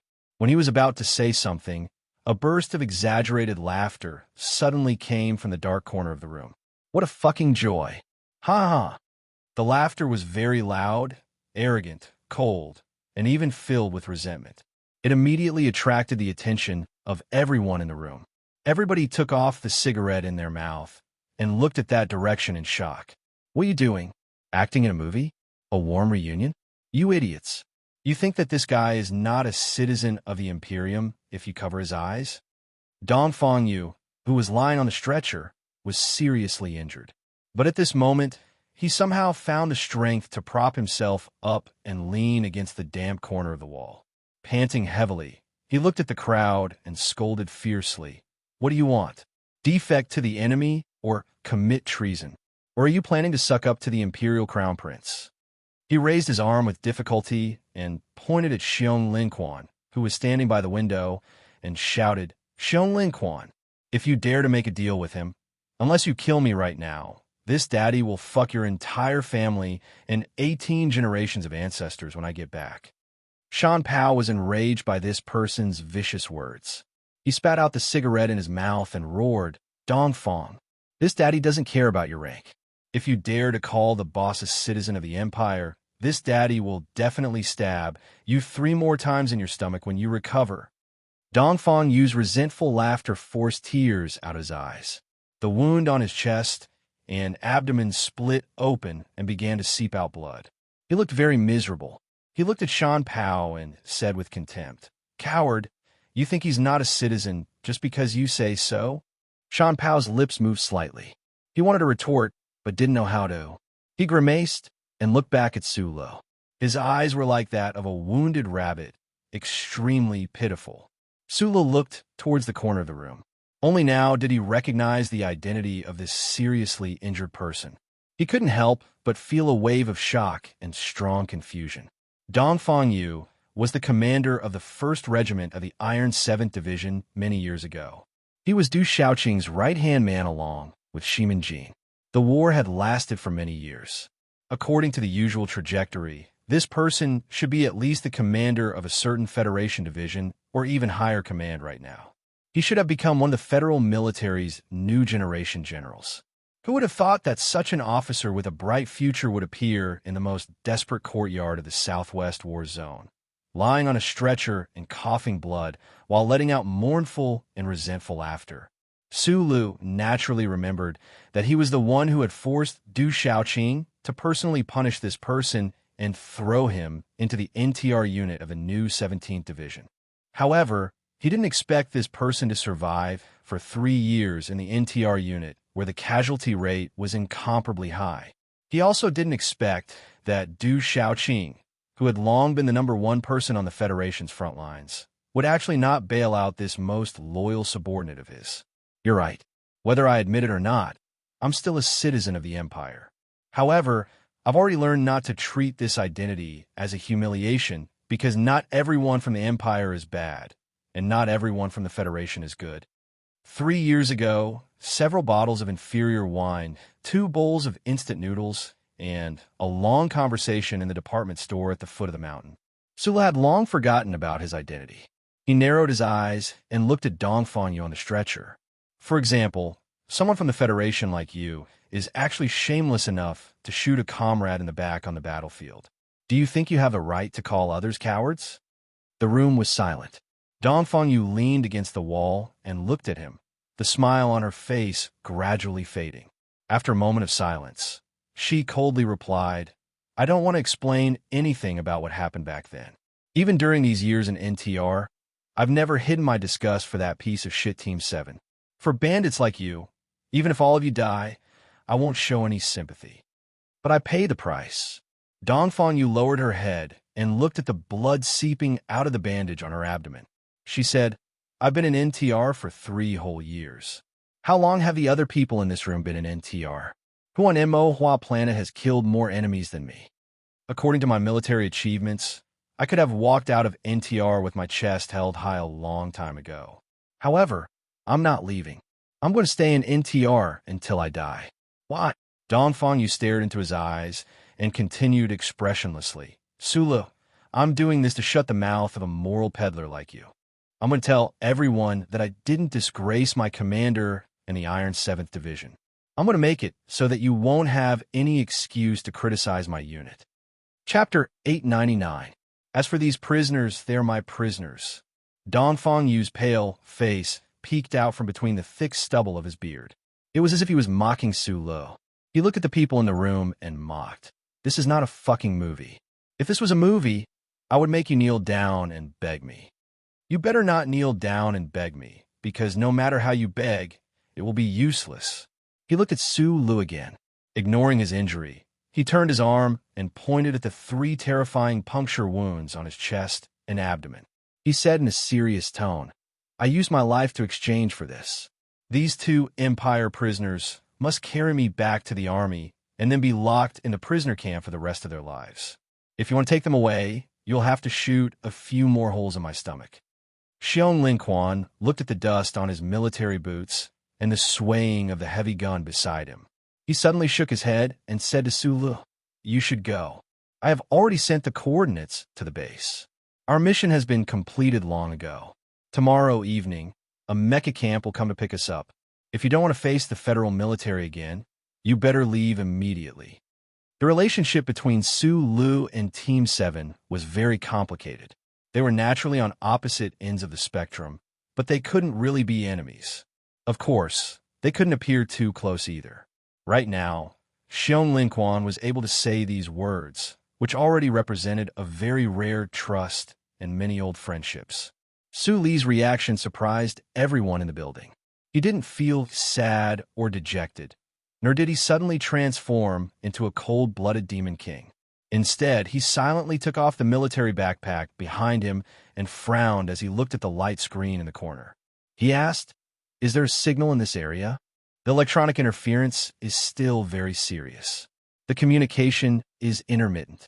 I only had time to report the coordinates, but I didn't record the fake signal. Pearl from Team 7 habitually answered this question quickly. When the words came out of her mouth, she realized that this kind of military information should be kept secret. She couldn't help but awkwardly scratch her forehead. Sulu looked at Xiong Lin Quan and asked with a frown, "When were the coordinates sent back?" Although they had not seen each other for 3 years, Xiong Lin Quan could still easily read the emotions hidden between his eyebrows. He could not help but raise his eyebrows. According to military discipline, he absolutely should not reveal this information to anyone, although the other party was once his most trusted and respected leader. After all, the blood of the imperial family flowed in his body. Not to mention that he had disappeared for such a long time. Who could guarantee that there was no change in his body? After a moment of silence, Xiong Lin Quan overcame the struggle in his heart with the countless scenes of life and death battles he had experienced in the past. In a low voice, he stated a precise time. "Before we entered the range of the Southwest Theater of Operations electronic shielding cloud, I did some intelligence filtering calculations and felt that there were some problems. Your team of NTRs has been lurking in Fiji for so long, and the military has been ignoring them. Unfortunately, the frequency of appearing in the information stream during that period of time was too high." Sulu looked at Xiong Lin Quan and said, "I feel a little strange. Originally, I wanted to suggest that you guys make contact with the ground forces first and not directly contact the staff of the base of the rear. But since you've already sent back the coordinates, I can only suggest that you guys evacuate this small courtyard immediately." "Why?" Xiong Lin Quan asked with a frown. "Feeling." Sulu replied, "I don't have any evidence or intelligence details, but I feel a little strange. It's just like the feeling I had on the battlefield before those stupid things happened." Xiong Lin Quan stared into his eyes and retorted angrily, "Are you crazy? We're already very lucky to be able to find this camp to defend and wait for reinforcements. But now you want us to listen to the feelings of an Empire citizen and abandon this place?" After a moment of silence, Sulu pulled out the precise map of Mo Hua planet's surface from his watch. Just like when he was preparing for battle in the past, he directly waved his hand and called for all the members to gather around him. Then, he lowered his head and pointed at a certain valley and plain on the electronic map and said, "This is the landing pad closest to the southwest of the Federation's air support area. If the military sends a fighter jet here, it will only take 47 minutes. This also means that there are still 16 minutes before the fighter jet will arrive at this small courtyard." Member Pearl frowned as she calculated the distance between the two places. She raised her head to look at Sulu and explained, "Only 13 minutes. Right now, the Federation fighter jet engines are using the Nutshell Elite second generation, so their speed is much faster than before." Then he chuckled and added, "I heard it's Shang Qiu's project." Sulu smiled and ignored his teasing. He looked at Xiong Lin Quan and said, 13 minutes. We still have plenty of time to retreat to a safe area." Xiong Lin Quan was stunned for a moment, then frowned at him and asked coldly, "Why would the military send a fighter jet? Even if they decided not to send a mecha battalion to support us, they should send a transport plane. What if they send a fighter jet?"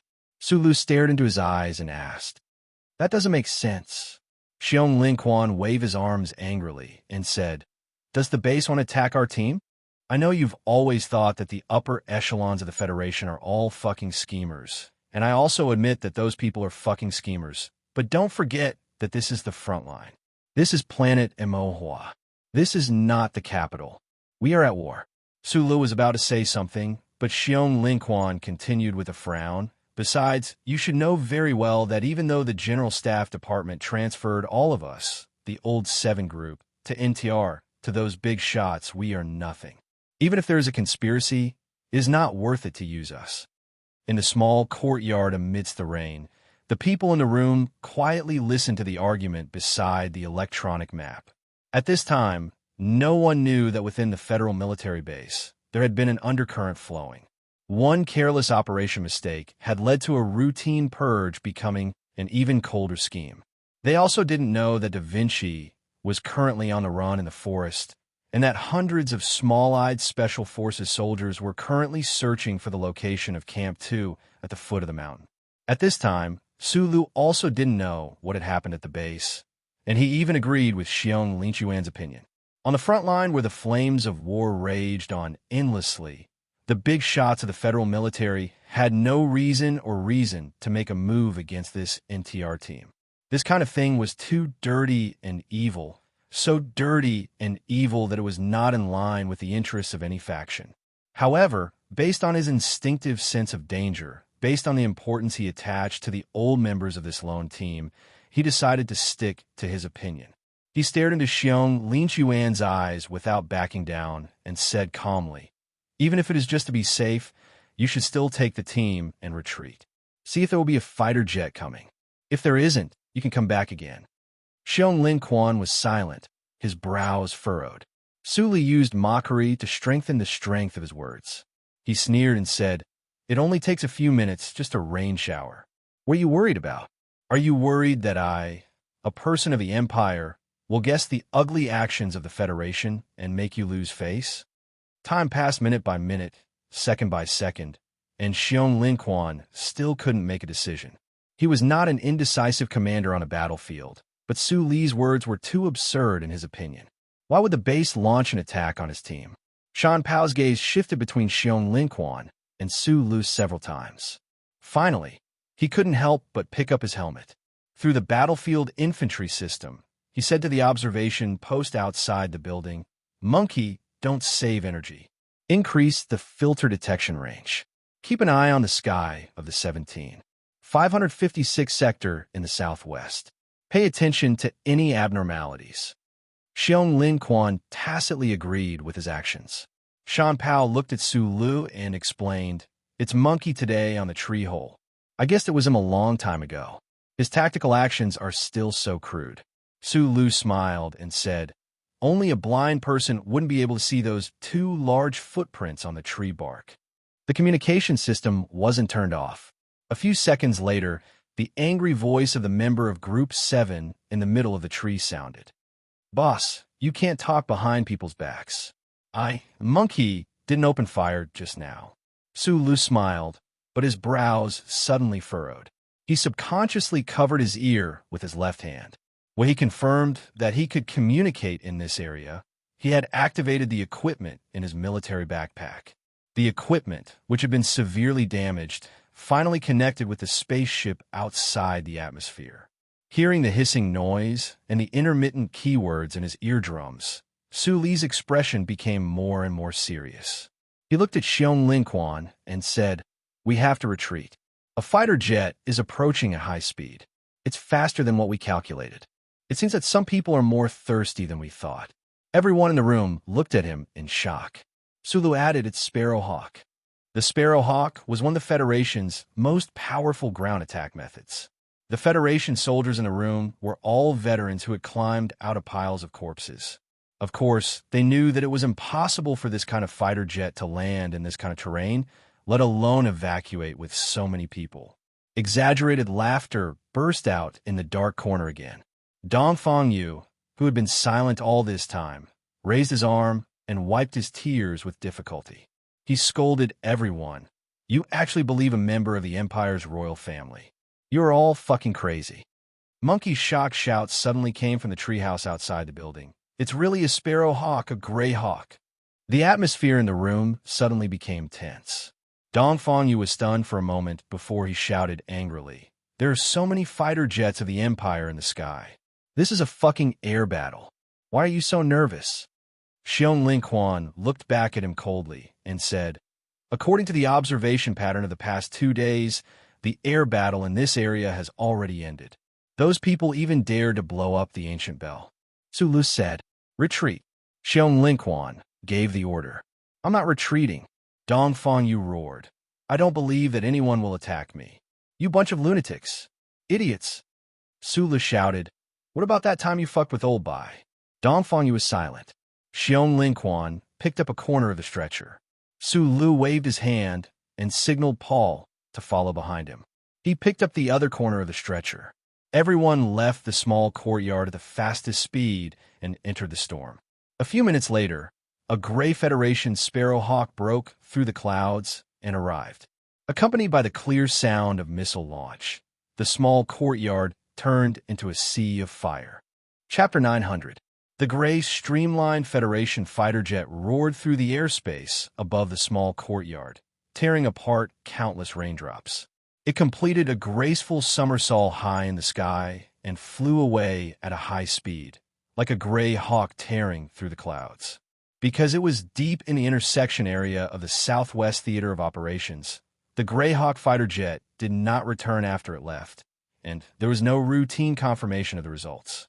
In fact, all 6 ground-to-ground missiles under the wings had hit the small courtyard. What else was there to confirm? The vegetable leaves that were moistened by the raindrops instantly dried up and then turned into ashes. The small building collapsed and was immediately blown into countless whistling pieces of debris. The red brick wall on the periphery was also shaken by the tremendous force of the explosion to the soft mud ground, as soft as a biscuit that had been soaked in water, confirming the terrifying effect of the previous attack. Within the range of hundreds of square meters, probably even the voles underground were all dead. In the dense mountain forest hundreds of meters behind the small courtyard, everyone was crouching behind the wet green hill, staring at the burning ruins of the small courtyard with their eyes wide open, feeling the hot airflow that was still hot even though it was so far away. They couldn't help but change their expressions dramatically. They were collectively silent for a long time. Someone broke the suffocating atmosphere at this time and murmured, "Mixed with 2 graphite fiber bundle incendiary bombs. So fucking ruthless." On the stretcher behind the crowd, Dongfang Yu pressed the soil under the mud with her right hand and barely propped up her body. Her eyes became a little hollow, but she still struggled to curse in a low voice. "Don't believe that Empire man. This must be a mistake. Yes, it must be a mistake." Except for Paul and the other captive of the Imperium who exchanged a mocking smile, none of the soldiers of the Federation who were still in shock paid any attention to Dongfang Yu, nor were they in the mood to argue with him. Facts spoke louder than words, and cold facts spoke louder than any trust. Sulu took off the leaf on his face and frowned slightly. He found that the equipment in the military backpack did not respond, which meant that the connection with the spaceship outside the atmosphere was cut off again. Xiong Linquan stared silently at the flames that were still sticking out their tongues ferociously in the heavy rain. He said to Zhu, who was lying beside him, "Check the signal strength. If the continuous duration exceeds the predetermined value, then reconnect with the previous communication channel. Tell the base that we've been attacked by a Federation Greyhawk fighter. Ask them what happened." Pearl looked at him in surprise and found that Xiong Linquan was not speaking out of anger. She subconsciously looked at Su Lu and found that the boss had remained silent. She could not help but rub her head of curly hair in annoyance. Following his instructions, she began to search for a signal channel through the filtering equipment. Xiong Linquan explained to his team members with an expressionless face. At the same time, he explained to Su Lu, "That's our own team. We need to make a final confirmation." "Yes, but..." Zhuer took off her earphones. With a hint of grief and indignation, she looked at Xiong Linquan and Su Lu and said, "There is no reply. The frequency of the base has entered a state of silence." The base's communication channel, which should be responsible for receiving or rescuing them, had entered a strange state of silence at this moment. Everyone in the forest and behind the green hills knew what this meant. As if infected by the silence of the communication channel, the people lying on the ground in the rain also fell into a deathly silence. Dongfang Yu also slowly closed her mouth. Su Lu narrowed his eyes and looked at the movement in the field in the rain. He climbed up from the wet ground and took 3 deep breaths. His brows were tightly knitted together as he muttered, "Fuck you, fucking mutter." The former member of Group 7, Monkey, had been in charge of the lookout post in the treehouse. He was the last to leave the small courtyard.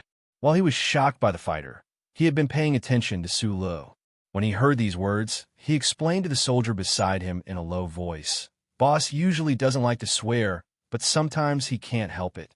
That's why he likes to use this kind of automatic silencer. The meaning of this sentence is, fuck your fucking mother. The soldier who had just joined NTR half a year ago said in astonishment, that's really dirty. That's why it has to be silenced, right? Speaking of which, our Group 7 also used to have this kind of habit. In the past 2 years, no one has used it, but isn't Boss back now? I reckon he'll have to pick it up again. I see that you're usually quite honest and dutiful. In the future, you'll have to pay more attention in this area so that you don't fall behind. The Group 7 member, nicknamed Monkey, was called Jean Ruse. He came from Lin Hai. His parents were both powerful people in the university city. His family had a long history of learning. However, after mixing with Group 7 on the front lines for so many years, he had long become a boorish man with a mouth full of vulgarities. Just like Jean Ruse, the old members of Group 7, like Pearl and Mountain Pow, were angry and sad that the federal military had not only abandoned them, but also wanted to kill them. However, they were not nervous and they were not in despair. Group 7's tradition had always been to allow anger, but not despair. Moreover, now that they had welcomed their boss back, they dared to charge forward no matter how stormy the road ahead was. Just as Jean Ruse was translating his boss's vulgarities to the newcomer, Xiong Lin Quan stood up with his heavy gun and said in a deep voice, cut off all communication channels and take off your friend or foe identification devices. Everyone took off the metal buckles on their belts without hesitation and simply destroyed them. Dong Fangyu, who was on the stretcher, was silent for a moment. Then, with trembling hands, she took out the identification device from between the layers of the stretcher and threw it out. A hard military boot ruthlessly crushed the metal plate that represented the identity of a Federation soldier. Xiong Lin Quan slowly retracted his right foot, allowing the rain to hit his expressionless face. He looked at everyone and said in a deep voice, from now on, we will be a true lone army. We won't have a base. We won't have a backline. We will fight alone in a foreign land. Everyone will be our enemy. We won't have any more missions. Our only mission is to survive. We have to survive and return to the base alive. No, we have to return to the Federation alive. We have to expose this ridiculous matter. We have to stab those big shots who ordered the fighter jets to bomb us until they bleed. Then we'll rip off their balls. This is my order. The soldiers in the rain stood upright. Whether it was the members of the first 7 groups or the veterans of NTR, they were expressionless, silent, and determined. There was no hot-blooded oath, but they were full of strong willpower. Even Paul and the other Imperial captive could feel some kind of heat in the wind and rain. Sula leaned against a green tree and looked at Xiong Linchuan's burly figure in the rain. He couldn't help but show a trace of emotion. The reckless and combative subordinate had now grown into an excellent commander. However, he had to interrupt the other party's beautiful battle mobilization and said, the Federation's follow-up reaction won't be so fast. The second wave of attacks shouldn't come soon, but I think the previous explosion was not small. There should be Imperial troops coming to see, so let's go. Xiong Lin Quan looked back at him. After a moment of silence, he suddenly asked, Boss, where are we going? Finally hearing the long-lost title from his mouth, Su Lu was dazed for a moment. He scratched his wet hair with a smile and replied softly, if you are not afraid of being sold by us, then I suggest you go to the place with the most people in the Empire first. The soldiers in the rain all laughed. In the evening, the lone army made of 6 lightly wounded soldiers, 1 heavily wounded soldier on a stretcher, 5 healthy soldiers of the Federation, 2 captives of the Imperium, and a certain prince of the Imperium reached a forsaken graphite mine under the cover of the dusk and the rain. Sulu was very familiar with this abandoned mine pit and was very good at using this terrain to fight. After a brief discussion, the team chose this place as a temporary camp for the night. An observation post was arranged in the valley behind the side. Sulu carried the modified gun and vigilantly patrolled around. After confirming that the camp was temporarily safe, he relaxed a little and returned to the dark tunnel. He finally had a chance to talk to Paul. The joy of reuniting after a long time and Paul's doubts and shock about his identity did not need to be described too much. Sulu did not tell him the bad news that Aunt Susan was seriously ill. He just smiled and comforted the young man. He would definitely let him leave this terrifying planet alive. Paul was a little weak after being held captive for 2 months. He gradually fell asleep in excitement, nervousness, and confusion. Sulu quietly looked at his still young face, zipped up his sleeping bag, and walked out. It had been raining for a whole day, but the clouds in the sky were still as heavy as lead clouds. Countless electron turbulences were rolling and struggling in those clouds. The bright full moon on the horizon only appeared for a very short time before it was swallowed up in an instant. The mine was plunged into darkness. In the darkness, Xiong Linquan came over, took out a cigarette, and tore it in half. He handed one half to Su Lu and stuffed the other half into his mouth. He began to chew it with his saliva. I'm not as addicted to smoking as before. It's probably because I haven't been on the battlefield for a long time. Sulu gently rubbed the tobacco with his fingers and said with a smile, I don't know if Old Bai has succeeded in quitting smoking. His child should be almost 3 years old. I heard it's a girl, Xiong Linquan said. A girl is good. Someone as delicate as him will definitely be popular when they grow up.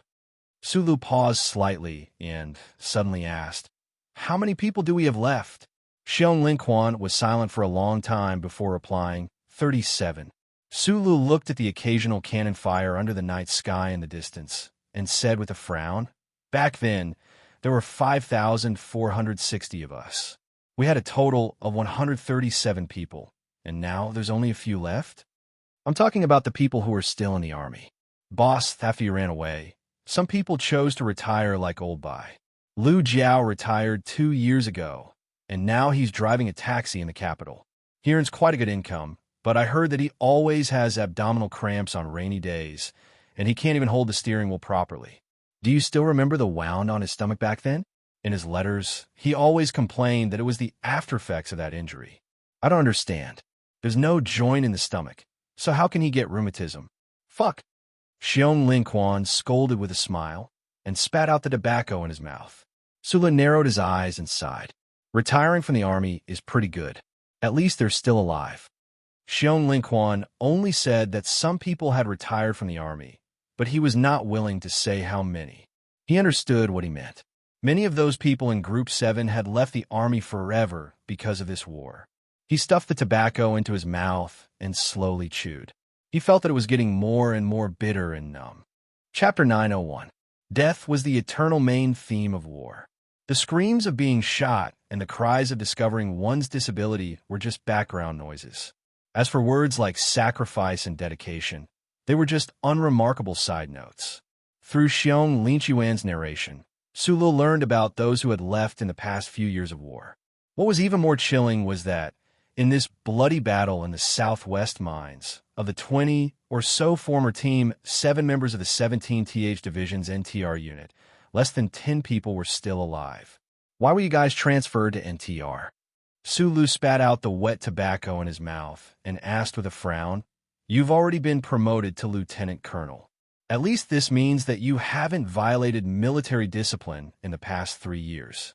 You said that old Gu abandoned himself and went to the cookhouse, so there's even less reason to send him to the suicide squad. It was a temporary order from the general staff before the war. For some reason, the higher-ups suddenly remembered us old team 7 members. With a single order, they sent everyone to NTR. Hele brought Hua Xiaoxi to the base to cause trouble once, but it didn't have any effect. We all knew that there was definitely something wrong with this matter. Thinking about the Greyhawk fighter in the rainy sky during the day, Xiong Linquan's expression was very ugly. He continued in a low voice, but we never would have thought that just this alone wasn't enough. They actually wanted to kill us directly. There must have been a problem somewhere. Sula narrowed his eyes and looked over at the abandoned mines, at the cranes that were faintly discernible against the background of weak artillery fire. His voice was slightly cold as he said, But no matter what the problem was, the federal military transferred you guys to NTR. This matter is unforgivable.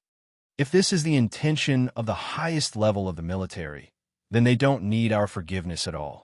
Because no one can do anything to them, including you, boss.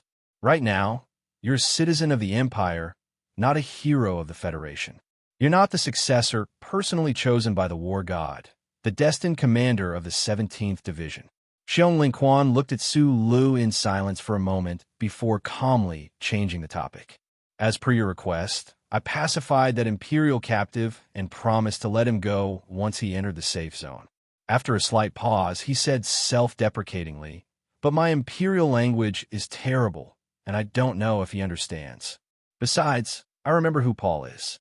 You mentioned him twice after you came back from the Empire last time. Maybe he and that Imperial Ant are really good people, but when I think about how that guy might have killed his comrades on the battlefield, I feel very uncomfortable." Xiong Linquan's sentiments about the upper echelons of the federal military and the changes in the camp ended there. He began to seriously report to Su Lu the intelligence the troops were currently facing and discuss what they should do next. This was a real soldier.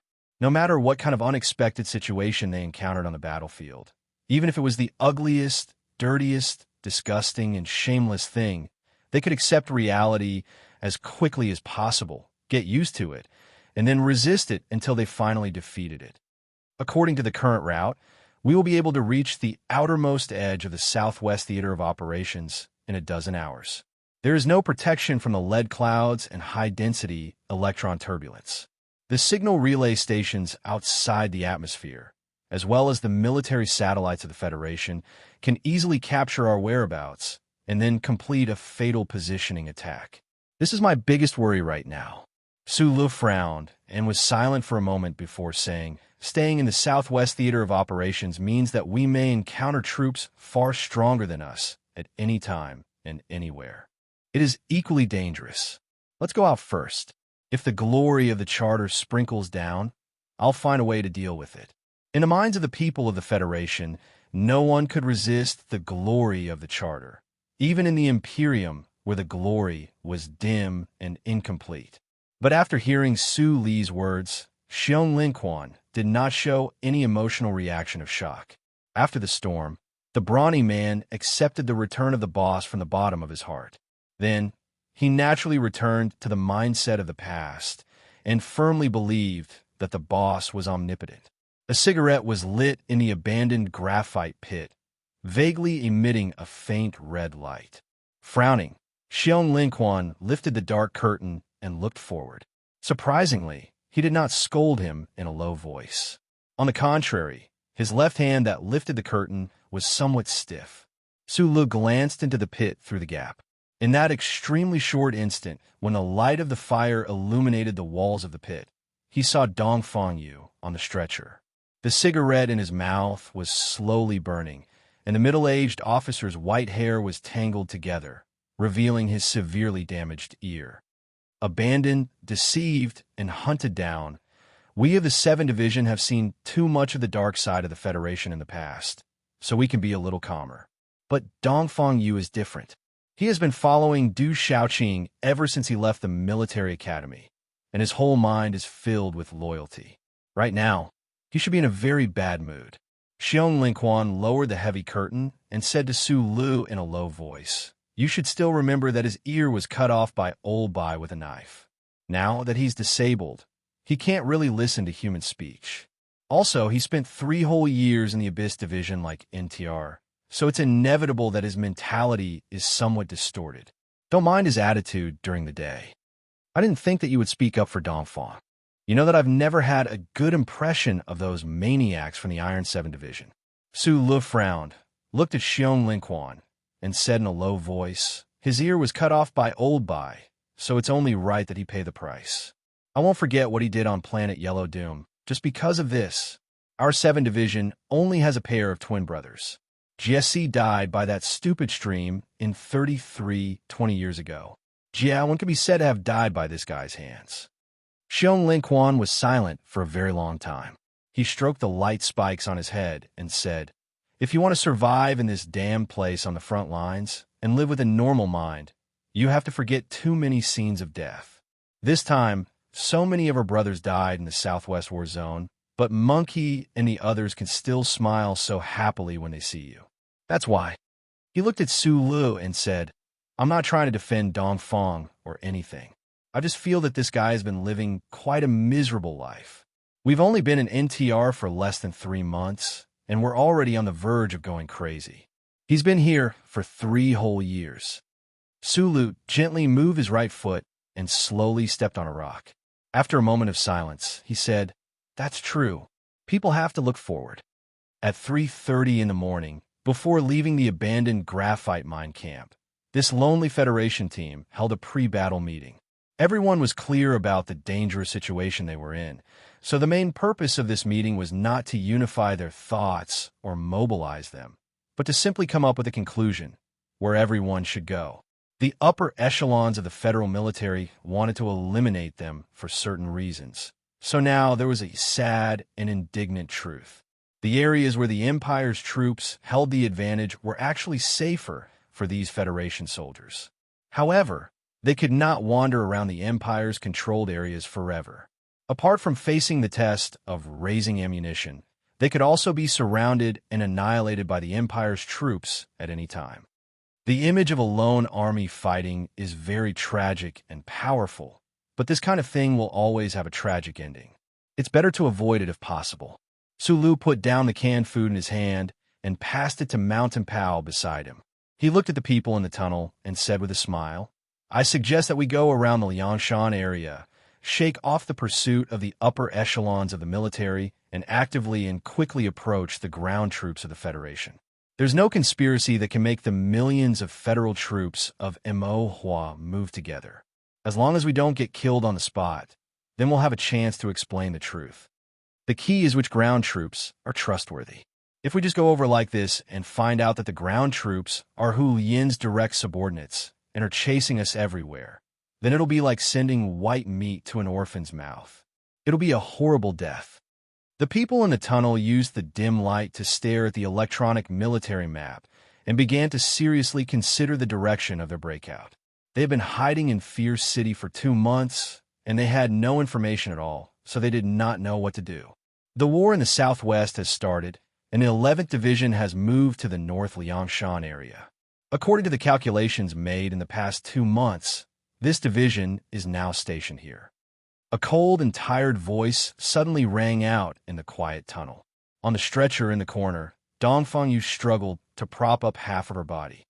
Expressionlessly, she pointed at a corner of the map and said, "We should approach there immediately."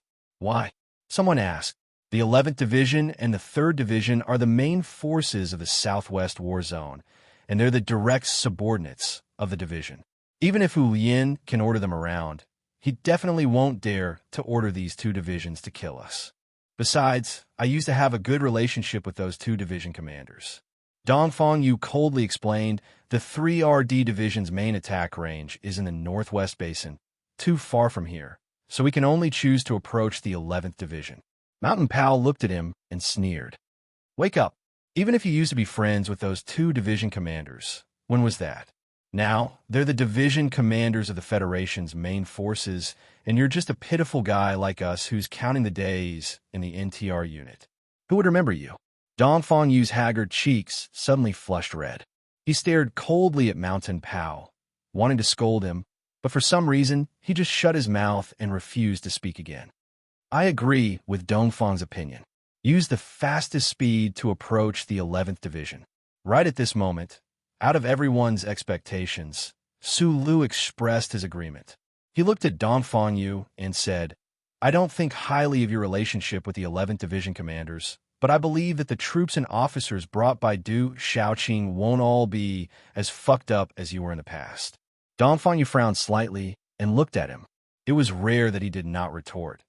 Mount Pingliang was not that dangerous, but because all of the roads had long been destroyed in the war, and because of the sudden appearance of a great fog, it immediately became exceptionally rugged and difficult to traverse. However, this was definitely a good thing for them. Under the cover of the thick fog, the team quietly passed through the 2 remaining lines of the Empire's firepower blockade. By nightfall, they arrived outside a hidden valley at the northern foot of Mount Pingliang with great difficulty. Xiong Lin Quan slowly lowered the binoculars in his hand and looked at the fog in the valley. He could not hide the disappointment on his face and said self-deprecatingly, "Where did those guys run off to? Could it be that they were swallowed up by this strange fog?" They had come to the simulated 11th Division's garrison area with hope, but who knew how many days ago Du Shaoqing's direct troops had already left the northern foot of Mount Pingliang. Now, they had no idea where they had gone. Su Lu led a few team members into the valley to search for possible remnants of the 11th Division supplies. However, when they returned, other than a broken communication station, they did not even manage to pick up 2 standard federal military caliber bullets. They temporarily rested in a dark and gloomy cave. The team members were so disappointed and tired that they did not have the energy to talk. Only Xiong Linquan and Dong Fangyu noticed that Su Lu was hugging the broken communication station and fiddling with something at the entrance of the cave. The electronic shield pseudo-overflow code can still be used for half an hour. The self-starting ship will release fragments of the 11th Division's information. We don't have to worry about the base discovering our existence. This is a good opportunity. At least we can hear what the federal forces have charged us with. An NTR soldier looked at the communication station Su Lu was hugging and stared at the 2 bullet holes in the exposed metal wreckage. He said in shock, "This thing could be repaired." Back in the day, when our Group 7 went to the front lines, we were always the team that expended the least resources. Why? Because what our boss is best at is collecting and repairing junk. Mountain Pao sat beside him with a cigarette in his mouth and said mockingly, "What's the big deal about a communication station? Just now, if you wanted to pick up 2 broken mechas in a valley, the boss could have gotten you a good mecha. Even if it couldn't fight, it could at least run." Is it a compliment or a mockery? Su Lu used his fingers to deftly connect the 2 wires and said, "But if there's a chance along the way, you guys can keep an eye out for broken mechas." Through this broken communication station, the people in the cave finally heard the voice of the federal military's upper echelon for the first time since the silence of yesterday's communication. Then silence.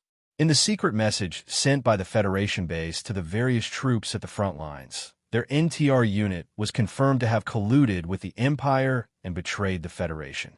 The request was for all divisions to eliminate them as soon as they discovered their tracks.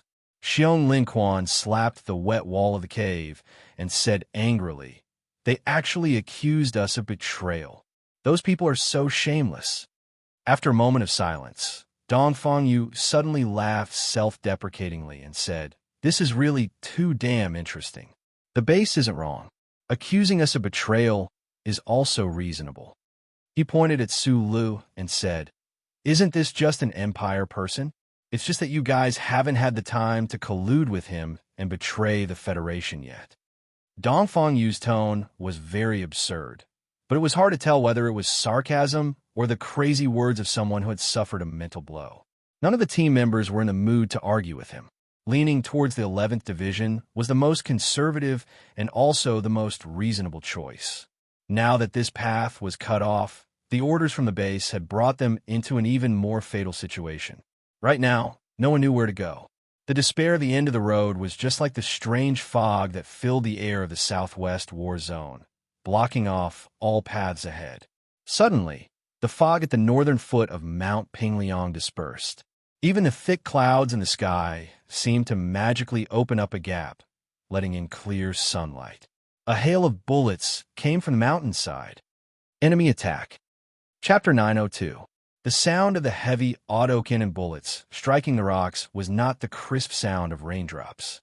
Instead, it was more like the muffled sound of water droplets falling into a pile of hot ash. Following these sounds, the heat was rapidly absorbed, and then the water vaporized. Life drained away, just like the rocks that were constantly falling from the cave entrance. The heavy firepower on the mountainside was less than 600 meters away from the cave entrance. The dense rain of shrapnel terrifyingly sealed off the people's path forward. Amidst the smoke and the muffled sounds of death, the members in the cave were unable to effectively observe the enemy. Being directly turned into a land of death by the enemy and dying such a miserable and humiliating death was not a mistake the battle-hardened Group 7 would make. Unit NTR, which took on the most dangerous mission of the Federation's elite divisions, would also not make such a mistake. Since they had chosen the cave as their base, they had naturally made the relevant preparations. Xiong Linquan and the other members hid behind the rocks, put on their bulletproof helmets, and waited silently and patiently amidst the rain of smoke and shrapnel. After a few seconds, a voice rang out from the battlefield infantry command system. 612 meters, 22. 56 meters. Sync 21. 3 degrees. Heavy firepower. Reorganize camp. Close in. Inorganic armor. A moment later, that voice rang out again. People of the Empire. At this moment, Monkey was on a broad-leaved tree outside the cave. As a sentry, he was in charge of monitoring the movements of this mountain forest, helping his comrades in the cave predict danger in advance. In the end, he did not discover that the enemy had silently crept over through the thick fog. This made his mood somewhat terrible, and his voice was somewhat trembling. Fortunately, he was still calm and clear. With a few simple keywords, he very well summed up the current situation. As for the last person from the Empire, he said it in an especially awkward manner. In the many years of battle before, he had never made such a report, because the enemy was definitely from the Empire. However, this enemy that was fighting alone right now was very likely to be from the Federation. After clearly hearing the location of the fatal heavy firepower of the mountainside, the mountain cannon quickly pulled over his military backpack and picked up the infantry narrow-barreled cannon as fast as he could. Without even aiming, he directly fired at the collapsed rocks and dust at the entrance of the cave.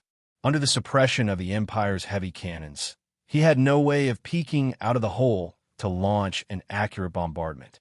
The precise location given by the monkey was meaningless under such circumstances. Thin and long Lotus-style rapid explosive bullets shot out of the single soldier cannon on his shoulder at high speed, dragging a blazing white tail that was about half a meter long. They instantly penetrated the cave and shot toward the forest.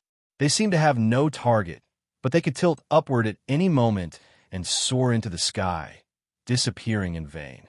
However, almost at the same time the mountain cannon completed this aimless bombardment, Monkey, who was hiding in the broad-leaved trees, quickly pressed a button on the side of the soldier's helmet. Through the matrix optical aiming system on the transparent light screen, he stared fixedly at the Empire's heavy machine cannon that was continuously wreaking havoc 600 meters away. The slender and long Lotus bomb received the data signal from the forest, and its tail emitted a faint beep. The wings that were about the size of a palm trembled at a high speed and instantly locked onto the target. Dragging a terrifying flame tail, it directly blasted toward a certain spot on the mountainside. With a muffled boom, a violent explosion occurred on the mountainside. The heavy machine cannon immediately misfired, and more than 10 Empire soldiers scattered on the ground, unknown whether they were dead or alive. Xiong Linquan was the first to jump up. He rushed out of the cave entrance and hid behind a hard rock. He picked up the heavy rapid-fire rifle and pulled the trigger at those figures in the forest. The rest of the team members also quickly pounced out, each of them spreading out to choose their shooting positions and began to counterattack. Su Lu and Paul carried Dongfang Yu on a stretcher and quickly followed behind, while that Empire captive followed behind in a sorry state. Everyone's timing was very precise, and their coordination was also very practiced. Whether it was Pearl and the other members of Group 7 or the NTR soldiers, in this seemingly simple process of coming out of the cave to counterattack, they all displayed extremely outstanding military qualities. The Empire troops at the foot of the mountain had already closed in enough distance and began to suppress with even more ferocious firepower. Dozens of gun barrels spewed out bullet fire, and the flying rain of bullets cut the forest leaves into countless desolate fragments. Monkey slipped down the broad-leaved tree like a nimble shadow. Just as his feet touched the ground, the broad-leaved tree behind him was directly cut in two by a burst of violent fire. He couldn't care less about the lingering fear and loudly warned the team members scattered around the forest, their armored vehicles entering the valley. Be careful of their heavy artillery. Xiong Linquan raised his gun and shot down the nearest Empire soldiers at the foot of the cliff. He ordered through the communication system, "Open the triangular fan to the southwest. Be careful to keep your distance." The team members fought and retreated according to the deployment, but they were still unable to get rid of the Empire troops at the foot of the mountain. Occasionally, there would be muffled groans, and the situation was extremely passive. Xiong Linquan quickly calculated the enemy's military deployment, but he kept feeling that something was wrong. The firepower at the foot of the mountain was too fierce. His brows were tightly knitted, and he warned everyone through the system, the enemy is not a normal battalion. They have the qualifications to call for air support. Monkey, pay attention to the movements in the air. If you miss one more goddamn thing, I'll kill you. Traversing through the southwest theater of war, where fierce battles were taking place, the lone army had long been mentally prepared. Although the weird, thick fog and the high-intensity electronic shield could help them cover their tracks, it also meant that they could encounter the enemy at any time, anywhere, without any mental preparation. However, they didn't think that their luck would be so bad. The first battle they fought on the road of escape was already facing such powerful Empire troops. The appearance of the Empire troops at the northern shore of Liangshan wasn't actually a surprise. Right now, the troops attacking the lone army were the vanguard battalion of a certain Empire elite brigade. This elite brigade was ordered by His Highness to reinforce the southwest war zone with the intention of forcefully attacking the Federation's 2nd Military Region's 11th Armored Division. However, for nearly a month, they could only watch the 11th Armored Division's shadow from afar, unable to approach. They could only watch as the 11th Armored Division moved unhindered above the Empire's broken defensive line, unable to rush over to provide support. There were even 2 occasions when they were almost ambushed and defeated by the enemy. The Federation's 11th Division was Du Shaoqing's direct line of troops. They inherited the fighting style of that famous Federation general, cold, precise, and unconventional. Like a storm, they fought and lured, directly dragging this Empire's entire brigade to the point where it was about to be crippled. Right now, this Empire's entire brigade was on the brink of insanity and collapse. Today, their vanguard battalion had finally found the traces left behind by the 11th Division with great difficulty. They resolutely killed their way into the mountain, disregarding the fact that their forces were small and weak and wanted to fight to the death with the enemy. Who would have thought that the enemy would once again furiously slip away? Under these circumstances, they discovered the Federation's NTR squad in the mountain cave. One could imagine how many bullets the Vanguard Battalion would use to vent the anger in their hearts. Under a hidden mountain rock somewhere in the southwest Liangshan Mountains, Su Lun narrowed his eyes and looked at the lead gray clouds, as well as the rare blue sky in the distance, silently calculating when the Empire's air support would arrive. The modified rifle in his hand did not make a single sound during the battle. He only covered Dong Fengyu on the stretcher, as well as Paul and another Empire soldier who were carrying the stretcher. He chose the most reasonable path and quickly retreated with the team, so he did not attract the attention of the Empire's troops. Instead, it was relatively safe. Rapid gunshots rang out from time to time in the dense mountain forest. The leaves covered with countless layers of fine dust trembled with the whistling of bullets. The screams of injuries and the sound of heavy objects falling to the ground were particularly clear and ear-piercing. Paul, who was half squatting on one end of the stretcher, stared at the battle scene in the forest. He listened to the cries of his comrades before they died and listened to the familiar hometown language. A fierce struggle appeared on Akiji's face. His eyes grew redder and redder, and he could not help but glance at Su Lu. He thought that there was only one Federation officer on the stretcher here, and he was seriously injured. As long as he subdued him, everything would be solved. During the battle, Su Lu did not look at him. However, at this time, he seemed to feel Paul's burning gaze and directly shook his head. Paul was startled and struggled for a long time. In the end, he gave up his idea. He gritted his teeth in disappointment and squatted back. The other Empire captive in charge of carrying the stretcher was already middle-aged, and his gray-brown hair was a little dirty. He felt the arrival of an opportunity like Paul and could not help but nervously lick his lips. Then, he quietly reached out to the stretcher. After taking care of the heavily injured federal officer for 2 months, The Imperial captive had long discovered that the Federal officer hid a pistol in the gap between the stretcher. He believed that as long as he could get his hands on that pistol, he would definitely be able to control the situation. Then, he wanted to order the strange, small-eyed man to surrender so that everyone could return to the Empire Army and even make a great military contribution. Then, in the future, his descendants would no longer have to serve those damn aristocrats. Just when his hand was more than 10 centimeters away from the stretcher, Sulu, who had been holding a rock to observe the situation on the battlefield, suddenly turned around, raised the rifle in his hand, and pointed it at the center of his eyebrows silently. The Empire captive looked at the black barrel in despair. He grimaced as if he was crying and laughing. He slowly retracted his hand, sat back on the ground, and whispered a few words in a low voice. Dongfang Yu, who had been looking drowsy on the stretcher, suddenly opened his eyes at this time. His right hand slowly reached out with the anti-water cloth and held the pistol. He quietly looked at the rifle in Su Li's hand, the emotions in his eyes somewhat complicated. Suddenly, he asked in a hoarse and weak voice, "Why don't you just tell the Empire Army that you are a member of the Empire's royal family? Who the fuck dares to shoot at you?" Sulu laughed at himself and said, "No one will believe me. Even if I have identity verification, who cares about this when I am in frenzy? It is very difficult for me to make the Empire believe that I am from the Empire on the battlefield, just like I can't make the Federation believe that I am from the Federation. That's why you don't fire a shot in the battle."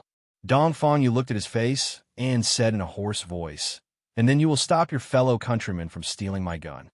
Chapter 903. Hearing this, Sulu did not say anything. He turned back to look at the intense battle in the forest and carefully listened to the feedback from the infantry command system. Then, he frowned slightly and looked up at the sky, feeling the fog droplets condensing again. The leaden clouds above the foothills of Pingliang Mountain were still hanging low, and the blue crack in the distance was slowly closing. With the help of the beautiful afterglow, he could vaguely see a few small black dots. Because the distance was too far, even with his astonishingly sharp eyes, he still could not see what those black dots were. But he could guess. Behind the rocks, there was a rustling sound as Monkey rushed down, crushing the weeds along the way. He crouched beside him and panted heavily. "Boss, monitor the strange fluctuations in the atmosphere. It's possible that the Empire has sent fighter jets over." Sulu narrowed his eyes at the small black dots flying close to the clouds in the distance.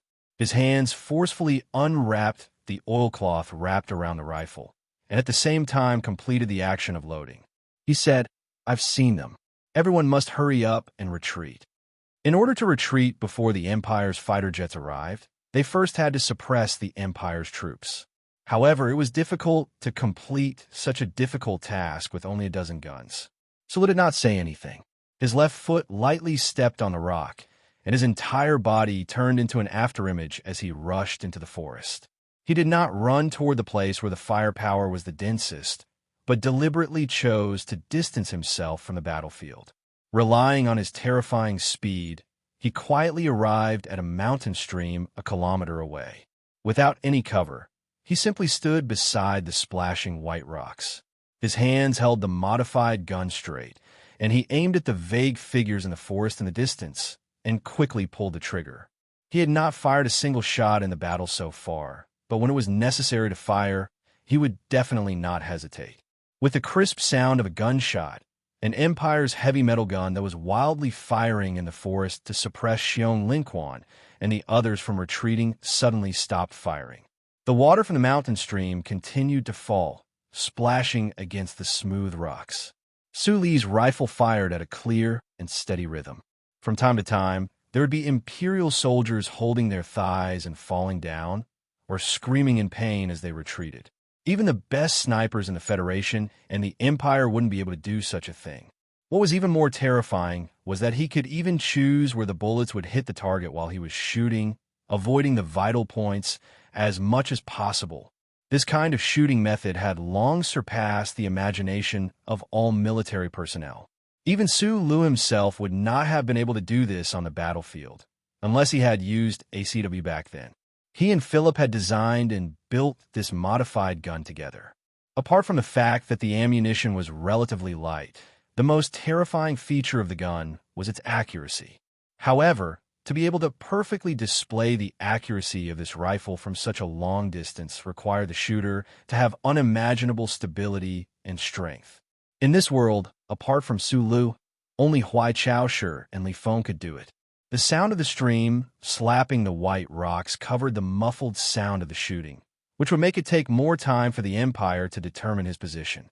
He just stood by the stream and kept pulling the trigger, covering the retreat of the team. Thick fog gradually rose, lead clouds thickened, and the crisp and dry gunshots kept ringing in the distance. Taking advantage of this rare and precious opportunity, Xiong Linquan ordered all the team members to quickly gather and then retreat to the southwest of Pingliang Mountain. My brother hasn't come back yet. He's trying to save you. How can you leave him behind? Paul stared angrily into Xiong Linquan's eyes and shouted in choppy Federation language. At this dangerous moment, Xiong Linquan did not have time to talk nonsense with him. He signaled with his eyes for Mountain Pao to carry the stretcher. He grabbed Paul's belt with his right hand and quickly ran to the back of the forest with him. He said in a deep voice, "You don't know your brother. He is the most powerful warrior. He is safer when he is alone, and he knows how to find us." Group 7 often repeated this process, whether it was on the dangerous battlefield or in the Federation city. They had their own secret trace system, so when Su Lu jumped down the cliff like a ghost half an hour later and returned to the team, few people were surprised except for Paul. Mountain Pao stuffed the blood-stained pocket watch into his arms and walked to his side with a forced smile. "Boss, how was the result? How many did you snipe this time?" Su Lu smiled and shook his head, not answering. Mountain Pao was stunned and then slapped his head heavily. He remembered that the boss was from the Empire. He must be in a very heavy mood to shoot his compatriots at this time. He had really asked a very bad question. In addition to regret, Mountain Pao also felt some regret that he could no longer find the feeling of the past. Every time they returned from shooting, the new members of Group 7 always liked to surround Su Lu and help him count how many bullets he had fired today, so how many enemies had fallen. At that time, calculating the boss's record was so simple. The fog shrouded the mountains again. This lone army walked silently in the difficult Pingliang mountain range. Perhaps it was because of exhaustion, but no one spoke again. In the previous battle, especially in the last round of heavy artillery attack by the Empire's Vanguard Battalion, 2 members had died, as well as the Empire's captive. No one in the team expressed condolences or sadness for their companions who had left, not because they did not care about life and death, but because they had seen too much in the war. They were not indifferent and numb, but numb to life and death. Su Lu understood how sad it was to be indifferent to life and death, so he was more and more certain that everyone should live and not die, at least not for any reason other than time. Looking back at the fog in the distance, he narrowed his eyes, thinking that he really should have let that Empire man leave at that time. The setting sun unwillingly penetrated the dark gray clouds, sprinkling a few pitiful rays of twilight on Pingliang Mountain. He retracted his gaze and quickened his pace to catch up with the team. After climbing through Pingliang Mountain and returning to the southern foot of the mountain, the team members were somewhat hesitant when deciding the next direction of the team, but they all agreed that they should leave immediately. They couldn't get close to the 11th Division, and this fog was too strange. No one knew when it would suddenly disappear like before. It was too dangerous to continue moving in and out of the southwest war zone like this. This small army couldn't afford to lose any more men in battle. "Go to Camp 1. Old Gu is still there. It's too dangerous on the way." Su Lu narrowed his eyes at the steep snowy peak in front of him. He thought about how he still could not contact the spaceship and said softly, "We'll climb directly." Chapter 904. Why fight? Because the enemy is there. This was the famous saying of Group 7 that had shocked the Federation. However, Lan Xiaolong, who had said this at the Nebula Award, was now famous and no longer at the front lines. Why climb a mountain? Because the mountain is there. This was the famous saying that many adventurers worshipped as their creed. However, when Xiong Linquan and the others looked at the unreachable mountain peak in the dusk and the dangerous wall that was cut in half by the leaden clouds and compared it to Su Li's words of directly climbing it, they could not feel any passion in their hearts. Monkey took out the tactical manual and reported the height of this mountain peak to everyone. He then shrugged and said, "The top half of this mountain peak is completely above the turbulent cloud layer. The military satellites in the sky can see the ground very clearly. If we want to secretly climb it, we can only do it at night, and it's still very risky." The height of the height of the height was shocking, and climbing in the dark was even more dangerous. The team members looked at Su Lu. Although they did not directly object, the hesitation in their eyes showed their attitude. "We want to climb this mountain peak, but of course it's not because it's there that I don't like the look of it and have to step on it a few times." Feeling the tension and suspicion in the team, Su Lu made a joke that was not very funny. He pointed at the snowy mountain and said, "It's because other than directly climbing, we can't find any other way. The further away from natural danger, the more likely it is to encounter danger from the same kind." "Boss, we haven't seen each other for 3 years. How did you become a third-rate philosopher?" Xiong Linquan said with a frown. He then took out a precise map from his backpack and began to try to find a relatively safe climbing route. Mocking was one thing, carrying out orders was another. This dangerous mountain peak that stood at the edge of the mining area in the southwest of Emohua planet had no name. There was not much green vegetation on the mountain peak that was about 6,000 meters above sea level, only grayish-black volcanic rocks. There were no minerals. The empire that was busy mining graphite on this planet had not really paid any attention to it for thousands of years. The team's final destination was a pass on the left side of the nameless mountain peak. The exact height was 5,477 meters, and this route was relatively safe and easy to walk. The weather in the mountains was a bit abnormal. The lone army walked along the rugged mountain road with difficulty, passing through the silent forest on the mountainside, and finally walked out of the strange, thick fog area. Suddenly, they came to who knows how many meters thick lead clouds. The battle-hardened team members still couldn't understand why this desperate battle would push the clouds to such a low altitude. If Su Lu was given some time, he could probably use some vague calculations to form a formula between the amount of ammunition, electromagnetic turbulence, and this strange astronomical phenomenon. However, at this time, he was holding the stretcher tightly with both hands and staring at the steep mountain road under his feet. Beads of sweat dripped down, and he had no energy to do such boring work. If they had rested for a long time and had just entered the battlefield, it wouldn't have been difficult for Old Seven's team to climb this mountain in one night. However, this team had been on the run for many days in the Southwest War Zone and was already exhausted. The equipment of the lightly wounded was all taken over by the other team members. Hall and Bede, who were responsible for carrying the stretcher, were already exhausted and were replaced by Su Lu and Xiong Linquan. As the two most physically strong people in the team, they also carried 5 or 6 heavy guns on their shoulders. They looked like two greedy hedgehogs preparing for winter, with too many fruits on their bodies. The team members walked in silence within a distance of less than 20 meters. No one spoke, no one talked, and no one laughed, conserving all of their physical strength. No one flattered or tried to take the guns on Su Lu and Xiong Linquan's shoulders, because this was a battle. Everyone needed to do something to maintain efficiency. The mountain road gradually became steeper and steeper, and it couldn't even be called a road at all. The team just picked the gaps between the gray-black volcanic rocks to move forward. The temperature in the surrounding environment was getting lower and lower, and the increasingly heavy breathing formed a thick white fog in front of the team members' lips. After passing through about 7 kilometers of volcanic debris scattered area, the team stopped to replenish some nutrition and water, and at the same time to recover their physical strength. Su Lu took 2 sips of water and then handed it back to Xiong Linquan beside him. Through the close-range pathfinding light above his head, he looked at the thinner and thinner fog and asked, "How long until we get out of the clouds?" "Soon." Xiong Linquan wiped the cold sweat on his forehead and took out a heated military blanket from his backpack to cover the stretcher behind him.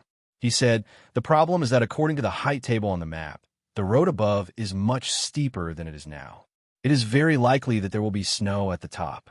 Now we can still carry the stretcher, but we definitely can't do it later." "Carry it."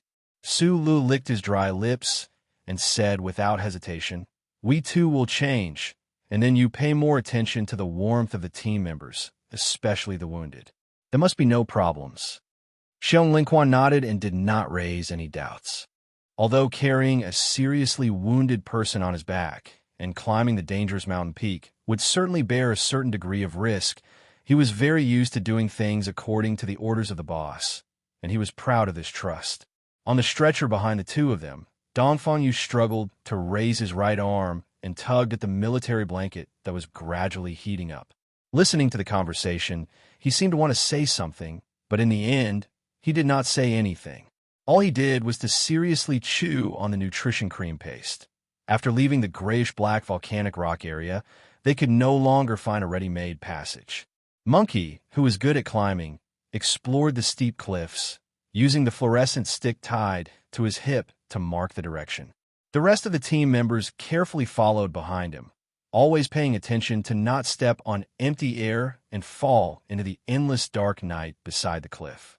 The stretcher with all the hydraulic equipment removed was left at the bottom of the cliff. Su Lu moved the heavy guns in front of him and tied Dongfang Yu behind him with a military belt. He followed behind Paul, always paying attention to his movements to avoid any accidents. Xiong Lingquan followed at the back of the team and said, "We'll change after another 100 meters." Su Lu put his right hand deep into the cliff crack and climbed up with a muffled groan. He did not say anything. Similar to the calculation results, after climbing the steep cliff for a short time, the team passed through the lead gray cloud area and came to the clear night sky. Although it did not take long, this part of the road was extremely dangerous. The big moon, as white as a breast, was still on the other side of the skyline at this moment. Most of its beauty was covered by clouds, but it was still bright above the cliff because there was still a sky full of stars. The tired team members suddenly saw the cliff in front of them become bright white. They subconsciously looked up and saw countless shining stars in the blue and black night sky. They gently blinked and sent the silver light to the cliffs, plastering the bodies of the tired travelers on the cliff. The scenery was very beautiful, and the starlight was very quiet. The fatigue and injuries in the team members' bodies, and the numbing smoke brought by countless battles, seemed to be washed away in an instant. They were very willing to watch the starlight fall asleep like this. They were no longer willing to lift their lead-like legs and climb toward the more dangerous pass to return to the thick lead-colored clouds again. Sulu looked at the stars in the sky and narrowed his eyes. He patted Paul's thin shoulder in front of him, indicating that he should continue to move forward. Then he ordered in a low voice, "Continue." The cliff here gradually slowed down. The team member's physical strength was on the verge of collapse, but he could not allow the team to stop and rest because the altitude here was high and the temperature was too low. Once they stopped, it would be easy to have problems. What was more dangerous was that when the starlight illuminated their path, it would be easier for the military satellites outside the atmosphere to find them. "Let's change." Xiong Lingquan climbed over, gasping for breath, grabbed Su Li's military boots, and said, "You ate too much of the quota. You have to give me some." Su looked back at him and smiled. His neat teeth looked particularly white under the starlight. He said, "When I'm gasping for breath like you can change." Dongfang Yu, who was tied to his back, was the most relaxed person in this climb, but the low temperature and turbulence between the peaks still made him extremely uncomfortable. However, he did not want to affect the progress of the team, so he remained silent all the way. Even when the severe, tearing pain came from the wound in his abdomen, he just frowned a little more and licked the blood between his gums faster. He refused to let out a groan. However, at this time, when he heard Su Li's words, he finally could not help but speak. He used the only hand that could move to tighten the blanket on his body and said mockingly, "He likes to show off. Big Bear, let him continue." Su Lu ignored him and followed Paul's footsteps and began to walk again with difficulty. The heavy guns on his chest were like pendulums under an old clock, rippling back and forth, appearing to be particularly rhythmic. After several hours of difficult climbing, this lonely team, which was regarded as an enemy by all humans, finally succeeded in climbing the rarely visited Nameless Peak Pass. The pass was more than 5,000 meters above sea level, and the oxygen density was extremely low, but it still ushered in a burst of soft cheers that could not be suppressed. The extremely tired team members, with wild smiles on their faces, struggled to walk to the bottom of the suspended cliff. They did not care about the ice and snow between the gravel, and just laid down on their backs. With the cover of the cliff, there should be no need to worry about being discovered by military satellites in the sky, so Xiong Linquan did not stop the team members from collapsing like a carnival. He took a deep breath, drove away the tiredness in his chest and abdomen, and began to distribute medicine to the team members. Su Lu piled Dongfang Yu and the heavy guns in the corner under the cliff and took the energy bar handed over by Xiong Linquan. From the label, he found that it was actually the provisions of the Imperial Army. Only then did he remember that they had been on the run for 2 months in the Southwest Theater of Operations, and the original provisions must have been long gone. After chewing 2 mouthfuls of the energy bar, he walked to Paul and whispered a few words, then picked up his military backpack and walked out of the suspended cliff. Xiong Linquan, who was changing the medical tape on Monkey's back, looked at his back in confusion. He did not understand what he was going to do. At this time, staying under the bright starlight for 1 more second may bring more danger to this team. Chapter 905. Just like this tired lone army, the bright moon of planet Mo Hua finally broke through the blockade of the thick clouds after a difficult climb. It leaped into the deep blue night sky, immediately suppressing the surrounding starlight. The bright but still cold moonlight slanted down from outside the atmosphere, illuminating the mountain pass piled with snow and rubble. Even further away from the cliff, one could faintly see the moonlight mixed with countless clouds dancing together, turning into an indescribable, illusory scene. Not many people could personally witness this rare scene of the moon moving clouds at night, but Su Lu did not walk out of the hanging cliff to enjoy the scenery. He walked through the shadows to the cliff edge and stopped. Standing in the darkness, he threw his military backpack into the moonlight. His slender and steady fingers quickly adjusted the equipment, and he listened carefully to the background noise of the electric noise in his ears. He changed the direction of the fan in the air with a fixed rhythm. Finally, he heard the sound that he hated most of the time, but now it sounded exceptionally pleasant. I am here. I am here. I am here. I am here. I am here. I am here. Listening to Philip's nonstop repetition in his ears, Su Lu could not help but frown. He scolded in a low voice. Are you a repeater, or are you reciting poetry again? In order to let you find me when you want to find me, I have to keep repeating this sentence like an idiot. It's already very hard. As for reciting poetry, if it was reciting poetry, I would definitely say, I am not here, I am somewhere else. Su Lu was stunned for a moment before he mocked. Just now, I was mocked for being a third-rate philosopher.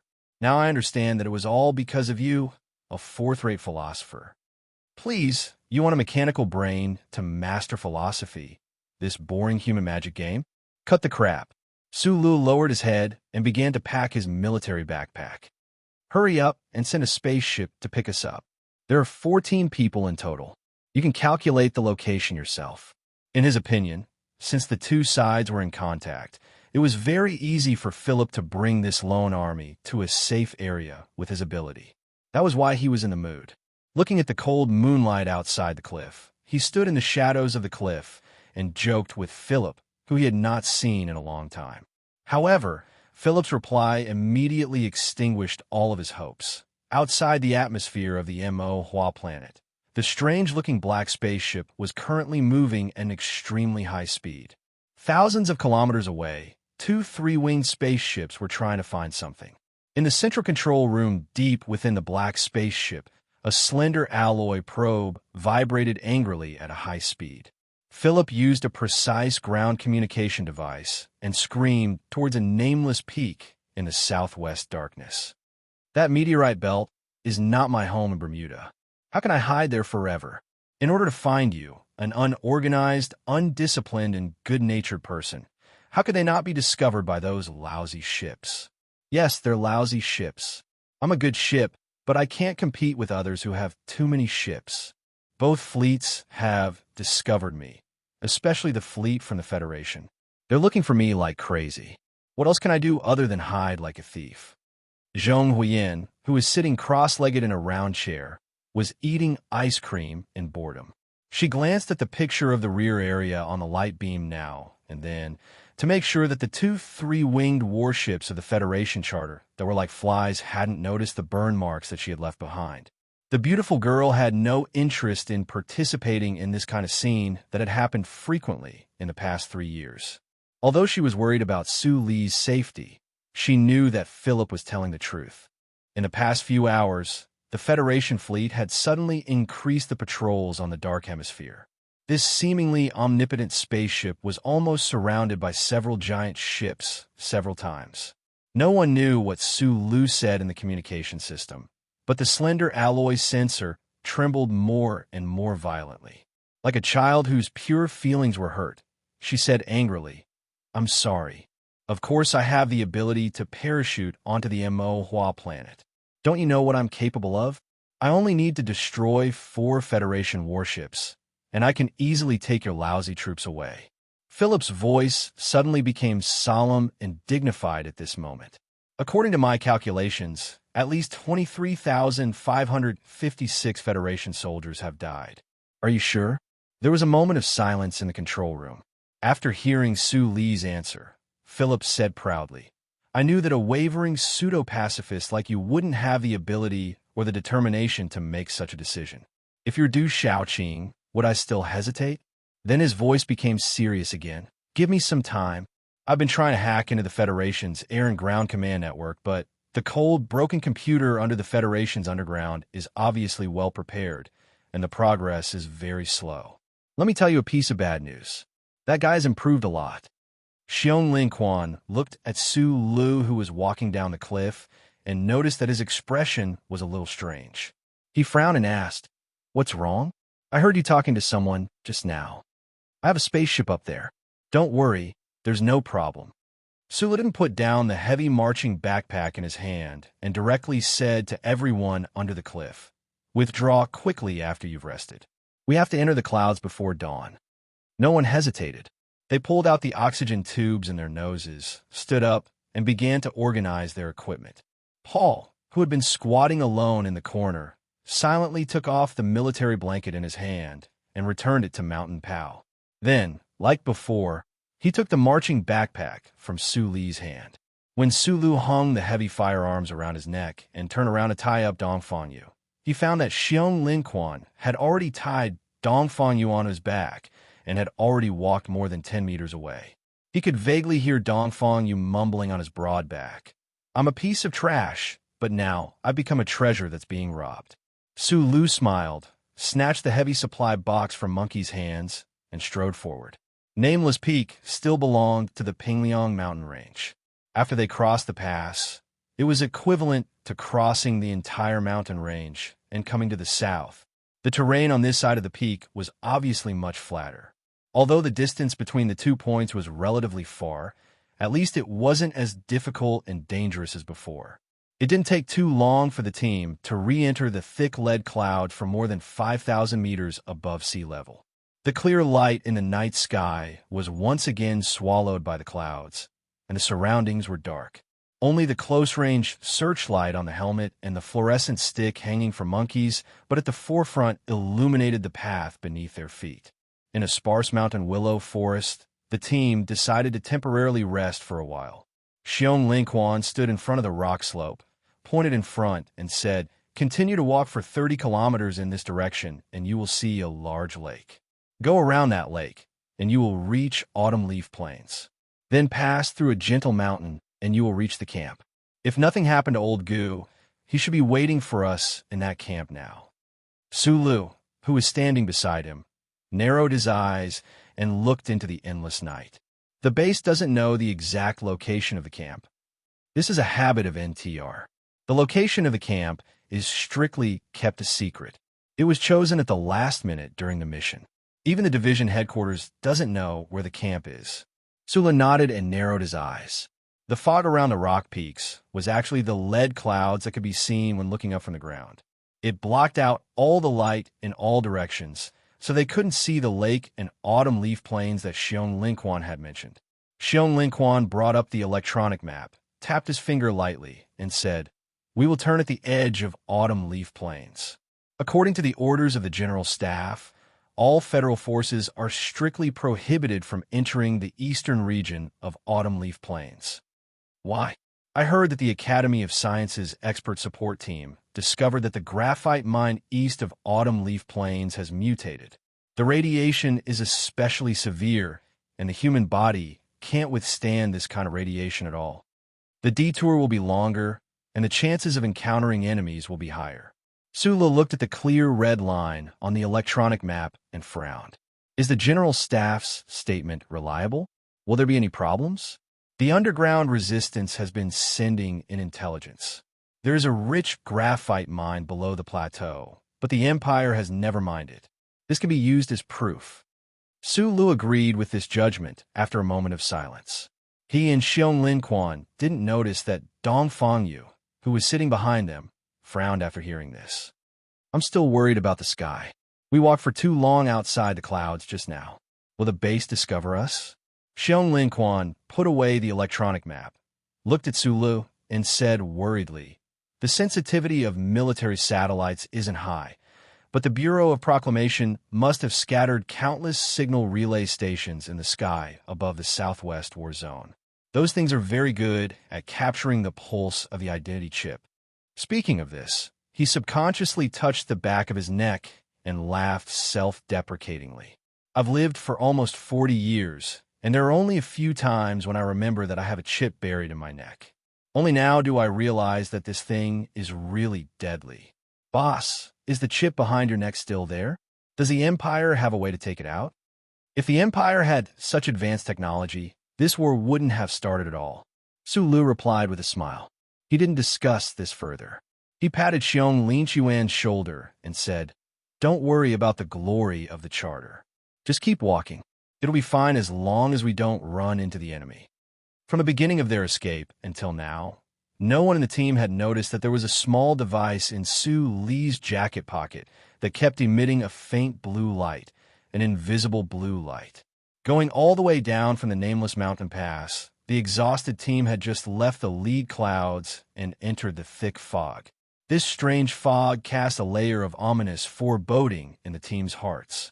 According to the Federal Forces military manual, Imo Planet, especially the southwest mining zone, had never had such a large and continuous foggy weather in this season. Just as the atmosphere of the team was oppressed to the extreme by the thick fog, the surrounding environment suddenly changed rapidly. The fog was disappearing at a speed visible to the naked eye. To be more precise, it was being absorbed by some strange force and then evaporated without a trace. The sky at the end of the rugged mountain path suddenly brightened, and a tranquil lake appeared before everyone's eyes. However, the disappearing fog was not a gift from the sky, but the influence of the human war.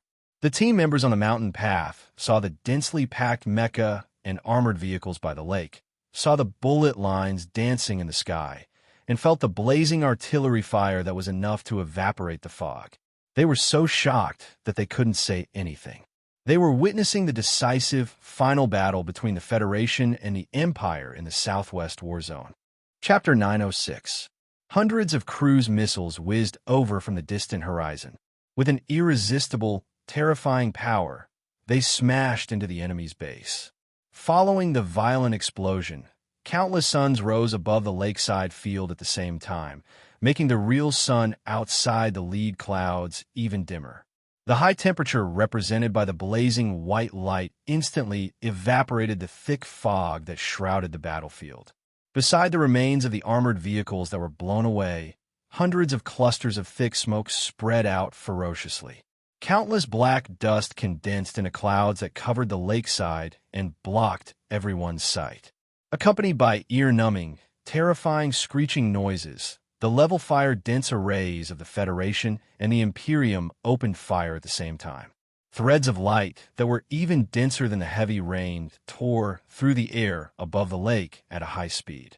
Tens of thousands of fine red threads of light melted the last remaining fog in the air and landed on the enemy's position. Every thin light thread was a dense artillery shell. Tens of thousands of artillery shells exploded on the field around the lake at the same time. It was a spectacular scene with terrifying power. The black soil at the frontmost area was all blown up by the intense bombardment. Countless miserable holes appeared on the temporary alloy bunker built by the engineering mechas. Even Su, Lu, and the others, who were standing at the foot of the nameless mountain more than 10 kilometers away, could feel the ground trembling slightly. From time to time, artillery fire would land on the surface of the lake.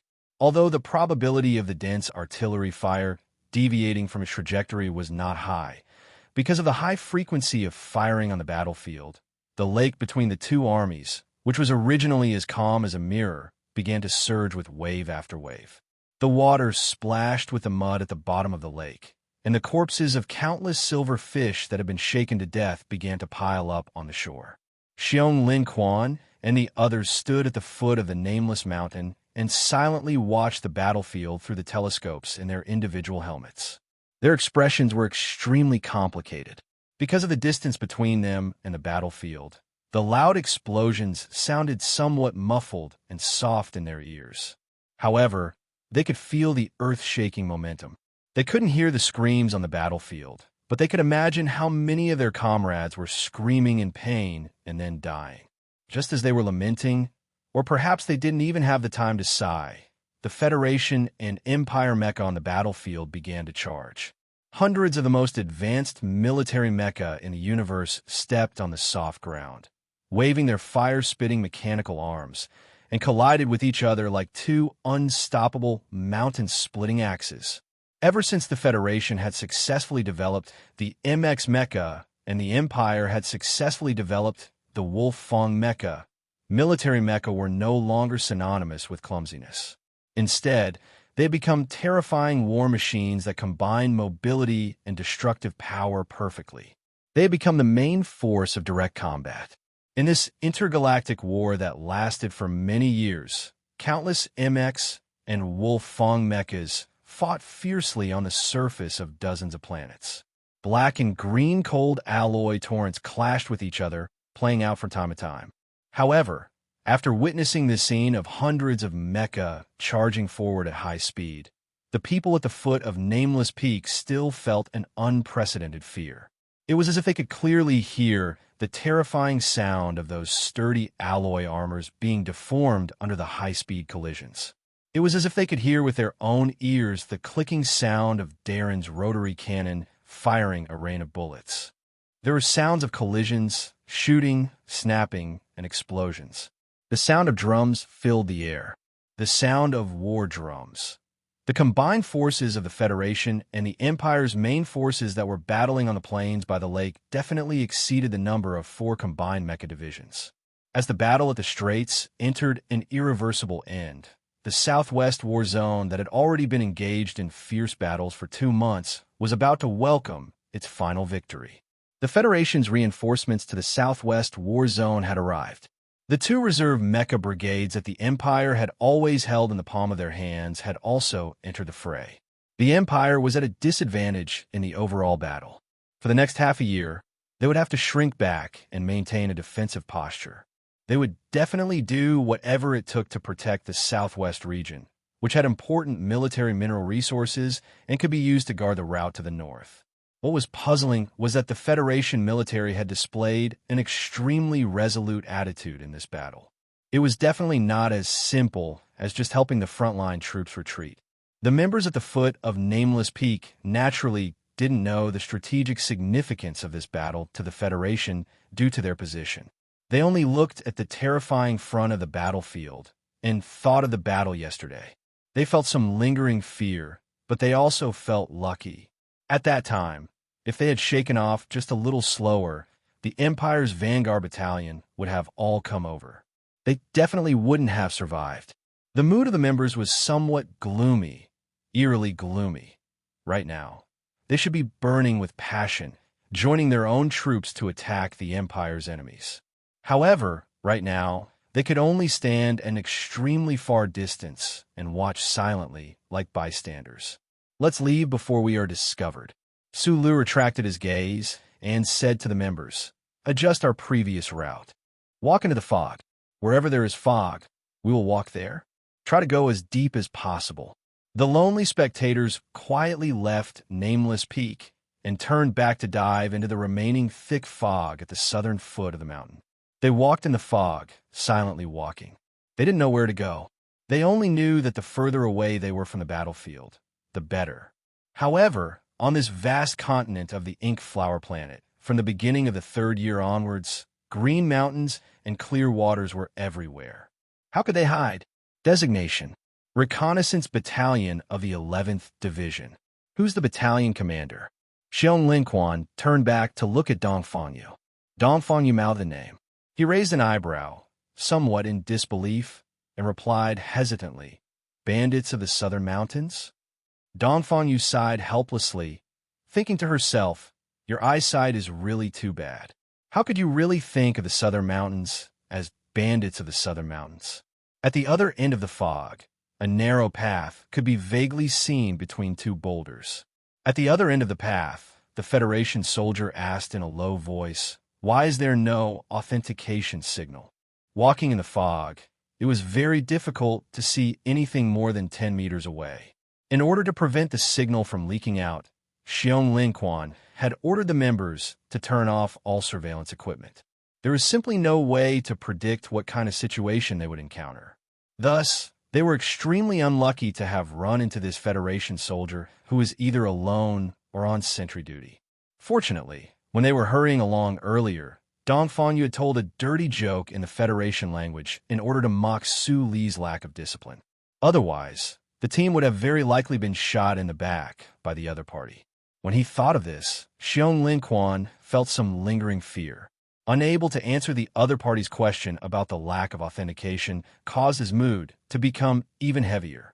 He gripped the heavy rifle in his hand tightly and turned back to look sternly at the team members who had already entered combat position. He slowly opened his right hand, extended 2 fingers, and made a horizontal stroke. The mountain cannon and the beads disappeared into the fog like ghosts. What made Xiong Linquan feel slightly relieved was that Su Lu had already disappeared ahead of time. A few muffled sounds came from the rocky path at the other end of the fog. Su Lu withdrew his palm and crouched beside the 2 knocked-out Federation soldiers. He pulled out the audio cable in the soldiers' helmets and connected it to his own military backpack. After listening silently for a moment, he said, we're lucky. There are 2 sentry posts. They should be the tail of a certain unit. They haven't reported the situation in time, so we have a chance to slip away. Using the thick fog, they set off again. Because they were too close to the Federation's reconnaissance company, the team members didn't even dare to breathe loudly. They just silently looked at the blurry figures on the other side of the fog with a somewhat strange expression on their faces. On the other side was their own unit. They were right beside them, but couldn't see them. This was like a wanderer who saw the door, but couldn't walk in. They could only quietly pass by like this. Or rather, pass by at a decent point in time. The team had walked out of the thickest fog. Mountain Pao turned back to take a look. When he thought of the Federation's troops that had brushed past him, his expression was a little downcast. Beside him, Monkey lowered his head and wiped his eyes. Xiong Linquan's expression was also very ugly. What he was most worried about now was that the team's supplies were seriously insufficient and they didn't have much ammunition left. After walking out of the fog area and then out of the electronic cloud screen, the team would definitely encounter more dangers. What should they do when the time came? The only thing he could comfort himself with was that this place wasn't far from Camp Number 1. As long as old Gu, who had used 3 years to feed himself into a fat pig, was still alive, he would definitely have a lot of good stuff hidden away. Sulu looked at the expression on his face and comforted him. We all know old Gu's personality. He's still alive even if anyone dies. That's true. Xiong Linquan shook his head and laughed lightly. Back then, he followed you into Charter Square. Among the old guys, he was the only one who didn't run away. But he was also the first to surrender. You killed an official of the investigation team. Even if you surrender, you'll still die. Then why should I surrender? Our biggest problem now is why are you so fucking heavy? You've clearly lost so much blood, so why are you still so fucking heavy? Gu Shifeng, who had been in the new 17th Division's cooking squad for 3 years, was obviously fatter than before. At this moment, he was madly running through the dense forest. Unfortunately, his madly running only had attitude, but not speed. His round and thick legs were almost unable to move. Large beads of sweat dripped down his face from time to time, but he was still unable to shake off the pursuers and gunshots behind him.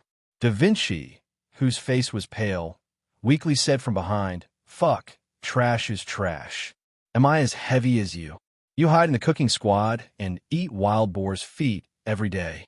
You're not afraid of the HTD Bureau in the Empire's territory. I asked you to give me 2, but you didn't want to."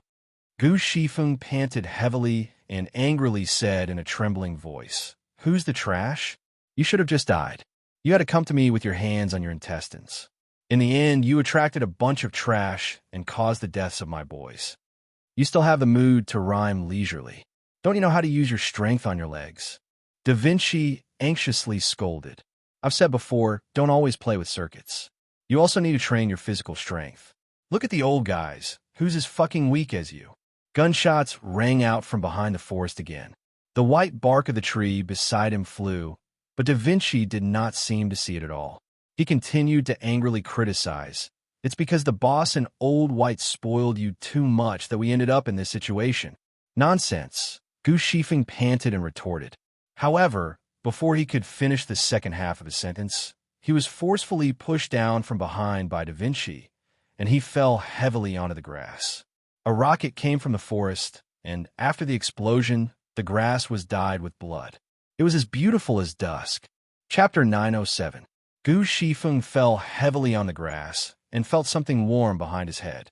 He rubbed his head and looked back, only to see a terrifying crater not far behind him. Da Vinci was lying on the edge of the crater in pain. His lower body was covered in blood. Da Vinci looked at Gu Wenxi's confused expression and used all his strength to yell in pain, "Run!" Gu Shifeng was the only exception in Group 7. He was the best at sneaking away from the battlefield, ready to raise his gun and surrender at any time, and then look for an opportunity to shoot. Da Vinci's shout was like the sound of a starting gun on the track and field. It hurt his eardrums. He instantly returned to the battlefield of the past. His comrades, who were covered in blood, were desperately waving their arms in the midst of the gunfire, telling him to leave quickly. So, before his brain could think clearly, his body had already reacted instinctively. With a whoosh, he ran out of the grass like a fat rabbit. He stared and desperately ran forward, waving his arms desperately. His round fingers desperately scratched in the wind in the forest, but he could not catch anything. It was futile. The figure that was about to enter the dense forest suddenly stopped. Gu Shifeng turned around and began to desperately run back. Da Vinci stared at Gu Shifeng, who had run back to him, and roared angrily, "Why didn't you run?" Gu Shifeng looked at his legs that had been blown to pieces. His expression was extremely ugly. He seemed to want to cry, but did not. He explained in a trembling voice, "I can't run anymore."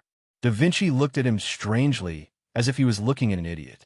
He gritted his teeth and refused to let the pain in his body force him to groan for mercy. Hearing the gunshots that were getting clearer and clearer behind him, he looked at the rapid figures of the elite special forces in the forest. His chest was cold. He gasped and said, "Then what do we do now?" After saying this, his throat moved slightly, and he spat out blood. His face was even paler. Gu Shifeng half knelt in the grass in front of him. He wiped the sweat on his forehead and said in a trembling voice, "Let's die together. Die together, my ass." Da Vinci gasped and said, "When did Group 7 ever do this?" Gu Shifeng's expression was a bit sluggish. After a moment, she said, "I already said that I'm the special one. I don't have good stamina, so why can't I?" The light in Da Vinci's eyes grew dimmer and dimmer. He knew that old Gu was right. It seemed that the two of them could only die here today. While he was waiting for death, he still could not forget the quarrel from before. He struggled to ask intermittently, "You just now said nonsense. What do you mean?"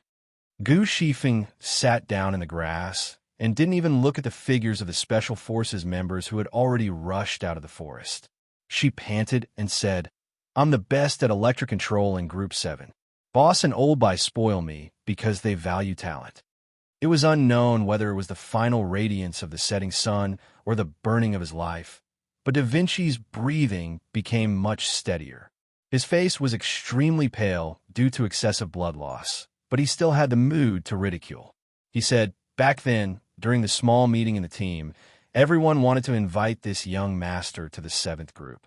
If he had agreed at that time, you wouldn't have had the chance to be so arrogant. Let's see what you can be so proud of." "I'm going to die." Gu Shifeng rubbed her hair in frustration and then cried in pain. "Da Vinci, you're going to die too." "I'm going to die too. Don't be afraid." Da Vinci lay on his back in the blood-soaked grass. With his increasingly blurred vision, he looked at the enemies who were closing in on him. He said in a low and trembling voice, "Don't be afraid. Ever since I came to the Westwoods, I won't be afraid anymore." A clear gunshot rang out from an unknown direction in the forest and reverberated in the air. Gu Shifeng knew that these pursuers were more cold-blooded and cruel than the people of the Empire. They would never give him any chance to pretend to surrender and shoot him in the back. Thus, when the gunshot rang out, he closed his eyes. He didn't want to use his dirty tactics against those black barrels out of habit. He didn't want to embarrass Group 7 in the last moments of his life. The gunshot rang out, reverberated, and then disappeared. It was only a very short period of time, but to Gu Shifeng, it was as long as his own life. After the incident, he even insisted that he saw all the important scenes from his birth to his death, including the first time he fired a gun on the battlefield and the first time he visited a prostitute. Why wasn't it as painful as the previous few times? Or was it because people didn't feel pain after they died? Gu Shifeng, who was holding Da Vinci's body in his arms, opened his eyes hesitantly after what he thought was a very long period of time. Then, he saw a scene that he never expected. His dry mouth opened subconsciously, but he didn't make any sound. 20 meters away, the Federation Special Forces soldier who was aiming a Qian light gun at him suddenly had a delicate and round hole appear between his eyebrows. Then, a terrifying blood-soaked flower bloomed from the hole. Bang! The clear and dull gunshot rang out from behind the forest again. Then a second and third gunshot rang out. It was as clear as music. The few Federation Special Forces elites who were about to pull the trigger and kill Gu Shifeng and Da Vinci suddenly had countless bloody holes appear on their bodies. After a series of muffled popping sounds, their bodies trembled violently, and they fell to the ground dead. Then, a grenade dragged a long tail and flew in a crooked manner in the forest. It whistled through the air above the grass at high speed and pierced into the back of the forest like a poisonous snake. It accurately hit and instantly destroyed an armored mountain vehicle behind the forest. Suli's left foot was in front of him, and his right foot was behind him. His body was as calm and straight as a poplar tree. The modified gun in his hands made muffled sounds with a steady rhythm. Every time there was a flash of light, a Special Forces soldier from the Small-Eyed Special Forces would fall to the ground in the forest. The distance wasn't too far, and the positions he chose to shoot were all focused on the heads and throats of the Special Forces soldiers. Blood kept spurting out between the eyebrows and throats of the Special Forces soldiers, and they fell like wheat that had been cut down by the muzzle of his gun. Under the big tree, a few meters away, the ashen-faced Xiong Linquan had already activated the heavy gun in his hands. The whistling rain of bullets was like the fishing net of the Grim Reaper, trapping the scattered enemies within. Every time the net was pulled, a piece of flesh would be torn apart. After the team's last grenade successfully destroyed the armored mountain vehicle, this sudden battle ended. The battle ended too quickly. The few startled birds on the treetops didn't even have time to fly away. The forest quickly returned to silence. Only the bloody corpses and the burnt yellow bark on the ground proved what had happened in the short span of a dozen seconds. When the team members cleared the periphery of the forest, they captured 4 injured captives. However, at this time, no one cared about these guys. Everyone anxiously ran back to the grass and came to Gu Shifeng and Da Vinci's side. Looking at the crying Gu Shifeng and the shocking blood on the grass, everyone's expression gradually stiffened. Chapter 908. The team members surrounded Da Vinci in silence as they looked at him lying in a pool of blood. Their hands that were holding their guns became extremely stiff. Small bubbles of blood slowly seeped out of his tattered pants, and they could even see the broken bones. His legs were probably crippled. What was more serious was that he had been shot twice in the chest and abdomen a few days ago in the camp. He had miraculously recovered during the escape, but now the wound had opened up again. Although Da Vinci had always boasted himself as the number 2 cockroach of Group 7, and although he had perfectly displayed his powerful vitality during the process of escaping alone in the forest, the heavy injuries had ultimately defeated his body and spirit. He was like a helpless pale youth, lying in Gu Shifeng's arms on the verge of death, and his eyes gradually lost their luster. The team members opened the glass screen of their individual helmets and smelled the smell of blood on the grass. They began to call Da Vinci's name, wanting to accompany him on his last journey. Xiong Linquan's face was livid. He turned around and threw his helmet away, creating a deep hole in the wet grass.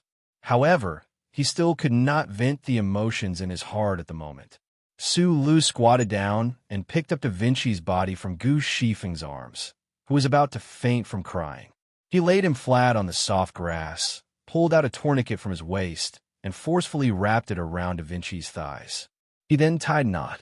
Su Li's movements were very fast. As soon as the knot was tied, he took out the high-efficiency hormone injection from his military backpack. He quickly tore open the outer packaging, aimed a round needle at Da Vinci's chest, and forcefully pushed it down. The hormone injection was quickly injected into Da Vinci's body. Da Vinci did not know whether it was the effect of the drug, or because he felt that there were many people around him. He opened his eyes with difficulty and stared at the blurry figure beside him. He recognized Xiong Linquan's broad back purely by feeling and murmured, "Captain Xiong, I want to say my last words." Su Lu half knelt beside him and opened the medical kit. When he heard the word "last words," he slightly frowned, but his hands did not stop moving. He took out the L-shaped surgical probe. "Captain Bear, tell Gao Lu's sister, don't wait for me." Da Vinci narrowed his eyes and looked at the thick clouds in the sky that could not be seen clearly. His dry lips moved slightly, and he said in a weak voice, "It's all Gao Lu's father's fault." He stubbornly refused to agree. "Otherwise, we would have married and had a son 3 years ago." Xiong Linquan turned around and squatted beside him. He held his right hand, which was full of dust and blood, and said in a deep voice, "I will pass the message to you." Monkey, Mountain Pow, and the other members of Group 7 knew the story very well. It was a story that happened at Creek 3320. Xiao Shisan sacrificed himself to save Da Vinci. Da Vinci was determined to marry his sister, but for some reason, Da Vinci's father, who worked in the capital ring, did not agree. Putting down, or rather, giving up the last stone in his heart, Da Vinci's pale cheeks showed a hint of relief. However, a moment later, 2 streams of tears flowed down his cheeks. He cried and said, "Her father doesn't like that I'm the son of the governor." Da Vinci grabbed Xiong Linquan's hand tightly and cried, "I'm a war hero, right? I hate those fucking politicians, corrupt officials, but my father is such a person. I hate him. Tell my mom to divorce him. Tell her that these are my last words. Mom, I miss you." Although they were all soldiers who were used to life and death on the battlefield, when they saw Da Vinci, who was usually the most unyielding, crying and calling for his mother in the face of death, many of the men on the grass still had tears in their eyes. Da Vinci's head fell to the side weakly, and then a blurry figure entered his eyes. This figure was very important to him and very familiar, but he had not seen it for a long time. "Boss, am I seeing things, or am I going to die? How can I see you?" Su Lu heard Da Vinci's muttering question, but he did not answer. At this time, he was burying his head and treating the terrible injuries on his lower body. He had just finished mixing the 3rd blood coagulation injection, and was preparing to remove the terrible shrapnel between the flesh and blood. Da Vinci, who didn't see wrong. It's the boss. The boss is back. The boss is here to take us out of this damn place. You can't die. Shan Pao roared anxiously, and then begged Sulu. Boss, say something. Sulu was still silent. He listened carefully to Da Vinci's breath that was getting weaker and weaker. His pair of knife-like, thick eyebrows became tighter and tighter, and his heart became colder and colder. In the 68th year of the constitutional calendar, the Federation government, under the leadership of President Pabre, began a series of operations in order to restore the glory of the 17th Division War God. In this operation, more than 100 soldiers of the Federation's nobles who were happily gilding themselves in the 83-84 garrison unit of the port city were secretly sent to Ceylon and began to receive Group 7's devilish training. The three demonic instructors, Su Lu, by Magnolia, and Xiong Linquan, left a deep impression on those children that would never be erased for the rest of their lives. It was no exaggeration to say that it changed their lives, because from then on, they were no longer the dandy children of the Federation who were ridiculed behind their backs. Instead, they became members of the federal military's illustrious group of heroes. Among those new members of the noble families, Da Vinci and Shi Peng had the best military qualities. Shi Peng couldn't get rid of her old entanglements and left Group 7 early. Da Vinci stayed and quickly showed his outstanding side, becoming the first new member to follow the old members on missions. Sulu silently looked at Da Vinci's pale cheeks and closed eyes. He naturally recalled the sweat on the West Woods field, the liquor in the auditorium, and the blood on the battlefield. He silently paid respect to the soldiers who were about to die. His father was the governor of Xixia State, but he was just an ordinary soldier on the front line.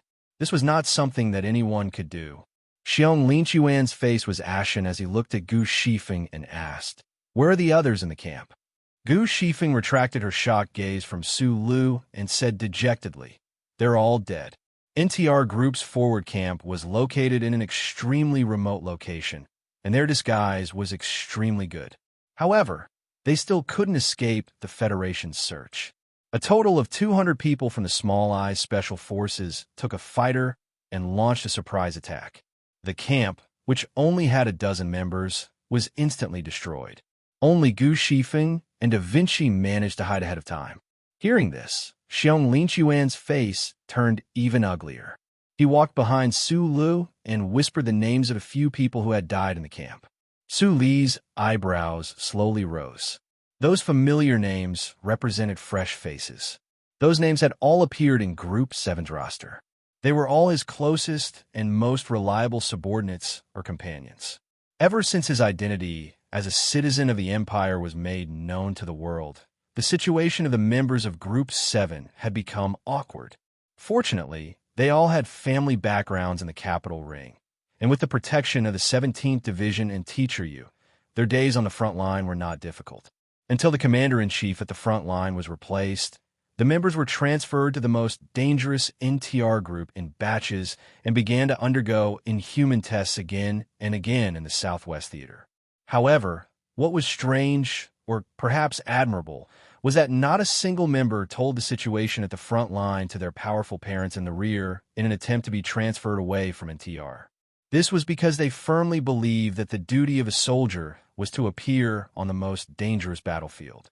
If they did not go to the front line, there would naturally be other ordinary soldiers who would go to the front line. How could they cry and ask for their mothers at every turn?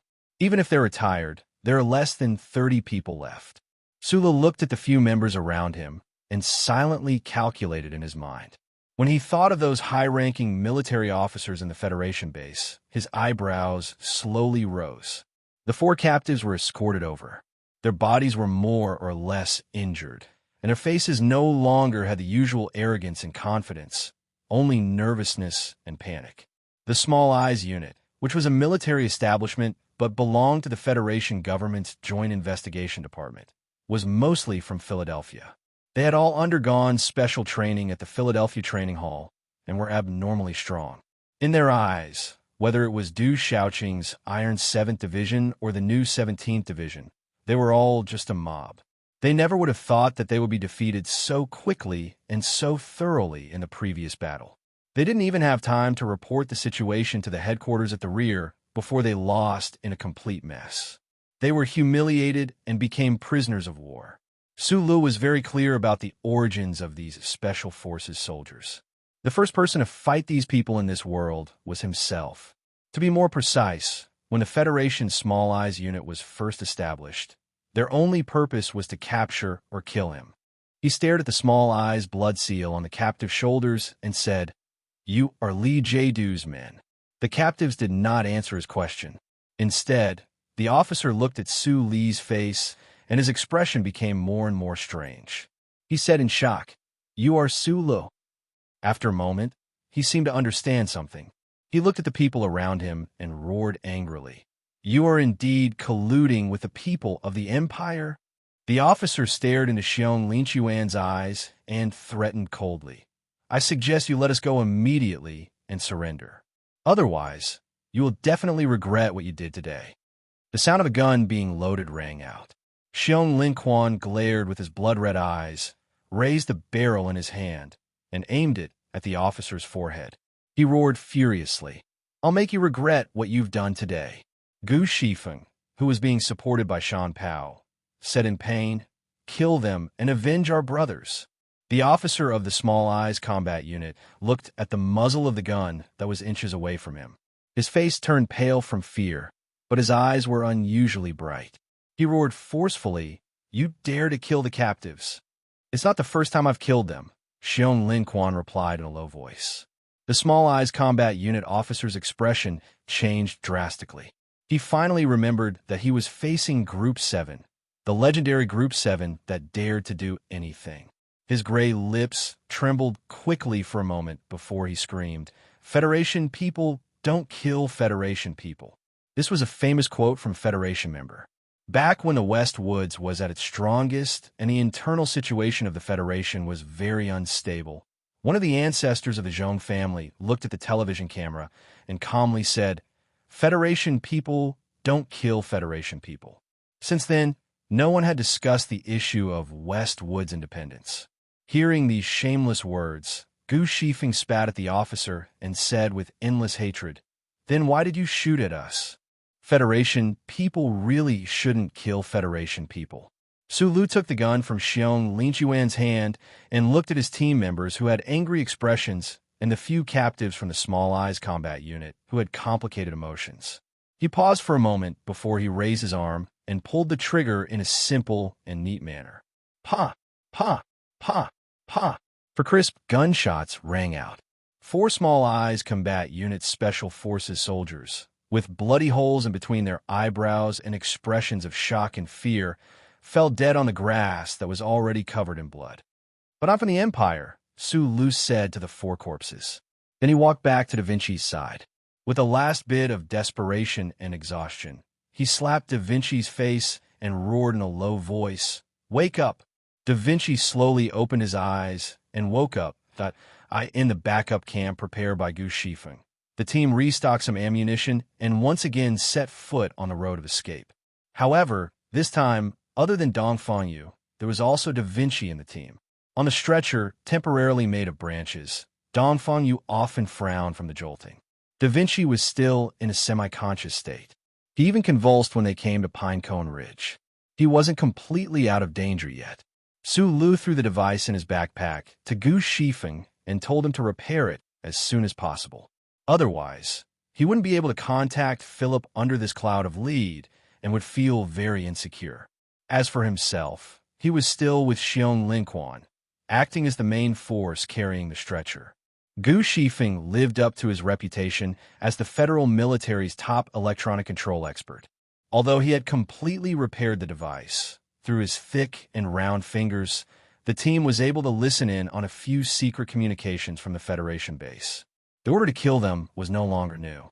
What everyone noticed was that the decisive battle by the lakeside had already been decided. The remnants of the Empire's army were scattered in a corner of the southwest war zone. The wider plains had already been completely occupied by the federal forces. I still feel that we should return to base and tell everyone the truth. Otherwise, there's no point in continuing to run like this, unless we really defect to the Empire's side. Dongfang Yu on the stretcher said. Su Lu frowned and said, "The key is that those people in the base won't give us a chance to speak. They don't ask us questions, only bullets.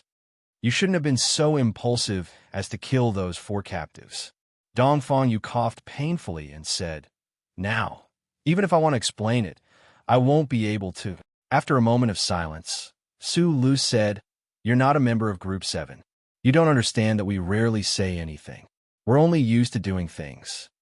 The team silently walked through the fog-shrouded mountain forest. After a long period of silence, Dongfang Yu on the stretcher suddenly said in a hoarse voice, "I know a relatively safe place.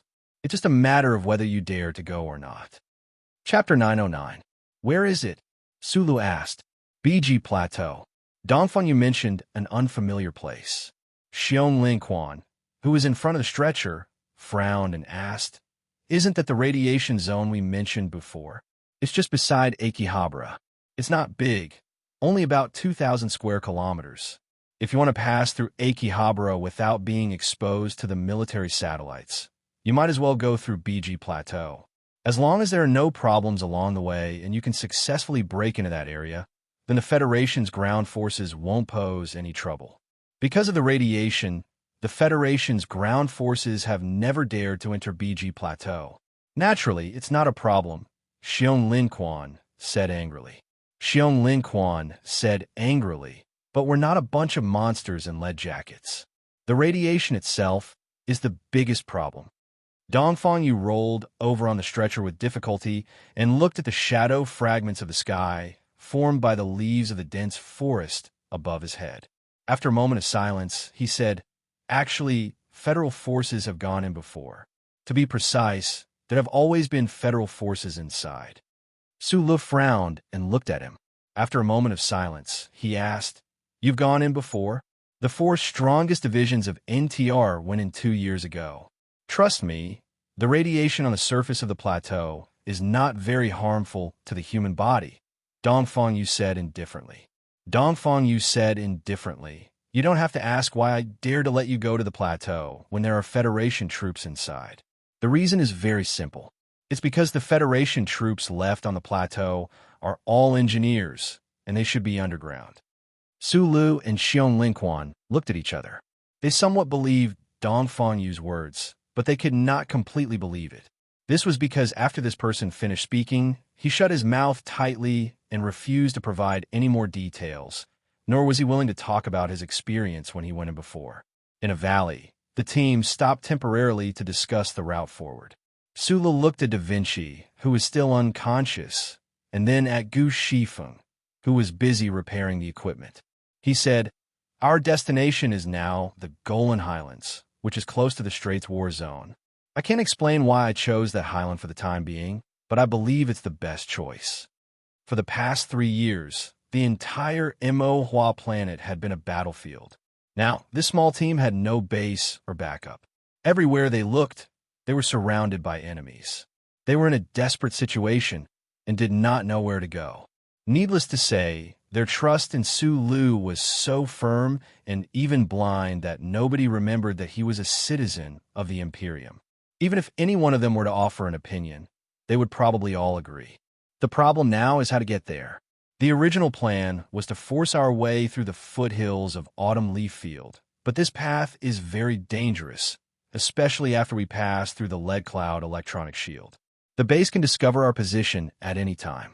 We are carrying 2 seriously injured people, so it is impossible for us to move too quickly."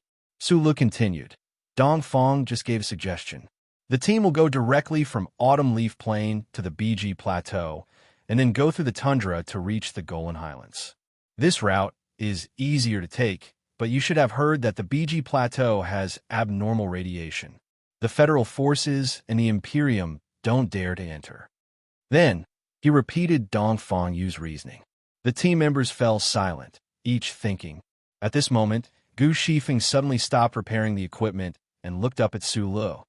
According to the records, the Imperium has been migrating to Mo Hua planet for several thousand years. The Baijin dynasty's mining of graphite began fully 600 years ago. If the radiation of the highlands is as Dongfang said, and not as serious as what the military said, then why has the Imperium not dared to enter? Why did they leave the rich graphite or under the highlands alone? Gu Shifeng looked at Dongfang Yu on the stretcher and said, I'm not suspecting that your suggestion has any evil intentions, but I think it doesn't make sense logically. Faced with everyone's questioning gazes, Dongfang Yu said with an expressionless voice, I can't explain it, but speaking of logic, the Imperium's people have always been creatures without logic. They are very afraid of the BG Plateau, but in the Imperium's language, they call that plateau Futian. This is also very difficult to explain. So, I'm a creature without logic. No wonder Professor Lin was so disappointed in my theoretical physics and mathematics standards back then. Su Lu thought to himself in a self-deprecating manner.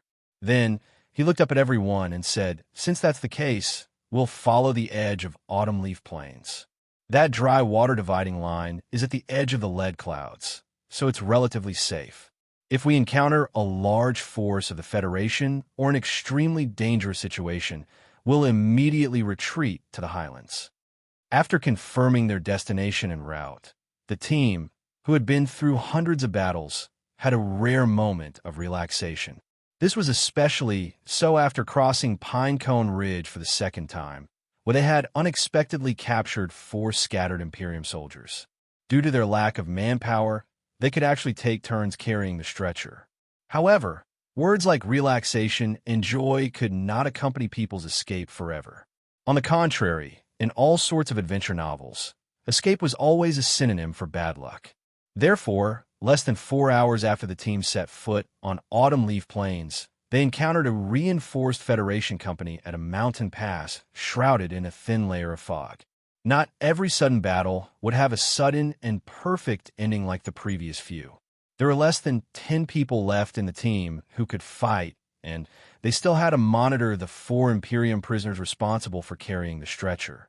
Suddenly encountering a reinforced company of more than 120 people, they were immediately suppressed to the point where they couldn't even raise their heads.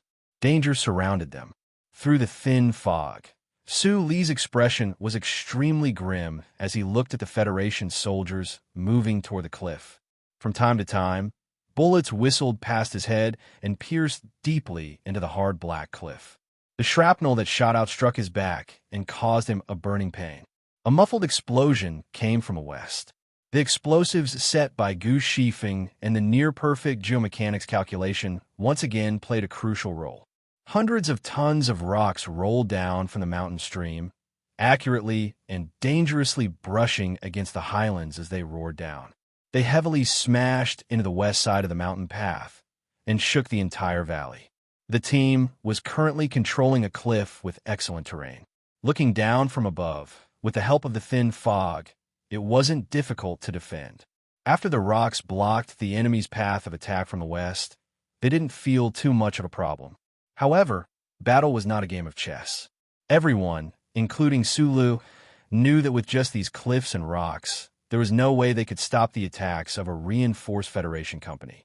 Although the enemy didn't have mecha, their firepower was too strong. Therefore, they had to retreat as quickly as possible. However, Monkey, who was in charge of finding a path, still hadn't replied. We need to hold on for at least 2 more minutes.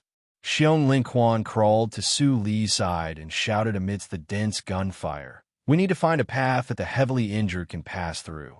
We can't hold on anymore. Su Lu casually fired a shot at the bottom of the cliff.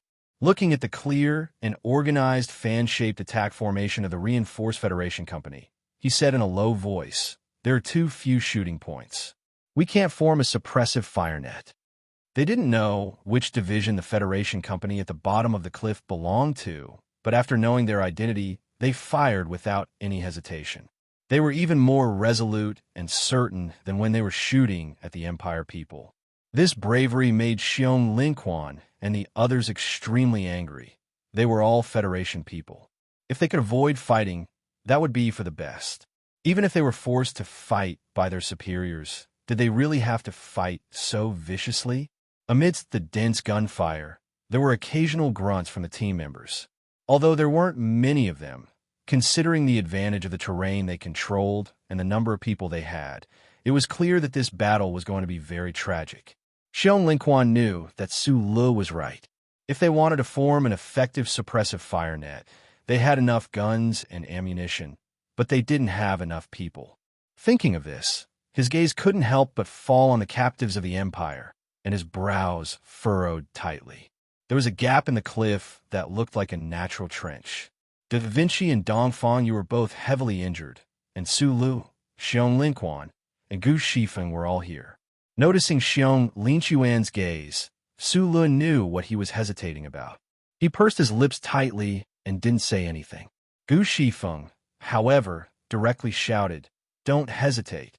Hurry up and give them the guns. At this time, everyone is going to die. They won't betray us." Dongfang Yu angrily stared into Xiong Linquan's eyes and struggled to sit up. However, he fell heavily back onto the stretcher and roared with a hoarse voice, "You dare!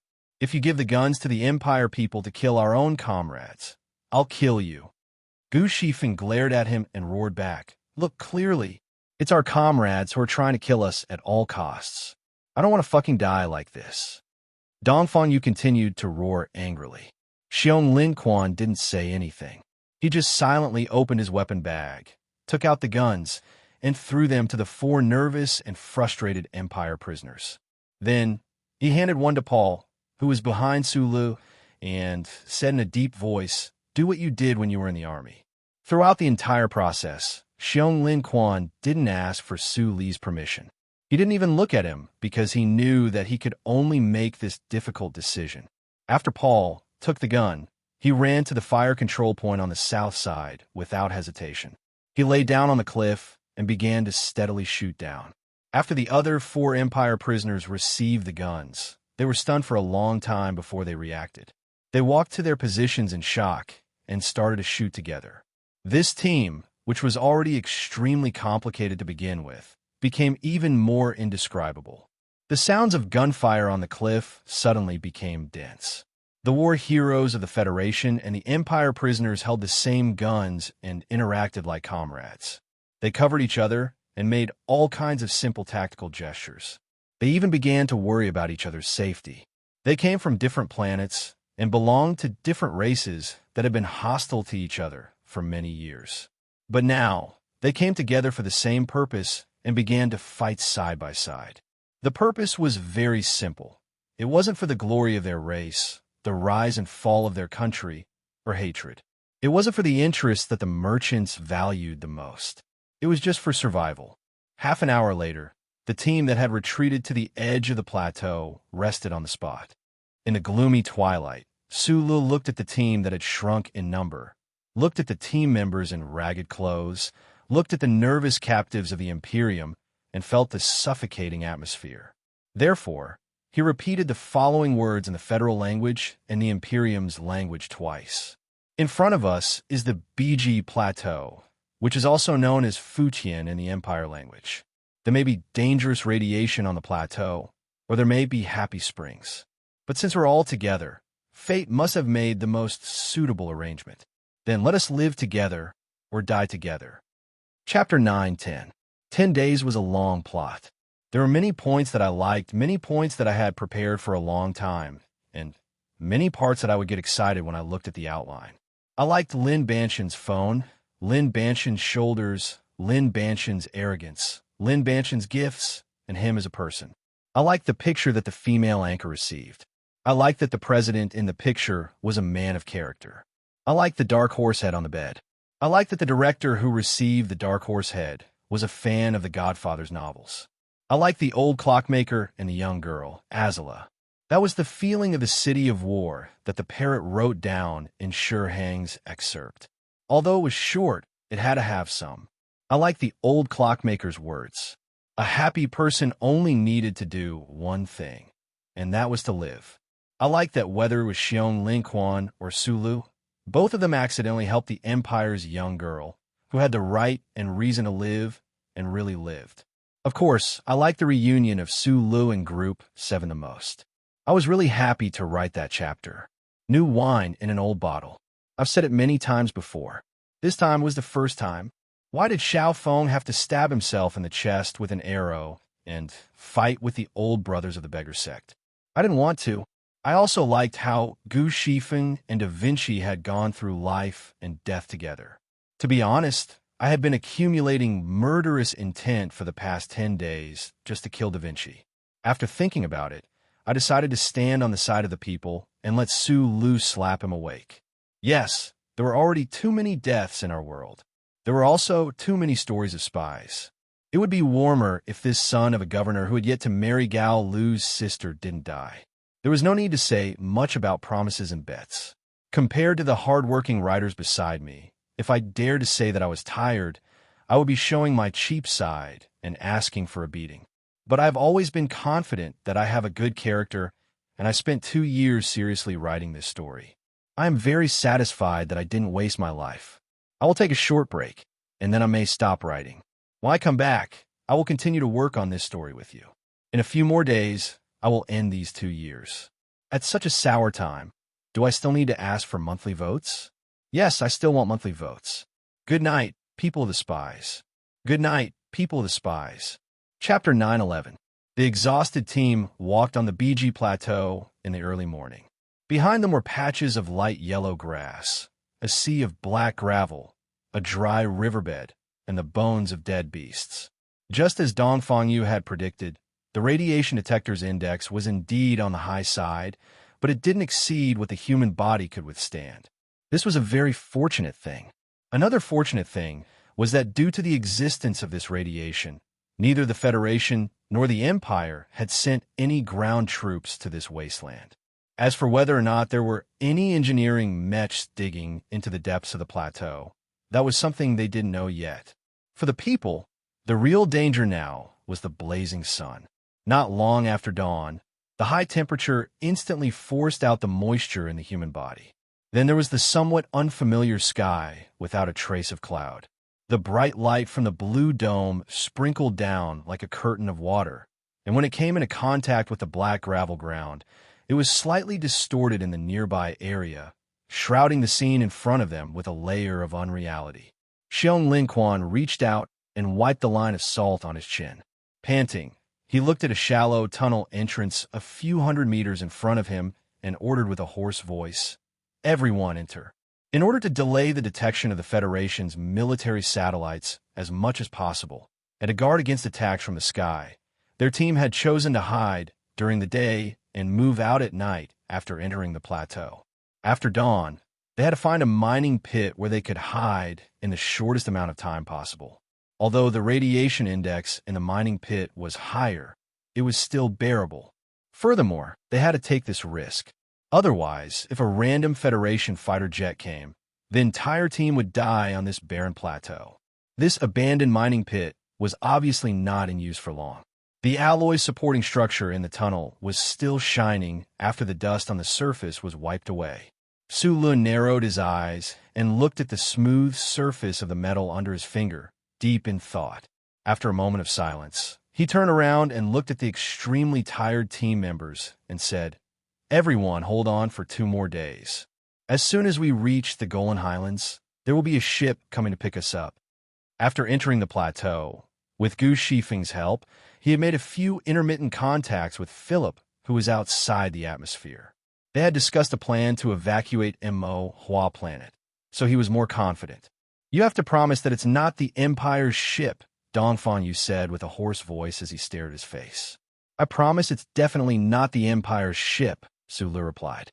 Gu Shifeng was giving Da Vinci in 4 drip when she suddenly turned around and asked curiously, "Boss, is it the ship that was so arrogant that it raised its middle finger in the capital city?"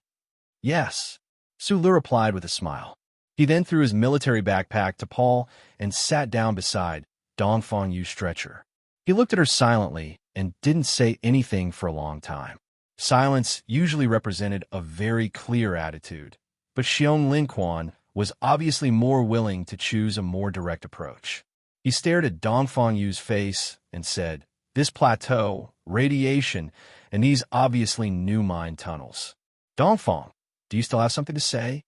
Dong Fangyu was silent for a very long time, and then coughed painfully twice. He shook his head and said, "I don't know much. I only know that there should be some kind of strange mineral vein under the plateau's shallow layer of graphite. I've never seen or even heard of the ore produced there before.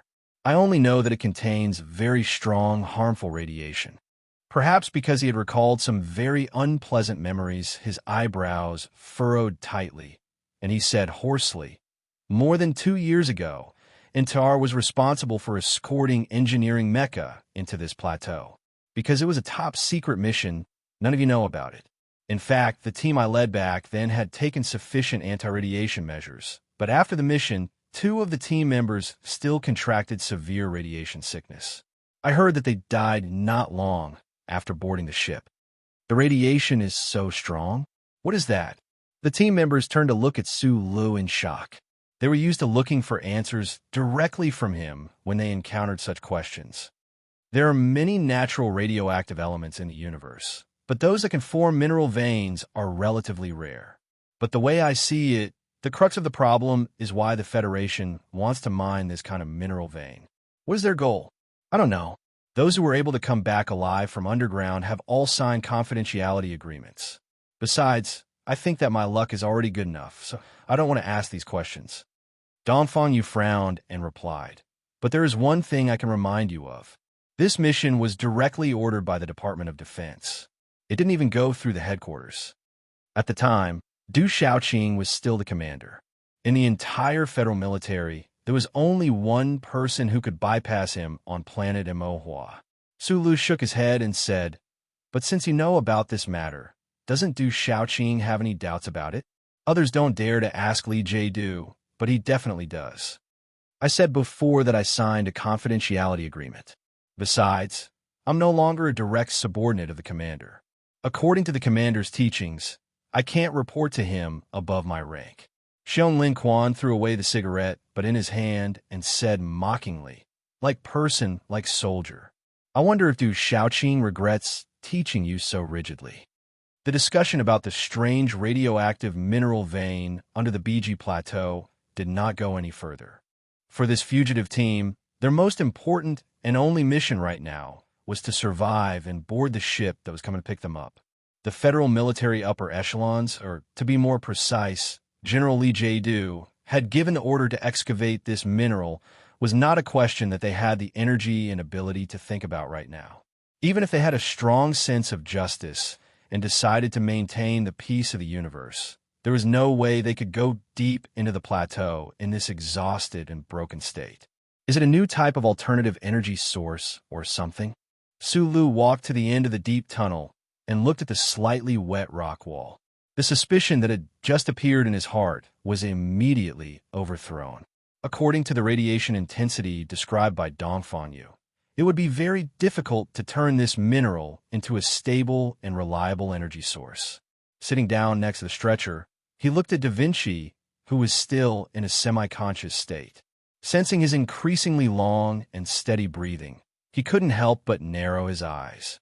Why did he not feel any discomfort in such a low-intensity radiation environment? On the contrary, he even felt somewhat comfortable. It was hard to describe the feeling. The weak, invisible radiation in the rock wall was like layers of warm waves that wrapped around his body, making every cell in his body excited from the inside out. After a moment of silence, he held Da Vinci's wrist softly and adjusted his breathing to be longer and gentler. He slowly released the magical burning power that was spreading out from a certain part of his back and carefully transmitted it to Da Vinci's body through his arm. He did not know if it would work, but a thought flashed in his mind that he wanted to try it. Maybe it was because the radiation in the tunnel was too warm. Chapter 9:12. In the abandoned mine tunnel, warmth flowed through the walls. Da Vinci, who had been in a semi-conscious state, gradually began to show some miraculous changes in his body. His pale cheeks suddenly became rosy, like a dried apple that had suddenly survived the double torture of time and air, becoming fresh again. Sula closed his eyes and frowned, not noticing this change. He continued to slowly and cautiously inject the miraculous energy into Da Vinci's body. Da Vinci's face became paler and paler, and his left shoulder began to tremble uncontrollably. It was extremely difficult. The team members who had been quietly resting noticed the situation and dragged their tired bodies over. When Xiong Linchuan's palm landed on Su Li's shoulder, he suddenly opened his eyes and woke up. He smiled with difficulty and said, "I hope he can hold on." Da Vinci's appearance is a bit strange. Xiong Linquan frowned as he looked at the stretcher. Why does it feel like he's more energetic? Among the supplies at the edge of the forest, there was a considerable amount of medicine. Hearing Xiong Linchuan's words, the team members hurriedly tore open the bags and replaced the medicine that was being injected into Da Vinci's body. Drip, drip, drip. The team members stared with wide eyes at the medicine that was silently dripping from the soft infusion tube. Their expressions were extremely serious and nervous. Everyone knew that this was a critical moment. If Da Vinci could withstand the strong stimulation of the hormone medicine and withstand the pressure in his blood vessels and wake up, then his life would be saved. If he couldn't wake up, then it would be very difficult for him to wake up in the future. After an unknown amount of time, the imperial soldier in the corner of the mine saw the index finger of the hand beside the stretcher tremble slightly. He cried out in shock. Then, to everyone's delight, Da Vinci, who had been unconscious for many days, finally opened his eyes and woke up. Someone dimmed the light to avoid irritating his eyes. Da Vinci looked at the blurry face in front of him in frustration and exhaustion. He probably knew that he was still alive. His ash-gray lips curled up with difficulty and squeezed out a smile. At this time, Gu Shifeng stopped repairing the equipment. She used her round fingers to hold a pair of thin tweezers and dipped them in some water. She carefully wiped away the dry debris at the corner of his eyes. She could not hide her joy and fear. She laughed and scolded him. "You really are the number 2 cockroach of Group 7. The cockroach was the symbol of a cockroach in the traditional culture of the military camp. It represented an incredible vitality and would not die no matter what. Hearing this description, the pale-faced Da Vinci smiled tiredly. His throat made some noises, but he could not say a complete syllable. Su Lu had already retreated to a corner and was wiping the sweat on his forehead with a towel. Previously, he had injected his true qi into Da Vinci's body purely as a subconscious reaction. He didn't expect that it would actually have some effect. He was pleasantly surprised. Hearing the word cockroach, he recalled the stories that Philip had once told him about the transformation of the 3 planets in the capital ring by the previous generation of human civilization. He could not help but smile. The earliest biological library was indeed comprehensive. Even such a small thing was not left out. Paul and the 3 imperial captives were in another corner of the mine. In the last battle before entering the Biki Plateau, they had also lost 1 person. The Empire and the Federation had been fighting for many years, and the hatred between them was difficult to eliminate.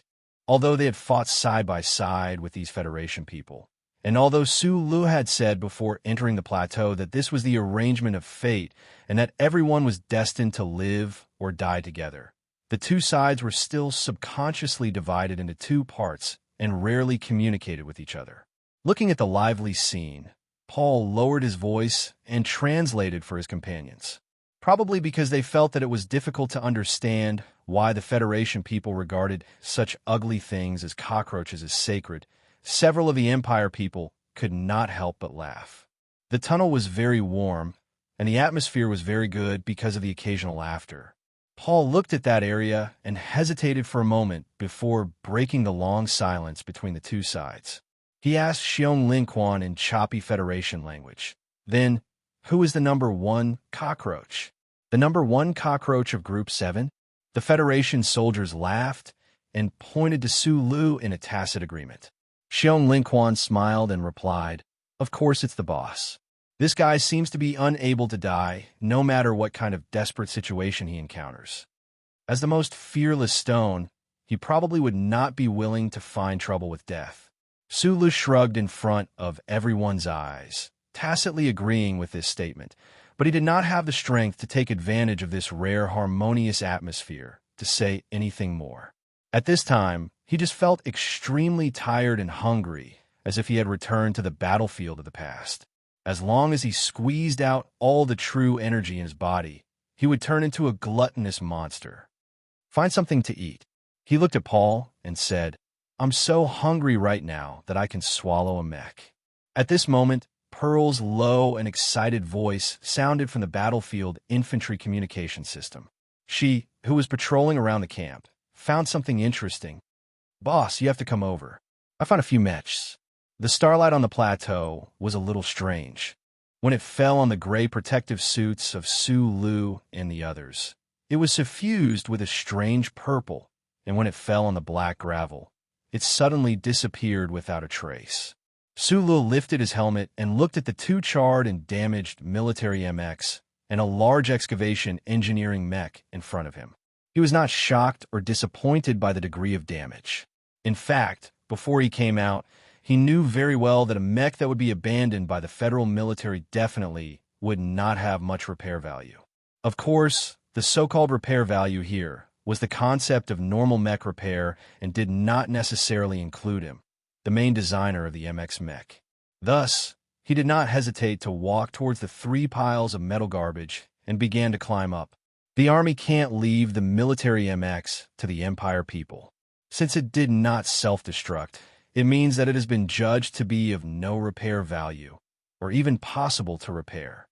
An NTR team member said disappointedly. He had always been in charge of mech repair work in his original army and was very trusted. However, today, he found that his judgment was not supported by anyone. Everyone, including Pearl and Mountain Pow, was looking nervously at Su Lu, who was pulling something out of the mech wreckage. After a moment of puzzlement, they remembered Su Li's identity and immediately shut their mouths. The repair arm is good. Both arms are good. Su Lu stood up straight on the mech wreckage, both hands holding up a miniature repair arm. He shouted loudly at the team members below, looking as excited as a savage who had picked up a large bone. Can you repair it? Mountain Pow asked loudly. Su Lu put down the repair arm in his hands, patted his butt, and rubbed his hands together. He said with a smile, I'll try. Won't they notice if you make too much noise? Pearl pointed at the night sky. Chapter 9:13. Like stone sculptures that have been eroded by the wind for many years, the 2 military MX mechas and 1 engineering drilling mecha lay quietly and sorrowfully on the plateau. The auxiliary wings behind the mecha had completely fallen off and were nowhere to be seen. The alloy plate track outside the left mechanical leg was broken. The fire control firmware in the hidden door of Block 41 had clearly been cut in 2 by the alloy blade. The auxiliary balance instrument had failed. The infrared auxiliary capture system was like the lower half of a transvestite, slumped between the abdomen. When Su Lu began to repair the broken mecha on the plateau, in just a short 10 seconds, he discovered so many seemingly unsolvable problems. The upper bodies of the 2 charred mecha were even more wretched. The main infrared sensors had flipped out of their shells, glowing like fruit juice. The SCC, Global Monitoring System, and large radius high-sensitivity radar on the neck and chest area were severely damaged.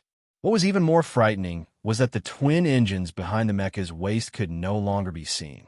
The Z4 Electron jet in the mid-upper storage room was twisting and turning like the electronic particles it had originally contained. There was no way to repair such a serious problem, which was why the NTR repair soldier from before had been dejectedly sentenced to death. Su Lu frowned as he watched for a long time. The miniature mechanical repair arm in his hand began to turn. The low humming sound spread out for tens of meters in the darkness of the wasteland, disappearing as the dark yellow grass and black gravel rubbed against each other. The low humming sound of the rotating motor, the crisp clanging of metal, and the ear-piercing sound of metal rubbing against each other. Once it started, it did not stop for a long time. Pearl and the other members of Mountain Cannon watched the busy figure on the mecha nervously. From time to time, they would pass various parts according to his instructions. As the repair process progressed, layer by layer, luck began to envelop all the fugitives. The 3 mecha were like 3 severely disabled people.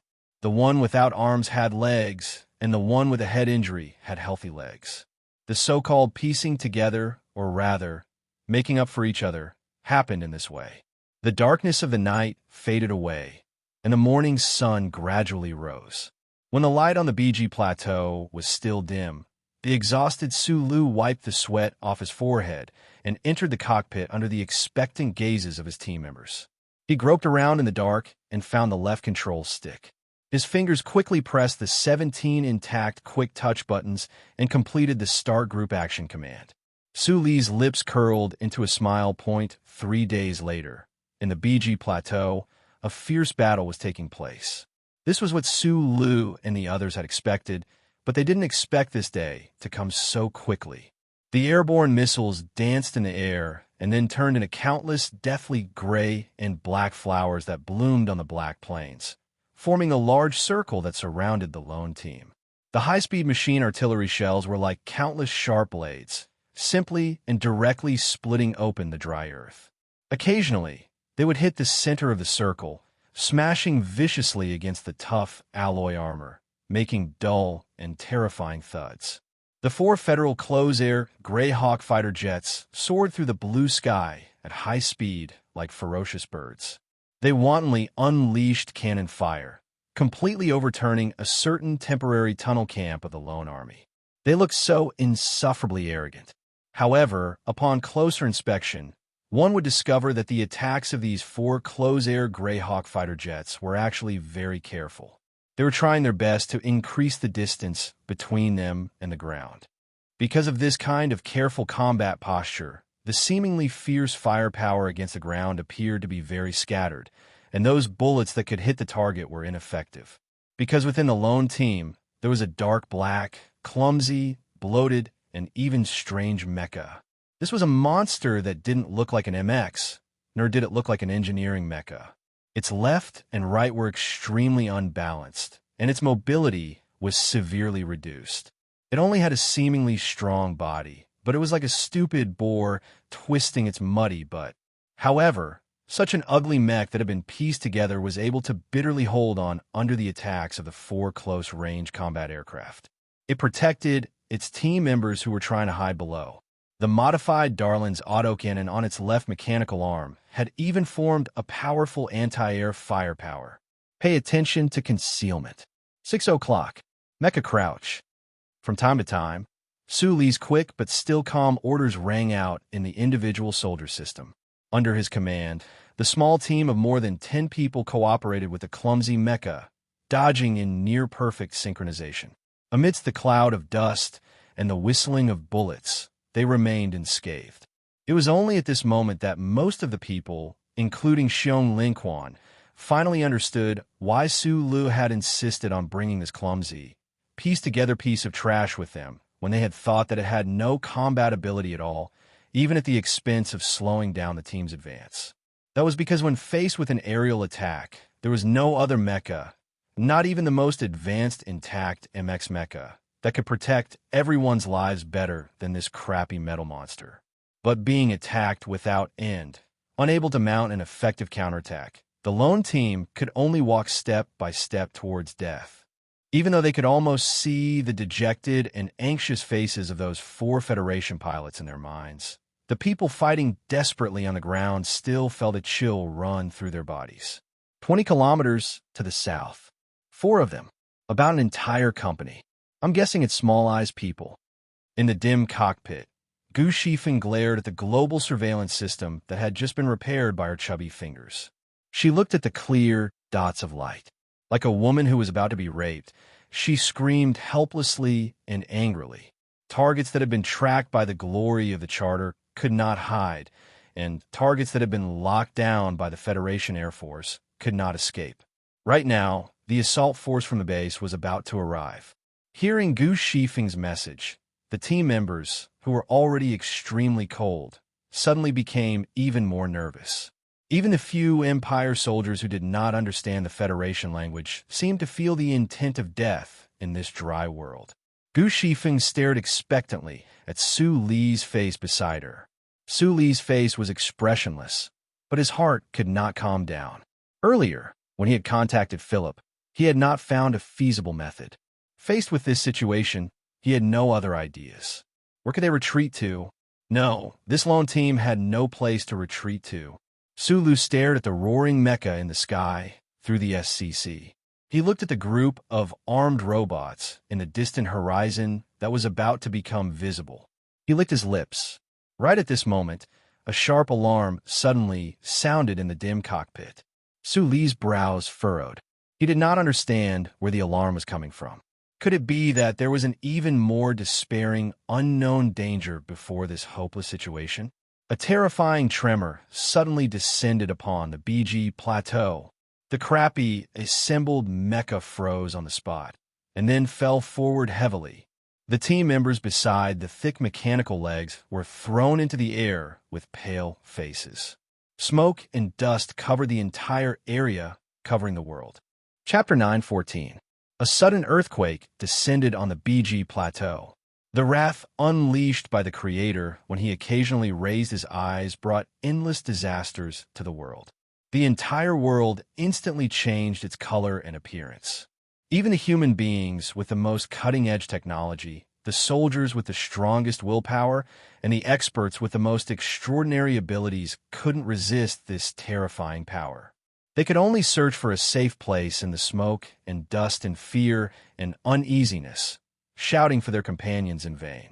The tremors that were equivalent to the detonation of countless explosives at the same time swept from the depths of the plateau to the surface. In only a short time, they had turned the black, hot gravel into soft biscuits and turned the vast land into a garbage dump.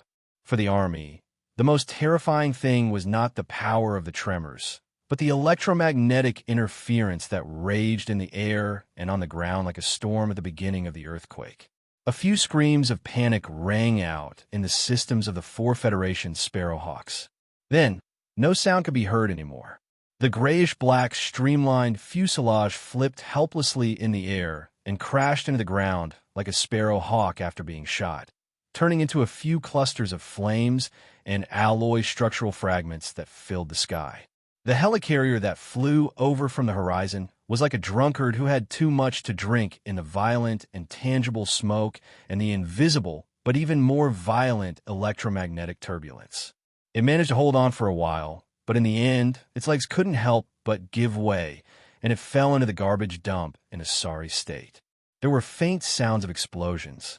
In the black smoke, it was unknown how much damage the helicarrier had suffered. It was also unknown how many of the elite soldiers of the Small-Eyed Special Forces on the helicarrier had died in a foreign land because of the earthquake. In a deep valley at the edge of the BG Plateau, the night that was usually starry and cloudless was now gray.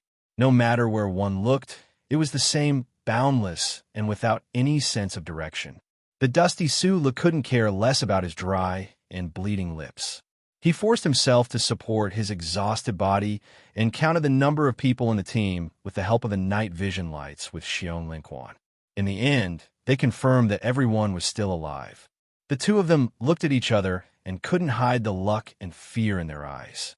There were no buildings or giant rocks on the plateau, and the Federation's attack force was destroyed by the electromagnetic turbulence. At the most dangerous moment, Philip played a guiding role. But even with these conditions, the fact that this lone army, which had survived hundreds of battles, could walk out of the earthquake zone unscathed and come to this valley could only be described as a miracle. It was definitely not accurate to say that they were unscathed. All of the team members had various wounds on their bodies and faces. Da Vinci, who had just woken up, fell into a coma again and started to have a fever. Dongfang Yu, on the other hand, struggled to climb down from the stretcher at the critical moment and insisted on walking. The wound on her chest and abdomen tore open again, and blood oozed out at a terrifying rate. However, at least everyone was still alive. Even that stupid mech that had been repaired or put together at the last minute didn't fall apart, persevering until they reached the valley. If it wasn't for this earthquake, all of us would have to die here today. Xiong Linquan slowly and seriously chewed on the fourth last cigarette. Then, he slowly raised his head and stared at Su Li's ordinary face with an extremely serious and even somewhat strange gaze. His face was so ordinary that it was unusual because it was still so ordinary under such circumstances. Xiong Linquan said in a hoarse voice, "Boss, did the Creator really favor you?" "Don't use the word favor," Su Lu frowned and criticized. His throat was very painful. With every word he said, he could feel the blood coming out from his throat due to the friction between his vocal cords. He didn't know if it was because he had breathed in too much smoke or because he had called for his team members to report their position too many times during the earthquake. However, he was very sure that today's earthquake was just a small probability event. It wasn't because the Creator had a special favor for him. If he had to say that this kind of luck was wearing a holy cloak, then it would be better to say that Philip, who was on the spaceship, used his powerful calculation and analysis ability to point out a path for the team to cross the Dead Sea. Although this path was full of thorns, flowers bloomed at the end. Xiong Lin Quan was silent for a moment before he said in a hoarse voice, "I don't want to die in the hands of my own people. The earthquake can only help us cover our tracks for a while. We'll go to the Golan Highlands tomorrow. I feel that it's very dangerous there." Su Li used an even more hoarse voice to reply, "The spaceship that comes to pick us up must quietly avoid the Federal fleet and the ground's anti-air network. According to my calculations, the Golan Highlands is the best place to land. That highland is far away from the Federation's main battle zone. As long as we calculate the time accurately enough, we can get on the spaceship before the base can react." Thinking about the danger that Xiong Lin Quan was worried about, he slowly narrowed his eyes and said softly, "There's something you should know first. According to the results of my calculations, if the base finds our tracks tomorrow, then they will definitely send the retreating mecha squad from the Straits war zone to try and kill us in one fell swoop. Because it's closer?" Xiong Lin Quan frowned and asked. "Other than that, it's also because they're stronger." Su Li's expression suddenly became extremely relaxed. He looked at him and smiled. "It's Madman Li's personal mecha battalion." Hearing the name Madman Li, Xiong Lin Quan was stunned for a moment. He angrily spat out the bitter ashes in his mouth onto the ground. He glanced at Su Lu and couldn't help but shake his head. As one of the most outstanding officers in the Federation, Xiong Lin Quan knew very well what kind of awe-inspiring military ability that young officer called Madman Li had.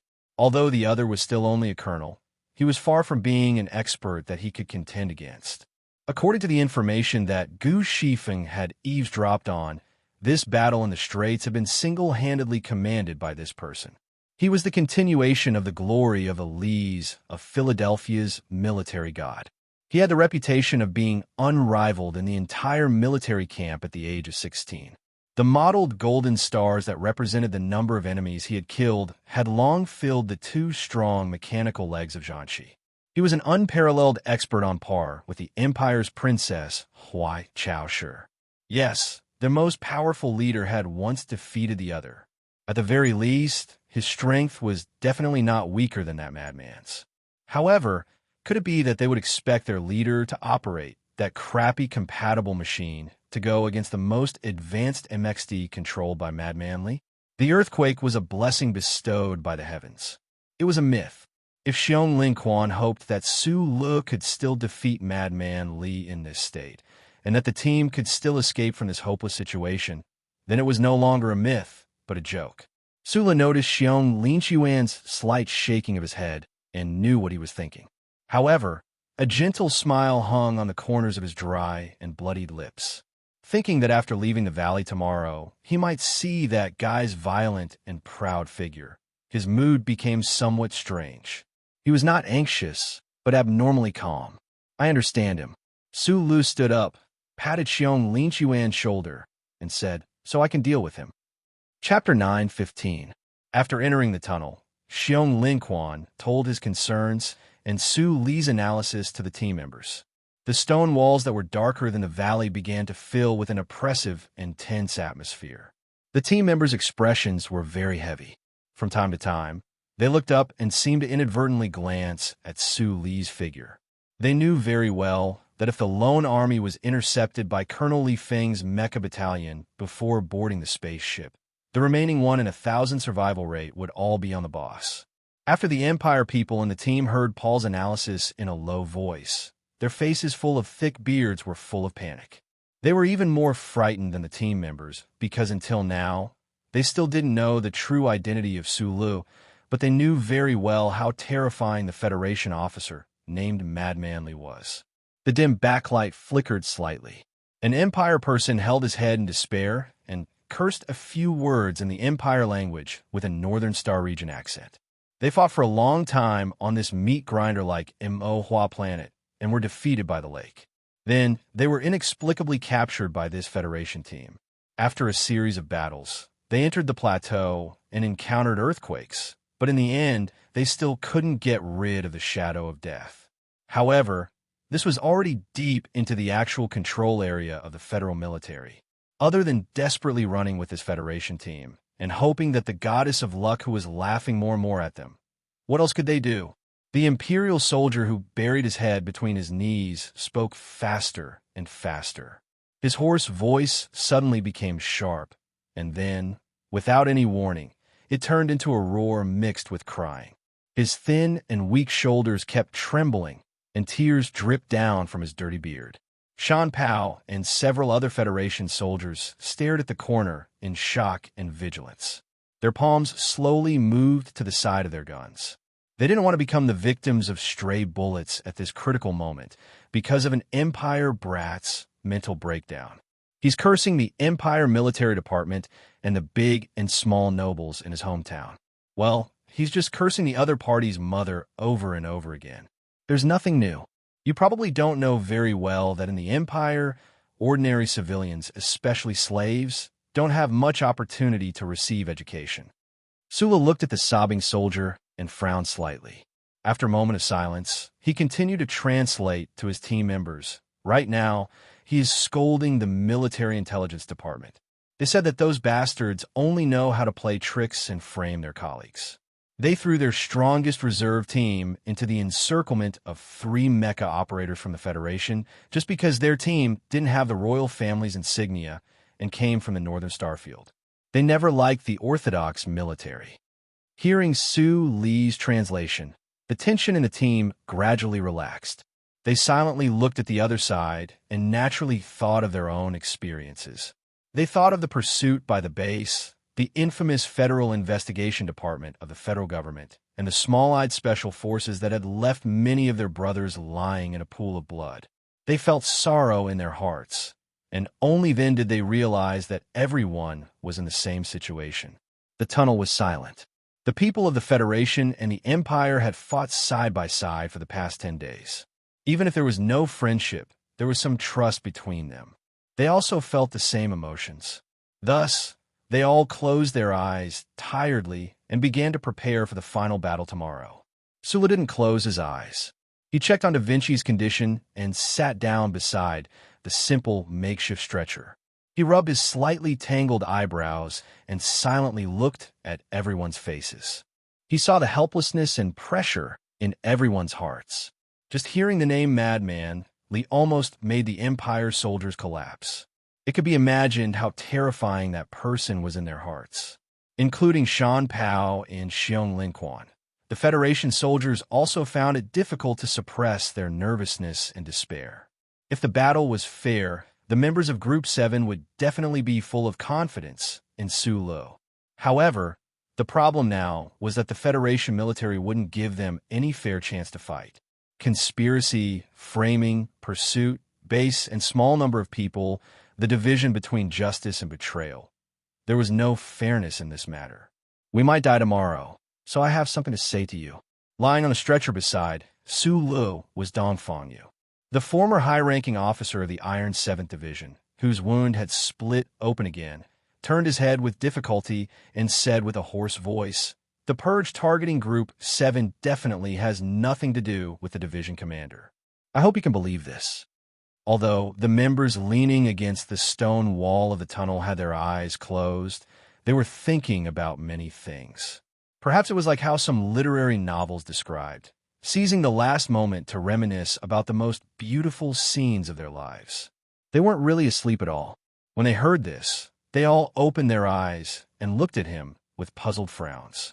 Dongfang didn't seem to feel the mixed emotions in those gazes. His face was expressionless, and his hoarse voice was abnormally calm. It was very obvious that he was just trying to give some explanation before he left this world. Also, the attack on Group 7 on planet Yellow Doom had nothing to do with the division commander, because I was the one who did it. Several members of Group 7 died because of that incident. Logically speaking, I should have died a long time ago. I also wanted to kill myself, but I didn't expect bad people to live for 1,000 years. I didn't die even after staying in NTR for 3 years, and I was still alive even after taking a radiation bath in the BG Plateau. This time, I've been lying on a stretcher for more than 3 goddamn months, and you all still refuse to fucking throw me away. Dongfang Yu frowned deeply and said while panting, "Fine, I must accept your kindness, but I still want to tell you that this matter really has nothing to do with the division commander. There was a saying in the Federation, a person who is about to die will not lie." The silent members in the tunnel believed Dongfang Yu's explanation, and they were so tired that they didn't have the strength to be angry about the incident on planet Yellow Doom. Su Lu silently looked at Dongfang Yu's ears that had been cut into two by Lao Bai, and suddenly said, "I never believed that Du Xiaoqing would do that kind of thing, but I have something I always wanted to ask you. Before you were transferred to planet Yellow Doom, did you ever think that my people would die?" Dongfang Yu tightly pursed his gray lips and didn't say a word. Silence doesn't mean tacit agreement. Perhaps you are helping someone to hide it. Su Lu calmly looked at him and said, "Besides Du Xiaoqing, in this world, the only people that you are willing to take the blame for are your dead comrades. I knew very early on that it was Shimin Jin's idea, including the modification of the Bureau of Proclamations data. He was already killed by this young master, and his corpse was hung outside the Parliament Mountain for all to see. He was humiliated, yet you still wanted to help him keep his secret and protect his dignity. Isn't that a bit too stupid?" Dongfang Yu stared at his face. Su Lu said, "I don't care if you ever thought about killing my people, and I don't care if you have redeemed all your sins. Try to survive tomorrow, and we can talk about other things later. I believe that no matter if it's GSC, Jia1, or Mr. Sure, they will all agree to this." As soon as he finished speaking, there was another tremor from deep underground. Gu Shifeng spat out the grass in her mouth, took off her earpiece, and said, "The surveillance has found it. 11. 2 meters underground in the mine area." Chapter 916. Level 6. 1. Gu Shifeng stared at the data feedback on the light screen and suddenly frowned. She extended a dirty, round finger and forcefully slashed at the wavy curve that suddenly rose from the bottom of the light screen. She said in shock, "The second sequence of clutter is so neat. What's going on? What does this mean?" Sula asked. "It means that the underground is in a state of secondary induction. In other words, someone made a big explosion down there and didn't expect to cause the rock strata to move and cause an earthquake." Gu Shifeng turned her head and looked at him cautiously. She lowered her voice and said, "Although the location of the epicenter isn't accurately determined, looking at the depth, it should be in the deep mining area mentioned in the east." Su Li's eyes gradually narrowed. After a moment of silence, he said, "A big explosion deep underground. Could it be that the federal military is trying to cover up some traces?" The lone army at the edge of the plateau guessed at the tremors deep underground and wondered if the federal military was trying to cover up some secret. However, the Federation's frontline headquarters in the base didn't notice the 2 earthquakes at all. All of their attention was focused on them, and they didn't hide their anger and murderous intent at all. In the dimly lit command room, the Federation's commander-in-chief, Lieutenant General Hu Lian, looked at his subordinates with a gloomy face. His voice was cold as he said, "I don't care about electromagnetic interference or sudden earthquakes. I only know that the rebel army has less than 10 people, but they managed to survive for more than half a month under the eyes of the Federation's best generals. They crossed 400 kilometers of the BG Plateau and didn't even lose a hair." He slowly leaned forward and stared at the head of the Air Force's Operations Department. He asked, "How are you going to solve this problem? When can the fighter jet group leave? That's a high radiation zone. The battle plan forbids fighter jets from entering. Also, no one would have thought that with just a few people, they would be lucky enough to pick up a military mech on the plateau." The head of the Air Force's Operations Department wiped the cold sweat off his forehead and explained with a trembling voice, "General, electromagnetic interference still exists after the earthquake. This is an objective fact. I can't let my pilots take the risk. Also, during the last battle, the air and ground joint command system was suddenly invaded by external signals. I think we should find the answer to this problem first. There is no answer. Lieutenant General Hu Lian waved his right arm angrily and said in a deep voice, "What you need is action, not thinking." In the end, humans were creatures that relied on thinking to get to where they were today. Even in the army with strict military discipline, even if they were soldiers whose duty was to obey orders, they still couldn't help but think when faced with the highest command of the federal military. This was especially the case for the 7 or 8 generals of the ground forces. They sat in their chairs and didn't say anything. However, the expression on their faces and the expression in their eyes, as well as the long period of silence and disregard, fully expressed their attitude. The atmosphere in the combat command room was very stifling. The Air Force combat troops nodded and began to prepare the air strike plan in the early hours of the morning. The generals of the ground forces slowly looked at each other, and then one of them opened his mouth to question. The commander of the 11th Division, Major General Chung Mo, who had just returned from the bloody battle in the Southwest War Zone, frowned and looked at the commander on the stage. He said with a hoarse voice, "Sir, I still have my reservations about this accusation.